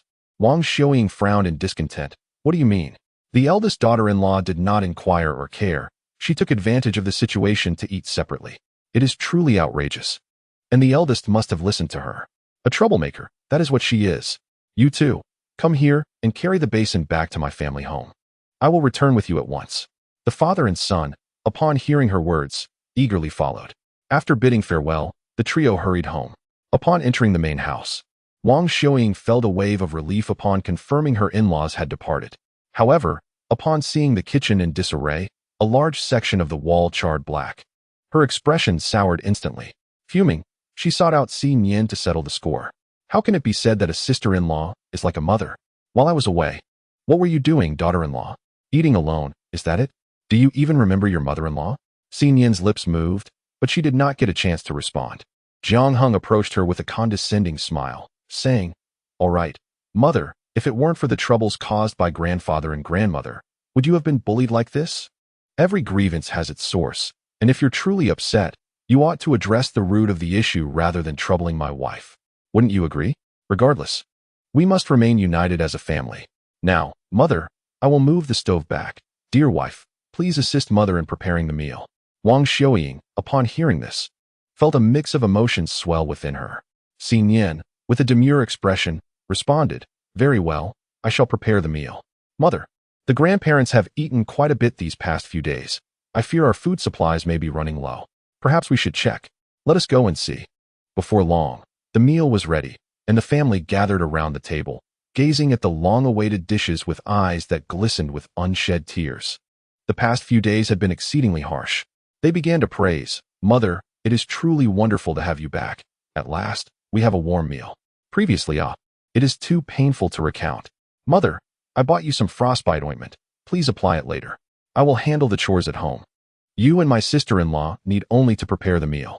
Wang Xiuying felt a tangle of emotions as she listened to their considerate words. In the past, despite her sacrifices, no one had ever praised her. Now, after merely a few days back at her parental home, her children had become so understanding. Jiang Heng kept his head down, cherishing this rare moment of tranquility before the storm of revelations regarding the borrowed money erupted, sure to cause chaos. Each family member busied themselves with their own thoughts. And after the meal, they resumed their routines. Life gradually returned to its usual calmness. Jiang Heng wandered around the traps, returning with a wild chicken. Though it was but a single bird, it was better than nothing. Jiang Weiman understood all too well that to keep the borrowed money a secret for longer, there must be some income. Otherwise, it would soon become impossible to hide when it came time to purchase supplies for the new year. He dared not imagine how tumultuous things would become then. Finding his eldest son, he pulled him aside to a secluded spot and whispered, "Eldest, why not venture back into the mountains for another hunt? We could sell what you catch to save for New Year's goods." Jiang Heng looked down at him, feigning ignorance. "Father, haven't you saved over several hundred yuan? That should be sufficient for the New Year's preparations. I can contribute a bit more when the time comes. It's far too cold now for hunting. We should wait until spring. Besides, we might see wild animals coming down from the mountains during the new year. If other villages need assistance, I could bring back my catches to sell. We could even eat." Jiang Weiman felt a wave of urgency wash over him. He had only a meager sum of 10 yuan left, hardly enough for anything. If this continued, he would surely be unable to conceal the truth. Taking a deep breath, he forced a conciliatory smile. "Eldest, how about this? You lend me a few dozen yuan, and we can prepare for the New Year's goods. It won't interfere with your spring hunting plans. What do you think?" Jiang Heng showed no mercy, responding bluntly, "If you have money, why do you need to ask me? Do you think my money fell from the sky? I do not have a few dozen yuan to spare, father. Your demands are excessive. If I had money, I would not hesitate to provide it. The fact is, I have none, so please do not inquire further." Seeing that his son was unyielding, Jiang Weiman realized he would not be able to sway him. The atmosphere turned tense. "Boss, if you refuse to provide the funds, then do not expect to celebrate the new year with us. You may go alone. This is exceedingly selfish." Jiang Heng's face lit up with surprise. "Really? That would be splendid. Our family of 3 will relish the new year, and so let it be settled. Do not come begging me to join you. I shan't be visiting during the new year. Just inform father that you wish to celebrate separately, and you can explain it to our relatives and elders yourself. Also, do not call upon my wife for assistance. It would be unjust for her to labor while you all enjoy a joyful celebration." "Father, thank you for such a brilliant idea." Jiang Weiman, witnessing his son's exuberance, struggled to catch his breath, clutching his chest as he gasped. Gritting his teeth, he said, "Silence. I was merely jesting. Naturally, the new year should be spent as a family. If you are unwilling to venture into the mountains for hunting, then consider ways to earn some money. A New Year's fee of 20 yuan is hardly excessive." Jiang Heng's eyes glimmered mischievously as he inquired, "Not excessive? Then, may I bring my wife and child to dine as well? Surely, that is not unreasonable, is it, father? Our family of 3 could consume quite a bit. 20 yuan would certainly not suffice. It appears you would be the one profiting." Jiang Weiman, infuriated and distressed, realized that if this stubborn boy was willing to part with 20 yuan, it was best to secure the funds first and worry about the rest later. "Fine. You all may join for the meal. When will you give me the money?" Jiang Heng glanced around, removed his shoes, and reluctantly handed over his scant savings, a look of wistfulness upon his face. "Alas, this is all that remains of my savings after a year." Jiang Weiman snatched the money and pocketed it. "All right, it's cold. Go back inside." Chapter 61. The news of borrowing money could not be concealed. Jiang Heng observed his father's retreating figure, a fleeting, enigmatic smile gracing his lips before he resumed a guileless demeanor and made his way home. In the morning, Wang Xiuying was hanging clothes to dry. Jiang Lang dashed into the courtyard, his face ablaze with fury, grasping Wang Xiuying's arm as he exclaimed, "Mother, do you know what I just heard?" "What did you hear? Stop your fussing and speak plainly. Father has lent out money. After the new year, we may have no funds for school. The villagers are gossiping, claiming that uncle borrowed 500 yuan from him to build a house." Wang Xiuying felt her mind go blank at this revelation, her hands dropping the clothes to the ground, momentarily frozen. Seeing her distressed expression, Jiang Lang spoke solemnly, "Mother, this is what my good friend Shirtu said. Grandfather and grandmother are deliberately boasting about having raised a fine son, suggesting harmony among brothers. If the money isn't retrieved, given their nature, they would never return home. Father has deceived us." Silence engulfed the space, a suffocating stillness. A chill coursed through Wang Xiuying, realizing the implications. It was no wonder. That man had always been domineering, yet had shown unexpected tenderness upon her return. Behind this facade lay hidden matters, and her anger began to simmer uncontrollably. Gritting her teeth, she declared, "Go. Summon them all back. We must hold a family meeting. If your father truly acted in this manner, life as we know it cannot continue. The tiger does not consume its offspring, yet he obstructs your path to education." Jiang Heng felt a surge of anxiety within him and reassured, "Mother, please do not panic. I shall retrieve them. Let us convene as a family. If it comes to that, we can have father demand it back.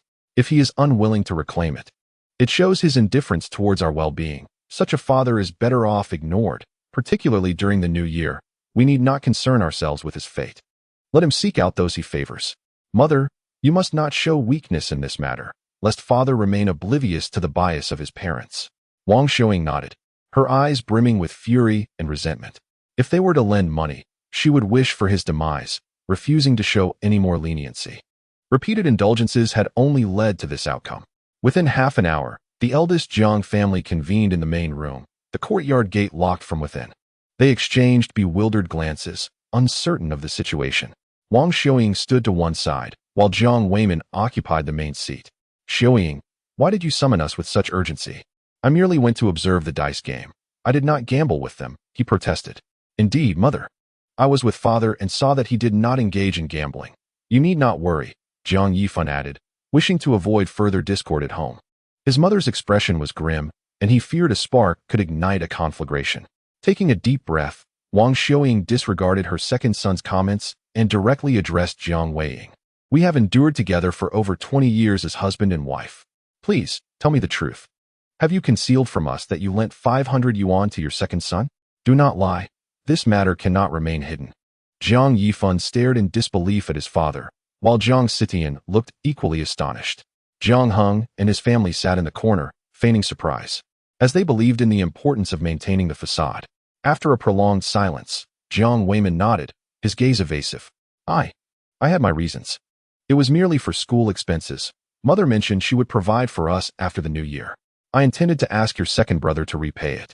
Once the tuition is settled, the matter of sustenance can be managed by the eldest. This construction project is no trivial affair. As the elder brother, I must lend my support. I refrained from mentioning this to avoid upsetting you." Upon hearing his words, the family glared at him with fiery eyes, filled with indignation. Jiang Yifan sprang to his feet, demanding, "Father, what did you tell us previously? We are a family. Why deceive us by secretly taking money from the household? If uncle fails to repay the loan after the new year, what is your plan?" Jiang Weimin cast a fleeting glance at Jiang Heng, defensively asserting, "I will devise a solution. The money has already been lent. After the new year, the tuition will be reclaimed, and the rest will be considered a loan to your uncle." "Father, you still do not grasp my point. As the head of this family, if you cannot maintain your integrity and conceal the truth from us, who would trust you with our finances in the future? What if, in our absence, you were to borrow more money? That would be gambling with our entire family's fate." Since the incident with the honey, Jiang Heng had grown increasingly dissatisfied with his father. Given the current transgression, he worried that ignoring it would only lead to greater excesses in the future. The loss of their interests necessitated their unity. Standing up in agreement, Jiang Xitian exclaimed, "Brother, you are absolutely right. Father has gone too far this time. If we continue to give him our money while he carelessly borrows without regard for our small family, what hope do we have left?" Jiang Xitian protested, "Yes. Father is being unreasonable. We cannot entrust him with our finances, or we will be the ones to suffer. Right now, his priority seems to be uncle, not us." Jiang Heng nodded solemnly and remarked, "Since father has chosen to prioritize uncle as his most important family member, you may as well seek him out. If we cannot attend school after the new year, this family will fall apart. We will have to fend for ourselves, and there will be no hope for a comfortable retirement.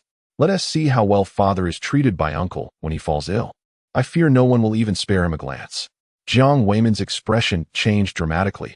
He had anticipated that his wife and children would be upset, perhaps leading to a quarrel, but never imagined it would escalate to this severity. He turned to his eldest son, who appeared indifferent, and through gritted teeth said, "Eldest, are you not going to say anything? If this family disintegrates, you will face the consequences." Jiang Heng, unable to contain his amusement, chuckled softly. "Oh, father, this is the choice you made. Now you must face the repercussions." You have forsaken your second and third sons and your little sister. Do not blame them for harboring resentment. Wang Xiuying's face darkened, her gaze shifting as if she had made a firm decision. She finally spoke, head of the family. I do not care what means you employ. You must recover the funds for tuition and the new year within 3 days. If you fail, we will not divorce. But we will separate our lives. I will take the children and manage on my own, while you may choose to live alone or with your brothers. This issue arose because of your brothers.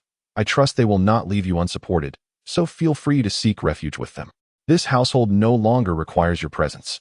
Her words struck like thunder, leaving Jiang Weiman wide-eyed in disbelief. What did you say? This is my house. On what grounds do you speak of separation? If you wish to separate, you may leave. Jiang Heng's expression darkened as he retorted with a cold laugh. Allow me to remind you that I contributed half the funds to build this house. It is you who should depart, as you have not invested anything. You will not be able to drive me away. Chapter 62.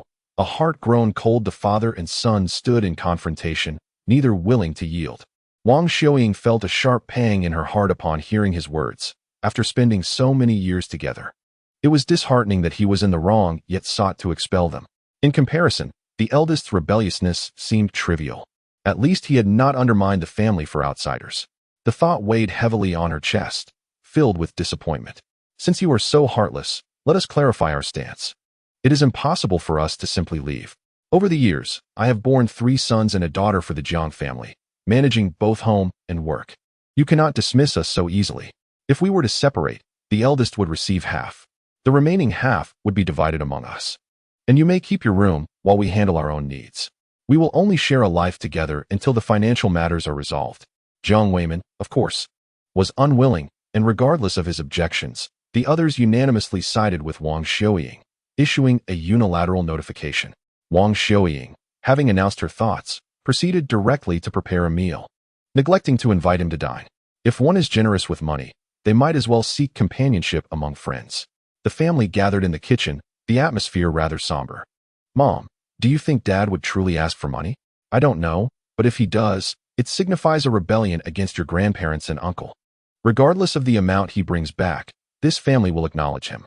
Conversely, if he refrains from going, it implies he no longer desires this family, which means we must seek work to save more money for the upcoming year, and perhaps we shall forego the New Year celebrations. The 3 siblings wore troubled expressions, their eyes reddening. After a year of anticipating the new year, it was all shattered by their father's actions, leaving them with a sense of resentment. Zhang Lang, with teary eyes, murmured, Mom, had I known earlier, I would have entrusted the money to elder brother. Although he is rather stingy, he never disperses money frivolously. Most importantly, neither Dad nor our grandparents or uncle can extract any benefits from him. Elder brother truly considers the family, while it is evident that Dad harbors affections for another family. Jiang Heng, seated nearby, acknowledged his brother with an appreciative glance, recognizing the boy's discernment and reliability in contrast to their father. A prodigy indeed, third brother. Your intellect shines brightly. Jiang Lang let out a pained smile. Elder brother, your words sound as though you are chastising me. Jiang Heng chuckled gently, observing their despondent demeanor. It was rare for him to offer words of comfort. Enough of this gloom. Nothing is entirely bad or good. Though you are not earning now, the money Dad possesses is limited. Even if we incur a loss of a few hundred, it pales in comparison to the potential devastation should he squander it recklessly in the future. If he secretly siphons our funds to uncle, then we would truly have reason to weep. The emergence of these conflicts is a fortuitous event. Wang Xiuying looked at her eldest son, as though she had found her anchor, nodding repeatedly. Indeed, what you say is sound. Since the issue has arisen, we must devise a solution. If your father refuses to return with any money, we shall only lose a few hundred, but there will be no further losses thereafter. We can endure hardship for a while. At least there is hope for the future, which is preferable to living in constant dread of your father's foolishness. Upon hearing this, the siblings' expressions softened somewhat, their spirits lifted in the presence of each other. Jiang Heng seized the moment to propose, Mom. I believe we should meticulously plan the financial matters. Keeping all the money in one person's hands is risky. What if that person acts rashly? Even if Dad is willing to oppose Grandma and Grandpa this time, we cannot ensure he won't falter again in the future. Therefore, once this matter concludes, the household funds should be secured in a cabinet. You shall hold the key, allowing you to monitor any withdrawals, preventing us from being left in the dark. Wang Xiuying considered this and agreed, stating earnestly, "Very well. We shall see how your father chooses to act. It is time to establish some rules within the household. Eldest, your mind is quite agile." Jiang Heng smiled innocently, lowering his gaze to conceal the complexity beneath. Transparency regarding finances between the two heads of the household would naturally foster a balance of mutual restraint. After all, the family's resources had long been drained by the grandparents, which was not beneficial for his future, as he too was entitled to a share upon division. "Ah, mother, you flatter me. I merely think that given the propensity for one person to act unwisely, it is wiser for two to oversee the finances. No one is permitted to unilaterally disburse money to support siblings." A fleeting flash of embarrassment crossed Wang Xiuying's eyes, evidently recalling the incident of secretly giving money to her maternal family. She lowered her head and remained silent. Jiang Heng, with a sardonic demeanor, continued to enjoy his meal. Jiang Weiman, curled up in his room, felt his stomach rumble with hunger, yet no one called for him. Frustration welled up within him as he, the head of the household, found himself scolded by his son. Both sides remained at an impasse. Whenever anyone saw him, they simply ignored him and walked past. As night fell, Jiang Weiman sought to speak with his wife, wishing to discuss the need to teach their sons better. He pondered whether it was excessive to declare he would not support their children anymore. To his dismay, he noticed his wife heading directly to their youngest daughter's room, clearly indicating her intention to sleep separately. After years of marriage, despite their arguments, they had never slept apart unless she returned to her family's home. This sudden turn left him restless throughout the night, his mind swirling with thoughts that caused a throbbing headache. With a stern expression, he made his way to the kitchen. Observing the women enjoying their meal, he cleared his throat softly. Wang Xiuying and the others continued eating, seemingly oblivious to his presence, engaged in their own merriment. Feeling neglected, Jiang Weiman tentatively broached the subject. "Wife, regarding yesterday's incident, I may have been a bit impulsive. How about I ask for the tuition money after the new year? Mother, tonight we shall have braised rabbit. Let us savor the flavor together, rather than letting it go to waste." "Very well, if that is what you wish. We shall prepare it." As his stomach grumbled louder, his discomfort intensified, prompting him to turn and step outside. The biting cold only exacerbated his chill as he found himself unconsciously approaching his mother's home. Upon his arrival, his wife's eyes flickered momentarily as she exclaimed, "Why has the eldest son come? Have you eaten yet?" "Mother, I quarreled with my family and haven't eaten for a day. Is there anything to eat here?" "No, I have nothing to offer." Jiang Ershu emerged with a beaming smile, but upon seeing him, his expression stiffened, instinctively hiding something behind his back. Jiang Weiman's lips pressed into a thin line as he realized he had nearly estranged himself from his family for the sake of his brothers, only to find that his mother had prepared a feast for the second son. The aroma of the meat wafted through the air, yet not a single person invited him in to share a bite. In that moment, his heart felt as though it had plunged into an icy abyss. Cough, cough. "Eldest brother, what brings you here? Why not come to my house for a moment? I'll be out shortly." Jiang Weiman watched him retreat inside and turned to his mother, his eyes dim with sorrow. "Mother, am I not your own flesh and blood? Are you truly so stingy as to deny me a morsel of food?" Chapter 63. Foolish and unaware, his wife averted her gaze, sensing her eldest's eyes glistening with hurt. Her tone softened, for she understood the necessity of balancing discipline with kindness. One could not be excessively harsh. She reached out, pulling her eldest son inside, gently saying, "Eldest, look at you. I am your mother. I was just joking. Come, let us eat well before visiting your younger brother." What was the quarrel about with the family? Jiang Weiman felt a warmth as he was led into the house, realizing that his heartfelt sincerity had not been in vain. After all, family cared for him, unlike those unruly children who had not brought him any food. Without further ado, he seized the chopsticks and began to devour his meal voraciously. Only after satiating his hunger did he speak, his voice choked with emotion. "Mother, what am I to do?" He recounted the events in fragmented sentences, overwhelmed with sorrow, tears cascading down his cheeks, no matter how many times he wiped them away. Jiang Dazhuang slammed his palm on the table, his face contorted with anger. "Boss, I must say, you can't even manage this woman? If you had subdued her, she would naturally obey. As the head of the family, everyone should heed your command. If you lack even this semblance of authority, what can you expect from your sons in your old age? A fool indeed. You ought to ponder this thoroughly upon your return." Jiang Weiman hesitated, for his wife's stance was rather unyielding. If it came to blows, what if they ended up divorced? After half a lifetime together, the thought of being ridiculed for a divorce was unbearable, and finding another partner was hardly feasible. He lacked the means to marry again. Yet, if she truly left him, the children would inevitably follow her, and what then? The eldest was the best hunter in the family. With her, they would surely not go hungry. Upon hearing this, his wife rolled her eyes and replied tersely, "Eldest, it seems you are quite foolish. In this day and age, even if a woman were to hang herself, divorce is not an option. Wang Xiaoying was merely trying to frighten you. I assure you, divorce is out of the question. Just return home and take care of things. By the way, regarding money, your brother will repay you a bit after the new year, and the children's education will not be delayed. You must not compromise. If you do, your authority as a husband will be undermined." The old man chimed in, "Precisely. A man must embody masculinity, standing tall and unwavering, never allowing a woman to take charge." After contemplating for a moment, Jiang Weiman reached a resolution. "All right, father, mother. I understand. I shall return now, and the money will be for my younger brother to use. It is imperative that Cheng Feng builds his house and marries. This is my duty as the elder brother." Once the others had departed, his wife closed the door. "My youngest, hasten to complete the house. Under the guise of Cheng Feng's marriage, your elder brother must not learn of it. When the time comes, concoct an excuse and say it fell through. Once the house is built, finding a bride for him will be simple. Many will be eager to marry into the family. You understand Mother's intentions, don't you?" Jiang Ershu nodded, guilt etched on his face. "Father, mother, I feel terrible about how this has unfolded for my elder brother. Alas, their quarrels are a result of my actions." His wife waved her hand dismissively, her wrinkled face growing more severe. "What is there to feel guilty about? As the eldest brother, it is only right to lend a hand in times of difficulty. Besides, you have not lied. The house is intended for marrying a daughter-in-law."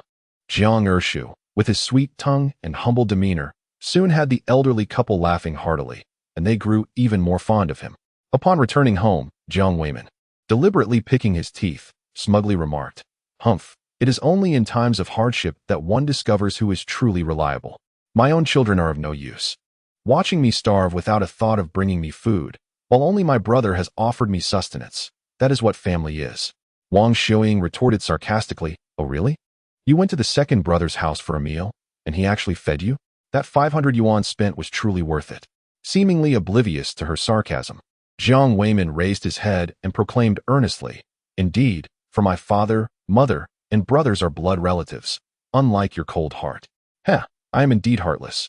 After serving you for over 20 years, you now dare to call me cruel. Jiang Weiman, you truly are a despicable person." With a sharp slap, I struck him.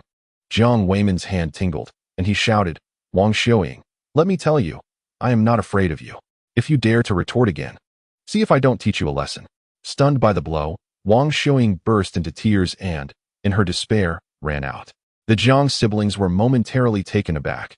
Jiang Heng's gaze darkened as he scolded, "What are you standing there for? Hurry and chase after her. If mother were to take her own life, you would have no tears left to cry." After watching her rush out, he muttered, "Father, it seems you have made your choice. Very well, let us live this way. During the new year, you can spend it with Uncle Air. That 500 yuan cannot be spent in vain. Recovering your losses is also a skill, is it not? However, some choices, once made, leave no room for retreat." Jiang Weiman shot him a glare, contemplating a physical confrontation, but knowing the eldest's stature would leave him at a disadvantage. He snorted and returned to his room. Slamming the door shut, Nian led Nuonuo out, her expression tinged with worry. "Jiang Heng, with the family in such turmoil, how will we celebrate the new year?" "It's nothing. The long-standing tensions have merely erupted at this moment. It was bound to happen eventually. We shall celebrate the new year as usual. Once the fishing season is over, we will prepare our festive goods. Do not fret, my dear. We will carry on as we always have. And their matters need not burden us. In time, things will settle." He thought to himself that unless a separation occurred, as long as that foolishly filial father remained, life would never improve. The older he grew, the more confused he became. Before long, Wang Xiaoying returned, drenched and pale as a ghost, with Jiang Sitian wailing loudly. "Elder brother, mother just jumped into the river." "Jumped into the river?" If mother has that kind of courage, she might as well confront Uncle Air directly. If she fears nothing, why should she hesitate? If it comes down to it, she can seek my assistance. I will hold father down while she vents her frustrations on him. There is no need for her to suffer alone. Jiang Yifan exclaimed, Wang Xiaoying. In a hoarse voice, she said, Elder brother, do you truly mean that? Indeed, you are my mother who bore and raised me. Despite our conflicts, I cannot bear to see you mistreated. If you truly need my help, just call out, and I shall come to your aid. Jiang Heng's words were sincere, as long as she did not bring him distress. He was quite reasonable. Wang Xiaoying looked at him, moved, and choked out, Elder brother, from now on, I shall no longer seek death. I have done nothing wrong. Why should I die? The more others wish for our downfall, the more determined we must be to thrive. Life continued, and the relationships between the Jiang siblings and Jiang Weiman grew increasingly cold, bordering on estrangement. The village chief knocked on the door and entered the courtyard, calling out, Heng, come out for a moment. I have something to discuss with you. Chapter 64. 3 days of fishing. Jiang Heng cheerfully called out, Uncle, what brings you to me? The village chief, chuckling, replied, It's about fishing. It will begin tomorrow. Don't forget to participate. After 3 days, all the fish will be weighed and distributed among the households, and you will receive a substantial share. Thank you, Uncle. I will come to your house at 5 in the morning, and I just need to bring the fishing net, correct? Indeed, as before, they utilized fishing nets, laboring from 7 in the morning until 7 in the evening. The yield over 3 consecutive days depended solely on each village's proficiency. Jiang Heng nodded in acknowledgement, courteously seeing the guest out before turning back into the courtyard. Jiang Weiman approached, saying, Boss, I heard the village chief mention fishing. This year, you've been selected again. You must strive to catch more. We need plenty of fish to cure for the new year. With a fleeting glance, Jiang Heng's expression remained indifferent. What does that have to do with you? If it's divided by head count, the larger share naturally goes for my own family's consumption. My wife and child relish cured fish. Nuonuo is already 2 years old, yet has never tasted it. As a father, I must exert myself this year to ensure my child enjoys an ample supply of cured fish. After speaking, Jiang Heng turned and entered the house, gently grasping his wife's hand, his demeanor softening. Dear, tomorrow I shall go fishing. Please take good care of Nuonuo. Once we have the fish, we can cure them for ourselves. It will be delightful to slice some and steam it when we wish to eat. There are fish in the mountain streams as well. When I have the time, I will catch some for Nuonuo. The little one is growing and can enjoy cured fish this year. Nian nodded obediently, softly replying, All right, I understand. Be careful while fishing. It's quite cold. I will prepare moxa water for you to soak in when you return. In our youth, soaking our legs in water was manageable, but now it will surely be a hardship. Jiang Heng's smile grew brighter as he playfully pinched his wife's delicate cheek, the softness of her skin delightful to the touch. Fear not, my dear. With your care, I am filled with vigor. This year, I shall certainly catch an abundance of fish, and we will enjoy a bountiful year. Yes, I believe in you. After sharing a tender moment, Nian went to the kitchen to prepare a meal. At 5 in the morning, Jiang Heng arrived at the village chief's home, observing a dozen strong laborers in the yard. He greeted them. Everyone is here so early. I hope I am not late. Haha, of course not. This year, we must work diligently. I barely tasted any cured fish last year. This year, I aim to indulge, replied village chief Zhou, stepping out with a cheerful demeanor. Have you all brought everything? We are ready to depart. The allocation of tasks for rowing and casting nets remains the same as last year. If anyone has objections, speak now. We cannot afford to waste time once we arrive.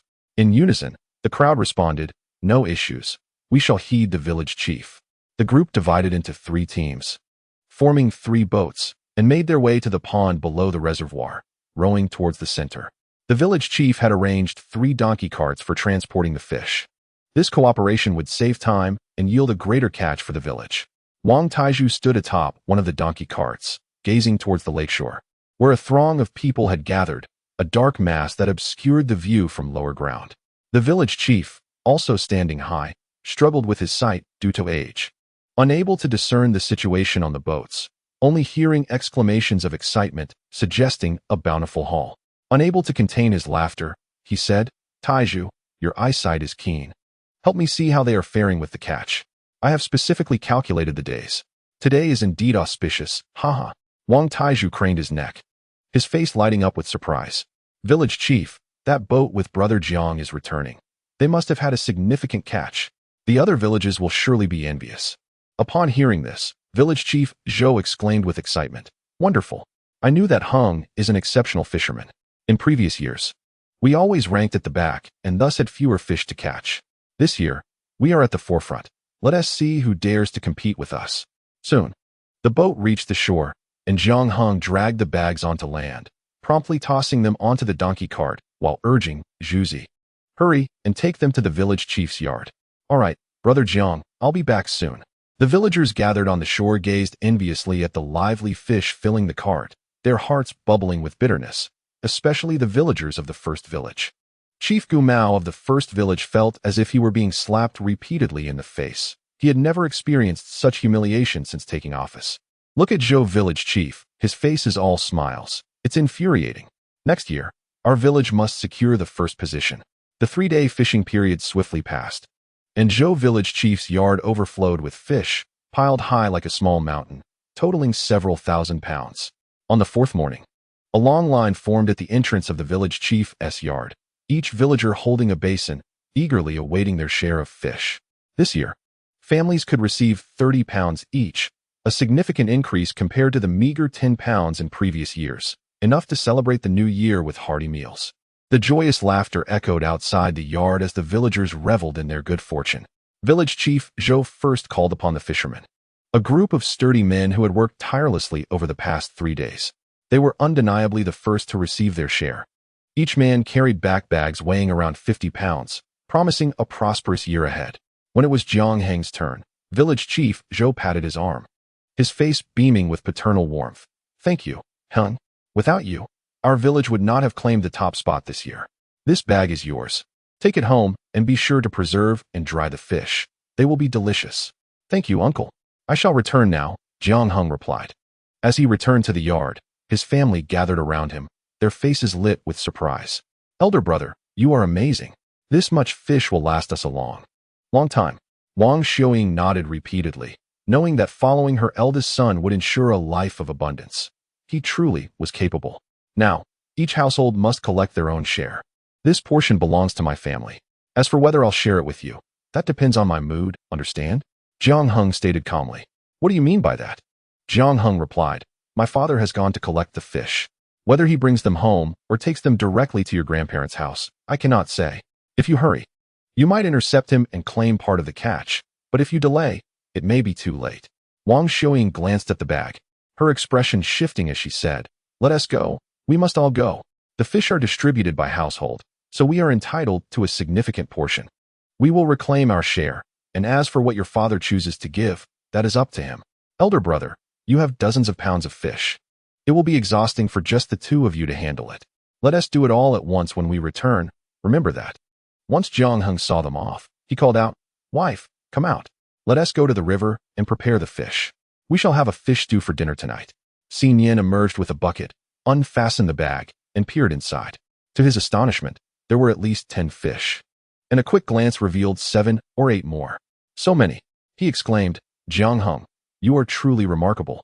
Chapter 65. The delicious fish head soup. Jiang Heng felt a surge of joy at his wife's praise, his lips curling upward in a smile that seemed impossible to suppress. Of course, the village chief was generous this time. Our family will have plenty of cured fish this year. Nuonuo chimed in, this year for the new year. We will have a big fish feast. Aren't you excited? Her excitement was palpable, her little hands clapping in delight. Daddy is amazing. I love fish. Nuonuo leaned closer to the bag, her little head peeking in at the lively fish, her cherubic face lighting up with dimples as she beamed. A sight so endearing it could melt hearts. Jiang Heng crouched down to give her a kiss, his face radiating satisfaction. Yes, such a good girl. Later, we will prepare the fish for dinner and make a delicious fish head soup. We'll also whip up some pancakes to enjoy with the soup. If we don't finish the fish heads, we can always stew them for a flavorful broth. The couple secured their door and made their way to the riverbank. Jiang Heng meticulously removed the fish scales, placing them into a separate basin. He had caught the larger fish, their scales suitable for cleaning and coating in flour for frying. He deftly extracted the fish entrails and roe, placing them into a small basket. The cold weather meant they could savor the fish over several meals. He adored fish offal, especially when stir-fried with an abundance of chili. The aroma was simply divine. Nuonuo squatted beside him, eyes wide with anticipation. Daddy, the fish are jumping. Jiang Heng chuckled, his gaze soft with affection. Yes, they are still alive and quite lively. Once they are dead, they won't move anymore. Would you like to eat some fish roe? Nuonuo tilted her head adorably. Yes, I will eat fish roe. Nian watched the duo, her lips curling into a smile as she scored the fish to enhance the flavor. She set aside the fish heads and entrails to clean later. After an hour of diligent work, they finished processing the fish and returned home, immediately salting the fish to marinate for several days. When the sun shone bright, they would hang them up, ready to feast next month for the new year. The sight of 7 or 8 fish dangling from the bamboo pole was quite pleasing. Jiang Heng, wary of cats trying to steal their catch, hung the pole a bit higher. With family members around, he felt confident there would be no issues. He carried the fish into the kitchen. Wang Xiuying returned with half the fish, her face swollen and red, hair disheveled, and marks on her face indicating a recent altercation. Upon entering the courtyard, she noticed the chimney emitting smoke and approached. With a hoarse voice, she called out, "Eldest, you're back. Have you finished with the fish? Would you like me to help?" As Jiang Heng was handling the fish scales, he instinctively turned to look at her, surprised by her appearance. "Mother, what happened? Didn't you go to Dad to get fish? Did you get into a fight?" Jiang Lang squeezed into the kitchen, his face marked with anger. "Brother, you have no idea. Dad was absolutely unreasonable. He only brought back about 30 pounds of fish, just a few. He didn't intend to leave any for us. So we had to fight for them, and that's how Mother got scratched by Grandma. The distribution was clearly based on household units. And we had our share as well. How dare he take it all for himself without consulting us? It infuriates me." Jiang Heng inquired, "So, how much did you manage to retrieve in the end?" Jiang Lang, shrinking his head, replied softly, "About a dozen jin, just 3 fish, barely enough for 2 meals." "Brother, you must have taken a large bag, probably several dozen jin." "Oh, what does that have to do with you? All 4 of us went. Yet we came away with nothing substantial. It's utterly useless. If Grandma can take from you, why can't you take from her? They are inept and stubborn, deserving of being bullied." Jiang Heng, venting his frustrations, looked at the 3rd sibling, who hung his head, and said irritably, "Go away. Just looking at you all irritates me. You went there and didn't even try to seize something substantial. You only went after Dad's share, which is hardly worth anything. You should have been aiming to gather more. Don't you understand?" The 3 siblings were bewildered by their elder brother's reprimand. Once they regained their composure, they incredulously asked, "Brother, can we still take from Grandma?" Jiang Heng retorted, "Of course. It's all about reciprocity. Do you not understand? What does it matter whether she is an elder? If elders are unkind, then juniors are not obliged to be filial. Those who have 1 foot in the grave have not learned what compassion means. Why do you concern yourselves with so much? When others bully you, just take action. There's no need for overthinking. It's merely about seizing something, and you needn't physically confront the elderly. As long as you don't harm them, they won't catch up with you. If they can't catch up, then the spoils are yours."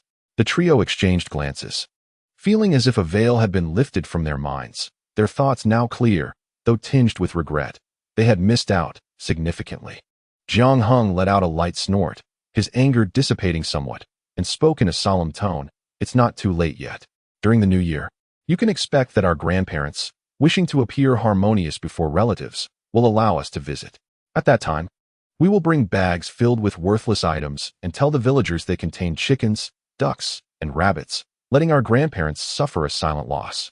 When we go, we will eat our fill. If one can be deceived, one can also deceive others. It merely depends on who possesses the superior cunning." After finishing his thoughts, he waved his hand dismissively. "Now, all of you, go out and stop being a nuisance here.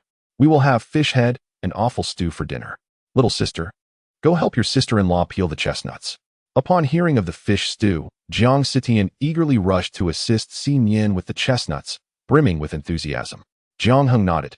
"You two should not be idle either. Go weave mats. Mother, you go prepare paper boxes. I doubt Dad will reclaim his money after the new year. So we need to save for your schooling. In a couple of days, I will take you up the mountain to catch more fish in the stream and sell them in town to save for tuition. Remember, it is your labor. I am merely responsible for guiding you." "Understood, brother. As long as we can earn money, we will follow your lead. Whatever you say goes." The 2 brothers, Jiang Yifan, got busy. Wang Xiuying watched him with a complex expression. Her lips moved as if to speak, but ultimately, she said nothing and turned to prepare the paper boxes. Half an hour later, a distinctive aroma wafted from the kitchen. the fish and spices mingling together in a fragrant stew that tantalized the senses. Jiang Heng called out, "Come to eat." The few of them sat at the table, gazing hungrily at the pot of fish stew, saliva pooling in their mouths as they eagerly picked up their chopsticks and began to feast. The pancake possesses a delightful elasticity, adorned with a rich brown broth that tantalizes the senses. Its exterior is fragrant, while the interior offers a pleasing chewiness, making for an exquisite culinary experience. Engrossed in the meal, one cannot help but exclaim, "Brother, your culinary skills are truly extraordinary." Zhang Lang, eager to flatter, adds, "Indeed, if you were to abandon hunting and become a chef in the village, you would lead a life of comfort, thriving effortlessly in whatever you pursue." With a nod, he continues, "Oh, your mind remains sharp. Henceforth, learn from your elder brother. Do not rely on others. Acquiring knowledge independently is a true skill." The trio choruses in unison, "Yes, mother, we shall remember." Chapter 66. A keen business acumen. Jiang Heng appeared oblivious, absorbed in his meal, until a cold snort at the door broke his concentration. Instinctively, he turned to see Jiang Weiman's discontented gaze fixed upon him. As their eyes met, Jiang Weiman's attention shifted from the fish stew pot to the table, and he proceeded to sit down, eager to partake in the meal. Just as he extended his chopsticks toward the dish, they were intercepted, igniting his anger. He barked, "What do you think you're doing? I am your father and the head of this household. You dare question my right to eat?" With a sardonic smile, Jiang Heng retorted, "Indeed, I am but a mere wretch, while you are the elder beast. They say a tiger does not eat its cubs. Yet you seem keen to protect the offspring of others." With a mocking tone, he continued, "If you possess the capability, go dine elsewhere. Surely, you have not been cast out." Jiang Weiman's face darkened, and he stubbornly replied, "What nonsense you speak. I enjoy the finest delicacies at your second uncle's home. They are merely away today. Otherwise, I would not have accepted your invitation." "Oh, I did not invite you. Who gave you permission to eat? Your share of the fish has been given away. Go seek your meal from whomever received it. Do not pretend here, feasting on the spoils of others, and then returning home to us. Are you out of your mind?" Jiang Heng scanned the two companions and snapped impatiently, "What are you waiting for? Get this man out of here. Do you not recall how he robbed your fish? Cowards." Zhang Yifan and Zhang Lang, sensing their elder brother's ire, instinctively rose to their feet, their expressions serious. "Father, please leave. This fish stew was earned through our brother's efforts. We have not seen your share, so do not partake." With that, each grasped one of Jiang Weiman's arms and led him outside, turning away without a word. Jiang Weiman's mind buzzed with frustration, his face flushed with rage. He cursed under his breath as he exited the courtyard, determined to prove that he could still obtain food without this ungrateful son. The courtyard door slammed shut, creating a resounding echo, while those in the kitchen exchanged glances, their eyes glimmering with unspoken thoughts, yet no one dared to voice them. Jiang Heng placed fish maw into Nian's bowl and gently said, "Wife, enjoy this meal. Tomorrow, we shall take Nuonuo to the town. It is time to prepare for the new year." "All right," responded Nuonuo, clapping her small hands. "I want to go too." "I love you, Daddy." With a hearty laugh, he replied, "Oh, you little rascal, how could we ever do without you?" Wang Xiaoying, witnessing their playful banter, felt a pang of envy, her expression darkening slightly. "Xiao Hong," she cautioned, "when you two go, be sure to purchase ample supplies. What need is there to take a child along? I've heard from the villagers that as the new year approaches, the town becomes perilous, with many children going missing. It would be wiser to leave Nuonuo here for me to look after." Jiang Sitian concurred, "Indeed, dear brother. Just leave Nuonuo at home for me to watch over. As long as you procure a hairpin for me, it will suffice. Look at Sister Cui Cui. She looks splendid." With a chuckle, she added, "That hairpin you wear resembles a feather duster. It would be far more charming to fashion a headband from scrap cloth. Much more appealing than that plastic flower. Then, may I have a butterfly hairpin?" Nuonuo inquired. Jiang Heng ignored her, his thoughts elsewhere. What use is it to demand things when one is not working? Nuonuo, understanding the unspoken sentiments of her grandmother and aunt, tugged at Jiang Heng's sleeve, her eyes brimming with tears. "Daddy, I want to go." Before Jiang Heng could respond, Wang Xiaoying, wearing a displeased expression, interjected, "How can such a little girl be so unreasonable? You would be much better off at home with your grandmother. I shall take you to visit. You might enjoy some snacks." "No, I don't want to go," Grandma scolds. Jiang Heng's gaze turned sharp. "Mother, what Nuonuo says is true. You have struck her behind our backs. Why would you lay a hand on her? If it's merely for snacks, she can leave. Wang Xiuying, flustered by the reprimand, retorted. I only gave her a gentle pat. How is that considered striking? I am her grandmother, after all. Other families are much stricter with their granddaughters. I am quite lenient. Why does my son still complain, treating this little girl as a precious gem? Xiao Heng, your daughter will eventually marry and belong to another family. No matter how well you treat her, it is of no consequence. Jiang Heng, striving to contain his anger in front of his daughter, gritted his teeth. Mother, once you have eaten, please leave. Refrain from speaking idly. I do not wish to hear such words. You lament your own lack of affection in childhood. Yet now you deem my daughter unworthy. That is your perspective, not Nuonuo's. Should I hear any more inappropriate remarks, do not expect my courtesy. If you do not want to eat, then please depart. Wang Xiuying, unable to maintain her dignity, awkwardly rose and exited. Jiang Heng held his daughter close, speaking softly. Come. Let us continue eating. If anyone dares to scold or strike you, simply tell Daddy, all right? You are my child, and it is my duty to protect you. This will always be your home, regardless of whether you have younger siblings in the future. Do you understand? Yes, I will listen to Daddy. The little one nestled against him, her small hands clinging to his neck, her face radiating trust. After the family finished their meal, it was Jiang Xitian's turn to tidy up. As dawn broke, Nian dressed the little one snugly, wrapping her like a dumpling, leaving only her round, bright eyes visible. The child, with her eyes darting around, occasionally giggled and chirped. Mama, are there little sugar figurines in town? There are indeed. But Nuonuo, I mustn't make a fuss in town. Daddy needs to buy things for the new year. Once we are done, I will buy you a little sugar figurine. All right? Yes, Nuonuo will be good. Jiang Heng called from the doorway. Wife, we are ready to depart. All right, I am coming. Nian carried the child outside, where a small seat had been prepared on the bicycle's crossbar, made by Jiang Heng in anticipation of taking the little one into town. The mist enveloped the surroundings. Visibility limited to a mere 10 meters. Jiang Heng rode slowly, occasionally inquiring, Nuonuo, are you cold? Not cold, Daddy. Nuonuo is happy. Haha. As long as you are happy. When the weather warms, we shall venture out more often. 40 minutes later, Jiang Heng and his family arrived in town and headed straight to the market. The cacophony of vendors hawking their wares created a rather noisy atmosphere, necessitating raised voices for conversation. They strolled from one end of the street to the other, their heads buzzing from the clamor, for although the market offered affordable goods, the noise was overwhelming. The bicycle's basket was laden with items as Jiang Heng pushed it along.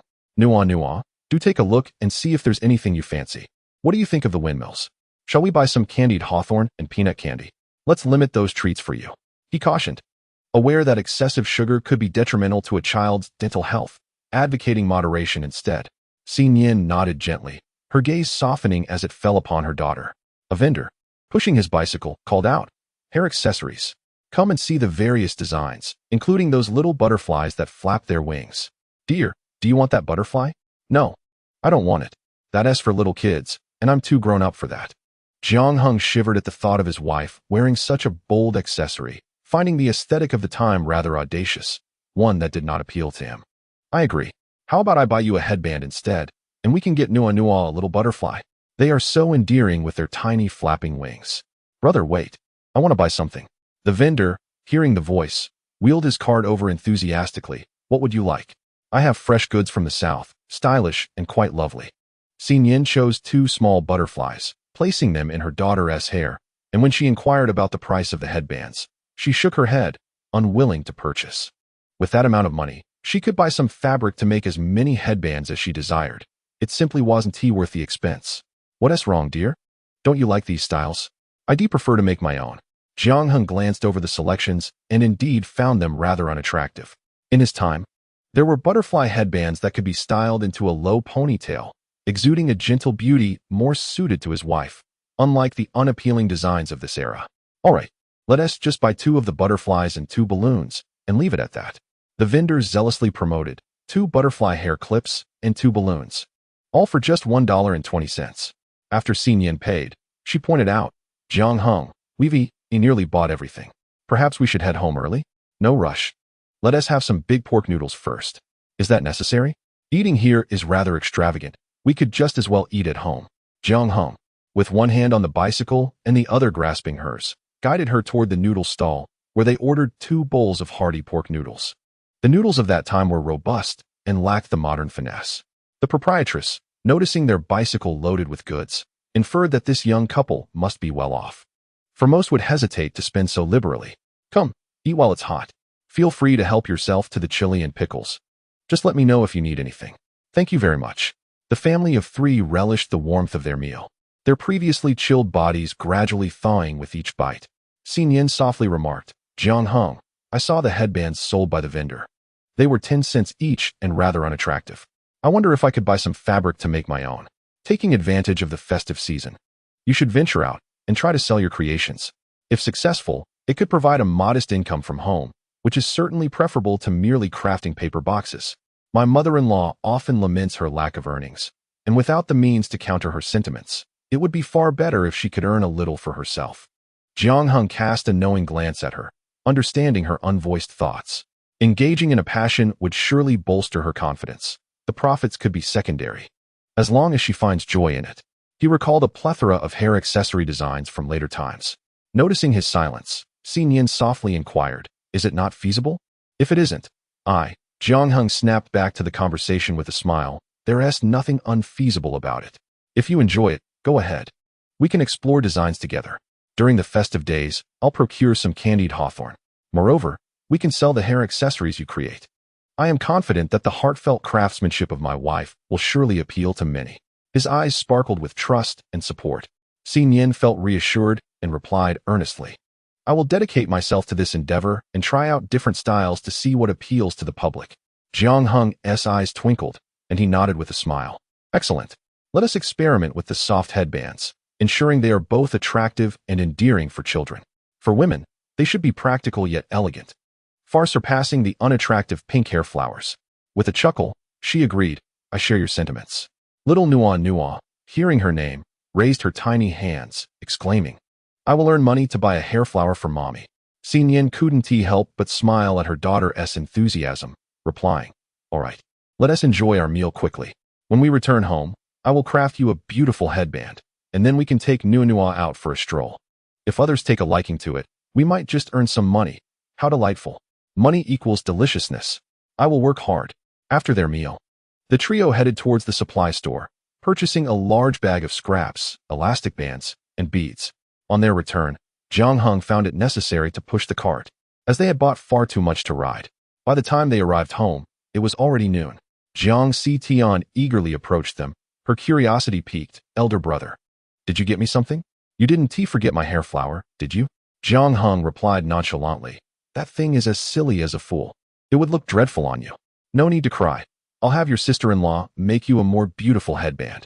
You can change styles daily, but you must only wear them when you go out, specifically where there are people, to help promote your sister-in-law's creations. Promote? Brother, are you suggesting that sister-in-law intends to start a business? Shouldn't you be hunting instead of selling goods? She exclaimed, only to be met with a light smack to the head. Ouch. Jiang Tian looked at him with tearful eyes, puzzled by her misstep, fearing the repercussions should the goods fail to sell. Jiang Heng rolled his eyes, somewhat exasperated. All right, whatever happens, we will manage. You will benefit from this. Oh, I understand now. He began to prepare the meat, processing the pig liver and offal. The cured pig liver was a delicacy he had always relished in his past life. And naturally, he intended to procure more to have readily available for snacking. A family was bustling with activity, and Jiang Heng sat on a stone by the river, diligently washing pig entrails. He inquired, Mother, where has father gone? I haven't seen him around. Wang Xiuying paused at his words and could not help but express her frustration. Where else could he be? Your second uncle's house is building a new home, and he has been called away to do hard labor. Sigh. It would be one thing if they were paying him, but there's hardly any food to eat either. I just worry he might overexert himself and fall ill, and then it will be you all who have to deal with him. Building a house? Whose daughter is Chung Feng referring to? Jiang Heng's eyes flickered. At this time in his past life, that fellow had not mentioned a romantic interest, merely deceiving father for money to construct a house and demanding labor from him, while all the benefits went to his uncle's family. However, voicing these thoughts would be futile, as one learns only through hardship. Wang Xiuying frowned. I don't know. The second family is very secretive. Who knows whose daughter they are discussing? Your father has completely lost his senses. He will eventually regret this. If he truly had a romantic interest, there would surely be some hint. But what if he is just deceiving your father into working? Surely not. Though she uttered these words, a sense of unease crept into Wang Xiuying's heart as she felt that something was amiss. Given the second uncle's calculating nature, any mischief would not be surprising. The more she pondered, the more unsettled she became, and she casually remarked, "When I have some free time, I will inquire about what the second family is up to. I hope they aren't tricking us into giving them money while making your father work for nothing." Chapter 68. The shamelessness of Uncle Jiang. With her mind preoccupied with these matters, Wang Xiuying was somewhat distracted. Seizing a moment of leisure, she ventured out to the village's great willow tree, observing the group gathered there in casual conversation. She grabbed a handful of sunflower seeds and approached them cheerfully. "What are you all chatting about? Do share, I would love to listen." Widow Lu, who had always had a contentious relationship with her, let out a dismissive huff upon her arrival, her eyes gleaming with schadenfreude. "Oh, I heard that there was a quarrel in your family. Is it related to the second uncle's affairs?" "Xiuying, I must tell you, as a woman, you ought to be more magnanimous. After all, they are blood brothers. The bonds of kinship run deep. Once the second uncle's house is built, finding a daughter-in-law will be a breeze for him. Your husband truly is a good elder brother." She nudged a nearby person with a knowing glance, stifling a laugh behind her hand. Wang Xiuying, already irked by her presence, could contain her anger no longer and retorted vehemently, "Lu Qin, clarify your words. Isn't Changfeng from the second family already involved with someone?" Widow Lu scoffed, her eyes gleaming with malice. "Oh, I cannot say for certain. I only heard Jiang Heng mention that once the house is built, it will be much easier to find a daughter-in-law. What family does not seek a bride after securing a home? I believe you have been deceived. It is always the house that comes before the bride." Wang Xiuying's expression darkened as she recalled her younger brother-in-law's urgent visit, where he had been quite insistent about borrowing money for the house in anticipation of welcoming a daughter-in-law. Yet she had overlooked one crucial detail. What if her brother-in-law was lying? What if he had merely swindled the money? Unable to sit still with these thoughts racing through her mind, she turned and hurried to Uncle Jiang's house, determined to seek the truth. The others exchanged glances with Widow Lu and chuckled. "Lu Qin, you better watch what you say. If those two families come to blows, they might just turn to you for trouble." Lu, the widow, let out a light chuckle and, adjusting her voice, remarked, "What is there to fear if I have not lied? Who does not know that Jiang Heng has built his house solely to find a daughter-in-law? Everyone in this village is aware of it. I find Wang Xiuying's demeanor rather peculiar. You all should simply enjoy the spectacle." Haha, indeed. The commotion surrounding the Jiang family is the most entertaining. In our Zhoujia village, the Jiangs are outsiders. Why not relish in the antics of outsiders? Had it not been for Jiang Heng's prowess in hunting, the Jiang family would have been far worse off. Previously, when we all suffered, it did not seem so unbearable. But now that the Jiang family lives well, it feels like a dagger to their hearts. Wang Xiuying rushed to Uncle Jiang's home, her ire bubbling over as she observed her husband laboring on the ladder. Unable to contain her frustration, she shouted, "Head of the household, come down here, quickly." Jiang Weiman glanced down, his expression tinged with displeasure. "What brings you here? Have you realized your mistake? Whatever it is, we can discuss it at home later. We are busy here, so refrain from causing a scene." The others teased him. Jiang Lauda, "We hear you've had a quarrel with your wife and are sleeping in separate rooms. After so many years, why do you still create such a fuss?" Haha, indeed. Wang Xiuying, her face set in a stern expression, approached Uncle Jiang directly. Observing the man fetching water, she demanded, "Uncle, tell me the truth. Does Changfeng have a partner or not?" Uncle Jiang was taken aback for a moment, quickly regaining composure to divert the topic. "Sister-in-law, you've come just in time for lunch. My house will be nearly finished tomorrow. That's enough. I am asking you a question. When the head of the household borrowed money from you, it was because you claimed to be in a hurry to marry off your son. If Changfeng has no partner, then you have lied to deceive us." Upon hearing this, Uncle Jiang's demeanor shifted, his pride wounded.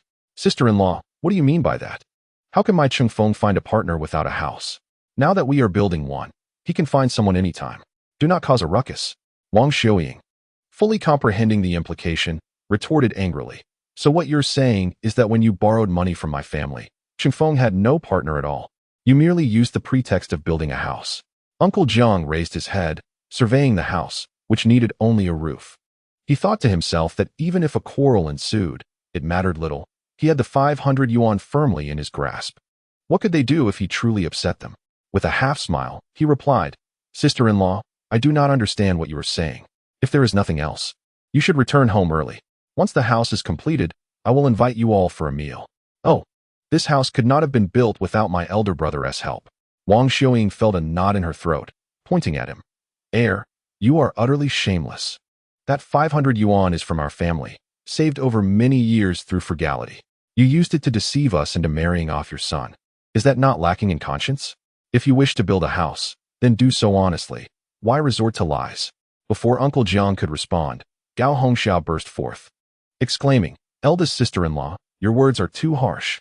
What do you mean deceiving for money? Our family is not like that. We are unaware of any loans. When did you and your husband lend us money? Where is the IOU? Where are the witnesses?" Wang Xiuying looked at her in disbelief. "What do you mean by that?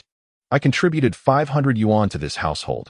Surely, you two would not resort to deceit." Gao Hongxia, towering at over 170 with a robust frame, looked down upon her, her eyes brimming with disdain. "What 500 yuan? I have not heard of such a thing. All right, sister-in-law. The issues between you and your husband should be resolved behind closed doors. Do not bring your troubles to us." "Humph, do you think we are easy prey?" Wang Xiuying trembled with fury, turning to fetch Jiang Weiman, tugging at his arm while shouting, "Look at your brother. He refuses to acknowledge the debt." Jiang Weiman frowned and shook her off. "Have you lost your mind? What nonsense are you spouting? The matter of the borrowed money was acknowledged by our parents and the second brother. Why are you so adamant? It's utterly exhausting. Stop causing a scene here. Let us go home." Wang Xiuying, desperate for clarity, was dragged away, yelling, "Jiang Weiman, you fool. What kind of potion has your second brother's family given you? Why do you side with them? Ah, they are deceiving you. Chengfeng has no partner. This is merely a ruse to borrow money from you. No, they outright deny borrowing money. I tell you, if that 500 yuan is not returned, I will divorce you." Jiang Weiman dragged her back home, his face ashen. "Nonsense. You troublemaker, stop spewing such words. The second brother is not that kind of person. Do not sow discord between us." The more Wang Xiuying heard, the angrier she became. The two quarreled all the way home, drawing the attention of villagers who watched with great amusement, whispering amongst themselves, "Oh dear, the Jiang family is at it again." Chapter 69. Different styles of headbands. The commotion escalated, prompting members of the Jiang family to emerge from the house, bewildered by the sight of two people grappling with one another. Wang Xiuying cried out, "Jiang Weiman, you heartless wretch. I am the one managing this household. I am the one who will spend a lifetime with you. How can you side with others?" Jiang Weiman threw her to the ground, admonishing, "Be quiet. That is my own brother, my blood relative, not a stranger. Let me tell you, the Jiang family cannot be like others, where brothers scatter after marrying. That is simply impossible. You are overthinking things. You are being ridiculous." With that, he turned to leave, intending to check on the second brother's house. As the roof needed repairs to prevent leaks during the rainy season, he had no time to bicker with a madwoman. Seeing him walk away, Wang Xiuying sat on the ground, pounding her thighs and weeping. Jiang Sitian felt a pang of distress, approaching her with a handkerchief to wipe her tears, offering comfort. "Mother, please do not be upset. You know how much father values Uncle Heir. What is this all about? How does it involve Uncle Heir again?" "Wah, sweetie, you do not know. Our family has been terribly deceived by your Uncle Heir. Remember when they came to our door, eager to marry their son and rushed to borrow money from us?" "Yes, I remember. Didn't Dad secretly borrow 500? Wang Xiuying wiped her tears, indignantly declaring, "I just went to confront your Uncle Heir and Aunt Heir. Chengfeng never mentioned a partner, which was merely a pretext to swindle money. Furthermore, your Uncle Heir and Aunt Heir claim they never borrowed money from your father, insisting that without a promissory note, it does not count, outright denying the 500 yuan debt. What should we do? This is all our family's savings. It would be better for me to perish than to see it all go to waste." Jiang Heng's eyes glimmered with a cold light as he replied, his expression indifferent. "Mother, do not fret. This matter is not yet resolved. We shall undoubtedly reclaim the money. However, before that occurs, your father must endure some hardships, without experiencing loss. He cannot discern the true nature of Uncle's family. The more you stir up trouble, the less effective it will be. Listen to me. From this moment forth, say nothing but insist on demanding the tuition fees. After the new year, if he fails to obtain the tuition, he will naturally understand the character of Uncle's family." Wang Xiuying remained reluctant, unwilling to endure this humiliation. Jiang Heng's gaze flickered with calculation as he gently advised, Mother, consider this. In the past, uncle needed something from father, and thus he treated him with courtesy. But now that the money is gone and the house is completed, will he continue to play the good man? If he ceases to do so, father will feel the sting of betrayal from his brother. Do you not wish to sever ties with the grandparents completely? Can you truly devise a way to reclaim those 500 yuan? Yes, there are many methods, but now is not the right time. It is essential for father to see clearly, otherwise, troubles will persist in the future. Wang Xiuying still harbored doubts. Jiang Sitian reassured her, Mother, trust in your eldest son. His mind is sharp, and he will ensure our family does not suffer. Just observe who can take advantage of him. This reasoning held merit. Jiang Yifan nodded in agreement. Mother, I believe what my brother says is correct. Reflect on it. Uncle has always enjoyed playing the good man, not out of kindness, but to gain from our family. Now that he has reaped his benefits and father is of no use to him, there is no reason for him to maintain that facade. Only then will father recognize uncle's true character. It may not benefit us in the short term, but in the future, it will bring peace of mind, which is worthwhile. Wang Xiuying frowned, feeling perplexed. Then, if we truly cannot recover the money, I will go to the second uncle's house and cause a scene. I have nothing left to lose. Jiang Heng guided his wife into the room, continuing to sketch on paper, not overly concerned about his parents' quarrel. Dear, look at this colorful headband. If it were a bit longer, we could braid it diagonally and tie a bow at the bottom. How beautiful it would be. Yes, I understand. I will try to make it, she replied. Nian gazed at the drawings with surprise.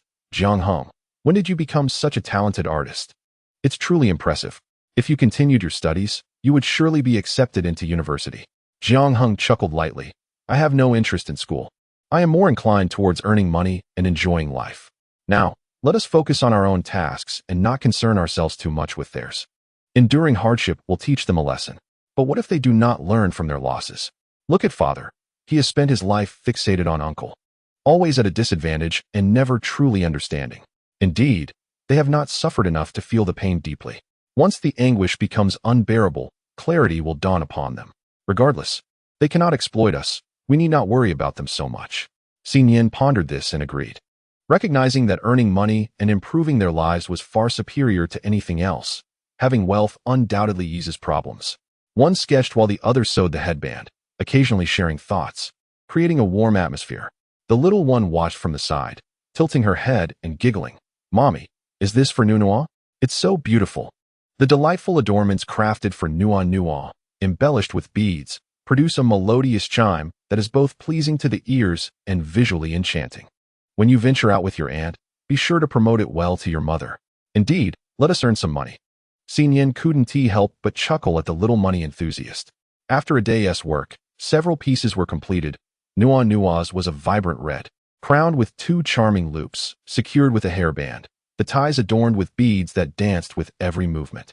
Occasional collisions emitted delightful crisp sounds, and the little one clearly relished it, shaking her head adorably. Jiang Heng, witnessing his daughter's endearing antics, felt his heart melt. How charming she was, and the red hue truly suited her. My dear wife, when the time comes, let us sell candied hawthorn along with these. During the new year, such a bright red will surely attract many buyers. It is festive indeed. Nian smiled tenderly and nodded in agreement, acknowledging, yes, I share that sentiment. But there isn't much red fabric left. I can only make 3 or 4. No matter, let us proceed with what we have here. Trying out various styles and colors. I will observe what sells best. A sudden knock at the door interrupted them. Jiang Sitian peeked in, her gaze falling upon the hairbands on the table, her eyes instantly sparkling with delight, momentarily forgetting her apprehension towards her elder brother. She dashed into the room, picking one up to examine with excitement, exclaiming, Sister-in-law, these are stunning. Your craftsmanship surpasses that of the vendors outside. Yet, she puzzled over the length of one, questioning its practicality and whether it wasted fabric. Nian chuckled softly, taking the hairband, letting her hair down to demonstrate, weaving the band into her hair and ultimately tying it into a lovely bow. The transformation was remarkable. Jiang Sitian was entranced, murmuring, Sister-in-law, you look so beautiful. Just like a university student from a big city, exuding an intellectual charm. My goodness, I never knew a hairband could be styled this way. Nian gently patted her shoulder, speaking softly, have a seat. I shall braid your hair. Once finished, you can take Nuonuo for a stroll around the village. Chapter 70. Persuading my little sister to work, ah. Why must we stroll? Haha, you'll find out soon enough. Jiang Tian admired her reflection in the mirror, dismissing her confusion. As long as she looked beautiful, that was sufficient. The thought of others' envious glances filled her with joy. She gleefully announced, "Little Nuonuo, come. Your aunt will take you out to show off." "Oh, I mean, for a little stroll, hee. Nuonuo looked up at her, sweetly declaring, "Auntie, you are so pretty. I like it, it's beautiful." Oh dear, this child, always speaking such honest truths. Hand in hand, the duo stepped outside, with Jiang Tian greeting everyone she encountered. "Oh, Annie is washing clothes. Sister Xiangling, your floral cotton coat is simply lovely. Why wait until New Year to wear it?" Upon hearing this, Zhou Xiangling looked up and immediately spotted the bow in her braid, her eyes lighting up. "Tian, where did you get this? It's so beautiful." She then noticed the little one, the hair ties adorned with beads, shimmering with an indescribable liveliness. Unable to look away, she squatted down, smiling brightly. This must be Nuonuo, resembling the auspicious dolls from New Year paintings. The hairband is quite unique. I haven't seen anything like it from the vendors. Before long, a crowd of young ladies gathered, eagerly inquiring, showering compliments that cost nothing. Jiang Tian reveled in their envious glances, her pride soaring. With a triumphant smile on her face, she exclaimed, "Oh my! What I possess atop my head is truly something that money cannot buy. Not even the traveling merchant has anything like it. My sister-in-law crafted it by hand." Zhou Xiangling, filled with envy, thought to herself how wonderful it would be to have a similar adornment, especially with the prospect of visiting a suitor in a few days. The thought of it made her heart race with excitement. Without a moment's hesitation, she grasped Jiang Tian's hand, her eyes pleading, "Sweetie, could you perhaps speak to your sister-in-law on my behalf? I would love to purchase one for myself. To be honest, I have a visit coming up, and I am worried I won't have a suitable hairpiece. That pink flower hairpin feels so commonplace. I beg you, if you help me with this, I will bring you some delicious white rabbit candy once my visit is successful." Jiang Tian rolled her eyes playfully, feigning difficulty. "Well, I shall have to consult my sister-in-law first. As you can see, this headband is quite intricate with its color combinations. If it were to be sold, the labor costs would be significant." Zhou Xiangling promptly assured her, "Money is no object. I just need your sister-in-law's assistance in making one. Please, dear sister, speak to her on my behalf." "All right, we are from the same village after all, so I will ask her," Jiang Tian replied. "Thank you, sweetie." The others, hearing the conversation, gathered around, offering sunflower seeds and candies to Nuonuo, Jiang Tian, and clamoring, "Dear sister, could you inquire for us as well? We don't mind paying a bit more. Your sister-in-law's creations are far more exquisite than what the merchant sells." Jiang Tian couldn't help but smile broadly, finding an excuse to wander off, as many girls pursued her with questions. In her mind, she calculated that if she could secure 10 or more orders, and each one sold for 3 to 5 dimes, she could earn several dollars in a single day, far more lucrative than making paper boxes. Nuonuo pouted, feeling displeased as she touched her tousled hair. "Annie, they messed up my hair." "Oh, it's all right. The more they do that, the more they must love your hair accessory, which means we can earn even more. Now, let us go home and share this good news with your mother." "Earn money? Then my hair being messy doesn't matter," Nuonuo responded. Jiang Tian chuckled, pinching her little face. The sensation was delightful, akin to that of a glutinous rice dumpling. Such a little money lover. But who doesn't adore such wonderful things? She teased. "Tell me, dear, has your father made a lot of money?" Nuonuo's bright eyes twinkled as she tilted her head and replied in her sweet voice, "No money. Daddy says he must work hard to earn money to buy candies." Jiang Tian snorted softly, convinced that a child of just over 2 years couldn't possibly lie. Hand in hand, the pair returned home, bursting through the door with excitement. "Sister-in-law, you won't believe how well these headbands sell. Several dimes each. Just think, if we can make dozens in a day, imagine the fortune we could amass." Nian smirked, somewhat exasperated. "Well, making these headbands is quite tedious. We could only manage about 10 in a day, as each one requires meticulous stitching. It's not as quick as you think." Jiang Tian felt a twinge of disappointment. What appeared simple was proving to be quite laborious. "Very well then, sister-in-law. Please make me another one like this. Zhou Xiangling has requested one as well, and she is quite eager to see it in a couple of days." "All right. I shall begin with the one for Xiangling first. By the way, where has my elder brother gone?" Just as she spoke, Jiang Heng walked in, casting a glance at her with a calm demeanor. "How is it going?" Has anyone inquired about the hairbands? What is their popularity like? Jiang Sitian chattered animatedly. Brother, I assure you, this business is bound to thrive. You should encourage sister-in-law to produce more. Her color-blocked hairbands are truly exquisite. Moreover, the cloud embroidery on them is quite favored, as they believe it brings good fortune. Several have already placed orders, and Xiangling is coming over tomorrow to collect hers. Well, that is impressive. I didn't expect my sister to possess such market research skills. Quite commendable. Once the sales commence, you shall reap the rewards. Really? How much will I get? Jiang Heng shot her a sideways glance, smirking as he replied, We are siblings. Discussing money feels rather ungracious. Let me elaborate for you, and you'll understand. Firstly, the hairbands are a gift. You owe me nothing. Secondly, many have praised you during your outings, which must bring you joy. Thirdly, if you wander about the nearby towns, who knows, you may attract suitors. Free benefits, and I haven't asked you for money. It's merely the privilege of having you as my dear sister. Besides, your sister-in-law crafted them with her own hands, and you Haven Tea lifted a finger. If you wish for money, then come and sew the hairbands. Jiang Sitian, who was naturally restless, found it unbearable to sit still sewing. She waved her hands repeatedly. No, I don't want any money. In the future, sister-in-law can simply gift me hairbands, and I will go out to seek more opportunities. Brother, just ensure you buy me some tasty treats and fun trinkets, and maybe some snowflake cream to send my way. I don't need money.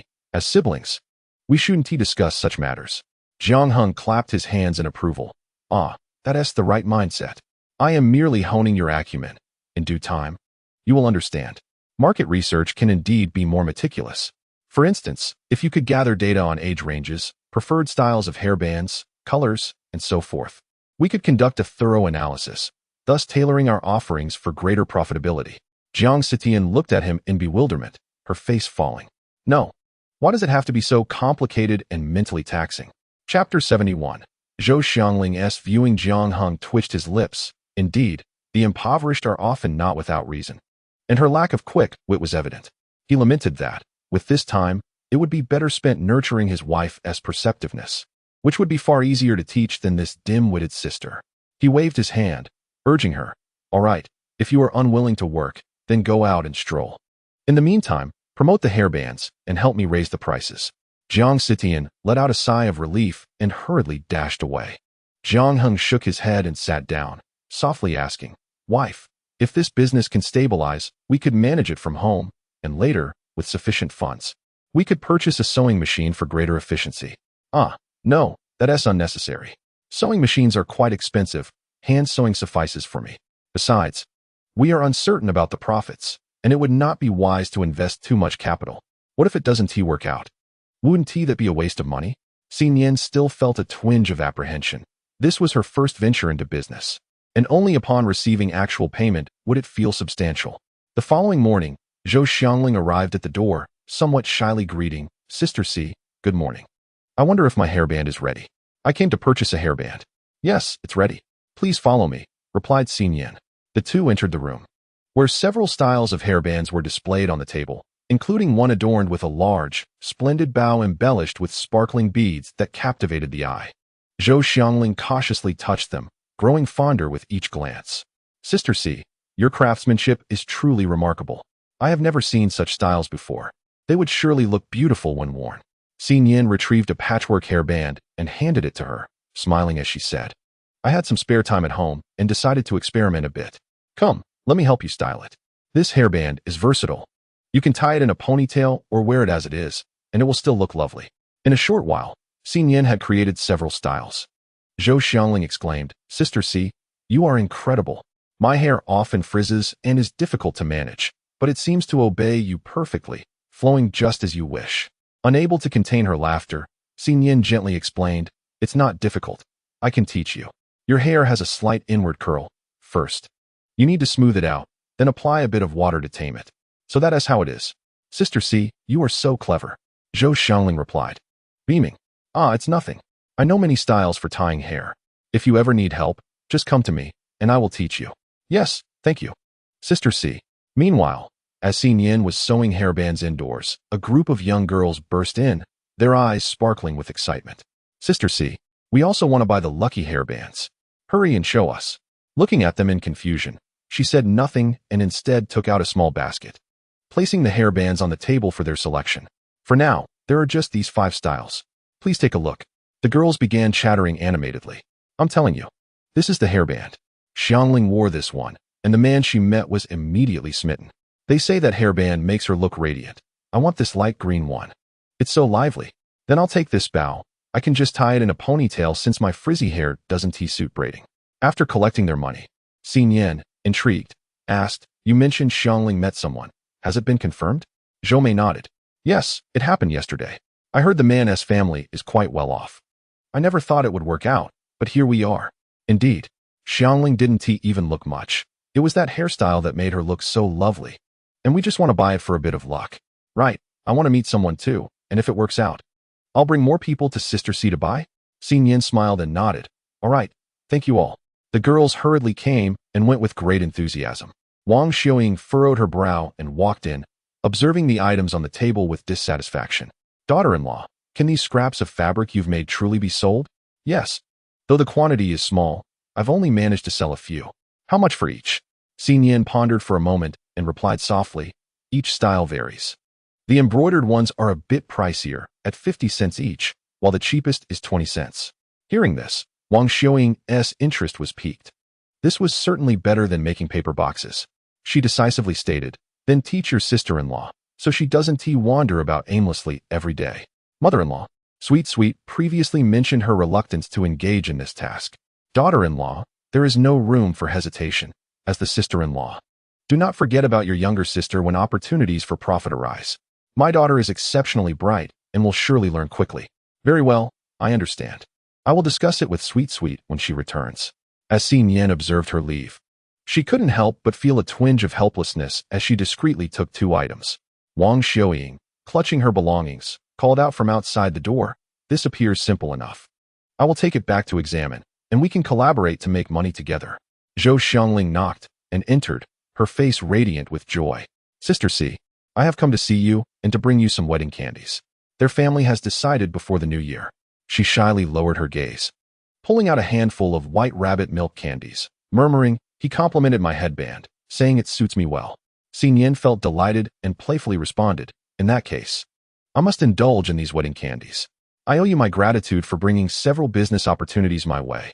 Oh, it is merely because Sister C's creations are beautiful. If I do not mention it, others will still inquire, and selling them is only natural.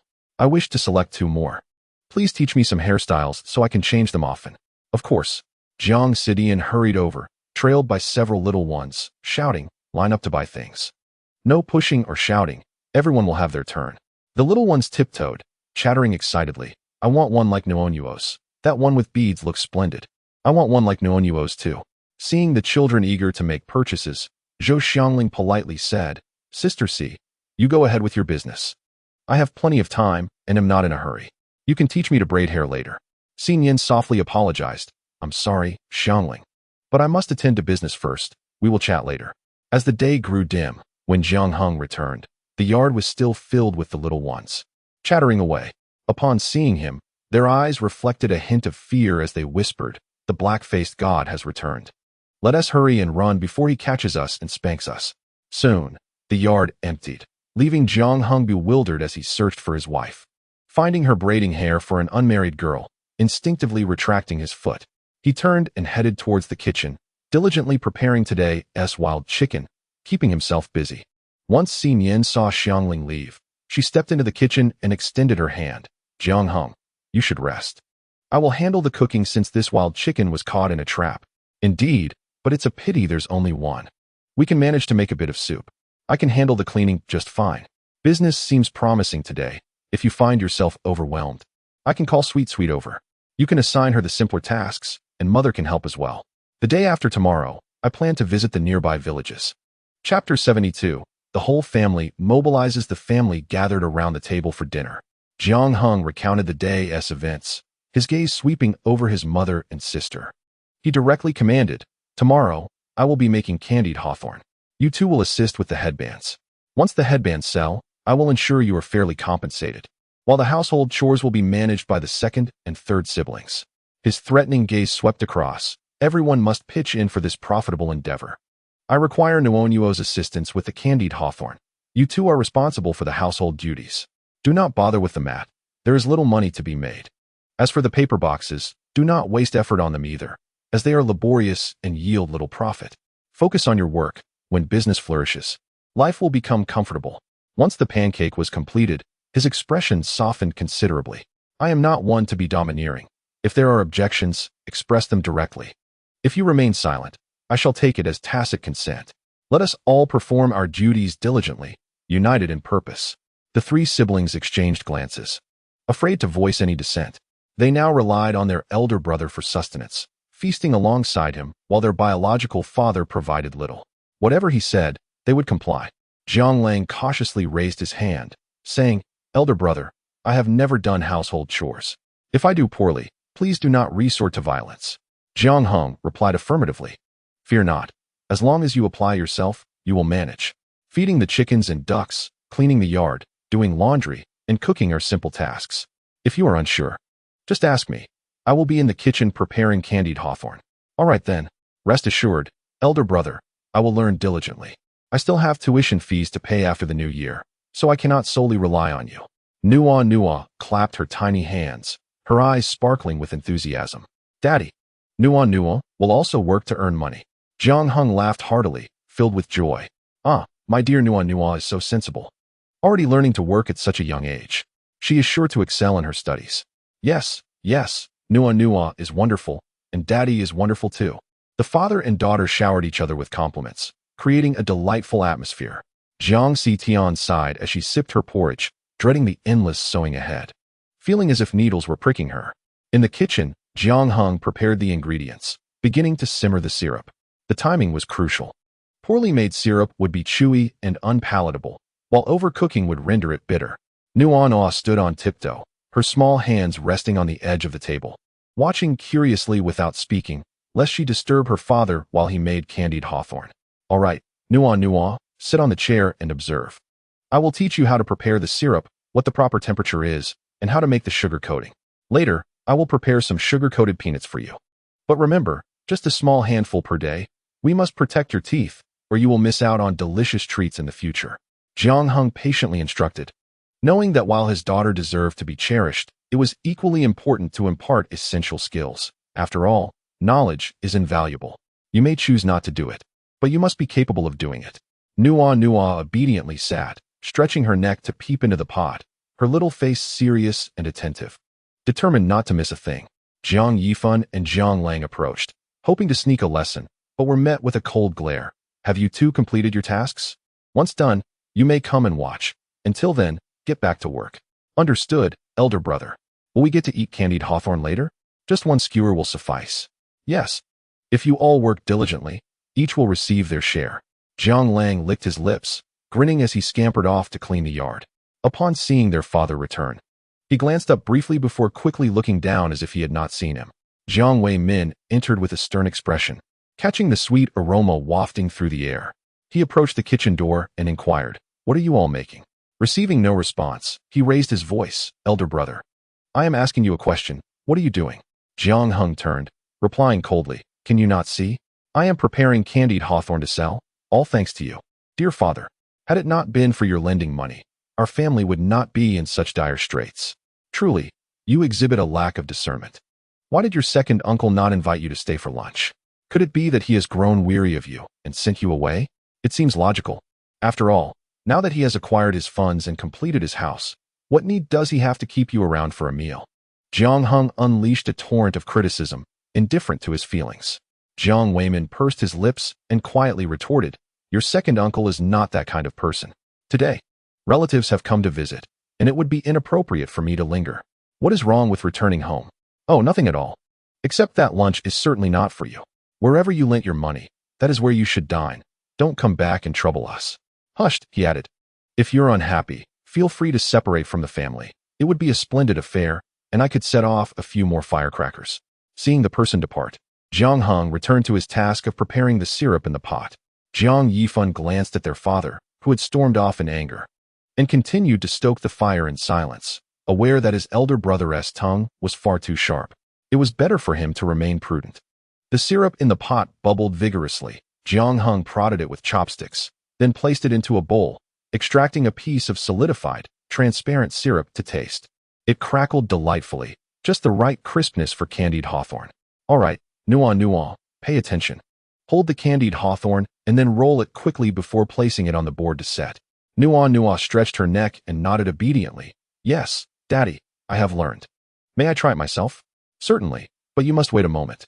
I will save 2 strings for you to attempt on your own. Thank you, Daddy. Oh, such a good girl.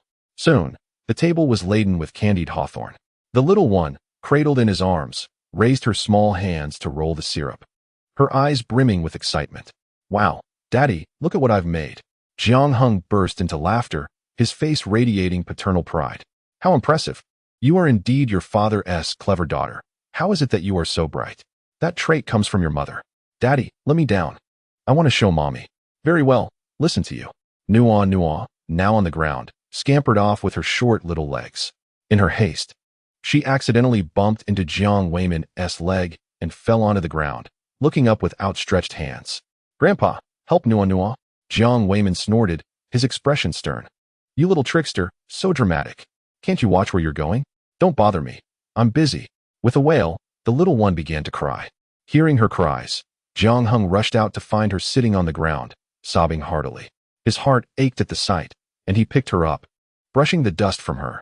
Nuonuo, did Grandpa bump into you? No, it was Nuonuo's fault. I bumped into Grandpa. All right, go find your mother now.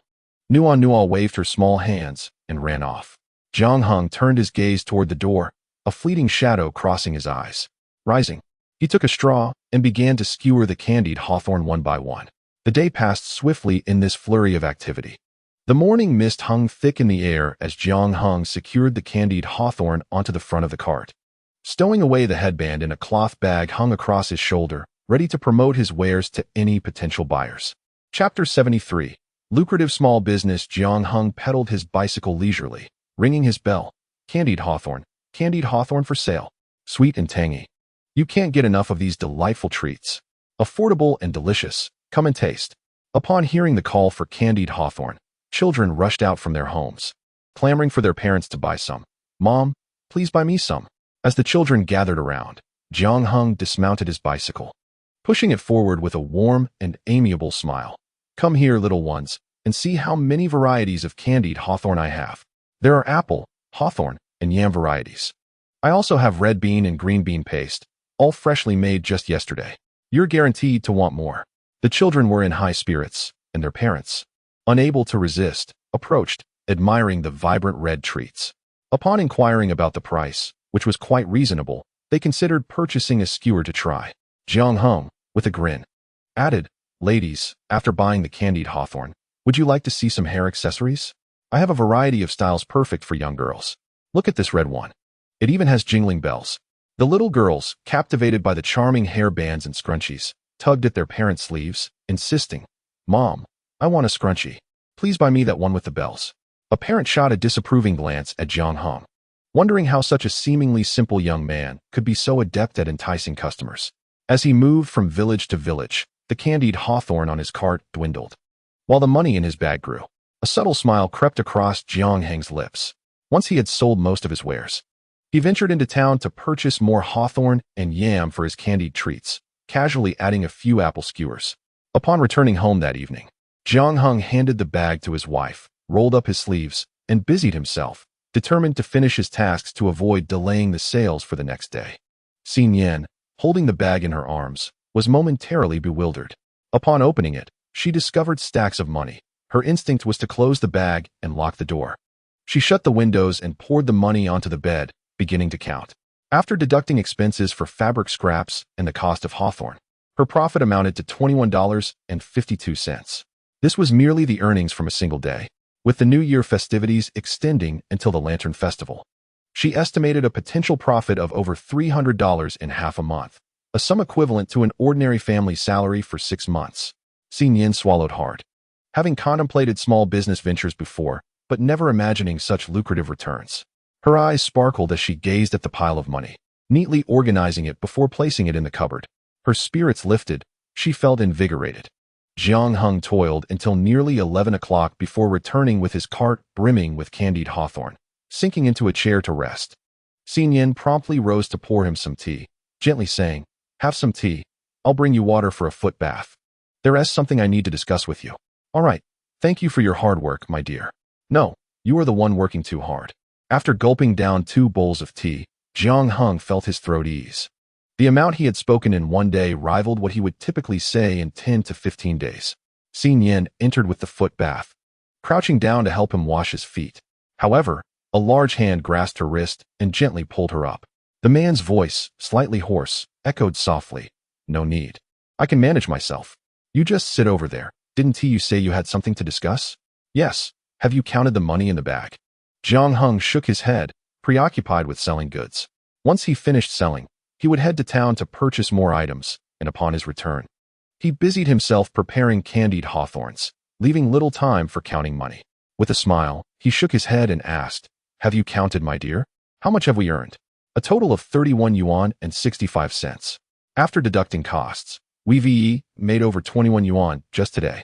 I didn't expect it to be so profitable, she replied, her eyes sparkling like little stars. Jiang Heng chuckled, Haha, a big spender and a little one.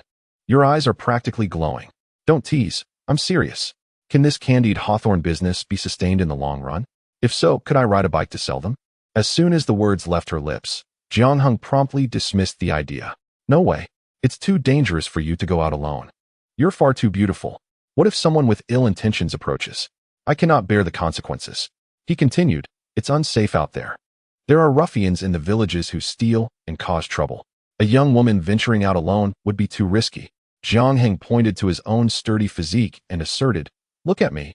I returned before dark because it's not a safe world out there. Seeing his serious demeanor, Nian quickly retracted her thoughts. Indeed, it was dangerous for a single woman to go out alone. All right. Then I will stay home, and you can sell when you have time. This way, you can hunt less in the mountains, she agreed. Whether the earnings are much or little, we can manage. My only wish is for your safety. Hunting, although lucrative, terrifies me. I fear for your well-being in the mountains. Meeting her glistening gaze, Jiang Heng softened and nodded solemnly. Fine. I promise you that if this business can be sustained, I will pursue it more. I will still hunt, but less frequently, allowing me to spend more time with you and the children. Don't worry, I am quite capable. Nian nodded in response. Though she had never ventured into the mountains, she often heard villagers remark that if it were truly so easy, there wouldn't be those who never returned each year. Suddenly, a knocking interrupted them. Jiang Weiman's voice called out, Eldest son, are you awake? If not, come over and talk with me. I have something to ask you. It won't take long. Jiang Heng squinted, the warmth in his eyes fading. Dad, it's already quite late. Can we talk tomorrow? No. You'll be busy selling candied hawthorns tomorrow. When will you have time? I wanted to ask how the business is going and how much you earn in a day. It's just a meager profit. I'll only do it for a few days during the new year. The main focus will still be hunting, with occasional selling on the side. Why do you ask? After a moment of silence, Jiang Weiman spoke softly. Well, your second uncle mentioned that if you're overwhelmed, they can come help you. Jiang Heng's lips curled into a sarcastic smile. It seemed they were always looking for an opportunity to take advantage. Taking a deep breath, he replied coolly, Dad, that won't be necessary. You know I have a bicycle to get around. They don't have bikes. If they intend to sell candied hawthorns, they would need to set up. If the sales don't go well, it would be a waste of their efforts. Moreover, as my uncle's family is busy building a house and seeking a bride, where would the funds for business ventures come from? Do not entertain such thoughts. I merely earn a modest amount to support my child. Jiang Weiman, observing his reluctance to engage, hesitated to press the matter and awkwardly stated, Very well, then rest early. We shall converse when time permits. Jiang Heng retorted, What is there to discuss? As the New Year's Eve approached, he added, Oh, by the way, father, in less than half a month, the second and third uncles, along with my younger sister, will be returning to school. You must prepare the tuition fees in advance. Jiang Weiman remained silent for a moment, his voice barely audible, whether to himself or to Jiang Heng. He murmured, I understand. Your second uncle is a man of his word. He will not deny the tuition funds. Jiang Heng chuckled softly, his eyes glimmering with unspoken sarcasm. Ah, understood. If the money does not come through, those 3 shall remain uneducated, destined to toil in the earth just as you do, as long as they don't starve. Thoughts of ancestral graves being blessed with prosperity are but a distant dream. Jiang Weiman stood at the door, lips pressed together. Without uttering another word, he turned and departed. Feeling quite unsettled, Nian, hearing the commotion outside, noted the fading footsteps. With his father-in-law gone, even his uncle no longer provided him with meals. Previously, he had not received payment for the labor on the house. Why did he still protect his uncle so fiercely? Alas, what other reason could there be? His mind had been dulled by decades of indoctrination from his grandparents. Any hope for change would be as difficult as shedding one's skin. After washing his feet, Jiang Heng climbed into bed and beckoned, "Wife, come and sleep. Do not dwell on such matters. Everyone has their destiny. Father is inherently stubborn and foolish, and there is little to be done about it." Nian extinguished the kerosene lamp and was soon drawn into the warmth of his embrace, a refreshing scent enveloping her. Her cheeks flushed, and she softly murmured in response, "What time will you rise to sell goods tomorrow? I shall awaken early to prepare breakfast for you. One must not skip meals, or it will harm the stomach and cause discomfort in old age." Jiang Heng nodded, feeling a profound sense of comfort. A sleepless night passed, and as dawn broke, Jiang Heng opened his eyes, reaching out to the side, where the bedding still held warmth, indicating that someone had just risen. His mind instantly cleared. He sat up, dressed, and walked towards the kitchen, his gaze softening upon seeing Nian cooking. Hearing his footsteps, she did not turn her head, but said, "Sit and warm yourself by the fire. It will be ready shortly. I am making you an egg pancake wrapped with vegetables to stave off hunger." Jiang Heng responded with an affirmative sound and began to stoke the fire. As he stirred the embers, he noticed something and remarked, "Sweet potatoes? Did you prepare roasted sweet potatoes?" "Yes, I roasted 2 for you. After you finish eating, keep them close to your chest to keep warm." They exchanged smiles, their eyes meeting. 10 minutes later, the meal was ready. Nian sat beside him, watching him eat, and gently asked, "How is it? Is there enough chili? In this cold weather, you should consume more to warm your body." Jiang Heng nodded, taking hearty bites, his stomach feeling quite content. "Delicious. Your culinary skills have improved. My dear, I shall be well fed in the future. I'm glad you like it. You've eaten well. I will prepare more for them later. Indeed. Assign the cleaning chores to my younger sister. If she refuses to work, inform me, and I shall address her." Nian smiled softly, understood. "Please be cautious on the road. I have prepared a bag for you with cloth, placed near the single bar in front of your cart. Inside lay an axe. And although wild beasts seldom descended from the mountains during the day, it was wise to be prepared." Jiang Heng couldn't help but chuckle, his brows relaxing into a smile. "Ah, I understand now. My wife is truly considerate." With a sigh of contentment, he thought how delightful it was to have a spouse who cared for him. Life felt simply splendid. As Nian waited for him to finish, she accompanied him to the door, reluctantly saying, "Take care on your way back. If you go to town at noon, be sure to have something good to eat there." Jiang Heng waved his hand behind him, his voice faintly echoing, "Understood, my dear. Head back, it's chilly outside." On the morning of the 29th day of the 12th lunar month, the village was alive with the sounds of firecrackers. Children rushed outside, their laughter and playful shouts filling the air. Jiang Heng, holding up couplets to hang, felt a smile tugging at the corners of his mouth. Celebrating the new year in the countryside still retained its charm. Before his legs had given out, he had experienced the bustling city life. Yet he preferred the serene joy of rural festivities. Though modest in means, the villagers' spirits were high. Nuonuo, clad in a rabbit fur cotton jacket, had a cherubic face resembling a glutinous rice dumpling. With 2 little buns adorned with a red fabric headband, she bounced around, the bells on her head jingling merrily. After affixing the couplets, Jiang Heng glanced at his little one, his gaze softening with affection. "Nuonuo, wait for Daddy to finish hanging the couplets, and then I'll take you to see the fireworks, all right?" The small child tilted her head, her voice sweet and innocent. "We'll go after Daddy is done." Nuonuo isn't in a hurry chuckling. Jiang Heng found her adorable. "Indeed, Daddy is also cute." Unable to contain his laughter, he said, Yes. We are both adorable. Come help Daddy check if the couplets are crooked." Nuonuo stepped back, inspecting with the seriousness of a little adult. Her small face turned grave as she declared, "They aren't crooked, they are perfectly straight." Her expression, a blend of confusion and certainty, affirmed her statement. "Very well.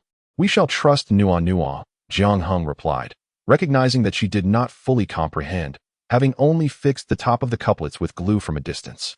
After making slight adjustments, he nodded in satisfaction. "All right, now it's perfect. Let us head inside and take a look." The little one obediently followed, her cherubic voice chiming. "Daddy, was Nuonuo right about the couplets?" Jiang Heng couldn't help but laugh and replied earnestly, "Indeed, correct. Our Nuonuo is destined for great things. Even at such a young age, able to discern right from wrong." Nuonuo pouted slightly, feeling a bit guilty. "Daddy, I lied earlier. I didn't really understand what straight meant. I'm sorry." Ruffling her hair, Jiang Heng chuckled, recognizing one's mistakes is the first step to improvement. "Now, go to the kitchen and find your mother. There are some delicious tofu balls waiting for you." "But Daddy, aren't you angry?" she asked. "Not at all. You apologized.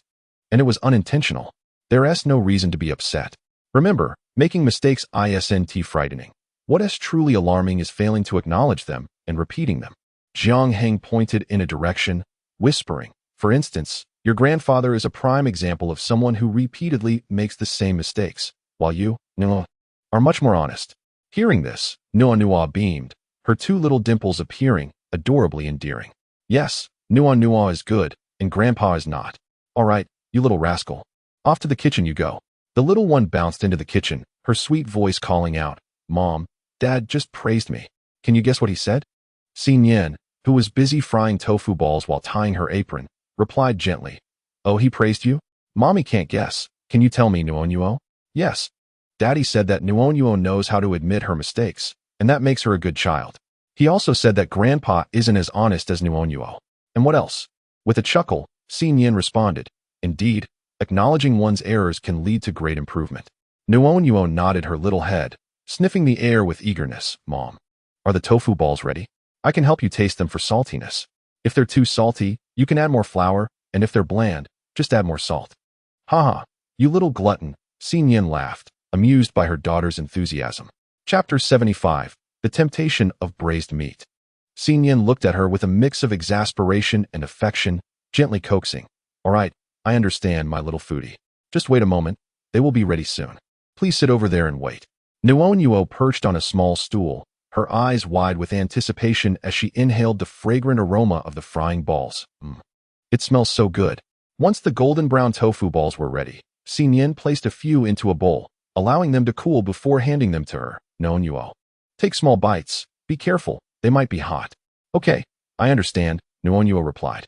She picked one up with her delicate little hands, raising it high. "Mom, you've worked hard frying these. You should eat one first, then I'll have mine." Nian's heart melted at her daughter's thoughtfulness. She bent down and took a bite from Nuonuo's hand, softly praising, "Delicious.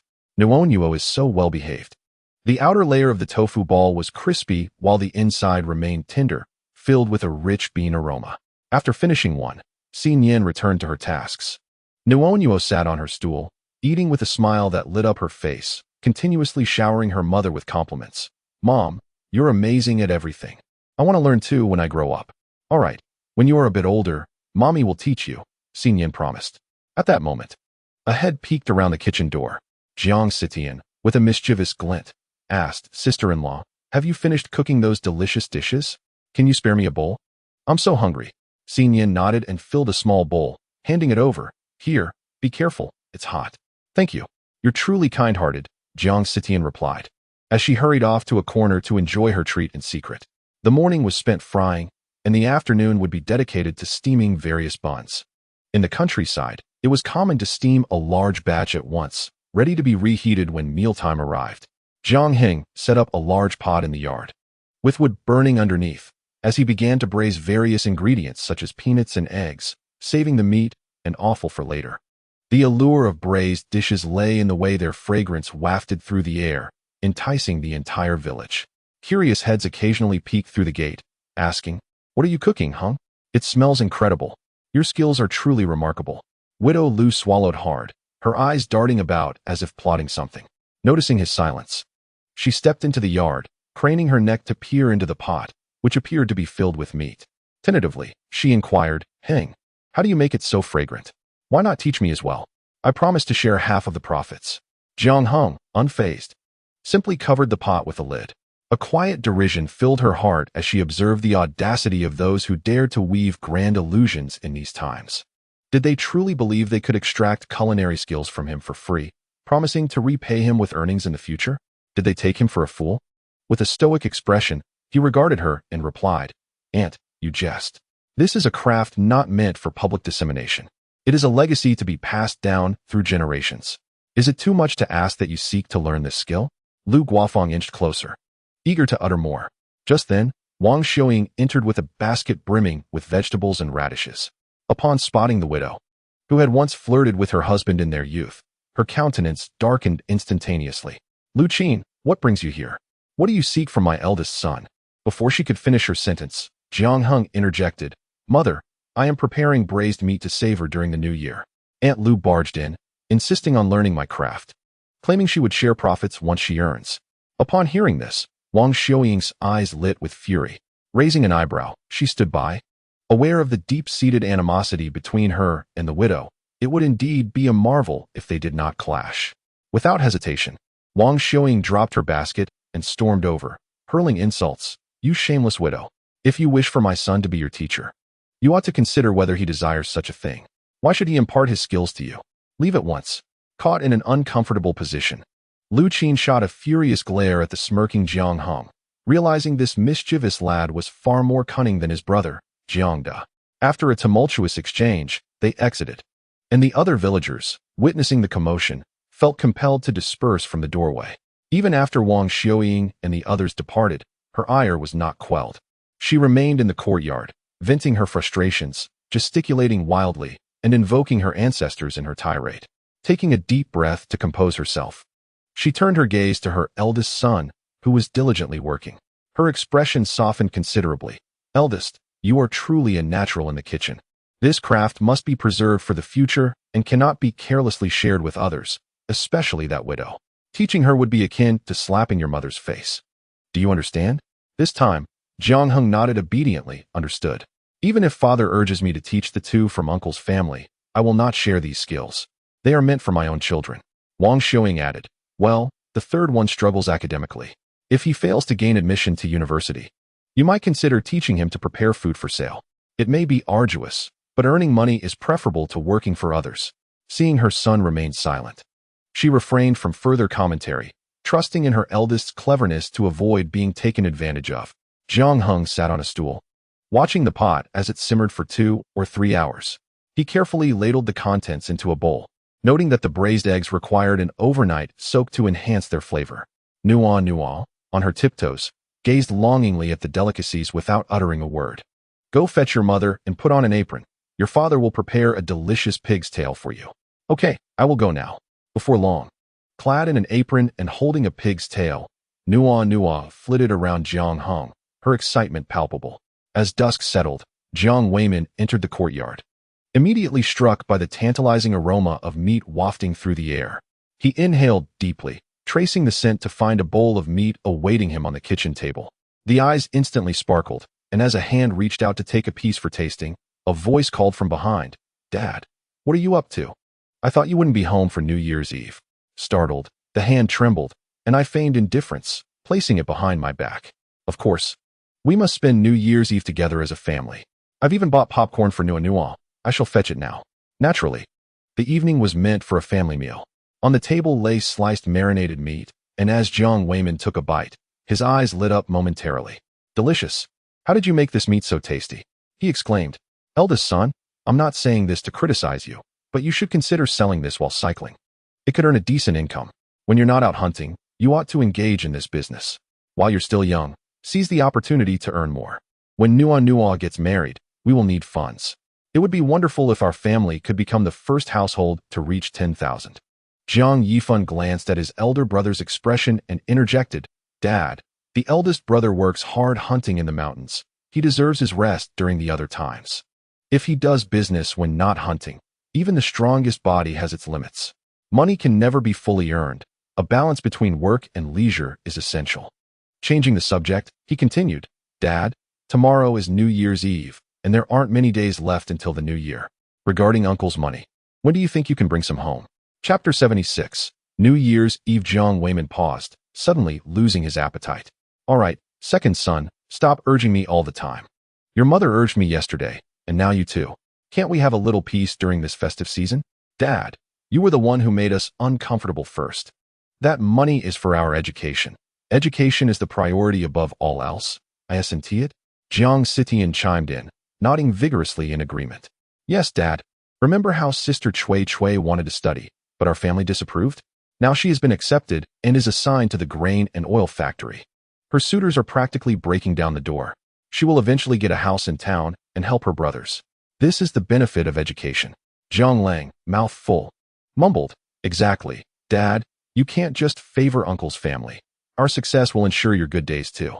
Their conversation flowed continuously, each voice intermingling. Jiang Weiman felt inexplicably guilty and murmured, "Tomorrow, we will have a reunion dinner. You all should go to the old house as well. I will speak to your uncle then. By the way, I'll bring dried rabbit meat and marinated meat. It's quite good, soft and tender, suitable even for your grandparents." In unison, they turned their gazes towards Jiang Heng, for it was he who had bought and prepared the meat. If the eldest brother remained silent, who knew how he might react?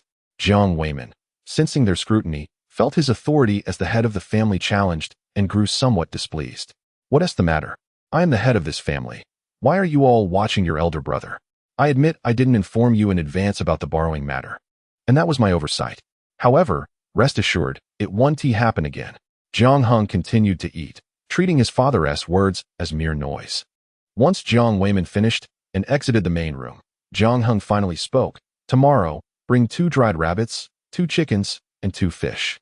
Remember to stroll around the village so everyone can see. As for the marinated meat, just bring enough for 1 meal. When we visit Grandma and Grandpa, I have only one request. Let everyone indulge in the meat. Anyone who disobeys will have to answer to me." The 3 siblings wore expressions of bewilderment, unable to comprehend the sudden transformation of their elder brother. In the past, he would never allow their grandparents to take advantage of them.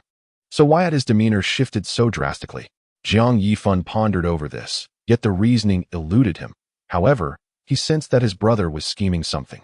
The trio nodded in agreement. "Very well, we shall heed our elder brother's guidance." Wang Xiaoying, with a stern expression, voiced her discontent. "Eldest, what exactly are you thinking? Why should we take so many items to our grandparents' home when your second uncle goes empty-handed?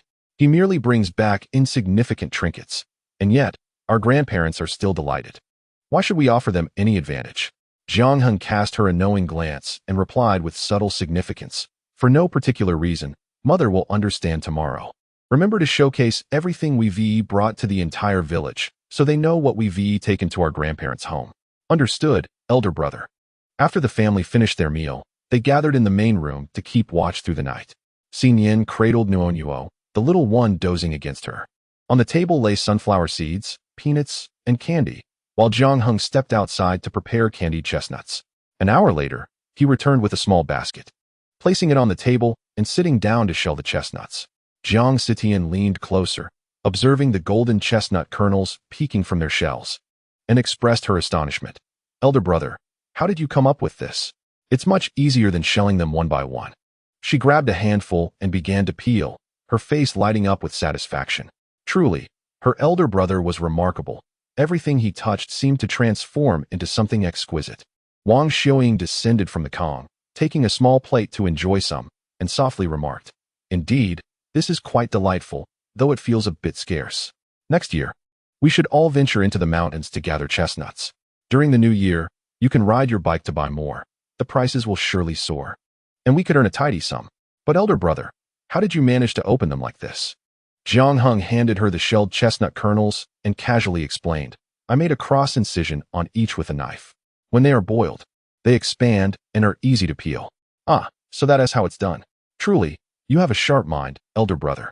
The family chatted amiably until midnight, when the sound of firecrackers began to resonate outside. As the head of the household, Jiang Weiman took it upon himself to personally welcome the new year, returning only after finishing the fireworks, his face beaming with joy. "Thanks to you, elder brother, our family can enjoy a bountiful year. We have plenty of meat, fish, and chicken, far better than last year. Next year, you must strive even harder to earn more money. Perhaps we could expand the house and get little Nuonuo her own room. What do you think?" Jiang Heng raised an eyebrow and gazed at him in silence. This foolishly filial old man's sudden proposal surely heralded trouble. Building a house would merely benefit them, and it would be wiser to wait until they divided the family estate to construct their own courtyard. There simply wasn't sufficient money at hand. Noticing Jiang Heng's silence, Jiang Weiman awkwardly continued, "Let us discuss our plans for next year. We cannot keep toiling in obscurity, We must devise ways to earn additional income. Second and third siblings. Why not join elder brother in making candied hawthorns? I see that what he makes is far more appealing and delicious than what the vendors sell. Jiang Yifan sighed in exasperation. Father, it's not that I'm unwilling. The pressure of my studies is overwhelming, leaving me no time for such endeavors. Once I enter university, I'll have more opportunities. Zhang Lang repeatedly waved his hands, expressing his thoughts. I too find the tasks in the kitchen exceedingly challenging. If I accidentally set the kitchen ablaze, please do not hold it against me. Father, I am learning to make floral headpieces from sister-in-law. This is also a means of earning a living, so I have not been idle. Do not be anxious. We are merely chatting as a family. Jiang Heng casually inquired. Father, didn't T's second uncle mention that Changfeng's bride's family requires a house? With the new year approaching, have you had any contact with the bride's family? Jiang Weiman hesitated for a moment before responding. Your second uncle said that the bride's family is also asking for a betrothal gift, which they cannot arrange at the moment. We will have to discuss this after the new year. Perhaps by then, Changfeng will have found employment, and the betrothal demands may not be as burdensome. Betrothal gift? Wasn't it said before that the bride's family only required a house and no betrothal gift? Who is deceiving whom? Jiang Heng remarked lightly, his tone laced with irony. Jiang Weiman pressed his lips together in silence, uncertain of the truth, pondering that his second brother would not likely deceive him. Enough of this. Eldest brother, these matters are trivial. Do not dwell on them. You are the best storyteller. Regale us with something cheerful, lest we succumb to drowsiness. Very well. Allow me to tell you a tale of filial piety. Once upon a time, there was a family named Zhuang, where the elderly couple favored their second son. The eldest son, as the story unfolds, met a tragic demise, and the atmosphere in the room fell into a profound silence, with no one daring to utter a word. The gravity of the eldest brother's words felt strikingly real, as they all cast glances at their own father, hoping he would not end up like the unfortunate eldest son of the Zhuang family, abandoned after being drained of his vitality, ultimately succumbing to illness. Jiang Weiman felt a surge of anger, staring wide-eyed. Enough of the stories, eldest brother. Those who feel sleepy should take a rest. Your mother and I will keep watch. Chapter 77. Celebrating the new year at the old homestead, Jiang Heng shrugged, displaying an air of indifference. These were paths his father had traversed in a past life, and how vividly real it all seemed. Why should one feel discontent? The night swiftly passed, and by dawn the next day, the Jiang family tidied themselves, donning new cotton jackets in preparation for celebrating the new year at the old homestead.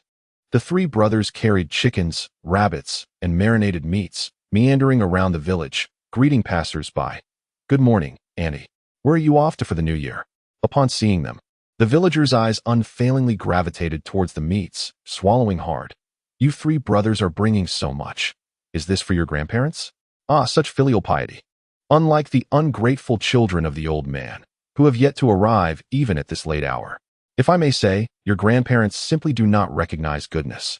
The children of the main house are so dutiful and understanding, they will ensure a good life for you.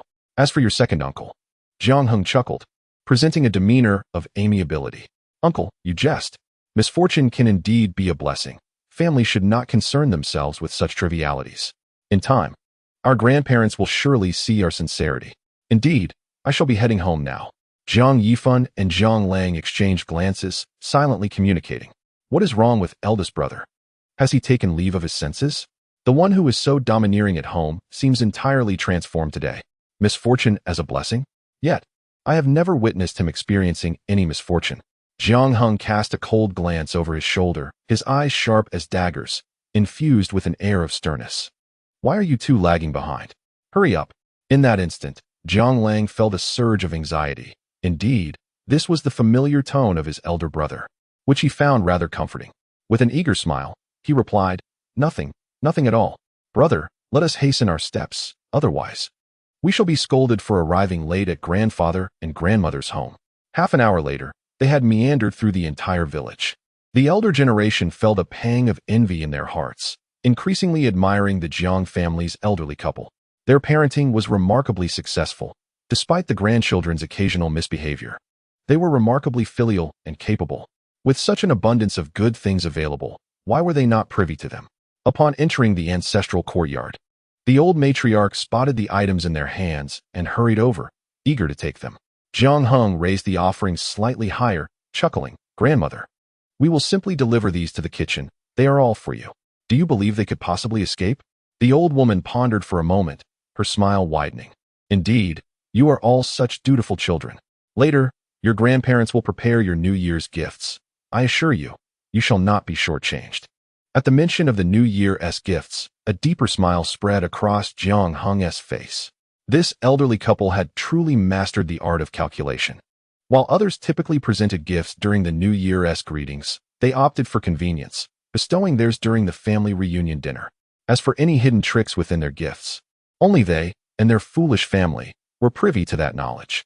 Jiang Heng guided everyone to the kitchen, where he took the items and placed them in a new basket, finding it quite manageable to carry back home later.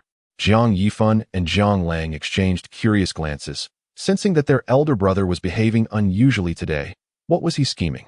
Nian produced the marinated meat and began slicing it. After a quick stir-fry, the aroma filled the kitchen, and she merrily twirled about, occasionally receiving morsels from her mother. With squinting eyes of delight, she exclaimed, "Thank you, Mama. This is delicious." Just then, Gao Hongxia entered the kitchen to tend to the fire. Her eyes fixed on the contents of the basket, mentally calculating how to retrieve some for herself after the meal. Keeping a rabbit, chicken, and fish for their own family, while sending the rest back to her maternal home would certainly be a matter of pride. Lunch was quickly prepared and laid out on the table. The elder Jiang glanced over, grinning from ear to ear, and praised, "You are all such dutiful children. Come now, let us share a few drinks together." Jiang Weiman nodded repeatedly, his expression one of satisfaction. "It is only right. At your age, you deserve something good to eat. Now, everyone, please sit down and enjoy while it's still hot." Noticing her approach, Gao Hongxia claimed the last seat, her smile not quite reaching her eyes. "Nian, look, there's no space left. Why don't you eat in the kitchen?" Nian hesitated for a moment, but before she could respond, Jiang Heng casually patted the seat beside him. "It's not difficult to squeeze in a little. My wife has worked hard to cook. It's unreasonable for her to have no place at the table." If word of this were to spread, one could only imagine how the grandparents would be perceived as harsh. "Come here, dear, this spot is yours." Nian smiled softly, taking her seat beside him, and watched as he swiftly filled her bowl with food, piling it high with delectable dishes. Gao Hongxiao witnessed this scene and shot a sharp glare at the man beside her, her tone laced with acidity. "Humph, look how considerate that man is. While you haven't even thought to serve me any food. Fine, I shall serve it to you then." Jiang Heng exchanged glances with his younger siblings. Their mother was naturally included in this unspoken agreement. The group nodded in tacit understanding and eagerly began to snatch the meat, indifferent to the opinions of others. Jiang Lang devoured his food with gusto, ignoring the sarcastic remarks from those around him. The meat in his mouth was all that mattered, and he saw no reason to let others benefit at his expense. The old man observed their behavior, his expression darkening. "Ahem, father is here. I raise my glass to you, wishing you health and longevity." After swiftly finishing his drink, he noticed that half the dishes had been emptied, causing his heart to ache. He had barely touched the food, and these rascals were insatiable. "All right, eldest, do not keep toasting. I have hardly had a bite. Let us eat while it's hot and refrain from talking." For a moment, the table was filled only with the sounds of chopsticks clinking against bowls and plates. The words the old man had prepared were completely disrupted, as the atmosphere turned chaotic with everyone focused on their feast. Jiang Chengfeng, ever the gentleman, felt it inappropriate to join the fray, so he refrained from diving into the food. Watching the meat diminish in the dish without having tasted even a piece filled him with frustration. Were they all bandits, incapable of showing a modicum of restraint? The meal unfolded with a frenzy, leaving Jiang Lang feeling somewhat overstuffed. Burp, the elderly couple seated at the head of the table, exchanged exasperated glances. Contemplating the arrival of rabbits, chickens, and fish, their irritation forced to be suppressed. The old man signaled with his eyes, gritting his teeth. "Wife, go and distribute the red envelopes to the children. Let them not come tomorrow for New Year's greetings. After a year of labor, they deserve a good rest. And on the second day of the new year, we must visit your mother's house. Etiquette must not be neglected." He then glanced at his second son. Feeling no need to worry about the eldest, the old woman proceeded to hand out red envelopes, which at this time were wrapped in loose red paper that could easily come undone if not handled carefully. Nuonuo held the envelope and handed it over, cheerfully exclaiming, "Daddy, you've worked hard. This lucky money is for you. Chapter 78. The lucky money incident. Jiang Heng felt his heart melt as he accepted the envelope, gently ruffling his daughter's fluffy hair with a look of contentment. Ah, my little girl is so thoughtful, knowing to give good things to her father. Grandma, will Auntie be coming home for New Year this year? She didn't return last year, and many in the village have been gossiping. Bah, nonsense. My daughter is doing splendidly at her in-laws. If anyone spreads such rumors, I shall tear their mouths apart. The old woman's temper flared. Jiang Heng's gaze shifted, and he approached his two younger cousins, playfully snatching their envelopes and jokingly suggesting, "Cousins, let us open our lucky money and see who has received more. The loser must drink a cup." He noticed their expressions change and, without waiting for a response, opened the envelopes, exclaiming in surprise, "Oh my, 10 yuan each. Grandmother and grandfather are so generous to their grandchildren." Considering inflation, this sum of 10 yuan in that era would equate to several hundred in later times. The disparity is astounding. A mere dime is given to us, while 10 yuan is bestowed upon the children of the second uncle. Such an inequity surpasses even the most egregious treatment of beggars. The faces of the three siblings, Jiang Yifan, Jiang Heng, and Jiang Lang, turned ashen as they recalled the paltry red envelope from previous years. They stood up abruptly, unwrapping their red paper to reveal the meager dime within, their eyes immediately glistening with unshed tears. With a look of accusation directed at their grandparents, they voiced their discontent. "Grandparents, we can comprehend that there may be times of favoritism, yet this seems excessively imbalanced. They receive 10 yuan each, while we are given a mere dime. Surely, even a beggar at the doorstep would not be dismissed so callously." The elderly couple, taken aback by the unexpected uproar, momentarily struggled to respond. Gao Hongxia, noticing the commotion, rose with an air of superiority and declared, "Enough. What are you youngsters making such a fuss about? It's merely 10 yuan, just as it has been in the past. Perhaps your grandparents have made an error this year. Let it go. We are family, and such discord is ill-fated during the new year." "Brother, you should say something as well," urged Jiang Yifan. Jiang Weimin, typically reticent, gazed at the red envelope on the table, feeling a sting in his heart. He understood his parents' affection for Cheng Feng and Qing Yun. A degree of favoritism was to be expected, yet this blatant discrimination felt like a slap in the face. After a prolonged silence, he finally spoke. "Parents, Xiaoheng, Yifan, Xiaolang, and Tian are also your grandchildren. This disparity in the New Year's gifts is unjust and will only lead to discord in the future."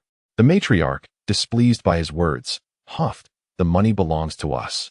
And how we choose to distribute the New Year's gifts is our business." "What do you mean, eldest son? Are you attempting to instruct your parents on how to manage their affairs? That is rather unfilial, is it not? If it weren't for your ruckus, would we be in this predicament?" When Jiang Heng found himself implicated, he feigned a look of grievance and began to wail. "It's clearly favoritism from the grandparents. Why am I being blamed for speaking the truth? If anything is amiss, it's entirely my fault. I could simply leave. Why are you still lingering here? Causing a scene?" With a glance, Jiang Lang hastily grabbed the red envelope and stuffed it into his pocket. His eyes reddened as he exited. Nian, cradling Nuonuo, followed suit, leaving half the dining table empty. After Jiang Heng left and glanced at the closed door, the sorrow that had clouded his face dissipated. He confidently strode towards the kitchen, swiftly picking up a basket filled with rabbits, chickens, and fish, and covered it with a cloth. Lowering his voice, he glanced at his siblings. "What are you staring at? Hurry up and make your escape. Make sure to keep your voices down when you step outside, especially regarding the New Year's gifts. We don't want the villagers to hear." Jiang Lang scratched his head, murmuring, "Brother, won't this be somewhat inappropriate? Aren't we taught that family shame should not be aired in public?" Jiang Heng delivered a playful kick to his calf, retorting, "What nonsense are you spouting? If we don't reveal our plight, how will anyone know who the sheep and the wolves are? Reputation is a double-edged sword. Besides, what is wrong with speaking the truth? Just cooperate with me, or none of you shall partake in these delightful treats." The three siblings nodded in unison, obedient and compliant. In less than an hour, the matter of the New Year's money spread throughout the village, making the Jiang family the center of conversation once again. Though this time the focus shifted to the favoritism shown by the elderly couple. By the time Jiang Weimin and his wife became aware of the gossip, the public opinion was already beyond their control. No matter what they said, it proved futile, as the rumors only grew more exaggerated. Frustrated, Jiang Weimin exclaimed, "Let us hurry back. lest we face their wrath. If they find out, who knows how furious they will become." Wang Xiuying scoffed, retorting, "Even if the news spreads, it's their favoritism that is to blame. How can the children be held accountable? In our household, while we may exhibit bias, we ensure that the New Year's money is distributed equally, unlike your parents who treat it as a mere handout for beggars. It would be unnatural for the children not to feel hurt. Just look at the eldest. He went to his grandparents' house this morning, hoping for praise, only to return with a heavy heart." Jiang Weiman fell silent, feeling somewhat guilty. He recognized that his parents had indeed gone too far, but the unfavorable reputation that came with the unfolding events weighed heavily on him. Sighing, he trudged along in silence. Observing his demeanor, Wang Xiuying shook her head, choosing not to voice her thoughts. Upon returning home, they called out, "Where are the eldest, second, and third children?" The door creaked open, revealing Jiang Yifan, whose face bore an expression of sorrowful disappointment. "Mom and Dad, you're back. Please, don't shout. Let the eldest have some peace." He had gone to his grandparents' house with high hopes, anticipating compliments, only to return empty-handed and heartbroken. Wang Xiuying remarked, "The eldest is cunning and often causes others distress. Does he not realize that he too can be hurt?" She approached the door and gently knocked, saying, "Eldest, are you all right? Don't take it too to heart. They're old and forgetful." Silence lingered from within as Jiang Heng, with his back to the door, merrily enjoyed his chestnuts, masking his sadness with feigned cheerfulness, an act merely for the villagers' eyes. His uncle was fond of pretense, and since his grandparents valued their reputation, he thought it best to peel away the layers gradually. Public opinion, when wielded wisely, could serve as a powerful weapon. Wang Xiuying furrowed her brow and shot a stern glare at her husband. With irritation, she asserted, "The child is genuinely hurt. This is all you're doing. If you had spoken up for him, would it have come to this?" Jiang Weiman wandered aimlessly in the yard, struggling to articulate his thoughts. After a while, he concluded, "Never mind. In a couple of days, the eldest will recover on his own. He has never been one to seek comfort from others. How about this? Prepare a nice meal tonight, and perhaps our daughter-in-law can offer him some words of encouragement. After all, a man should not be so fragile." Weeping like a child. Chapter 79. The battle between mother-in-law and daughter-in-law. Wang Xiuying shot him a disdainful glance, unreservedly exposing his faults. "Don't think I'm unaware. Previously, when your parents were harsh with you, you secretly wept in sorrow. How can you dare criticize the eldest?" Jiang Weiman felt a flush of embarrassment wash over him. Clearing his throat, he slipped away, completely oblivious to the impending turmoil that would soon erupt in the old Jiang household. Meanwhile, the matriarch felt a sense of something amiss in the kitchen. Once the realization struck, she directly sought out Gao Hongxia for answers, considering her the second daughter-in-law, who often had a few tricks up her sleeve. "Hongxia, have you seen the salted rabbit, chicken, and fish that the eldest family brought? They were meant as a gesture of filial piety, and we haven't even had a taste." The words barely concealed the implication, "Return what you have taken." Upon hearing the accusatory tone, Gao Hongxia could scarcely contain herself, erupting in a loud protest. "What does my mother-in-law mean by that? Who do you think I am? I have no need to steal your belongings." The mother-in-law, witnessing her outburst, became increasingly convinced of her guilt, recalling a previous instance where she had borrowed corn from her. If she were truly innocent, why would she react so vehemently? The argument between the two women escalated, each pushing the other until they were embroiled in a physical struggle. The commotion caught the attention of Zhang Laotu and his son, who, upon opening the door, were met with the sight of the two grappling in the courtyard. Dismayed, they rushed forward to separate them. Jiang Ershu's forehead pulsed with veins, his head throbbing in frustration. "Hongxia, what on earth is happening? Why are you quarreling with your mother? What kind of family behavior is this during the new year? Ask your mother." She retorted, "How dare she slander me with accusations of theft? Thief." The mother-in-law, meeting her son's gaze, felt increasingly wronged, wiping away tears as she lamented, "The rabbits, chickens, and fish sent by your three nephews have all vanished. I distinctly saw them being taken to the kitchen. How could they just disappear? I'm not pointing fingers. But your wife has a history of being less than scrupulous." At this, Hongxia's eyes widened in disbelief as she exclaimed, "You're talking nonsense. Mother, you must speak with a clear conscience. How dare you accuse me?" Jiang Ershu clutched her waist tightly, fearing that a physical altercation might ensue, which would only serve to bring shame upon their family in the village. All right, let us all calm down and discuss this rationally," he suggested. Mother, let us focus on the present. I was with Hongxia the entire time, and she had no opportunity to steal anything. There must be some misunderstanding. The mother-in-law's countenance darkened, revealing her bitterness. Then where have the items gone? Are they simply lost to the ether? The gifts from the eldest son's family cannot have vanished into thin air. Zhang Ershu was equally perplexed, but sensed that something was amiss. Despite his elder brother's devotion, he had never before presented such an abundance of gifts. As the family's atmosphere grew tense, an elderly woman stood at the doorway, craning her neck to eavesdrop, her face lit with amusement. Fengying, what a ruckus during the new year. Your Jiang family certainly knows how to stir things up. Oh dear. I just saw your eldest grandson leave in tears. One could only assume he had been wronged. To an outsider, it might seem like a funeral rather than a celebration. The mother-in-law hastened over, her expression darkening. What did you say? What did my eldest grandson say when he left? The old woman stifled a laugh, clearly enjoying the unfolding drama. Oh, it was nothing serious. But, Fengying, if you're going to favor your grandchildren, you should at least make it appear equitable. How can you allow the New Year's gifts to be so imbalanced? If I were you, I would show some favoritism openly while discreetly rewarding the ones I prefer. That would solve the problem. Upon hearing this, Li Fengying could hardly suppress her rising anger. What else did they say? Yunxiang, tell me without holding back. 10 minutes later, Yunxiang noticed her complexion had turned crimson, and her breathing had become increasingly rapid. Fearing that something might go awry in her presence, she quickly retreated a couple of steps and called out loudly, Brother Jiang, come quickly. Something seems amiss with your Fengying. Let's hope she isn't having a stroke. After uttering this, she turned and fled, for while it was entertaining to spectate, she did not wish to be ensnared in the chaos. Upon hearing her, old man Jiang approached, reaching out to steady her, his nails digging into her palm as he repeatedly implored, Old woman, please don't frighten me.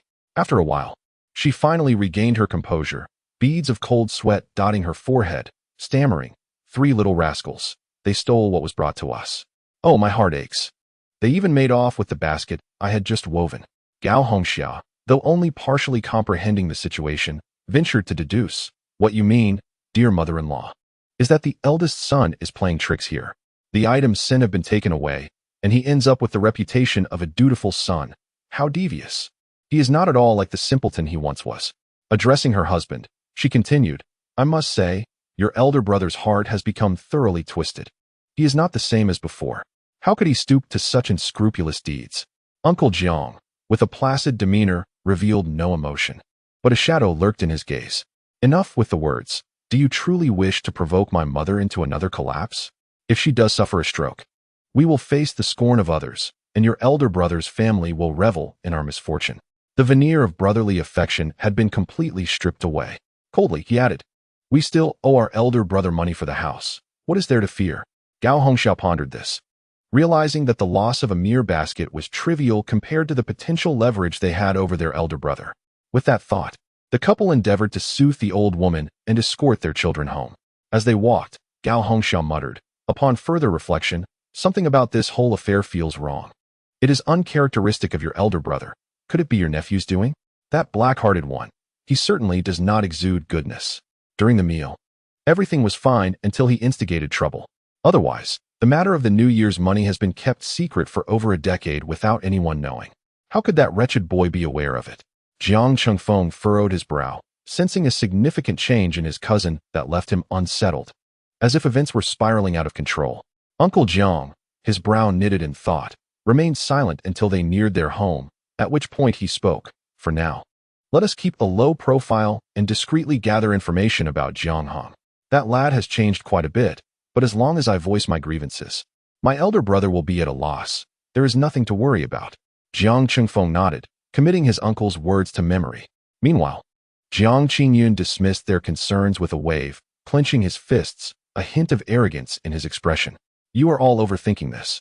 If I venture into the mountains to hunt and earn money, our family will prosper, and your uncle's family will come begging at our door, without us needing to spare them a glance. Chapter 80. The little bed is ready. Nian was in her room, placing the small quilt on the little bed. Having sewn the railing with fabric and cotton, adorning it with charming little rabbit embroidery, Nuonuo tiptoed, her hands exploring the edges of the tiny bed. Nuonuo, having removed her shoes, climbed up to take a look, ready to make adjustments if anything seemed amiss, urging caution lest she fall.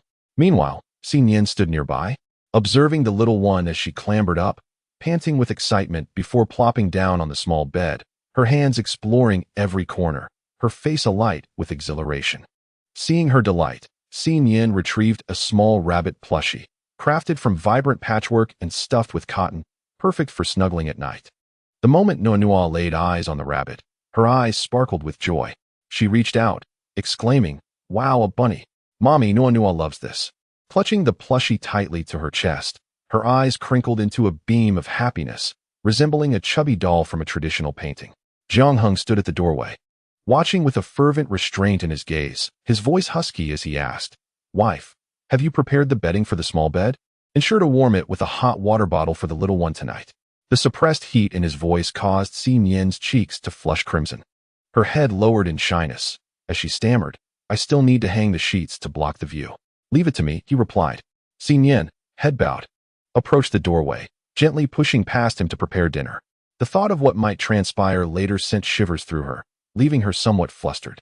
Jiang Heng chuckled as he watched the little one rolling about on the small bed. "No, do you like your bed?" "Yes, I do. Daddy."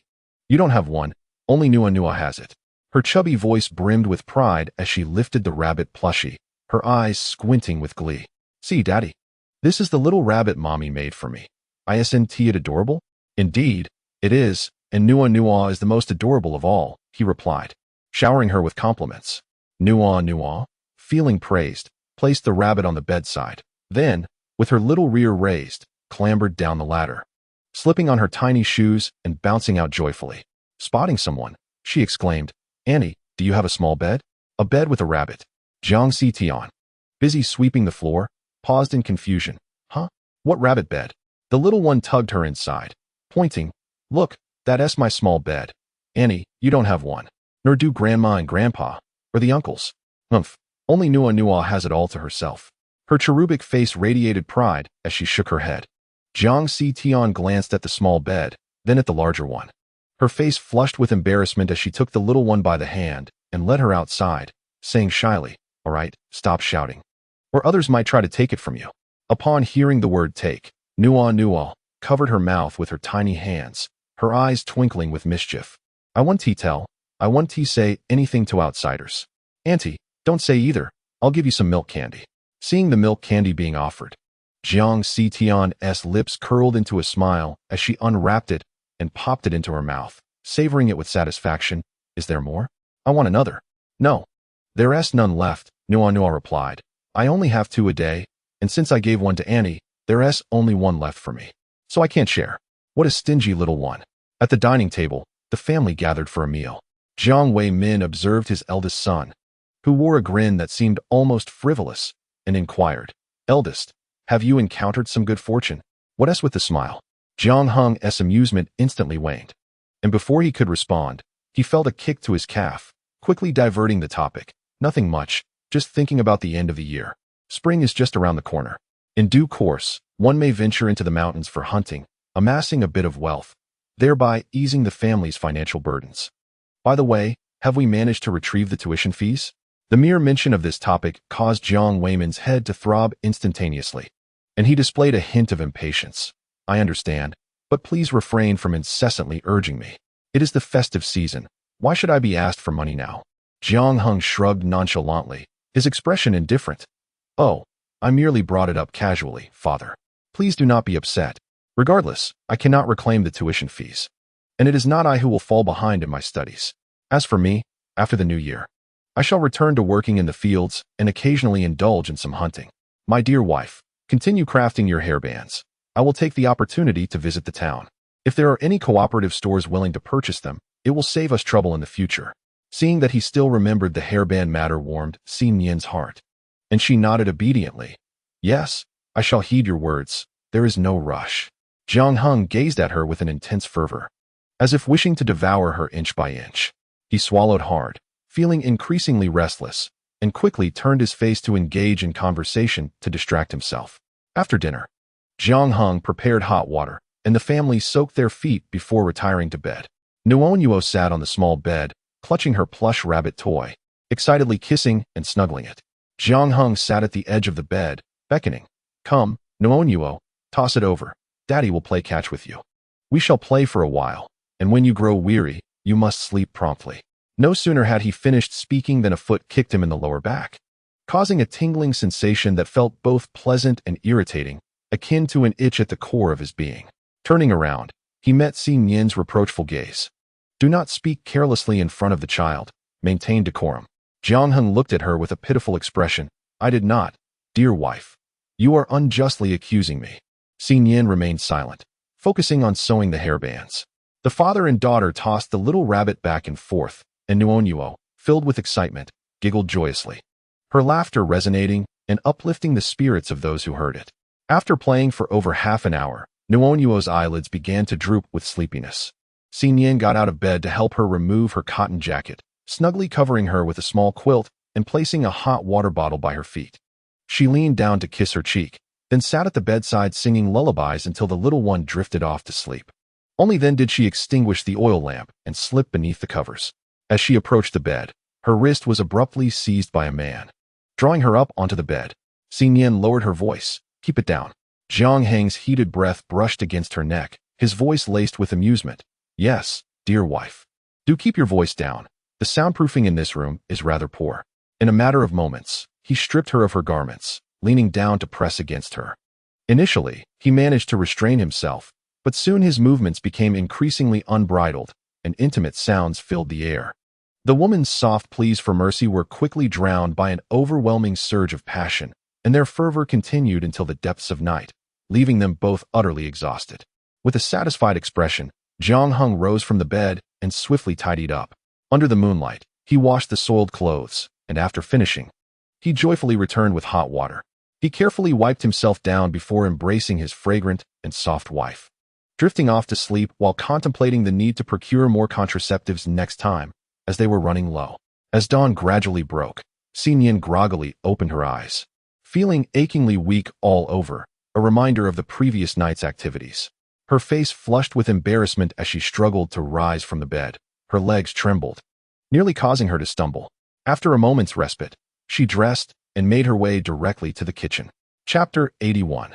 The Bear's Mischief. As Jiang Heng noticed her arrival, his eyes brightened with delight.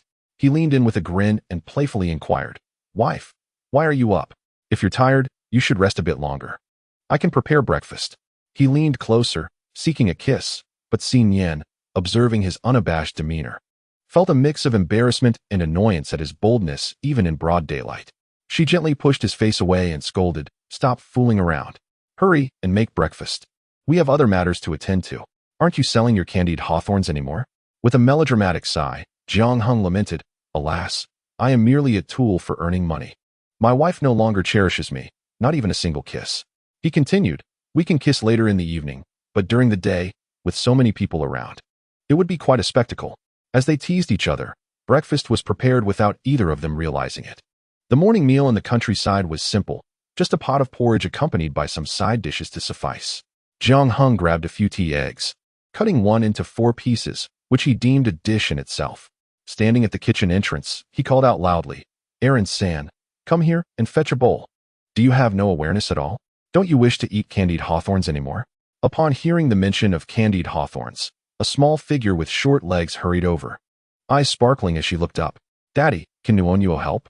Can I eat candied hawthorns? Jiang Heng glanced down at the little one, who barely reached his knees, and shook his head. No, it's too hot to serve the porridge. You might get burned and leave a scar. You're still too young for this. Just go get some chopsticks. What about the candied hawthorns? She asked. All right, but you're quite the negotiator for such a small child. Nuonuo scampered into the kitchen, raising her tiny hand. Mommy is getting chopsticks, and Nuonuo will get the candied hawthorns. Nian handed her the chopsticks with a warm smile. Yes, Nuonuo is very capable. Now, go to the main room and neatly arrange the chopsticks on the table, all right? Okay, Nuonuo is on her way. After the little one dashed off, Nian tugged at her husband's sleeve and whispered, Don't give Nuonuo candied hawthorns. Too much sugar is not good for children. Their teeth will turn black and hurt. Jiang Heng blinked and replied solemnly, Understood. My wife is the head of the household, so I shall heed your advice and not let her have any. If she cries, you can take her out for a stroll. Children tend to forget quickly. As you command, my esteemed wife, he replied, suppressing his banter. After breakfast, Jiang Heng rode his bicycle to sell candied hawthorns. On his way through Wangjia village, he noticed the plum blossoms blooming by the roadside. He stopped his bicycle, approached the flowers, and picked a few branches to take home to please his wife. Bundling them with straw, he placed them in the front basket of his bicycle, and just as he was about to leave, he caught a fleeting glimpse of a shadow in his peripheral vision. Turning to look, he found the forest empty. Did I just imagine that? He muttered, shaking his head as he continued to call out, "Candied hawthorns, sweet and sour candied hawthorns." Just as his bicycle moved away, a shadow emerged from behind the large tree in the forest, standing upright like a person, and a growl echoed before it vanished from sight. Jiang Heng returned home before dusk, unloaded his wares, and parked his bicycle in the corner, excitedly entering with the plum branches in hand. "Wife, look what I have." Nian lifted her gaze, and the golden and red plum blossoms in full bloom were quite striking. She set aside her sewing work and approached, her eyes gleaming with surprise. "Plum blossoms? They are blooming so early this year?" Jiang Heng was perplexed by the flowers and plants around him, scratching his head and mumbling, "I suppose so. I noticed some blooming by the roadside in Wangjia village and picked a few to bring back. They could be placed in the chipped ceramic pot, which should add a pleasant fragrance to our home. My dear wife, do you fancy flowers?" "Indeed, who doesn't love flowers? In spring, I enjoy bringing them home. It makes the house so fragrant," she replied. Nian, like an exuberant child, eagerly fetched a ceramic pot, albeit slightly damaged, and arranged the plum blossoms on the table, infusing the room with color. Smiling, she said, "They look lovely. I adore them." Seeing her delight, Jiang Heng thought to gather more the next day, unaware that a calamity would befall Wangjia village that very night. As darkness fell, a figure staggered down the street, clutching a bottle of liquor, occasionally taking swigs and humming to himself. In the shadows, a cold, piercing gaze fixated on him. Wang Jin's vision blurred as he stumbled toward the door, knocking lightly. "Open up, let me in." Moments later, the door swung open, revealing a man whose face contorted in disgust. "Wang Jin, you've got the wrong house. Yours is next door. Hurry along and stop blocking my door. If you dare to vomit in front of my house, I swear I'll beat you to a pulp." As soon as the words left his mouth, Wang Jin heaved and vomited violently. Wang Desheng, catching the foul stench, felt his expression darken and kicked at the drunken man. "Damn it, am I talking to you just to hear myself speak? How unlucky can one get on New Year's? You've made a mess right at my doorstep." Wang Jin, already feeling unwell, became enraged at the kick. The two men soon engaged in a scuffle, and Wang Desheng quickly gained the upper hand, sending Wang Jin sprawling to the ground. Out of the corner of his eye, he noticed a shadow and assumed it was a villager. "Come here, brother. Help me drag him to the side. I don't want him freezing to death right here." The shadow moved awkwardly, obscured by the clouds that veiled the moonlight. Wang Desheng couldn't make out the figure clearly, but once the moonlight broke through, he was met with a pair of terrifying eyes, causing his heart to seize with dread. His legs froze, unresponsive, as a primal fear gripped him, rendering him voiceless. The black bear bared its teeth, adopting an aggressive stance, and lunged at the drunken man, its massive jaws tearing into flesh. Wang Jin, overwhelmed by pain, instantly regained his senses. Seeing the bear lunging at him, he shrieked, "Help! Black bear, save me!" Wang Desheng snapped back to reality, bolting toward the courtyard, yelling, "Someone, quick! A black bear has come down from the mountain to eat people." Soon, lights flickered on in the village, and villagers emerged, horrified to see the bear mauling a leg. They turned and fled in terror. Wang Jin, seizing a nearby bottle, hurled it at the bear with all his might, the glass shattering upon impact. The bear momentarily paused, giving Wang Jin the chance to scramble into his home. Ignoring the blood streaming from his leg, and locked the door behind him, he slid down to the floor, exhausted. With a creak, the door opened, revealing a woman limping out. With utmost caution, a voice called out, "Is the head of the household back?"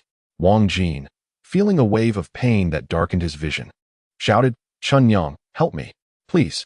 Chun Yang, hastening towards him, barely had time to inquire before a tremendous force began to pound against the door, as if something monstrous were recklessly battering its way inside. The incessant thuds echoed ominously. Wang Jin felt that force relentlessly striking his back, nearly paralyzing him with fear. Trembling, he stammered, Chun Yang, save me. There's a black bear outside. It wants to devour me. Please, Don't open the door. A piece of flesh was torn from his leg, but he paid no heed to the pain as he crawled desperately across the floor. Intent on distancing himself from the door, terrified that the creature would burst in and consume him whole. In a flurry, Chun Yang dashed to the kitchen and retrieved a gong, striking it furiously in hopes of scaring off the bear. Yet, having tasted blood, the beast was now emboldened.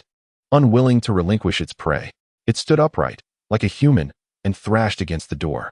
The villagers, roused by the clangor of the gong, emerged armed with axes, sickles, and makeshift weapons, only to be met by the towering black bear, fear surging through their hearts. For a moment, none dared to advance until someone suggested, "Fetch the firecrackers. We should throw them at the bear. It fears the sound." Soon, a man arrived, lit the firecrackers, and hurled them at the bear. The explosive pops erupted, sending the creature into a frenzy. It roared at the villagers, revealing its menacing white teeth. The villagers raised their weapons, eyes fixed warily upon it, fearful of an attack. As the bear retreated into the woods, they collectively exhaled in relief, only to realize they were drenched in cold sweat as the chilling wind swept over them. The village chief, one remarked, "This bear has been scared off for now, but it is known to hold grudges. We must be wary, it may return."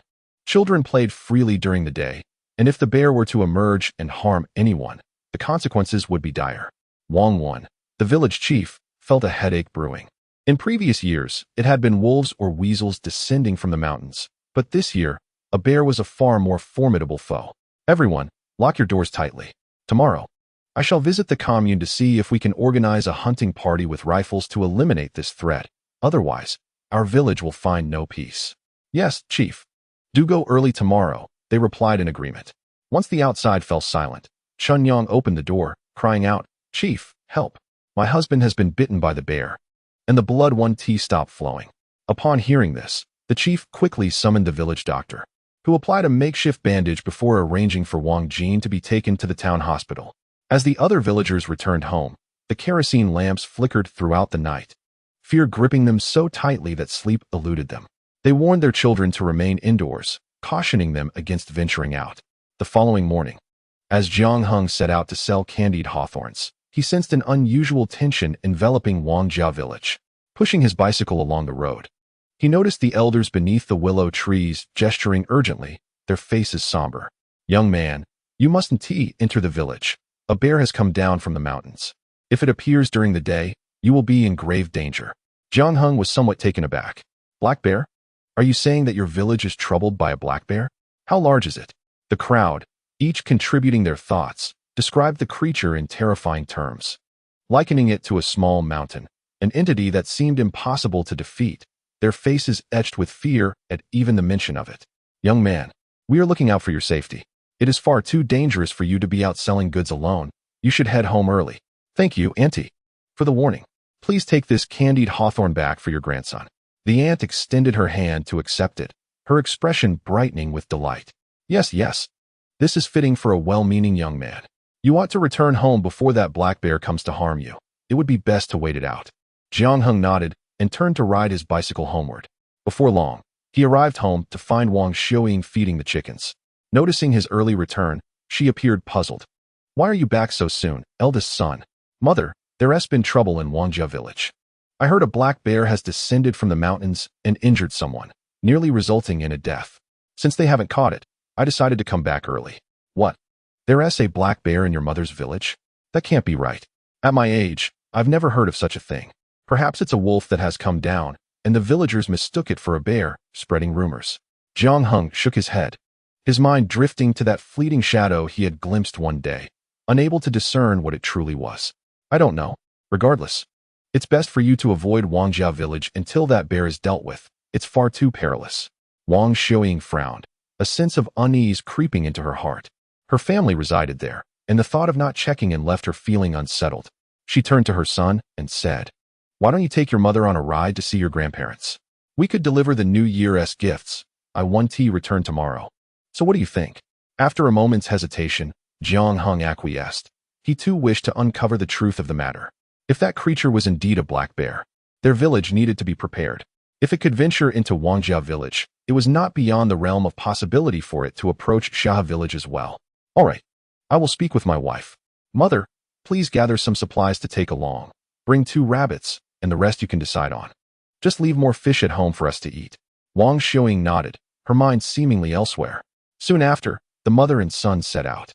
Nian held her daughter's hand and, watching them walk away, quietly cautioned, "Nuonuo, you must not wander about these next few days, do you understand?" "Why not, Mama?" "There is a big black bear outside that might harm people.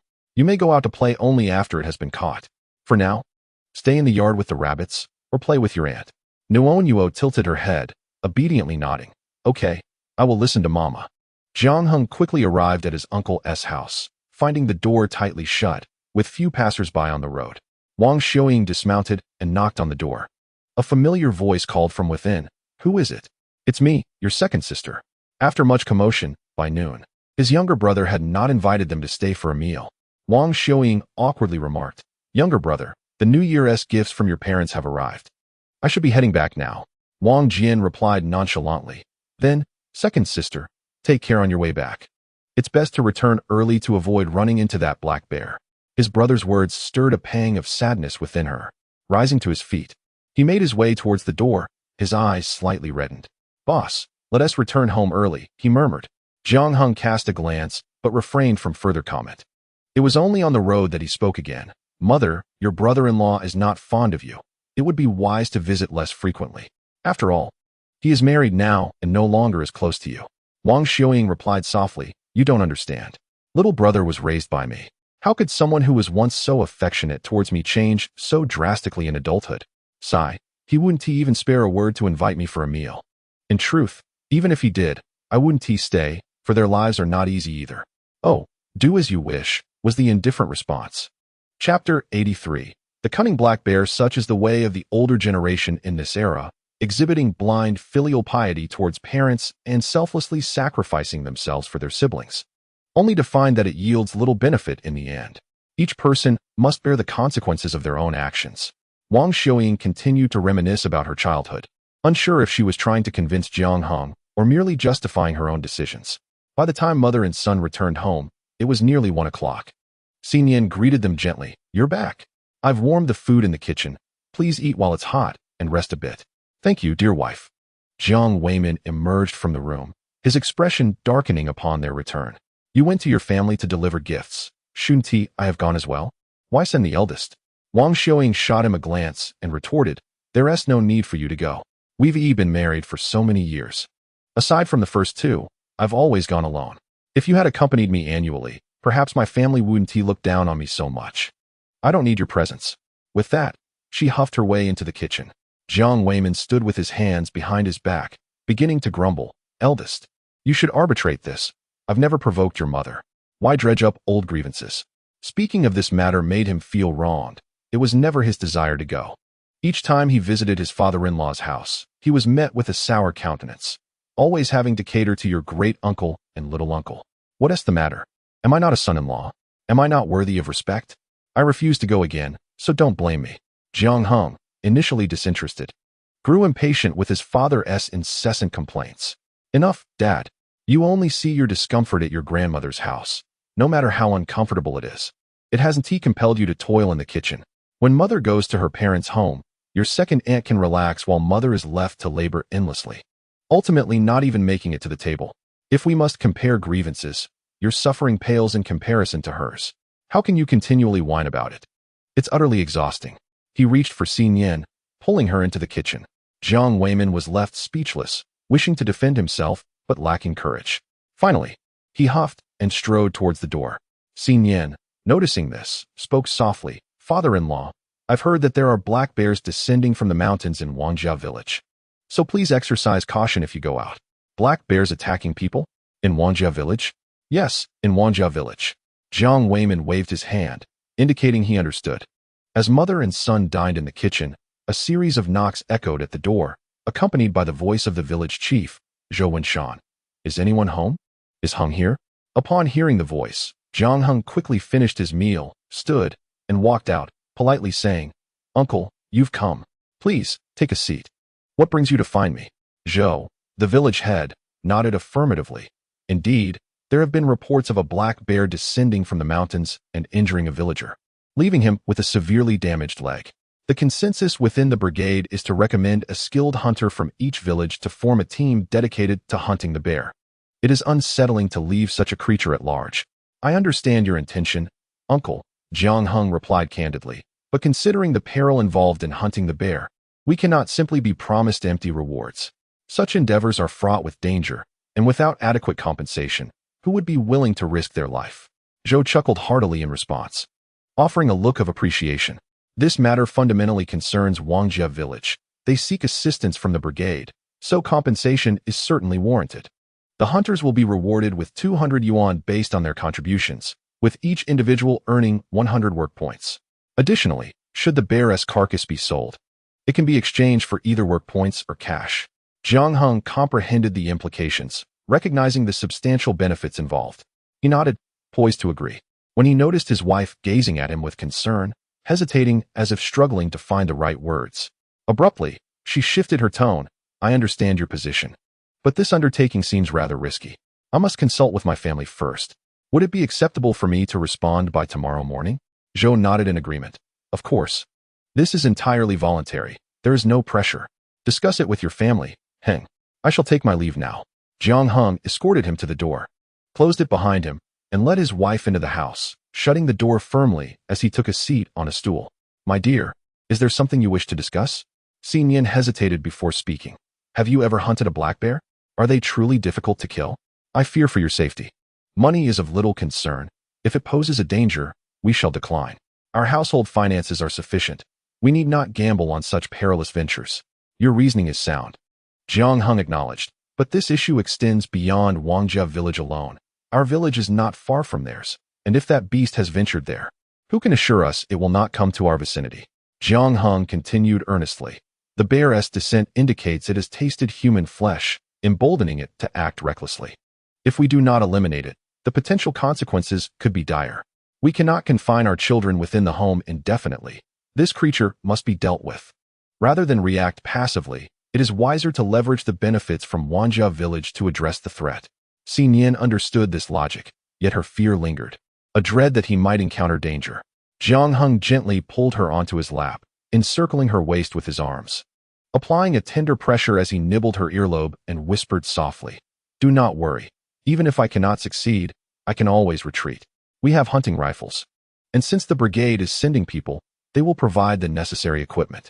As long as we maintain a safe distance, we should be fine. Promise me you will prioritize your safety. Remember that we are here waiting for you. Do not take unnecessary risks. Understood, he assured her. As the night deepened and silence enveloped the room, Nian clung tightly to him, perhaps out of fear or a sense of insecurity, displaying an unusual tenderness. Jiang Heng, seizing the opportunity, indulged in the moment with abandon, delight etched across his face. At dawn, he sought out the village head to register for the hunt before returning home. A dozen individuals gathered from various villages, all adept hunters. They stood vigil in Wangjia village for 3 nights, yet not a single trace of the creature had been seen. The leader, Guan from the first village, grew increasingly restless. Who could remain cheerful when facing the frigid winds of the night in the village? He murmured, This beast is remarkably cunning. Does anyone have a strategy? Since it refuses to emerge, we must entice it out. The group exchanged glances, and a dark-skinned man stepped forward tentatively, suggesting, Captain, since the creature is drawn to live beings, why not lure it with a bleeding sheep?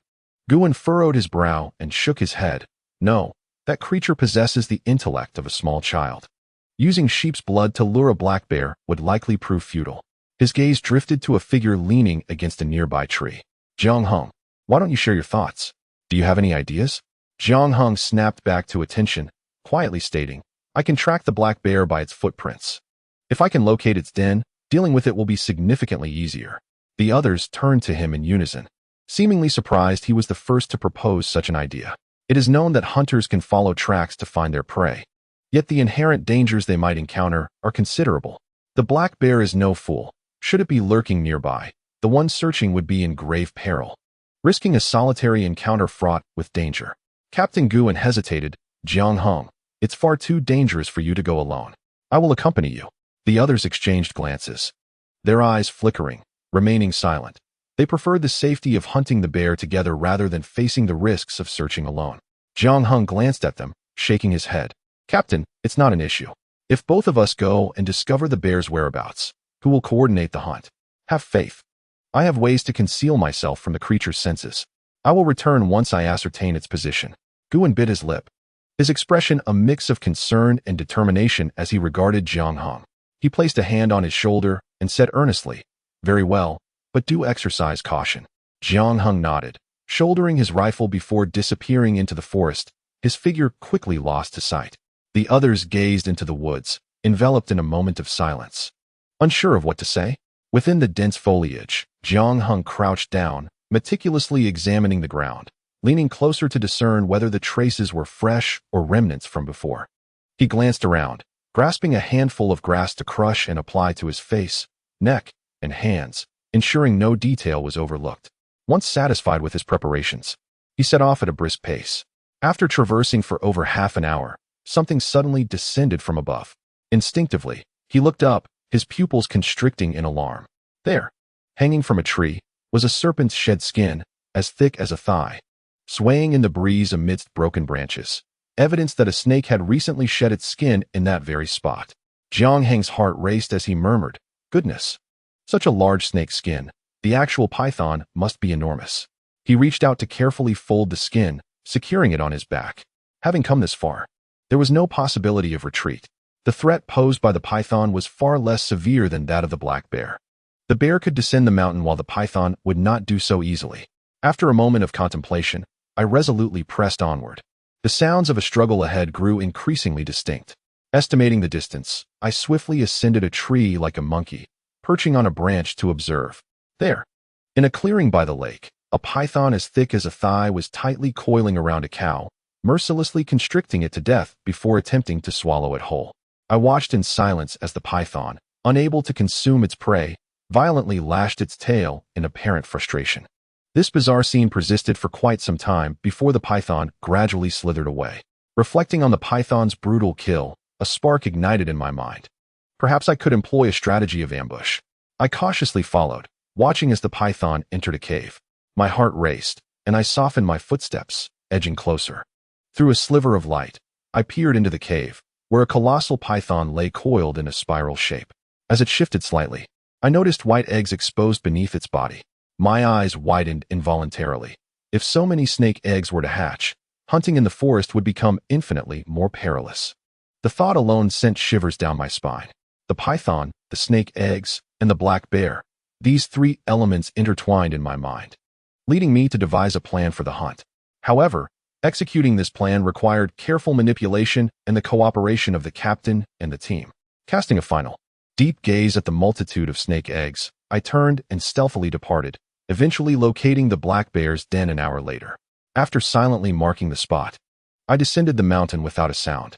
Guan lifted his head, observing the impending darkness. He was anxious about the absence of my return, for spending the night alone on the mountain was exceedingly perilous. Wang Dashan caught sight of a figure rushing towards them, his eyes instantly illuminating with recognition as he tugged at Guan's clothing. "Captain, look! Jiang Heng is back." Everyone turned in unison to see me approaching with a grave expression, their hearts sinking. It was normal not to have found the black bear. That cunning creature was not easily tracked. Before I could utter a word of reassurance, I declared, "I found it, but the situation is somewhat complicated. We need to deliberate further." I recounted the details of the scenario, observing their silence as they listened intently. Since we were a team, it was imperative that we all consider potential solutions. Guan spoke solemnly. "I never anticipated such a large python on the mountain. We cannot allow it to grow any larger. Otherwise, we may become its next meal. The snake eggs are also a threat. If they were to hatch, there's no telling what havoc they might wreak, especially if they descend the mountain to prey on children. How could it have grown so enormous?" The others began to murmur. "Jiang Heng, are you certain you saw correctly?" I understood that merely speaking about such matters would not suffice to convince them. Without further ado, I removed the items from my person and laid them on the ground, spreading them out. The team gazed at the few snake skins that emerged, their breaths tightening as they stared in disbelief. Uncontrollably trembling, one might wonder how to escape if encountered in the mountains. The speed of the great python is so swift that it could swallow a person whole in an instant. Guan's complexion paled slightly. He had thought the descent of the black bear was troublesome enough, But now there was the added threat of such a massive serpent. Jiang Heng, having prepared the snake's shed skin, turned to them and said, "Captain, the situation is as follows. We must eliminate the python, the snake eggs, and the black bear, or we shall never know peace again. However, with just over 10 of us, while it might be feasible to hunt the black bear, attempting to slay the python would inevitably result in casualties." Observing the apprehension etched on their faces, he continued, "Nevertheless, I have a brilliant idea. If executed successfully, we may even benefit from the situation. I also desire the dead cow by the lake, but let us first address the immediate matter. We can discuss the cow later." Gu Wan's eyes gleamed with intensity as he urged, "Jiang Heng, do not hesitate. Speak plainly of your clever idea." Jiang Heng narrowed his eyes, filled with a fierce determination. "I require assistance to stealthily procure the snake eggs, shatter them, and pin the blame on the black bear, inciting a deadly clash between the python and the bear. Once they are mutually weakened, we can discreetly eliminate them both. As for the snake eggs, without the python's protection, disposing of them will be a simple task."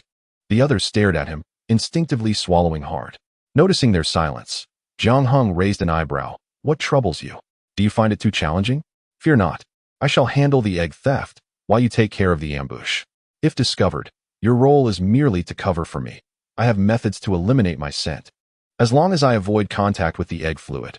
Chapter 85. The Plan. Guan shook his head, refusing. "No, you have already tracked the black bear, and it is unwise for you to undertake such perilous tasks alone. I shall steal the snake eggs. After my departure, as the vice captain, you must lead them. We will discuss our strategy thoroughly to ensure absolute success." Jiang Heng, however, preferred to operate solo, having long been accustomed to working independently. He recognized that the others were more inclined to follow Guan than him. Leading a disobedient team would only invite complications. "Do not worry, Captain. I am confident I can return unscathed. Trust me, my temperament is not suited for leadership." Lu Yong's eyes flickered as he interjected, "Captain, I have heard that Jiang Heng has roamed the mountains since his teenage years. He is undoubtedly more familiar with the terrain than we are. It is more appropriate to entrust him with the task of stealing the snake eggs. This is not merely about who performs the task, but rather who is most capable of succeeding. After all, this is our only chance, once the snake eggs hatch. The difficulty in eliminating the python and the black bear will only escalate. By then, the black bear may have relocated to another cave, leaving us to wonder where to find it." Others nodded in agreement, seeing the wisdom in Lu Yong's argument, and began to encourage him. As they had spent more time with their captain and were not as familiar with Jiang Heng, Guan furrowed his brow, feeling a twinge of guilt. He was pushing others into danger while keeping himself safe. Jiang Heng showed no reaction. It is a common human instinct to push strangers into peril first. He believed this approach was justified, given their lack of familiarity. As a newcomer, entrusting his safety to teammates felt daunting. Regretfully, he realized he could not rely on them yet, so perhaps it would be best to undertake the egg theft alone. After the last line of discussion, it was still Jiang Heng who ventured to steal the python eggs. Naturally, when the affair concluded, he claimed the lion's share of the credit, a full 70%. Considering that most of the labor had been shouldered by others, Lu Yong felt this was excessive, as he contemplated suggesting a more equitable 50-50 split. He was silenced by a glare from the captain, rendering him mute. That night, apart from Jiang Heng, the rest of the team struggled to find rest, burdened by the weight of their anxiety. What would happen if even the slightest error occurred in their future hunting endeavors on the mountain? Jiang Heng, however, slept soundly. Without proper rest, how could one muster the energy for labor? Before dawn the following day, a team of about 10 made their way into the mountains. Following the markers they had previously left behind to ascertain the locations of the python's den and the cave of the black bear, Jiang Heng, with a machete at his waist and a hunting rifle slung over his back, stealthily approached the cave, his heart pounding with a mix of fear and determination as he beheld the slumbering giant python. When the python stirred, he froze in place, waiting until it became still once more before advancing. He reached out to touch the eggs, carefully inching them towards the exit. Outside the cave, a few individuals perched on the trees watched intently, their hearts racing. "Captain, do you think Jiang Heng can pull this off? That fellow looks tall and robust. But let's hope he doesn't disturb the python." Guan glanced sideways, his expression tinged with displeasure. "Lu Yong, have you had a previous conflict with Jiang Heng? Why do you seem so intent on undermining him?" Lu Yong, taken aback, instinctively shook his head. No, we live in separate villages. How could I have an issue with him? I merely worry that he doesn't appear cautious enough. Is that so? Yet your demeanor suggests otherwise, Guan replied coolly. Captain, I understand the situation. People in the village have mentioned that Lu Yong once sought to court Si Jia and was turned down by Jiang Heng's wife, Si Nian. Wang Dashan interjected hastily, oblivious to Lu Yong's shifting complexion, which fluctuated like a painter's palette. Guan noticed Lu Yong's discomfort and glanced at the oblivious Wang Dashan, feeling a wave of exhaustion wash over him, though he maintained a stoic exterior. Listen, Lu Yong, I am not concerned with your past grievances. The most pressing matter is to deal with the black bear and the python. Should anyone dare to hinder our progress, do not expect my leniency. Lu Yong lowered his head, suppressing his humiliation. Yes, Captain, that was a long time ago. Is it truly worth bringing up, Dashan? Next time, think twice before speaking. Wang Dashan scratched his head, realizing he had misspoken. My apologies, Yonggu. I simply cannot hold my tongue. I meant no offense. Before he could finish, a sharp voice interrupted. Shoo, be alert. Someone is coming out. Jiang Heng emerged, cradling a large egg, occasionally tapping it to create a small crack. Struggling to endure the nauseating stench, and cautiously placed it on the ground, leading it towards the black bear's cave. After what felt like an eternity, he positioned the python egg at the cave's entrance and retrieved a small jar to smear honey onto the eggshell. The black bear was notoriously fond of honey. No matter how clever it may be, it would surely not resist the delectable morsel so tantalizingly close. On the other side, Guan calculated the time, judging that Jiang Heng had likely finished with the snake eggs. He exchanged a glance and threw a stone into the cave before swiftly fleeing. Soon, a rustling sound emerged, and a figure slithered out of the snake den, rising upright with pupils narrowed into slits, exuding an aura of icy menace. The group hid in the trees, scarcely daring to breathe, fervently hoping that Jiang Heng's grass would indeed mask their scent. Otherwise, they would become easy prey. The python hissed, quickly diverted by the distraction. It crawled along the ground, seemingly searching for something, its tail thrashing wildly, clearly agitated. Once it had moved further away, the group's tension eased as they exchanged relieved glances and sighed in unison. Guan urged, let us go, quickly follow. After Jiang Heng dealt with the snake eggs, he nimbly found a sturdy tree, ensuring it would not be toppled by the bear, and climbed it with the agility of a monkey. Perched on a branch, he awaited the python's arrival. Soon, a sound akin to scales scraping against the sandy earth reached his ears, and he gradually lightened his breathing. As the python approached, it spotted the dark creature feasting on its eggs, instantly becoming enraged and rising to strike. The black bear, with its head buried in the eggshell, suddenly sensed something amiss. It raised its head, baring its teeth at the python, and a palpable tension filled the air as they faced each other. The two combatants clashed. The python, unable to swallow the bear, coiled its body tightly around it in an attempt to constrict. The bear, however, was not to be underestimated, raking its claws furiously at the serpent. Flesh was torn from the python, causing it to tremble in pain. Half an hour passed, then an hour. The python lay on the ground, covered in wounds and weakened, while the bear, struggling against the constriction, was on the brink of collapse. Just as it seemed the bear would break free, Jiang Heng narrowed his eyes and raised his hunting rifle, aiming at the bear's head. With the python now less of a threat, eliminating the bear became the priority. Gunshots rang out. Chapter 86. The yellow bird lurks behind Guan. Clearly aware of the situation, wasted no time leaping from the tree, aiming his weapon at the bear and firing. Only after confirming his shot had struck did he exhale in relief. Finally, it's done, he muttered, momentarily losing his usual composure as he wiped the cold sweat from his brow, feeling a chill envelop him. Jiang Heng descended from the tree and approached with a serious expression. Captain, we need to get the prey down the mountain quickly. We can't linger here. The scent of blood will attract more beasts, putting us in danger. Let 2 people handle the snake eggs. The rest should carry the python and the bear down swiftly to regroup at the foot of the mountain. All right, Wang Dashan. You accompany Jiang Heng to deal with the snake eggs. The rest of us will quickly transport the python and the bear down, Guan directed, then set to work. Jiang Heng nodded and, along with Wang Dashan, hurried toward the snake den. Upon entering the cave, the damp, rancid odor intensified, and he gripped his machete with a cold gaze. He smashed the eggs one by one, watching the liquid ooze out, but refrained from killing the hatchlings. knowing they would eventually be hunted when they ventured into the mountains. Wang Dashan rushed in, clutching dry firewood, and promptly stacked it in wait for instructions, his eyes brimming with admiration. He had come to realize that Jiang Heng was indeed a formidable individual, possessing both audacity and cunning, with a mind intricately calculating. Trusting his judgment would prove prudent. With respect, he suggested, "Brother Jiang, perhaps I should take on the task while you oversee from the side." Jiang Heng replied with a curt instructing him to crush each snake egg, ensuring any small snakes were to be dispatched without mercy, for leniency could lead to one's own demise in the future.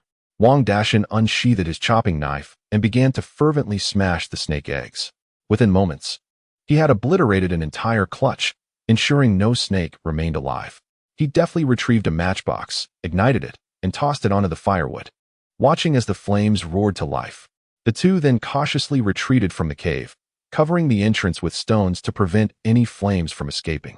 They perched themselves in a nearby tree, waiting until they were assured that the fire had fully consumed the cave before feeling secure enough to depart. Setting a fire required utmost caution.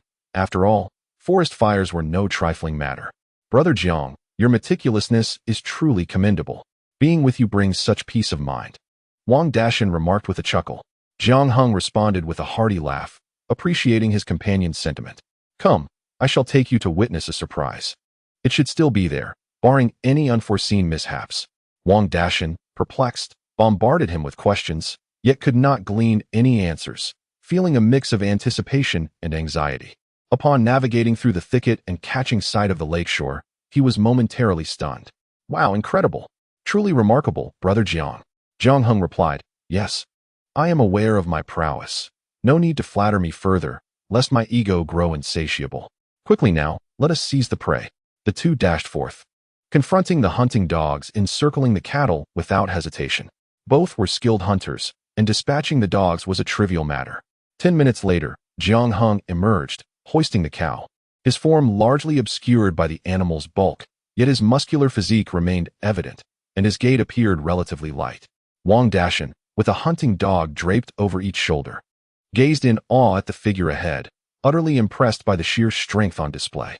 "Brother Jiang, I've heard tales of your renown, yet they scarcely do you justice. This is no mere strength, it is divine might. How do you achieve such feats? Was your mother indulging in some strength-enhancing delicacy during her pregnancy? I shall procure the same for my wife, hoping to bear a son of great strength." Jiang Heng halted, casting a glance back at him, poised to respond, but ultimately subdued his words. "Quiet down. We must descend the mountain swiftly. My strength is innate and unrelated to diet. Be cautious with what you advise your wife to consume. Some things are best avoided, do you understand?" Wang Dashan's expression dimmed, and he sighed. "Ah, if I cannot supplement, then I must leave it to fate. However, given my stature, I am sure my son shall not be lacking in strength."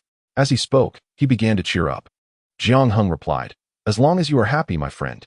The two descended the mountain with their bounty, soon spotting a throng of people gathered at the threshing ground.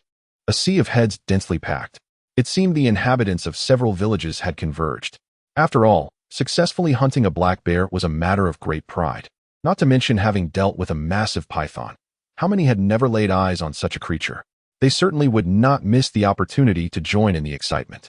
Unbeknownst to whom, a voice erupted, "They are coming. Quick, look.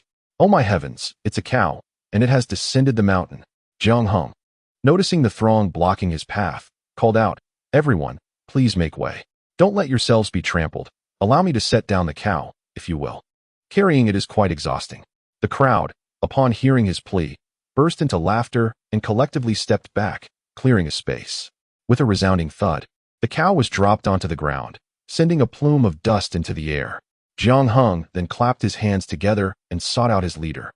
Guan was also searching for him, his gaze fixed intently on Jiang Heng, reminiscent of a man beholding his beloved, or perhaps more aptly, a treasure, evoking a slight unease within. Jiang Heng's lips twitched in resignation.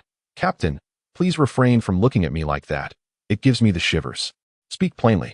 With a chuckle, Guan replied, "You truly have a way with words. My hand is numb from the impact, yet I must commend you. Your muscles are as solid as stone." He continued, "Now, tell me, what is the story with this cow? It bears marks of having been torn. It cannot have been hunted just now." Jiang Heng nodded, acknowledging. Indeed, it seems I could not hide this from you, Captain. This cow was strangled by a python yesterday. It was too large to consume entirely, so it fell to my fortune. Lu Yong interjected. Why didn't you mention this yesterday? If you had, we could have sent someone to assist you in bringing the cow back. Guan's expression darkened, and he cautioned, Lu Yong, this discovery belongs to Jiang Heng. According to our established rules, whatever is found and brought back by an individual is solely theirs. Lu Yong, dissatisfied, voiced, no offense, Captain, but had we known about this free cow yesterday, we could have retrieved it in full. Just look now, the torn meat weighs several dozen pounds. If sold, it would fetch a good price, and even if not sold, it would be a fine meal. Have you finished your complaints? I've stated that the finder has the final say. Kindly keep your silence, Guan commanded. Understood, Captain. Jiang Heng, sensing Lu Yong's discontent, raised an eyebrow nonchalantly and replied, Captain, I did not intentionally conceal this matter. At the time, there were still pythons and black bears in the mountains. Venturing in blindly could have been perilous. I thought it best to leave it to fate. If, after dealing with the situation, there was still some meat left on the cow, I would bring it back. Chapter 87. Facing adversity in the event that other beasts consumed it. I would consider it a matter of destiny. Guan nodded in agreement, stating firmly, Jiang Heng, your decision was indeed prudent. The cow is a trivial matter. Eliminating the black bear and python is of paramount importance. Now, let us go to the village chief to divide the spoils. This division consumed half the day, and Jiang Heng opted to exchange his portion for money, as returning with an excessive quantity of meat would only incite envy, whereas cash would be far more convenient. Guan, glancing back, inquired, Jiang Heng, do you wish to take the cow's head home to prepare? Your family could enjoy a hearty meal. Upon hearing this, memories of the delectable taste of cow head meat from his past life stirred a craving within him. He decided to take the head home to prepare it. Very well. Captain, I shall take the cow's head. This battle marked Jiang Heng's rise to fame. News of his exploits spread throughout the region.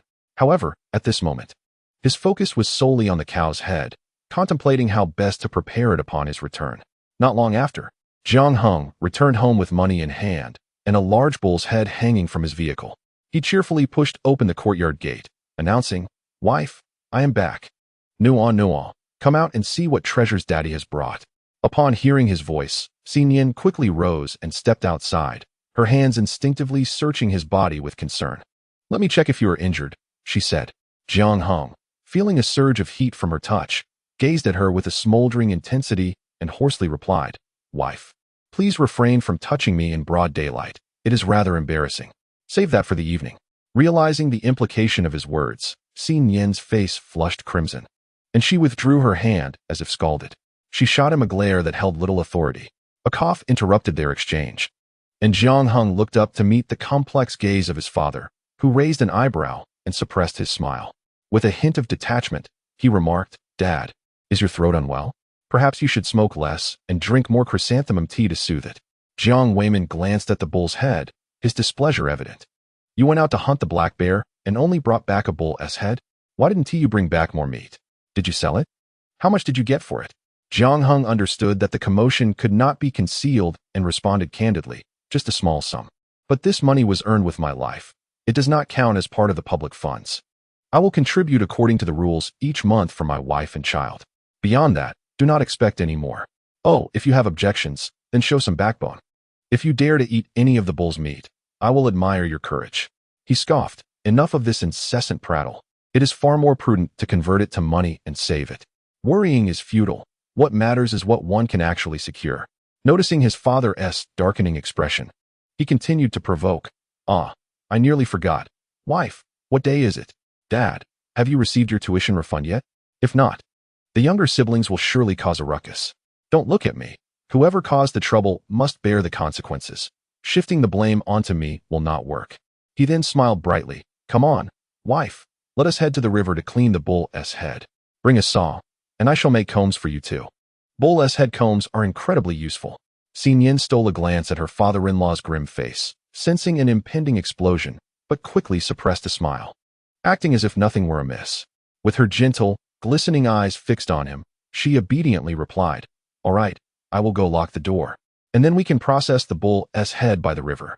Little Nuonuo dashed out, pointing excitedly at the large bull's head. Look at the bull. Daddy, she exclaimed, circling the bull's head with enthusiasm, reaching to touch its sharp horns. However, Jiang Heng seized her small hand and firmly stated, "You must not touch the bull's head. What if there are little bugs or leeches? It's dirty. Now, go wash your hands with your mother. Once you're clean, we will go to the river to collect pebbles, and when we return, Daddy will use the stones to draw for you." The little one's eyes lit up at this promise. She gleefully called out, "Mama, let us wash our hands, and then see the bull." Nian took her hand. And soon the family of 3 arrived at the riverside, where the water was crystal clear, revealing tiny fish and shrimp darting about. The riverbank was strewn with smooth pebbles. Nuonuo scurried off to collect them, exclaiming, "Mama, look, they are beautiful. Indeed, they are lovely. Nuonuo, you are quite remarkable," Nian praised. The little one was so delighted by the compliments that she couldn't contain her smile. Jiang Heng was nearby, stacking firewood and preparing to boil water for scalding the wool. Once done, he would use tweezers to handle it, as the horns needed to be severed for later crafting into combs. Nian was washing clothes, occasionally glancing up. "Nuonuo, you can only collect pebbles. Remember not to go near the water, or else Mommy won't tell you a story tonight," she admonished. "Okay, I understand," Nuonuo replied. The family of 3 engaged in their respective tasks, enveloped in a warm atmosphere. After an indeterminate time had passed, a voice rang out behind them, laced with a hint of harshness.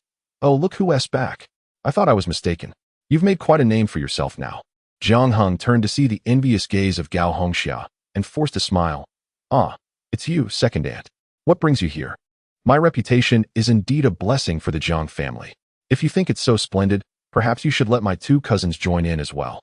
Though hunting is perilous, fraught with the potential for injury or worse, the allure of a good reputation is undeniable. Surely, second aunt would be willing to let them participate. Thus, he eagerly anticipated the day when his cousins would also bask in such acclaim. Gao Hongxia nearly choked with indignation at his words. Her eldest, a frail scholar, was ill-suited for hunting, while the second was tall and muscular. However, as her only 2 children, she could not bear to send either into danger. The thought of them getting hurt was unbearable. With a forced smile, she quickly changed the subject. "Those 2 horns of yours are quite nice. Nian only needs 1. Why not gift the other to your second aunt?" She edged closer, smiling. "My comb has a broken tooth. If you give me the horn, I assure you I will speak favorably of you when your grandparents mention you." This family hardly held grudges. Harmony was key to prosperity. Wouldn't you agree, Hung? Jiang Heng pretended not to hear her insincere remarks, firmly declining. "No, I needed to make a comb for my future wife and children. If I give you one, I would be left without. If you want it, simply ask second uncle. He has a good relationship with Aunt Lian from the supply and marketing cooperative. Obtaining a comb would be effortless for him. Please do not covet what belongs to my Nuonuo." Nuonuo, looking a bit confused, naturally sided with her father, proclaiming loudly, "Yes, Daddy is right. Second aunt cannot take it." Gao Hongxia's expression soured further at the mention of that woman. Denied the horn, her mood darkened. You still owe me for your previous misdeeds. If word gets out, people will say you are unfilial, taking gifts during the new year and sneaking away. What kind of behavior is that? Chapter 88. Reverse PUA. Jiang Heng paused his actions, staring at her intently, his expression shifting to one of innocence and grievance. "Oh, second aunt, why must you stab me with your words? I had almost forgotten my sorrow. Your comments remind me of the favoritism from my grandparents. Your family has taken advantage of it. How can you morally bind me like this? To be honest, if I were to benefit, I could easily advise the wronged not to be so calculative, to endure for the sake of the family. How about this? Let us exchange our New Year's money in the future. My 2 cousins are asking for a few dimes, while we require 10 yuan. Dear aunt, you must remain cheerful. Any hint of dissatisfaction would be deemed as unfilial." Gao Hongxia, observing such a robust man appearing bashful with reddened eyes, felt a shiver run down her spine. Impatiently, she exclaimed, "What nonsense is this? Hung, you were never so calculative before. How can an elder brother quibble with his younger cousins?" Jiang Heng, embodying a dramatic flair, intensified his performance. Directing a reproachful gaze towards her, he remarked, "I understand your implication, aunt. Since I am older, it is my duty to yield to the younger ones, is it not?" Gao Hongxia retorted confidently, "Indeed. That is the essence of brotherly affection, much like how elders are expected to protect the younger generation for the prosperity of the family. Quite reasonable, he replied. Yet, aunt, given that you are significantly older than I, why have you not offered me any kindness? I returned empty-handed after perilously hunting the black bear, nearly losing my life in the mountains, only to find you demanding the bull's horn.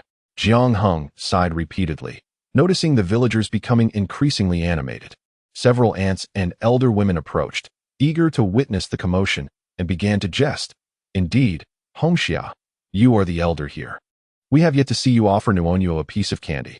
Nuonuo, come here, Grandma Xiang has some sweets for you. Nuonuo glanced at her mother, and upon receiving a nod, she hurried over, cheerfully exclaiming, Hello, Grandma Xiang. You are so beautiful. Lu Xianghua, known as Grandma Xiang, had well-off children and a fashionable demeanor, but she had a penchant for reveling in excitement, often offending others with her bluntness. Ah, it is the little girl who brings joy. Come. Grandma Xiang has some white rabbit candy. Now tell me, who is better, Grandma Xiang or your second grandmother? The little one took the candy and tucked it into her pocket, exchanging a conspiratorial glance with her father, both nodding in silent agreement. She knew what to say, as her father had rehearsed this with her. Looking up, she proclaimed loudly, Hello, Grandma Xiang. Thank you for loving Nuonuo. Lu Xianghua, upon hearing this, beamed with delight, casting a glance at the displeased Gao Hongxia, and teased, Well, Hongxia, as an elder, shouldn't you carry some sweets during the new year? A good elder sets an example for the younger ones. The onlookers, already critical of Gao Hongxia, found her high-handedness amusing, as she often looked down upon others in the village. They chimed in, Indeed, Hongxia, it's time to amend your disposition. Heng is destined for greatness, as his aunt. You should also uphold your dignity. Indeed, who doesn't he know by now that the successful hunt of the bear was largely due to Heng's cleverness in orchestrating a confrontation between the python and the bear? In the rural community, news travels swiftly, often disseminated within half a day.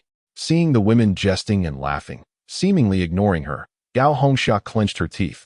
Well done, Heng. Since you have use for the bull's horn, I shall say nothing. Make sure to deliver the beef tongue to your grandparents. They enjoy it with their drinks. And you must remember to take it to them when I return. With that, she slung her basket and turned to leave. Aunt Xiang playfully teased Nuonuo for a while before curiously asking, Heng, how did you come up with the idea of letting the python battle the bear? It's quite a stroke of genius. Jiang Heng humbly replied, Auntie, you're jesting. It was merely a bold attempt. After all, even if one could emerge victorious from a direct confrontation, it would undoubtedly result in casualties. The python is particularly formidable, while the black bear is somewhat manageable. I merely observed the python nesting its eggs and pondered whether the two could be put together to face off. How clever. Heng's mind is remarkably agile. Such a thought would elude most, remarked a dark-skinned woman, her expression somewhat wooden. Sister Xiang, if there is one python hatching eggs, it implies that the eggs are viable. What about the other one? Upon hearing this, the group fell silent. Jiang Heng raised an eyebrow and glanced over, noting the unfamiliarity of the speaker's face. He was taken aback, realizing that someone had indeed considered this possibility, a concern he himself had harbored. After all, if the snake eggs were hatching, there must logically be another large python present. Lu Xianghua was at a loss for a reply and turned to Jiang Heng. He shrugged with a hint of seriousness in his demeanor. There is indeed a significant possibility of another large python. We should exercise greater caution when venturing into the mountains.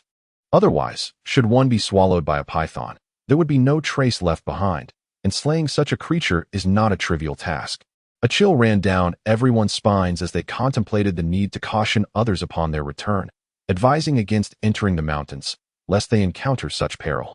After a considerable time, Jiang Heng finally finished processing the ox head, returning to the courtyard with his wife and children to begin stewing in a large iron pot. Upon hearing the village gossip, Wang Xiuing hastened home, only to find her son busy in the courtyard. A smile lit her face. Eldest, I heard you dealt with the black bear? Yes, the black bear was taken away by the team. Did they compensate you? That black bear, along with the python, must be worth a fair amount. I heard you contributed the most effort. Surely you received the largest share? A cold glint flickered in Jiang Heng's eyes as he maintained a stoic expression. And then what? Upon my return home, aside from my wife's concern for my injuries, you and father seemed solely interested in how much I earned. Wang Xiuing's expression stiffened, and she instinctively explained, No, I was merely worried you might be taken advantage of. That despite your hard work, Others might shortchange you. Huh, you think too much. That was a hunting team assembled by the brigade. They would not risk such dishonesty. Changing the subject, Jiang Heng tossed some firewood into the flames, calling out, Nuonuo, go ask your mother for 2 sweet potatoes. Father will roast them for you. Engaged in feeding the rabbits, Nuonuo's eyes lit up at the mention of roasted sweet potatoes. She dashed into the kitchen, rummaging around before returning with 2 in hand. Here you go, 1 for you, and 1 for Mama. Thank you, Daddy. You've worked hard. You're so wonderful. Nuonuo's sweet words filled Jiang Heng's heart with warmth, causing a smile to unconsciously creep across his face. Yes, my dear daughter is the most caring. Go play now. I'll call for you when they're ready. Wang Xiuying leaned in closer, speaking softly. Eldest, may I discuss something with you? If your father does not return with the tuition fees, could you possibly cover it temporarily? Chapter 89. Beef. Seeing him silent, Wang Xiuying wiped her eyes with a sorrowful expression, looking quite pitiful. Eldest son, you know your father's temperament. I fear the chances of retrieving the money are slim. Your younger siblings cannot afford to delay their studies. Could you temporarily advance some funds? And I promise to return it once we get it back, all right?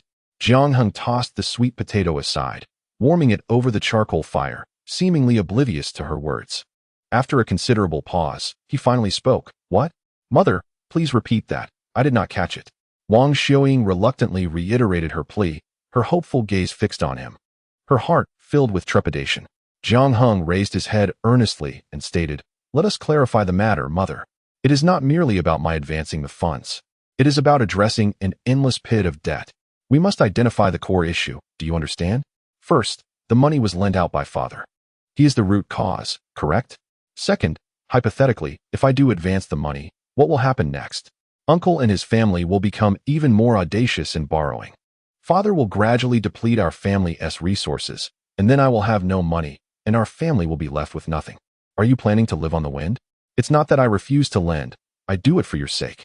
He spoke passionately, exuding sincerity. Wang Xiuying stared at him blankly, her mind muddled, instinctively agreeing. Eldest son, you seem to have a point. But what if your father does not retrieve the money? Jiang Heng maintained a composed demeanor and replied calmly, Do not worry, mother. As a member of this family, it is my duty to rectify our family's values. Although I will not advance the funds, I am here to give father the opportunity to reclaim it. If it cannot be retrieved, we shall all move to Uncle's house. Rest assured, they cannot touch a penny of yours. When it comes to a confrontation, I am the best. If they refuse to give it back, it might even be a blessing in disguise. We will simply reside in Uncle's new house, without concern for money. Wang Xiuying's eyes lit up, but then she furrowed her brow in thought. But what if your father causes a scene? Jiang Heng scoffed lightly. What is there to worry about? Can he overpower me? Mother, you must trust your son. I am always on your side. This time, we must teach Uncle a profound lesson, so they understand that we are not to be trifled with. Otherwise, we will have no peaceful life in the future. Do not be swayed by a few of father's words into coming to me for money. If my funds are depleted, our family will truly fall apart. Nian listened to his serious persuasion, managing to withhold a single penny, her lips twitching as she fought to suppress a smile. Ahem, she thought.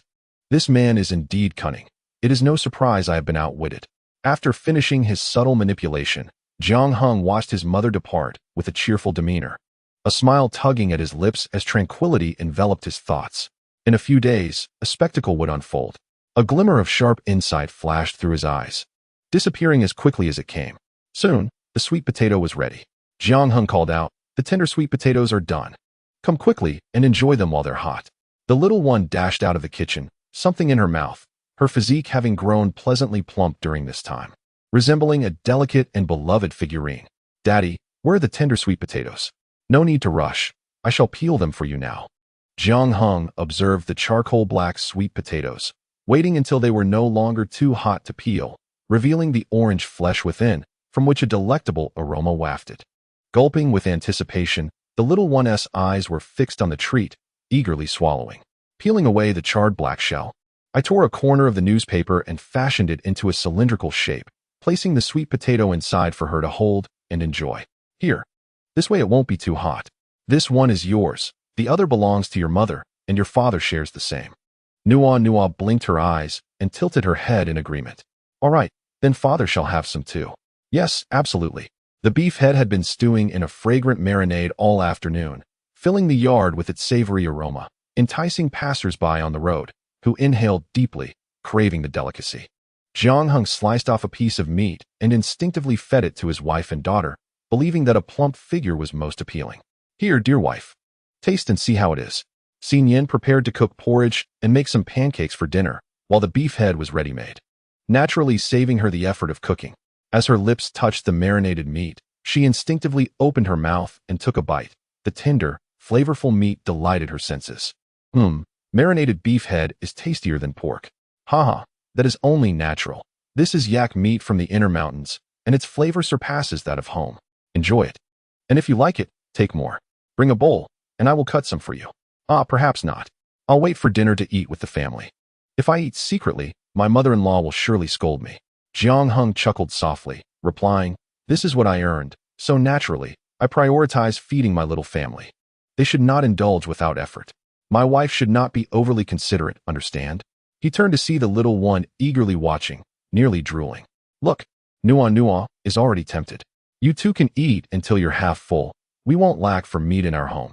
Nian blinked her eyelashes and obediently fetched 2 plates. Then you should eat too. You've been busy all afternoon. Aren't you hungry? Jiang Heng nodded earnestly. Yes, indeed. You are truly wonderful, my dear.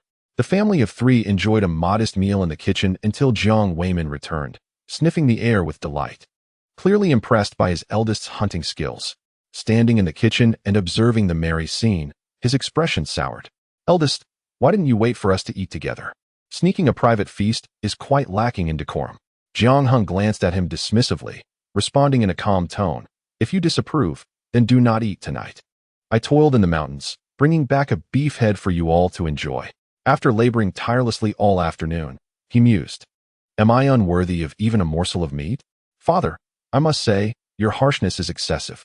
Jiang Weimin was momentarily speechless, while Jiang Heng's son could easily retort with a dozen remarks, infuriating him further. Humph, who says I won't eat? This is my son's hard-earned catch. Why should I not partake? I want tea, let outsiders benefit from it. You little rascal, you have no respect for elders. Jiang Heng's eyes glinted with coldness. Father, if you cannot speak kindly, perhaps it would be better to remain silent rather than adding to the disdain. My wife is someone I intend to spend my life with. He wondered who truly was the outsider, as the lack of self-awareness was striking. As the father and son prepared to argue once more, Wang Xiaoying interjected, Enough. Head of the household, have you not heard? The eldest ventured into the mountains, which is fraught with danger. What harm is there in him having a bite of meat? As a father, how can you be so uncomprehending? Jiang Lang inhaled deeply, his eyes sparkling with desire, chiming in, Exactly. Father, if you cannot speak wisely, then perhaps it is best to remain silent. Isn't the eldest working tirelessly for the family to have an extra bite? Even in dire circumstances, one has not resorted to giving away possessions from the yard, which is a significant improvement over your actions. There is no need to nitpick further. Jiang Weimin, having been criticized, felt an overwhelming surge of indignation. Jiang Heng glanced at him and remarked, Third brother has matured quite a bit. Later, you shall have beef brain. I've heard it enhances intelligence. Upon hearing this, Jiang Lang grinned widely, resembling a simpleton, and exclaimed, Thank you, elder brother. You have worked hard. Please regale us with tales of your hunting adventures tonight. I have heard rumors circulating that you possess innate strength and exceptional intellect, with a meticulous approach to hunting. As he exaggerated further, Jiang Heng wore an expression of exasperation, though third brother is prone to boasting. Should you continue in this vein, I fear I may ascend to immortality. Enough of the bickering. Everyone is back, let us eat. He continued, Come forth to serve the dishes and bowls, do not dawdle, waiting for someone to attend to you. We must be industrious if we wish to dine on meat tonight. Upon hearing this, the 3 siblings hurriedly pushed past Jiang Weimin into the kitchen, bustling with joy, their faces alight with happiness. For this year's New Year promised to be their most prosperous yet. Jiang Weimin found himself relegated to the doorway, his expression fluctuating with emotions. Wang Xiaoying patted his arm and said, somewhat irately, Enough. We are all grown adults. Is it worth your time to be upset like a child? Consider how the eldest speaks to you. It cannot possibly bring you any harm. Why persist in opposition? Go and sit in the main room. Your presence here is rather bothersome. Feeling marginalized and overlooked, Jiang Weimin's chest tightened. He took a deep breath and turned to the main room. Soon, The sliced beef was brought to the table, and the family began to eat, sharing laughter and conversation. Jiang Heng briefly recounted the events. Jiang Lang intermittently gasped, "Goodness! If one miscalculates, elder brother, you could be in grave danger. I have heard that the giant python is enormous. It could swallow a person whole. Indeed. Thus it must be eliminated. Otherwise, when that clutch of snake eggs hatches, venturing into the mountains will become perilous, fraught with the threat of annihilation." Jiang Lang gulped nervously, the thought alone instilling fear within him. He whispered, "Elder brother, is there any chance I could avoid going to the mountains in the future? Look at my slender arms and legs. I am terrified. They say there is another python in the mountains. You have slain one, yet surely there remains another. It is simply too frightening." Jiang Heng pondered whether he should carry more realgar powder in the future, uncertain of how much would be effective against the colossal python. Seeing that no one was engaging with him, Jiang Weimin slammed his chopsticks onto the table. Everyone turned to him in unison, their expressions bewildered. "Dad, what are you doing? Why aren't you eating?" I'm not hungry. Is that a problem?" "Oh, well, if that is the case. It is best not to eat when one is of advanced age. Otherwise, digestion may falter and cause discomfort at night." Jiang Lang stated matter-of-factly, entirely oblivious to Jiang Weimin's countenance, as he buried himself in the braised beef, repeatedly praising, "Elder brother, your culinary skills are truly remarkable. This is delicious." Jiang Heng smiled gently and said, "Wife, do prepare another meal tomorrow. Once we finish this, let us indulge in some preserved fish. I find myself quite craving it." "Understood. Would you prefer it steamed or braised?" "Steamed, please. Too much spice does not sit well." "Very well." Jiang Weimin was entirely disregarded, and he clearly understood that continuing to resist would yield no benefit for him. He picked up his chopsticks and began to eat, his expression still grim. After finishing his meal, Jiang Heng took his wife back to their room. After washing up, Nuonuo lay on the small bed, while Nian sat beside her, singing nursery rhymes. Once the child fell asleep, Nian turned to face her husband's fiery gaze, which seemed to devour her, causing her heart to race. She quickly averted her eyes, unable to bear his intense stare. After extinguishing the oil lamp, the man chuckled softly, and the night remained fervent, filled with sweet whispers. His voice grew increasingly hoarse. "Wife, your sweet little mouth is truly delightful, but it's a pity you refuse to call me husband during the day." "Oh, it's really perplexing." Nian, feeling both shy and irritated, disregarded her bare state and twisted her body against his waist, eliciting a sharp gasp from him. She released her grip with a soft huff. Jiang Heng grimaced in pain. "Wife, you are truly ruthless. You know my waist is the softest part, yet you twist it without a hint of mercy. If you injure it, won't you feel sorry? You are so thick-skinned, bullying me. I shall ignore you and go to sleep." She turned her back on him, closing her eyes and drifting into a deep slumber. After an unknown period, feeling a sudden chill, she instinctively rolled into the man's embrace, snuggling against him and falling back into a peaceful sleep. Jiang Heng glanced down at her, a smug smile playing on his lips. "Little one, on such a cold day, I doubt you can bear to leave my side." Nian overslept, suddenly bolting upright. In a flurry, she threw off the covers and prepared to get out of bed. Staring at her already dressed self in a daze, she hurriedly put on her cotton coat and opened the door. A gust of cold wind rushed in, tightening her breath as she stared at the vast expanse of white. Momentarily stunned, had it snowed heavily overnight? Nuonuo's delighted laughter echoed, bundled up like a sticky rice dumpling with only her eyes visible, her gloved hands clutching a small backpack. Inside the bag was a warm water bottle, ensuring she wouldn't feel cold while playing in the snow. "Come and see. Let us give the snowman rosy cheeks, a carrot for a nose, and a hat too. How about using a broom as a hand?" With her little hands clapping in delight, she exclaimed, "Great. Daddy is so amazing." Jiang Heng grinned broadly. "Of course. You go fetch some snow, and we'll make a little rabbit. We need 3 snowmen for our family of 3. Nuonuo scampered off to gather snow, her eyes lighting up upon hearing the door open. She waved, "Mommy's here. Let us build snowmen together. One for Mommy, one for Daddy." Nian rubbed her face, feeling less cold now, and nodded with a smile. "All right, Mommy will wash her face and brush her teeth first. I'll come find you to play in the snow." "Okay. Wife, there's porridge in the pot. Come eat." Jiang Heng added, "Aren't your parents having breakfast? Wow, it's suddenly so cold. It must have snowed all night. How thick the snow is. How do we get outside?" Jiang Heng's gaze shifted as he looked up at the thick layer of snow on the roof, a frown momentarily creasing his brow. He approached the door and knocked. "Mom and Dad, wake up. The second and third are still asleep. Don't you see what time it is? The sun is almost up. We need to clear the snow from the roof quickly. It shouldn't collapse. Haven't you all heard? Hurry up." The loud knocking echoed, and several voices groaned in response, with Jiang Weimin roaring, "Eldest son, are you out of your mind? Can't you let people sleep in on such a cold day?" Jiang Heng pursed his lips, feeling disgruntled that he had risen early while others remained asleep. If they weren't willing to wake, they should not expect to slumber. Jiang Lang, his hair resembling a bird's nest, opened the door with a face full of resentment. "Brother, what on earth are you doing? It's early morning, and you're out in the yard building a snowman. I haven't complained about the noise, and yet you're banging on the door. This old door can hardly withstand your assault. Are you getting up or not?" Jiang Heng squinted at him. Jiang Lang shivered, his expression turning to one of eager compliance.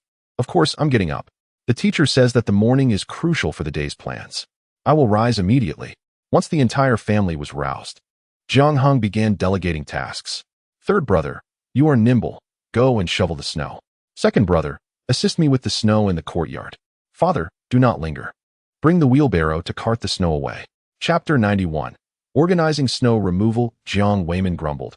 "Whose son is it that commands me? This is truly unfilial." As he opened his mouth to refuse, Jiang Heng cast a sidelong glance at him, half smiling. "There will be beef bone soup with noodles for lunch. Father, if you wish to partake, you must work. With so much snow, it's unreasonable to expect just the three of us to finish quickly. Now, let us get to it, so we can all enjoy the warmth of the fire and some roasted chestnuts." As the drawing was completed, Jiang Lang stretched his limbs and hurried to fetch a ladder, eager to climb. Yet, upon stepping onto it, he discovered it was slippery and nearly tumbled down. Frowning in dismay, "Brother, this ladder is too slick. What should I do? Had I known it would snow, I would have moved the ladder into the main room last night." Jiang Heng shot him a look of exasperation. "You're being foolish. Why not lay the ladder flat? Clear the snow from the top and wipe it with a rag to make it less slippery?" Jiang Lang's eyes brightened, a goofy grin spreading across his face. "Of course. Brother, you're so clever. How did I not think of that?" The family set to work, laboring until noon, their bodies warmed through the exertion. A knock at the door interrupted them, and a child of about 10 poked his head in, glancing at the yard. "Uncle Heng, my grandfather says the village is organizing a snow removal effort. We're gathering at my house at 1 o'clock this afternoon. Men earn 15 work points, women 10. The elderly 6, and children 4. My grandfather hopes everyone will participate, as we need to clear the roads in the village. Otherwise, we might be trapped, which would be troublesome if someone falls ill." Jiang Heng waved him over. "Xiaozhua, come here. Uncle has some candy for you. We just roasted some chestnuts at home."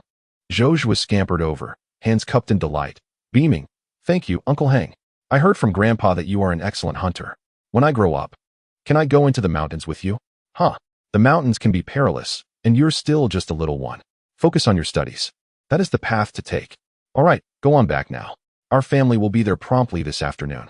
"Okay, Uncle Heng, goodbye, and thank you for the candy." Jiang Weimin lifted his head to glance outside. The sky remained overcast, a chill wind penetrating to the bone. Judging by the weather, more snow was likely to come. But earning some work points during the new year would be beneficial, as it could mean more rations later on. Nian had already entered the kitchen to prepare lunch. Calling out, "The meal is ready. Let us eat while it's hot." "Yes, we're coming." The lunch was swiftly concluded. And since Nian had to care for the child, she remained at home. The others, clad in cotton-padded coats and equipped with tools, proceeded to the village chief's residence. The village chief felt a sense of satisfaction as he noticed that most of the villagers had arrived. They were indeed easier to manage, as they would respond promptly to any call for assistance. Once the attendance was recorded, tasks were assigned systematically, with each individual responsible for a stretch of road. The cleared snow was piled along the roadside, with designated individuals responsible for ensuring it was thoroughly removed.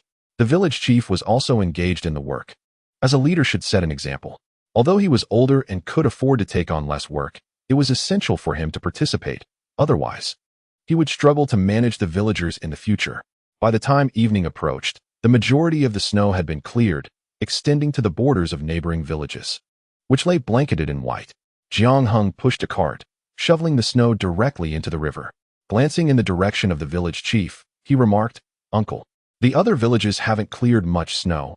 The weather appears unfavorable, and I wonder if it will snow again tonight. The village chief nodded in agreement. Yes, it seems likely.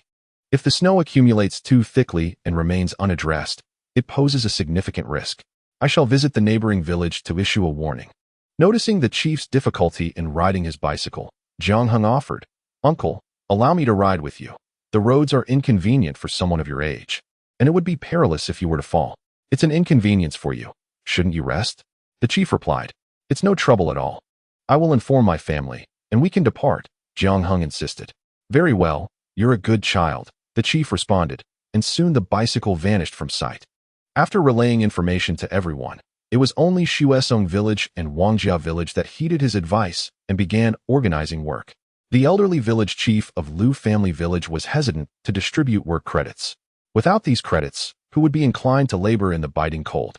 The village chief stepped outside, his expression stern, muttering in frustration. They failed to recognize the situation. This year's snowfall is evidently heavier than in previous years. Yet they are reluctant to allocate work credits. They will surely regret it when troubles arise. And when that happens, what benefit will Lu Guantou gain? Jiang Heng remained silent until the chief's mood lightened a bit, then spoke. Uncle, do not distress yourself. You have done well to remind them. The rest is a matter of personal consequence. Hearing this, the village chief chuckled. You have a way with words, Heng. If you pursued your studies, I am sure you would excel in university. Haha, Uncle, you flatter me. I am more interested in earning a living than in academics. Hunting brings me joy, despite its dangers, as it offers a sense of freedom, Jiang Heng replied candidly. Indeed, you are resourceful and quick-witted. You can thrive in any endeavor. I have even heard you sell candied hawthorns. The young man did not conceal his endeavors, admitting, yes, when Nuonuo was hospitalized and I found myself short on funds. I experimented with making some at the hospital. Surprisingly, the business turned out quite well. Before the snow began, I made a batch and sold it from street to street. The profits were modest, but it was gratifying to have some income. Haha, indeed, your intelligence allows you to dabble in many things. The village chief remarked as they returned to Xiao village, where every household was kindling fires to prepare meals, smoke curling from chimneys. Jiang Heng dismounted his bicycle and guided the chief into the yard, saying, Uncle, take care. Do not slip, especially with those slippery cloth shoes. Next time, wear something with a non-slip sole. At your age, you cannot afford to fall. Yang Xuemei stepped out with warmth in her voice, saying, Young Heng has arrived. Come in. My dear, dinner is at my home tonight. Jiang Heng waved his hand with a smile, replying, No need, Annie. I've already prepared dinner at home, so I'll head back to eat. Uncle, please be careful not to slip. What a good child. Take your time returning, she encouraged. Understood, Uncle, please go inside. Once he left, village chief Zhou sighed. Ah, such a filial and kind-hearted boy, and quite capable too. It's a pity that the old couple from the Jiang family favors their second son. Yang Xuemei ushered him inside and remarked, Look at this gloomy weather. I wonder if this year's snow will be as disastrous as that year. Surely not. That was many years ago. They say a good snowfall heralds a bountiful year. Snow is a blessing, as long as we keep the roofs clear to prevent collapse. I hope so. Go wash your hands. Dinner will be ready soon. Jiang Heng returned home with the cart, where his family awaited him to begin serving the dishes. Chapter 92. The heavy snow vigil. The Jiang family was gathered around the table, enjoying their meal when little Nuonuo excitedly pointed outside, exclaiming, Daddy, it's snowing. There will be so many snowmen. Jiang Heng turned to look and indeed saw snowflakes drifting down, increasing in intensity, a troubling omen, as such heavy snowfall had not occurred in years. Dad, has the roof been reinforced this year? No. Eldest, are you worried that the roof might collapse? Pish-posh. Don't utter such ill-fated words. This implied that no reinforcement had been done. If the snow continued for several days without being cleared, the risk of collapse loomed large. Zhang Lang slurped his food, dismissing the concern. Brother, you worry too much. We've been fine these past years. It's just a bit more snow this year. Jiang Heng's expression hardened, his demeanor imposing. He recalled a year from his past when the snowfall was particularly severe. However, during that time, he had lost a child, and his wife had left him, leading a disoriented life. Which year was it? Surely it couldn't be this one. The more he pondered, the darker his expression became. An aura of coldness emanating from him, causing the Jiang family to instinctively shrink back, fearing he might lash out. Jiang Weiman spoke cautiously. Eldest, don't overthink it. We Haven T experienced heavy snow. As long as we clear it during the day, the roof won't collapse. Jiang Heng snapped back to reality, looking at him with a gaze that was unsettlingly deep. Oh, well, if it does collapse, Father, you should just hope for the best. From tonight onward, the three of us will take turns keeping watch. If anyone notices anything amiss, shout for help immediately. If there are signs of collapse, we must clear the snow at night. But it's hard to see at night. What if I slip and fall? That could lead to broken arms or legs. It's too dangerous, brother. Jiang Lang protested, longing to curl up in his warm bed, reluctant to even rise in the morning, let alone stay up through the night. Jiang Heng's expression grew colder still, as if a storm was brewing in his eyes, ready to erupt when a soft little hand rested gently on his. Daddy, what's wrong? Are you unhappy? Lowering his gaze to glance at his daughter, the dark cloud of his melancholy dissipated in an instant, a faint smile tugging at the corners of his lips. It's nothing. I was merely concerned about the heavy snow and whether you might sleep too soundly, he reassured her. The little one clapped her hands joyfully, responding, Then Nuonuo will keep an eye on you. If it gets too heavy, I'll just call you to wake up. A wave of warmth washed over Jiang Heng, and he turned to glare at his two brothers. Huh. The second and third are even less sensible than a child. Tonight, the three of us will take turns keeping watch. Anyone who fails to fulfill their duty will face my wrath. Jiang Yifan interjected. It seems he hasn't uttered a word, so why am I being implicated? Jiang Lang exclaimed. Jiang Weiman opened his mouth to speak, but was promptly silenced by Jiang Heng's sharp retort. What about you, Dad? Do you wish to join us for the night watch? His expression shifted, hastily denying. No, I merely meant to commend you, eldest. Your arrangement for the three brothers to take turns is quite prudent. It will allow us to sleep more soundly at night. Cough. Come on, let us eat before the food cools. After the family finished their meal, Jiang Heng called out to go weave straw ropes. Jiang Lang, filled with curiosity, felt an itch of unease and slowly approached to whisper, Eldest brother, what are you doing? We don't need that much straw rope at home. Without bothering to glance in his direction, Jiang Heng replied calmly. Isn't it said that clearing snow from the roof is dangerous? So instead of risking it, we can clear the snow using the straw rope. It is both safer and more efficient. How do we do that? After demonstrating, a look of understanding flashed in Jiang Lang's eyes. Wow, you really are clever. Eldest brother, if we each pull on one end, the snow will slide right off the roof if we take it slowly. Indeed, unlike your studies which are merely theoretical, this is practical application. Jiang Lang, stung by the remark, promptly fell silent. After assigning the watch schedule, Jiang Heng finished making the straw rope and returned to rest. But his sleep was restless, filled with dreams of endless snow. A sudden knock on the door jolted Nian awake. Instinctively, she sat up, only to be gently pressed back down by the man's strong hands. His deep voice enveloped her. It's all right, my dear. You continue to sleep. I will check. All right. Just make sure to fill the hot water bottle to keep warm. Jiang Heng replied before opening the door. A gust of cold wind rushed in, tightening his breath.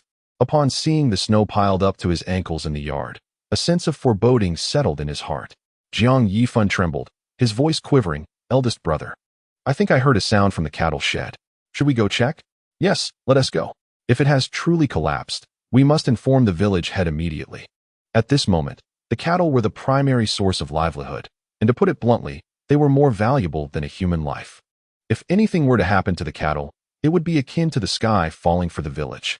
The two brothers stepped outside, only to be greeted by the sight of the collapsed cattle shed and the old yellow cow lamenting on the ground, causing their vision to darken. Damn it! It really has collapsed. Second brother, hurry and summon the village head. This snow is too heavy. We need to wake the villagers to clear it. Or else if the buildings collapse, people will not only be crushed, but also freeze to death. Upon hearing this, Jiang Yifan's face paled, realizing the gravity of the situation. He sprinted to the village head's house, stumbling several times along the way. In rural areas, shoes were often made of cloth, which easily soaked through, and the foam soles were exceedingly slippery. After a tumultuous journey, I arrived at the village chief's home.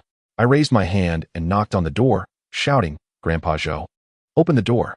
Hurry, the cattle shed has collapsed. Inside, someone was soundly asleep on the kong. Hearing the commotion outside, Zhou Wenshan groggily opened his eyes, confirming that someone was knocking at the door. He quickly got out of bed, saying, Someone is at the door, let me see who it is. Upon opening the door and seeing the thick layer of snow in the yard, a sense of foreboding washed over him. As the gate swung open, he saw Jiang Jialio standing there and remarked, "What brings you here, Fan? It's quite late. Has something happened?" Jiang Yifan hurriedly replied, "Grandpa Zhou, there has been an accident. The cattle shed has been crushed by the snow. My elder brother has gone to rescue the cows. They are still alive, but we don't know if they are injured."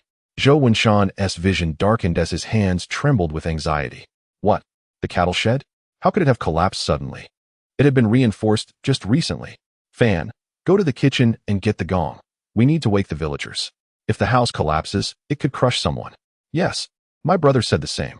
Uncle, don't worry. I'll get the gong and call everyone. Before long, the jarring sound of the gong echoed through the village, rousing the villagers from their slumber. They opened their windows, staring out at the vast expanse of white, momentarily bewildered. From one of the beds came a grumbling voice. "Who is banging a gong at this hour? It's so irritating." A woman, nudging her partner with impatience, urged, "Get up. There has been an incident. The village chief is calling with the gong. Hurry and see what is happening." Chapter 93. The collapse of the cattle shed and the rescue. The commotion grew louder as the villagers donned their cotton coats, braving the biting cold as they made their way to the village chief's home. Soon, their hair and clothes were dusted with snow. Zhou Wenshan, surveying the gathering crowd, called out, "I need a few people to come with me to rescue the cows from the collapsed shed. The rest of you check each house for signs of collapse. If you find any, get out immediately and clear the snow off the roofs. We must stay vigilant tonight. Safety is paramount." Upon hearing of the cattle shed's collapse, the villagers understood the gravity of the situation and responded in unison, "Yes, Chief. We will take care of it. The weather is relentless." Despite their complaints, work still needed to be done. Seeing Zhou Wenshan heading toward the cattle shed, Jiang Yifan quickly reached out to steady him. "Grandpa Zhou, take it slow. My brother is there, and the cows will be fine. Oh, those cows are the village's treasures for the autumn harvest. If anything happens to them, what will we do for the harvest? Don't worry, Fan. Just help me to take a look. I cannot rest easy without seeing this for myself." Before long, they reached the site of the collapsed cattle shed. The sight of the wreckage weighed heavily on their hearts, but relief washed over them when they spotted 3 cows standing in a corner. They rushed over, inspecting the animals. Jiang Heng whispered, "Uncle, the cows aren't seriously hurt. They just have a few bruises that can be treated. But with the shed down, where will we put them?" After confirming that the cows were indeed all right, Zhou Wenshan let out a deep sigh, his heart still racing. "My yard is spacious. Let us keep them there for now. Thanks to you, Jiang Heng. Otherwise the cow would have been trapped under the debris all night, and it might have lost its life." "No worries, Uncle. It was my second brother's keen ears that heard the sound of the barn collapsing, or else I would have remained oblivious." Jiang Yifan was momentarily taken aback, as he had expected his elder brother to claim the credit for this feat, but instead, it was attributed to him, leaving him with mixed emotions. The next moment, his hand was grasped by village head Zhou. "Ah, what a good child you are. You have saved the village's life. This cow is worth more than my own life. When we return, I shall ensure that you and your brothers receive due recognition for your efforts." "Uncle, I merely heard the noise. It was my elder brother who managed the barn. I truly did little, and it was he who suggested we take turns keeping watch. Had we all been asleep, I wouldn't have heard a thing even if the barn had collapsed." Village head Zhou glanced at the 2 brothers and could not help but chuckle. Well, both of you are good children. But what prompted you to keep watch?" Jiang Heng had already prepared an excuse. He replied candidly, "Oh, it was during dinner that I noticed the snow was falling heavier. I asked my father if the house was reinforced. He said it was nothing serious and did not require fortification, but I felt uneasy. I thought we should take turns keeping watch throughout the night, so we could alert one another if anything happened. Who would have thought that while our house remained unharmed, the barn would face calamity? Thankfully, we arrived in time. The cow's safety is what truly matters." Jiang Yifan felt an itch in his nose and sneezed twice in quick succession. Observing this, village head Zhou called out, "Someone, take the cow to my yard. I shall have my wife brew some ginger tea for you. In this weather, one cannot afford to fall ill." The village roads were blocked by snow, and being stranded in the village meant there was no way to venture anywhere. The villagers followed to the village head's home, and after consuming a bowl of steaming ginger tea, they felt warmth enveloping them and began to voice their thoughts. "Since we're all awake, why not clear the accumulated snow from our houses?" "Indeed, I was about to suggest the same," Zhou replied. "Safety is paramount. This snow is exceptionally heavy, and we fear it may lead to disaster. By the way, I need to make a call to the other villages. Our barn has been reinforced. Yet we find ourselves in this predicament. I suspect the others are not faring much better. Once village head Zhou organized the cleanup efforts, he promptly began making calls. Disregarding the cost of phone bills, human and animal lives were of utmost importance. Fortunately, most houses in the village had telephones, and in better-off villages, even the small shops had phones, making notifications manageable. Soon, the call was answered, and Gu Mao's drowsy voice emerged, accompanied by a yawn, mumbling indistinctly, "Hello, who is this?" "This is Zhou Wenshan. Gu Mao, you need to wake up and see. The snow is falling heavily outside, and our village's barn has collapsed. Check on your barn and the condition of your houses." After hastily relaying this urgent message, Zhou hung up and continued calling other villages. Gu Mao, upon comprehending the gravity of the situation, felt a shiver run through him, instantly waking up, his expression turning grave. Despite their rivalry, there was no doubt that Zhou was serious about this matter. The very fact that he called indicated that something had gone awry. Otherwise, he would have been reluctant to spend even a little on the phone bill. As I pulled back the covers and donned my cotton coat, I opened the door to behold the thick blanket of snow, with large flakes still descending from the sky. My heart sank, as if plummeting into an icy abyss. Indeed, this was truly dire. Hastily slipping into my coat, I rushed outside with a loudspeaker, bellowing at the top of my lungs. "Wake up! Everyone, wake up! The cattle shed has collapsed. Hurry!" Upon hearing the news, the villagers hurriedly dressed and followed me to inspect the damage, discovering that a corner had indeed collapsed, leaving the structure precariously unstable. They quickly led the cattle to safety, drenched in cold sweat from the fright. Had they not emerged in time, the cattle could have been crushed. Wiping the sweat from my brow, I received praises. "Village chief, your vigilance is commendable. It was a close call. My goodness, the snowfall is truly heavy." Gu Mao, with a serious demeanor, responded, "Let it be known that this discovery was not mine. It was the village chief of Xia village, Zhou, who alerted me.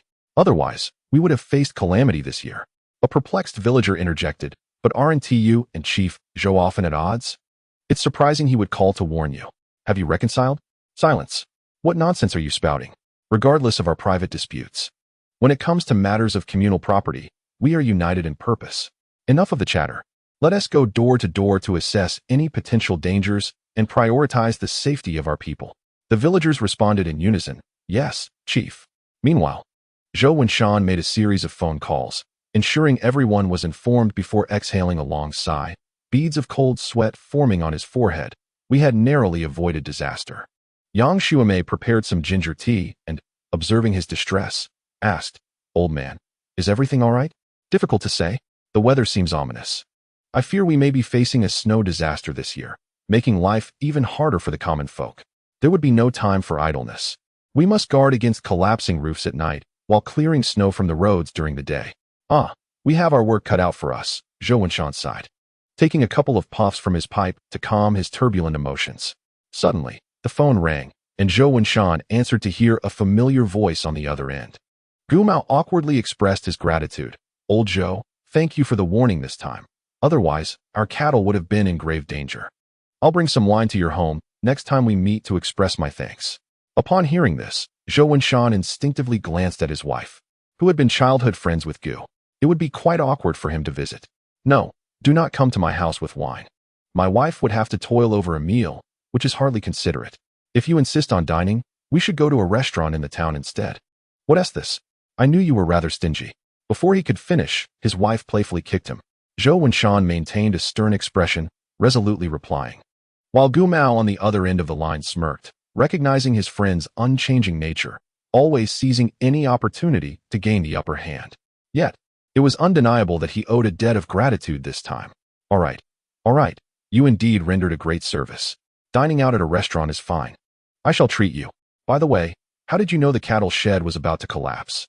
Surely, you weren't sleepless and ventured out to observe the snow?" Zhou Wenshan, unable to contain his anger, exclaimed vehemently, "What nonsense! Do you think I have nothing better to do? It's all because of that cautious and clever lad, Jiang Heng, who kept watch last night and discovered the problem with the cattle shed." Your village can't hold a candle to the prowess of our young men." Gu Mao replied, "All right, I'm hanging up. Talking to you is quite the drain on my phone bill." Once the weather clears and the snow stops, I shall treat you to a meal in town. With a snap, he ended the call, his face darkened by frustration. Guan, receiving an icy glare, scratched his nose in confusion as his grandfather began to scold him. Humph. We are of similar age, yet how can one person be so vastly superior? Grandfather, I believe I've been performing quite well recently. What have I done to upset you this time? Indeed, it was Jiang Heng who first sensed something was amiss last night. Otherwise, the cattle of Xiaohe village would have suffered, and our village would not have fared any better. You are even older than Jiang Heng, yet you cannot match his hunting skills or his vigilance. It truly infuriates me. My son and grandson are both more capable than old Zhou. How is it that you cannot measure up in this regard? And now I owe that old fellow a meal. It pains my heart. Guan, having endured a thorough scolding, twitched his lips in exasperation. Grandfather, this is quite unreasonable. How was I to know the snow would fall so heavily? Jiang Heng can go days without sleep. How can I possibly compare? Gumao scrutinized him, rolling his eyes. If you are so useless, just admit it. You might as well follow your father to take exams and become an official in the future. No, I wish to be a hunter. As something flew past him, Guan instinctively dodged, only to realize it was his grandfather's shoe. Get moving. Hurry to the village and see if any houses have collapsed. Don't dawdle here. At the rear of Lu family village, a corner of a house had collapsed, triggering a chain reaction, causing it to crumble down with a series of muffled thuds. The inhabitants, deeply asleep, had yet to realize the danger, as the entire village remained ensconced in slumber. Even the village chief, lost in dreams, dismissed the phone call without concern, cocooned in his heavy blanket. Before dawn, a frantic knocking at the door awakened Lu village chief, who cursed under his breath. Damn it. Why can't I enjoy my sleep in peace? Shivering in his cotton coat, he reluctantly opened the door, ready to scold the visitor, only to find the person's face etched with urgency. Chief, we have a situation. A house at the village's end has collapsed, and an entire family has perished. His legs weakened, disbelief etched across his face. What? How could that be? I heard nothing last night. I don't know. It was the villagers who discovered it. Lu Guangyao's complexion paled as he recalled the phone call from the previous night, warning of heavy snowfall and advising him to keep an eye on the cattle shed, mentioning that some houses might collapse and potentially cause fatalities. In his groggy state, he had thought it a mere dream, not taking it seriously. Surely, it couldn't be the county officials, could it? With a sinking feeling, he realized that a life had been lost, jeopardizing his chances in the upcoming village chief election. What about the cattle? What happened to them? The villager hesitated. I don't know. A life was lost in the village, and I rushed here to inform the chief. I have no information about the cattle. Lu Guangyao bellowed. Useless. Cattle are more valuable than human lives. Hurry up and check on the cattle shed. If anything happens to them, the villagers will be awaiting our reprimand come spring planting. The man who faced the reprimand felt a surge of anger. While cattle were indeed important, was not human life the utmost priority? The village head seemed to regard only the cattle, neglecting human existence. He hurriedly made his way to the cattle shed and was met with the glaring red stains upon the snow, momentarily clouding his vision, nearly causing him to collapse onto the ground. Those tending to the cattle were wailing. Village head, you've arrived. 2 of our cows have perished. What are we to do now? Lu Guangyao's world darkened, and he fainted entirely. The extent of the snowfall disaster was vast. The county's phone lines were nearly overwhelmed with calls. 2 days later, personnel were dispatched to assess the damage for reporting and to apply for assistance. The 2 trudged through the snow, which had reached knee-deep, their boots thoroughly soaked, the cold penetrating to their bones, causing their bodies to tremble. This route is treacherous. Director Gua, what is the village head of Wangjia village doing? He is not organizing anyone to clear the snow from the roads, merely lamenting the extent of the disaster. One remarked, they're just waiting for us to report back, expecting funds to be delivered into their hands. The state is struggling too. Even if we manage to secure assistance, how much will it truly be? Assistant Shin Kongwen had never endured such hardship and could not help but voice his complaints. Noticing the director's silence, he hesitated to say more. Guo Cheng maintained a stern expression, passing through Wangjia village until they reached the border of Shuesong village, where they beheld the cleared roadway, releasing a long sigh of relief. His gaze fell upon the stone tablet at the village entrance, inscribed with the words, Shuesong Village. A smile crept onto Shun Kongwen's face as he generously praised, Director, look, Shuesong Village truly stands as the premier village. In the face of similar calamities, Their organizational skills and problem-solving are exceptional. Guocheng's demeanor softened slightly as he nodded in agreement. Indeed, they are commendable. Let us visit the village head's residence to ascertain the extent of the damage and report accordingly. Before long, a knock echoed at the village head's home. Guan opened the door, greeted by two gentlemen clad in cotton coats and glasses, their scholarly appearance raising his curiosity. "How may I assist you, gentlemen?"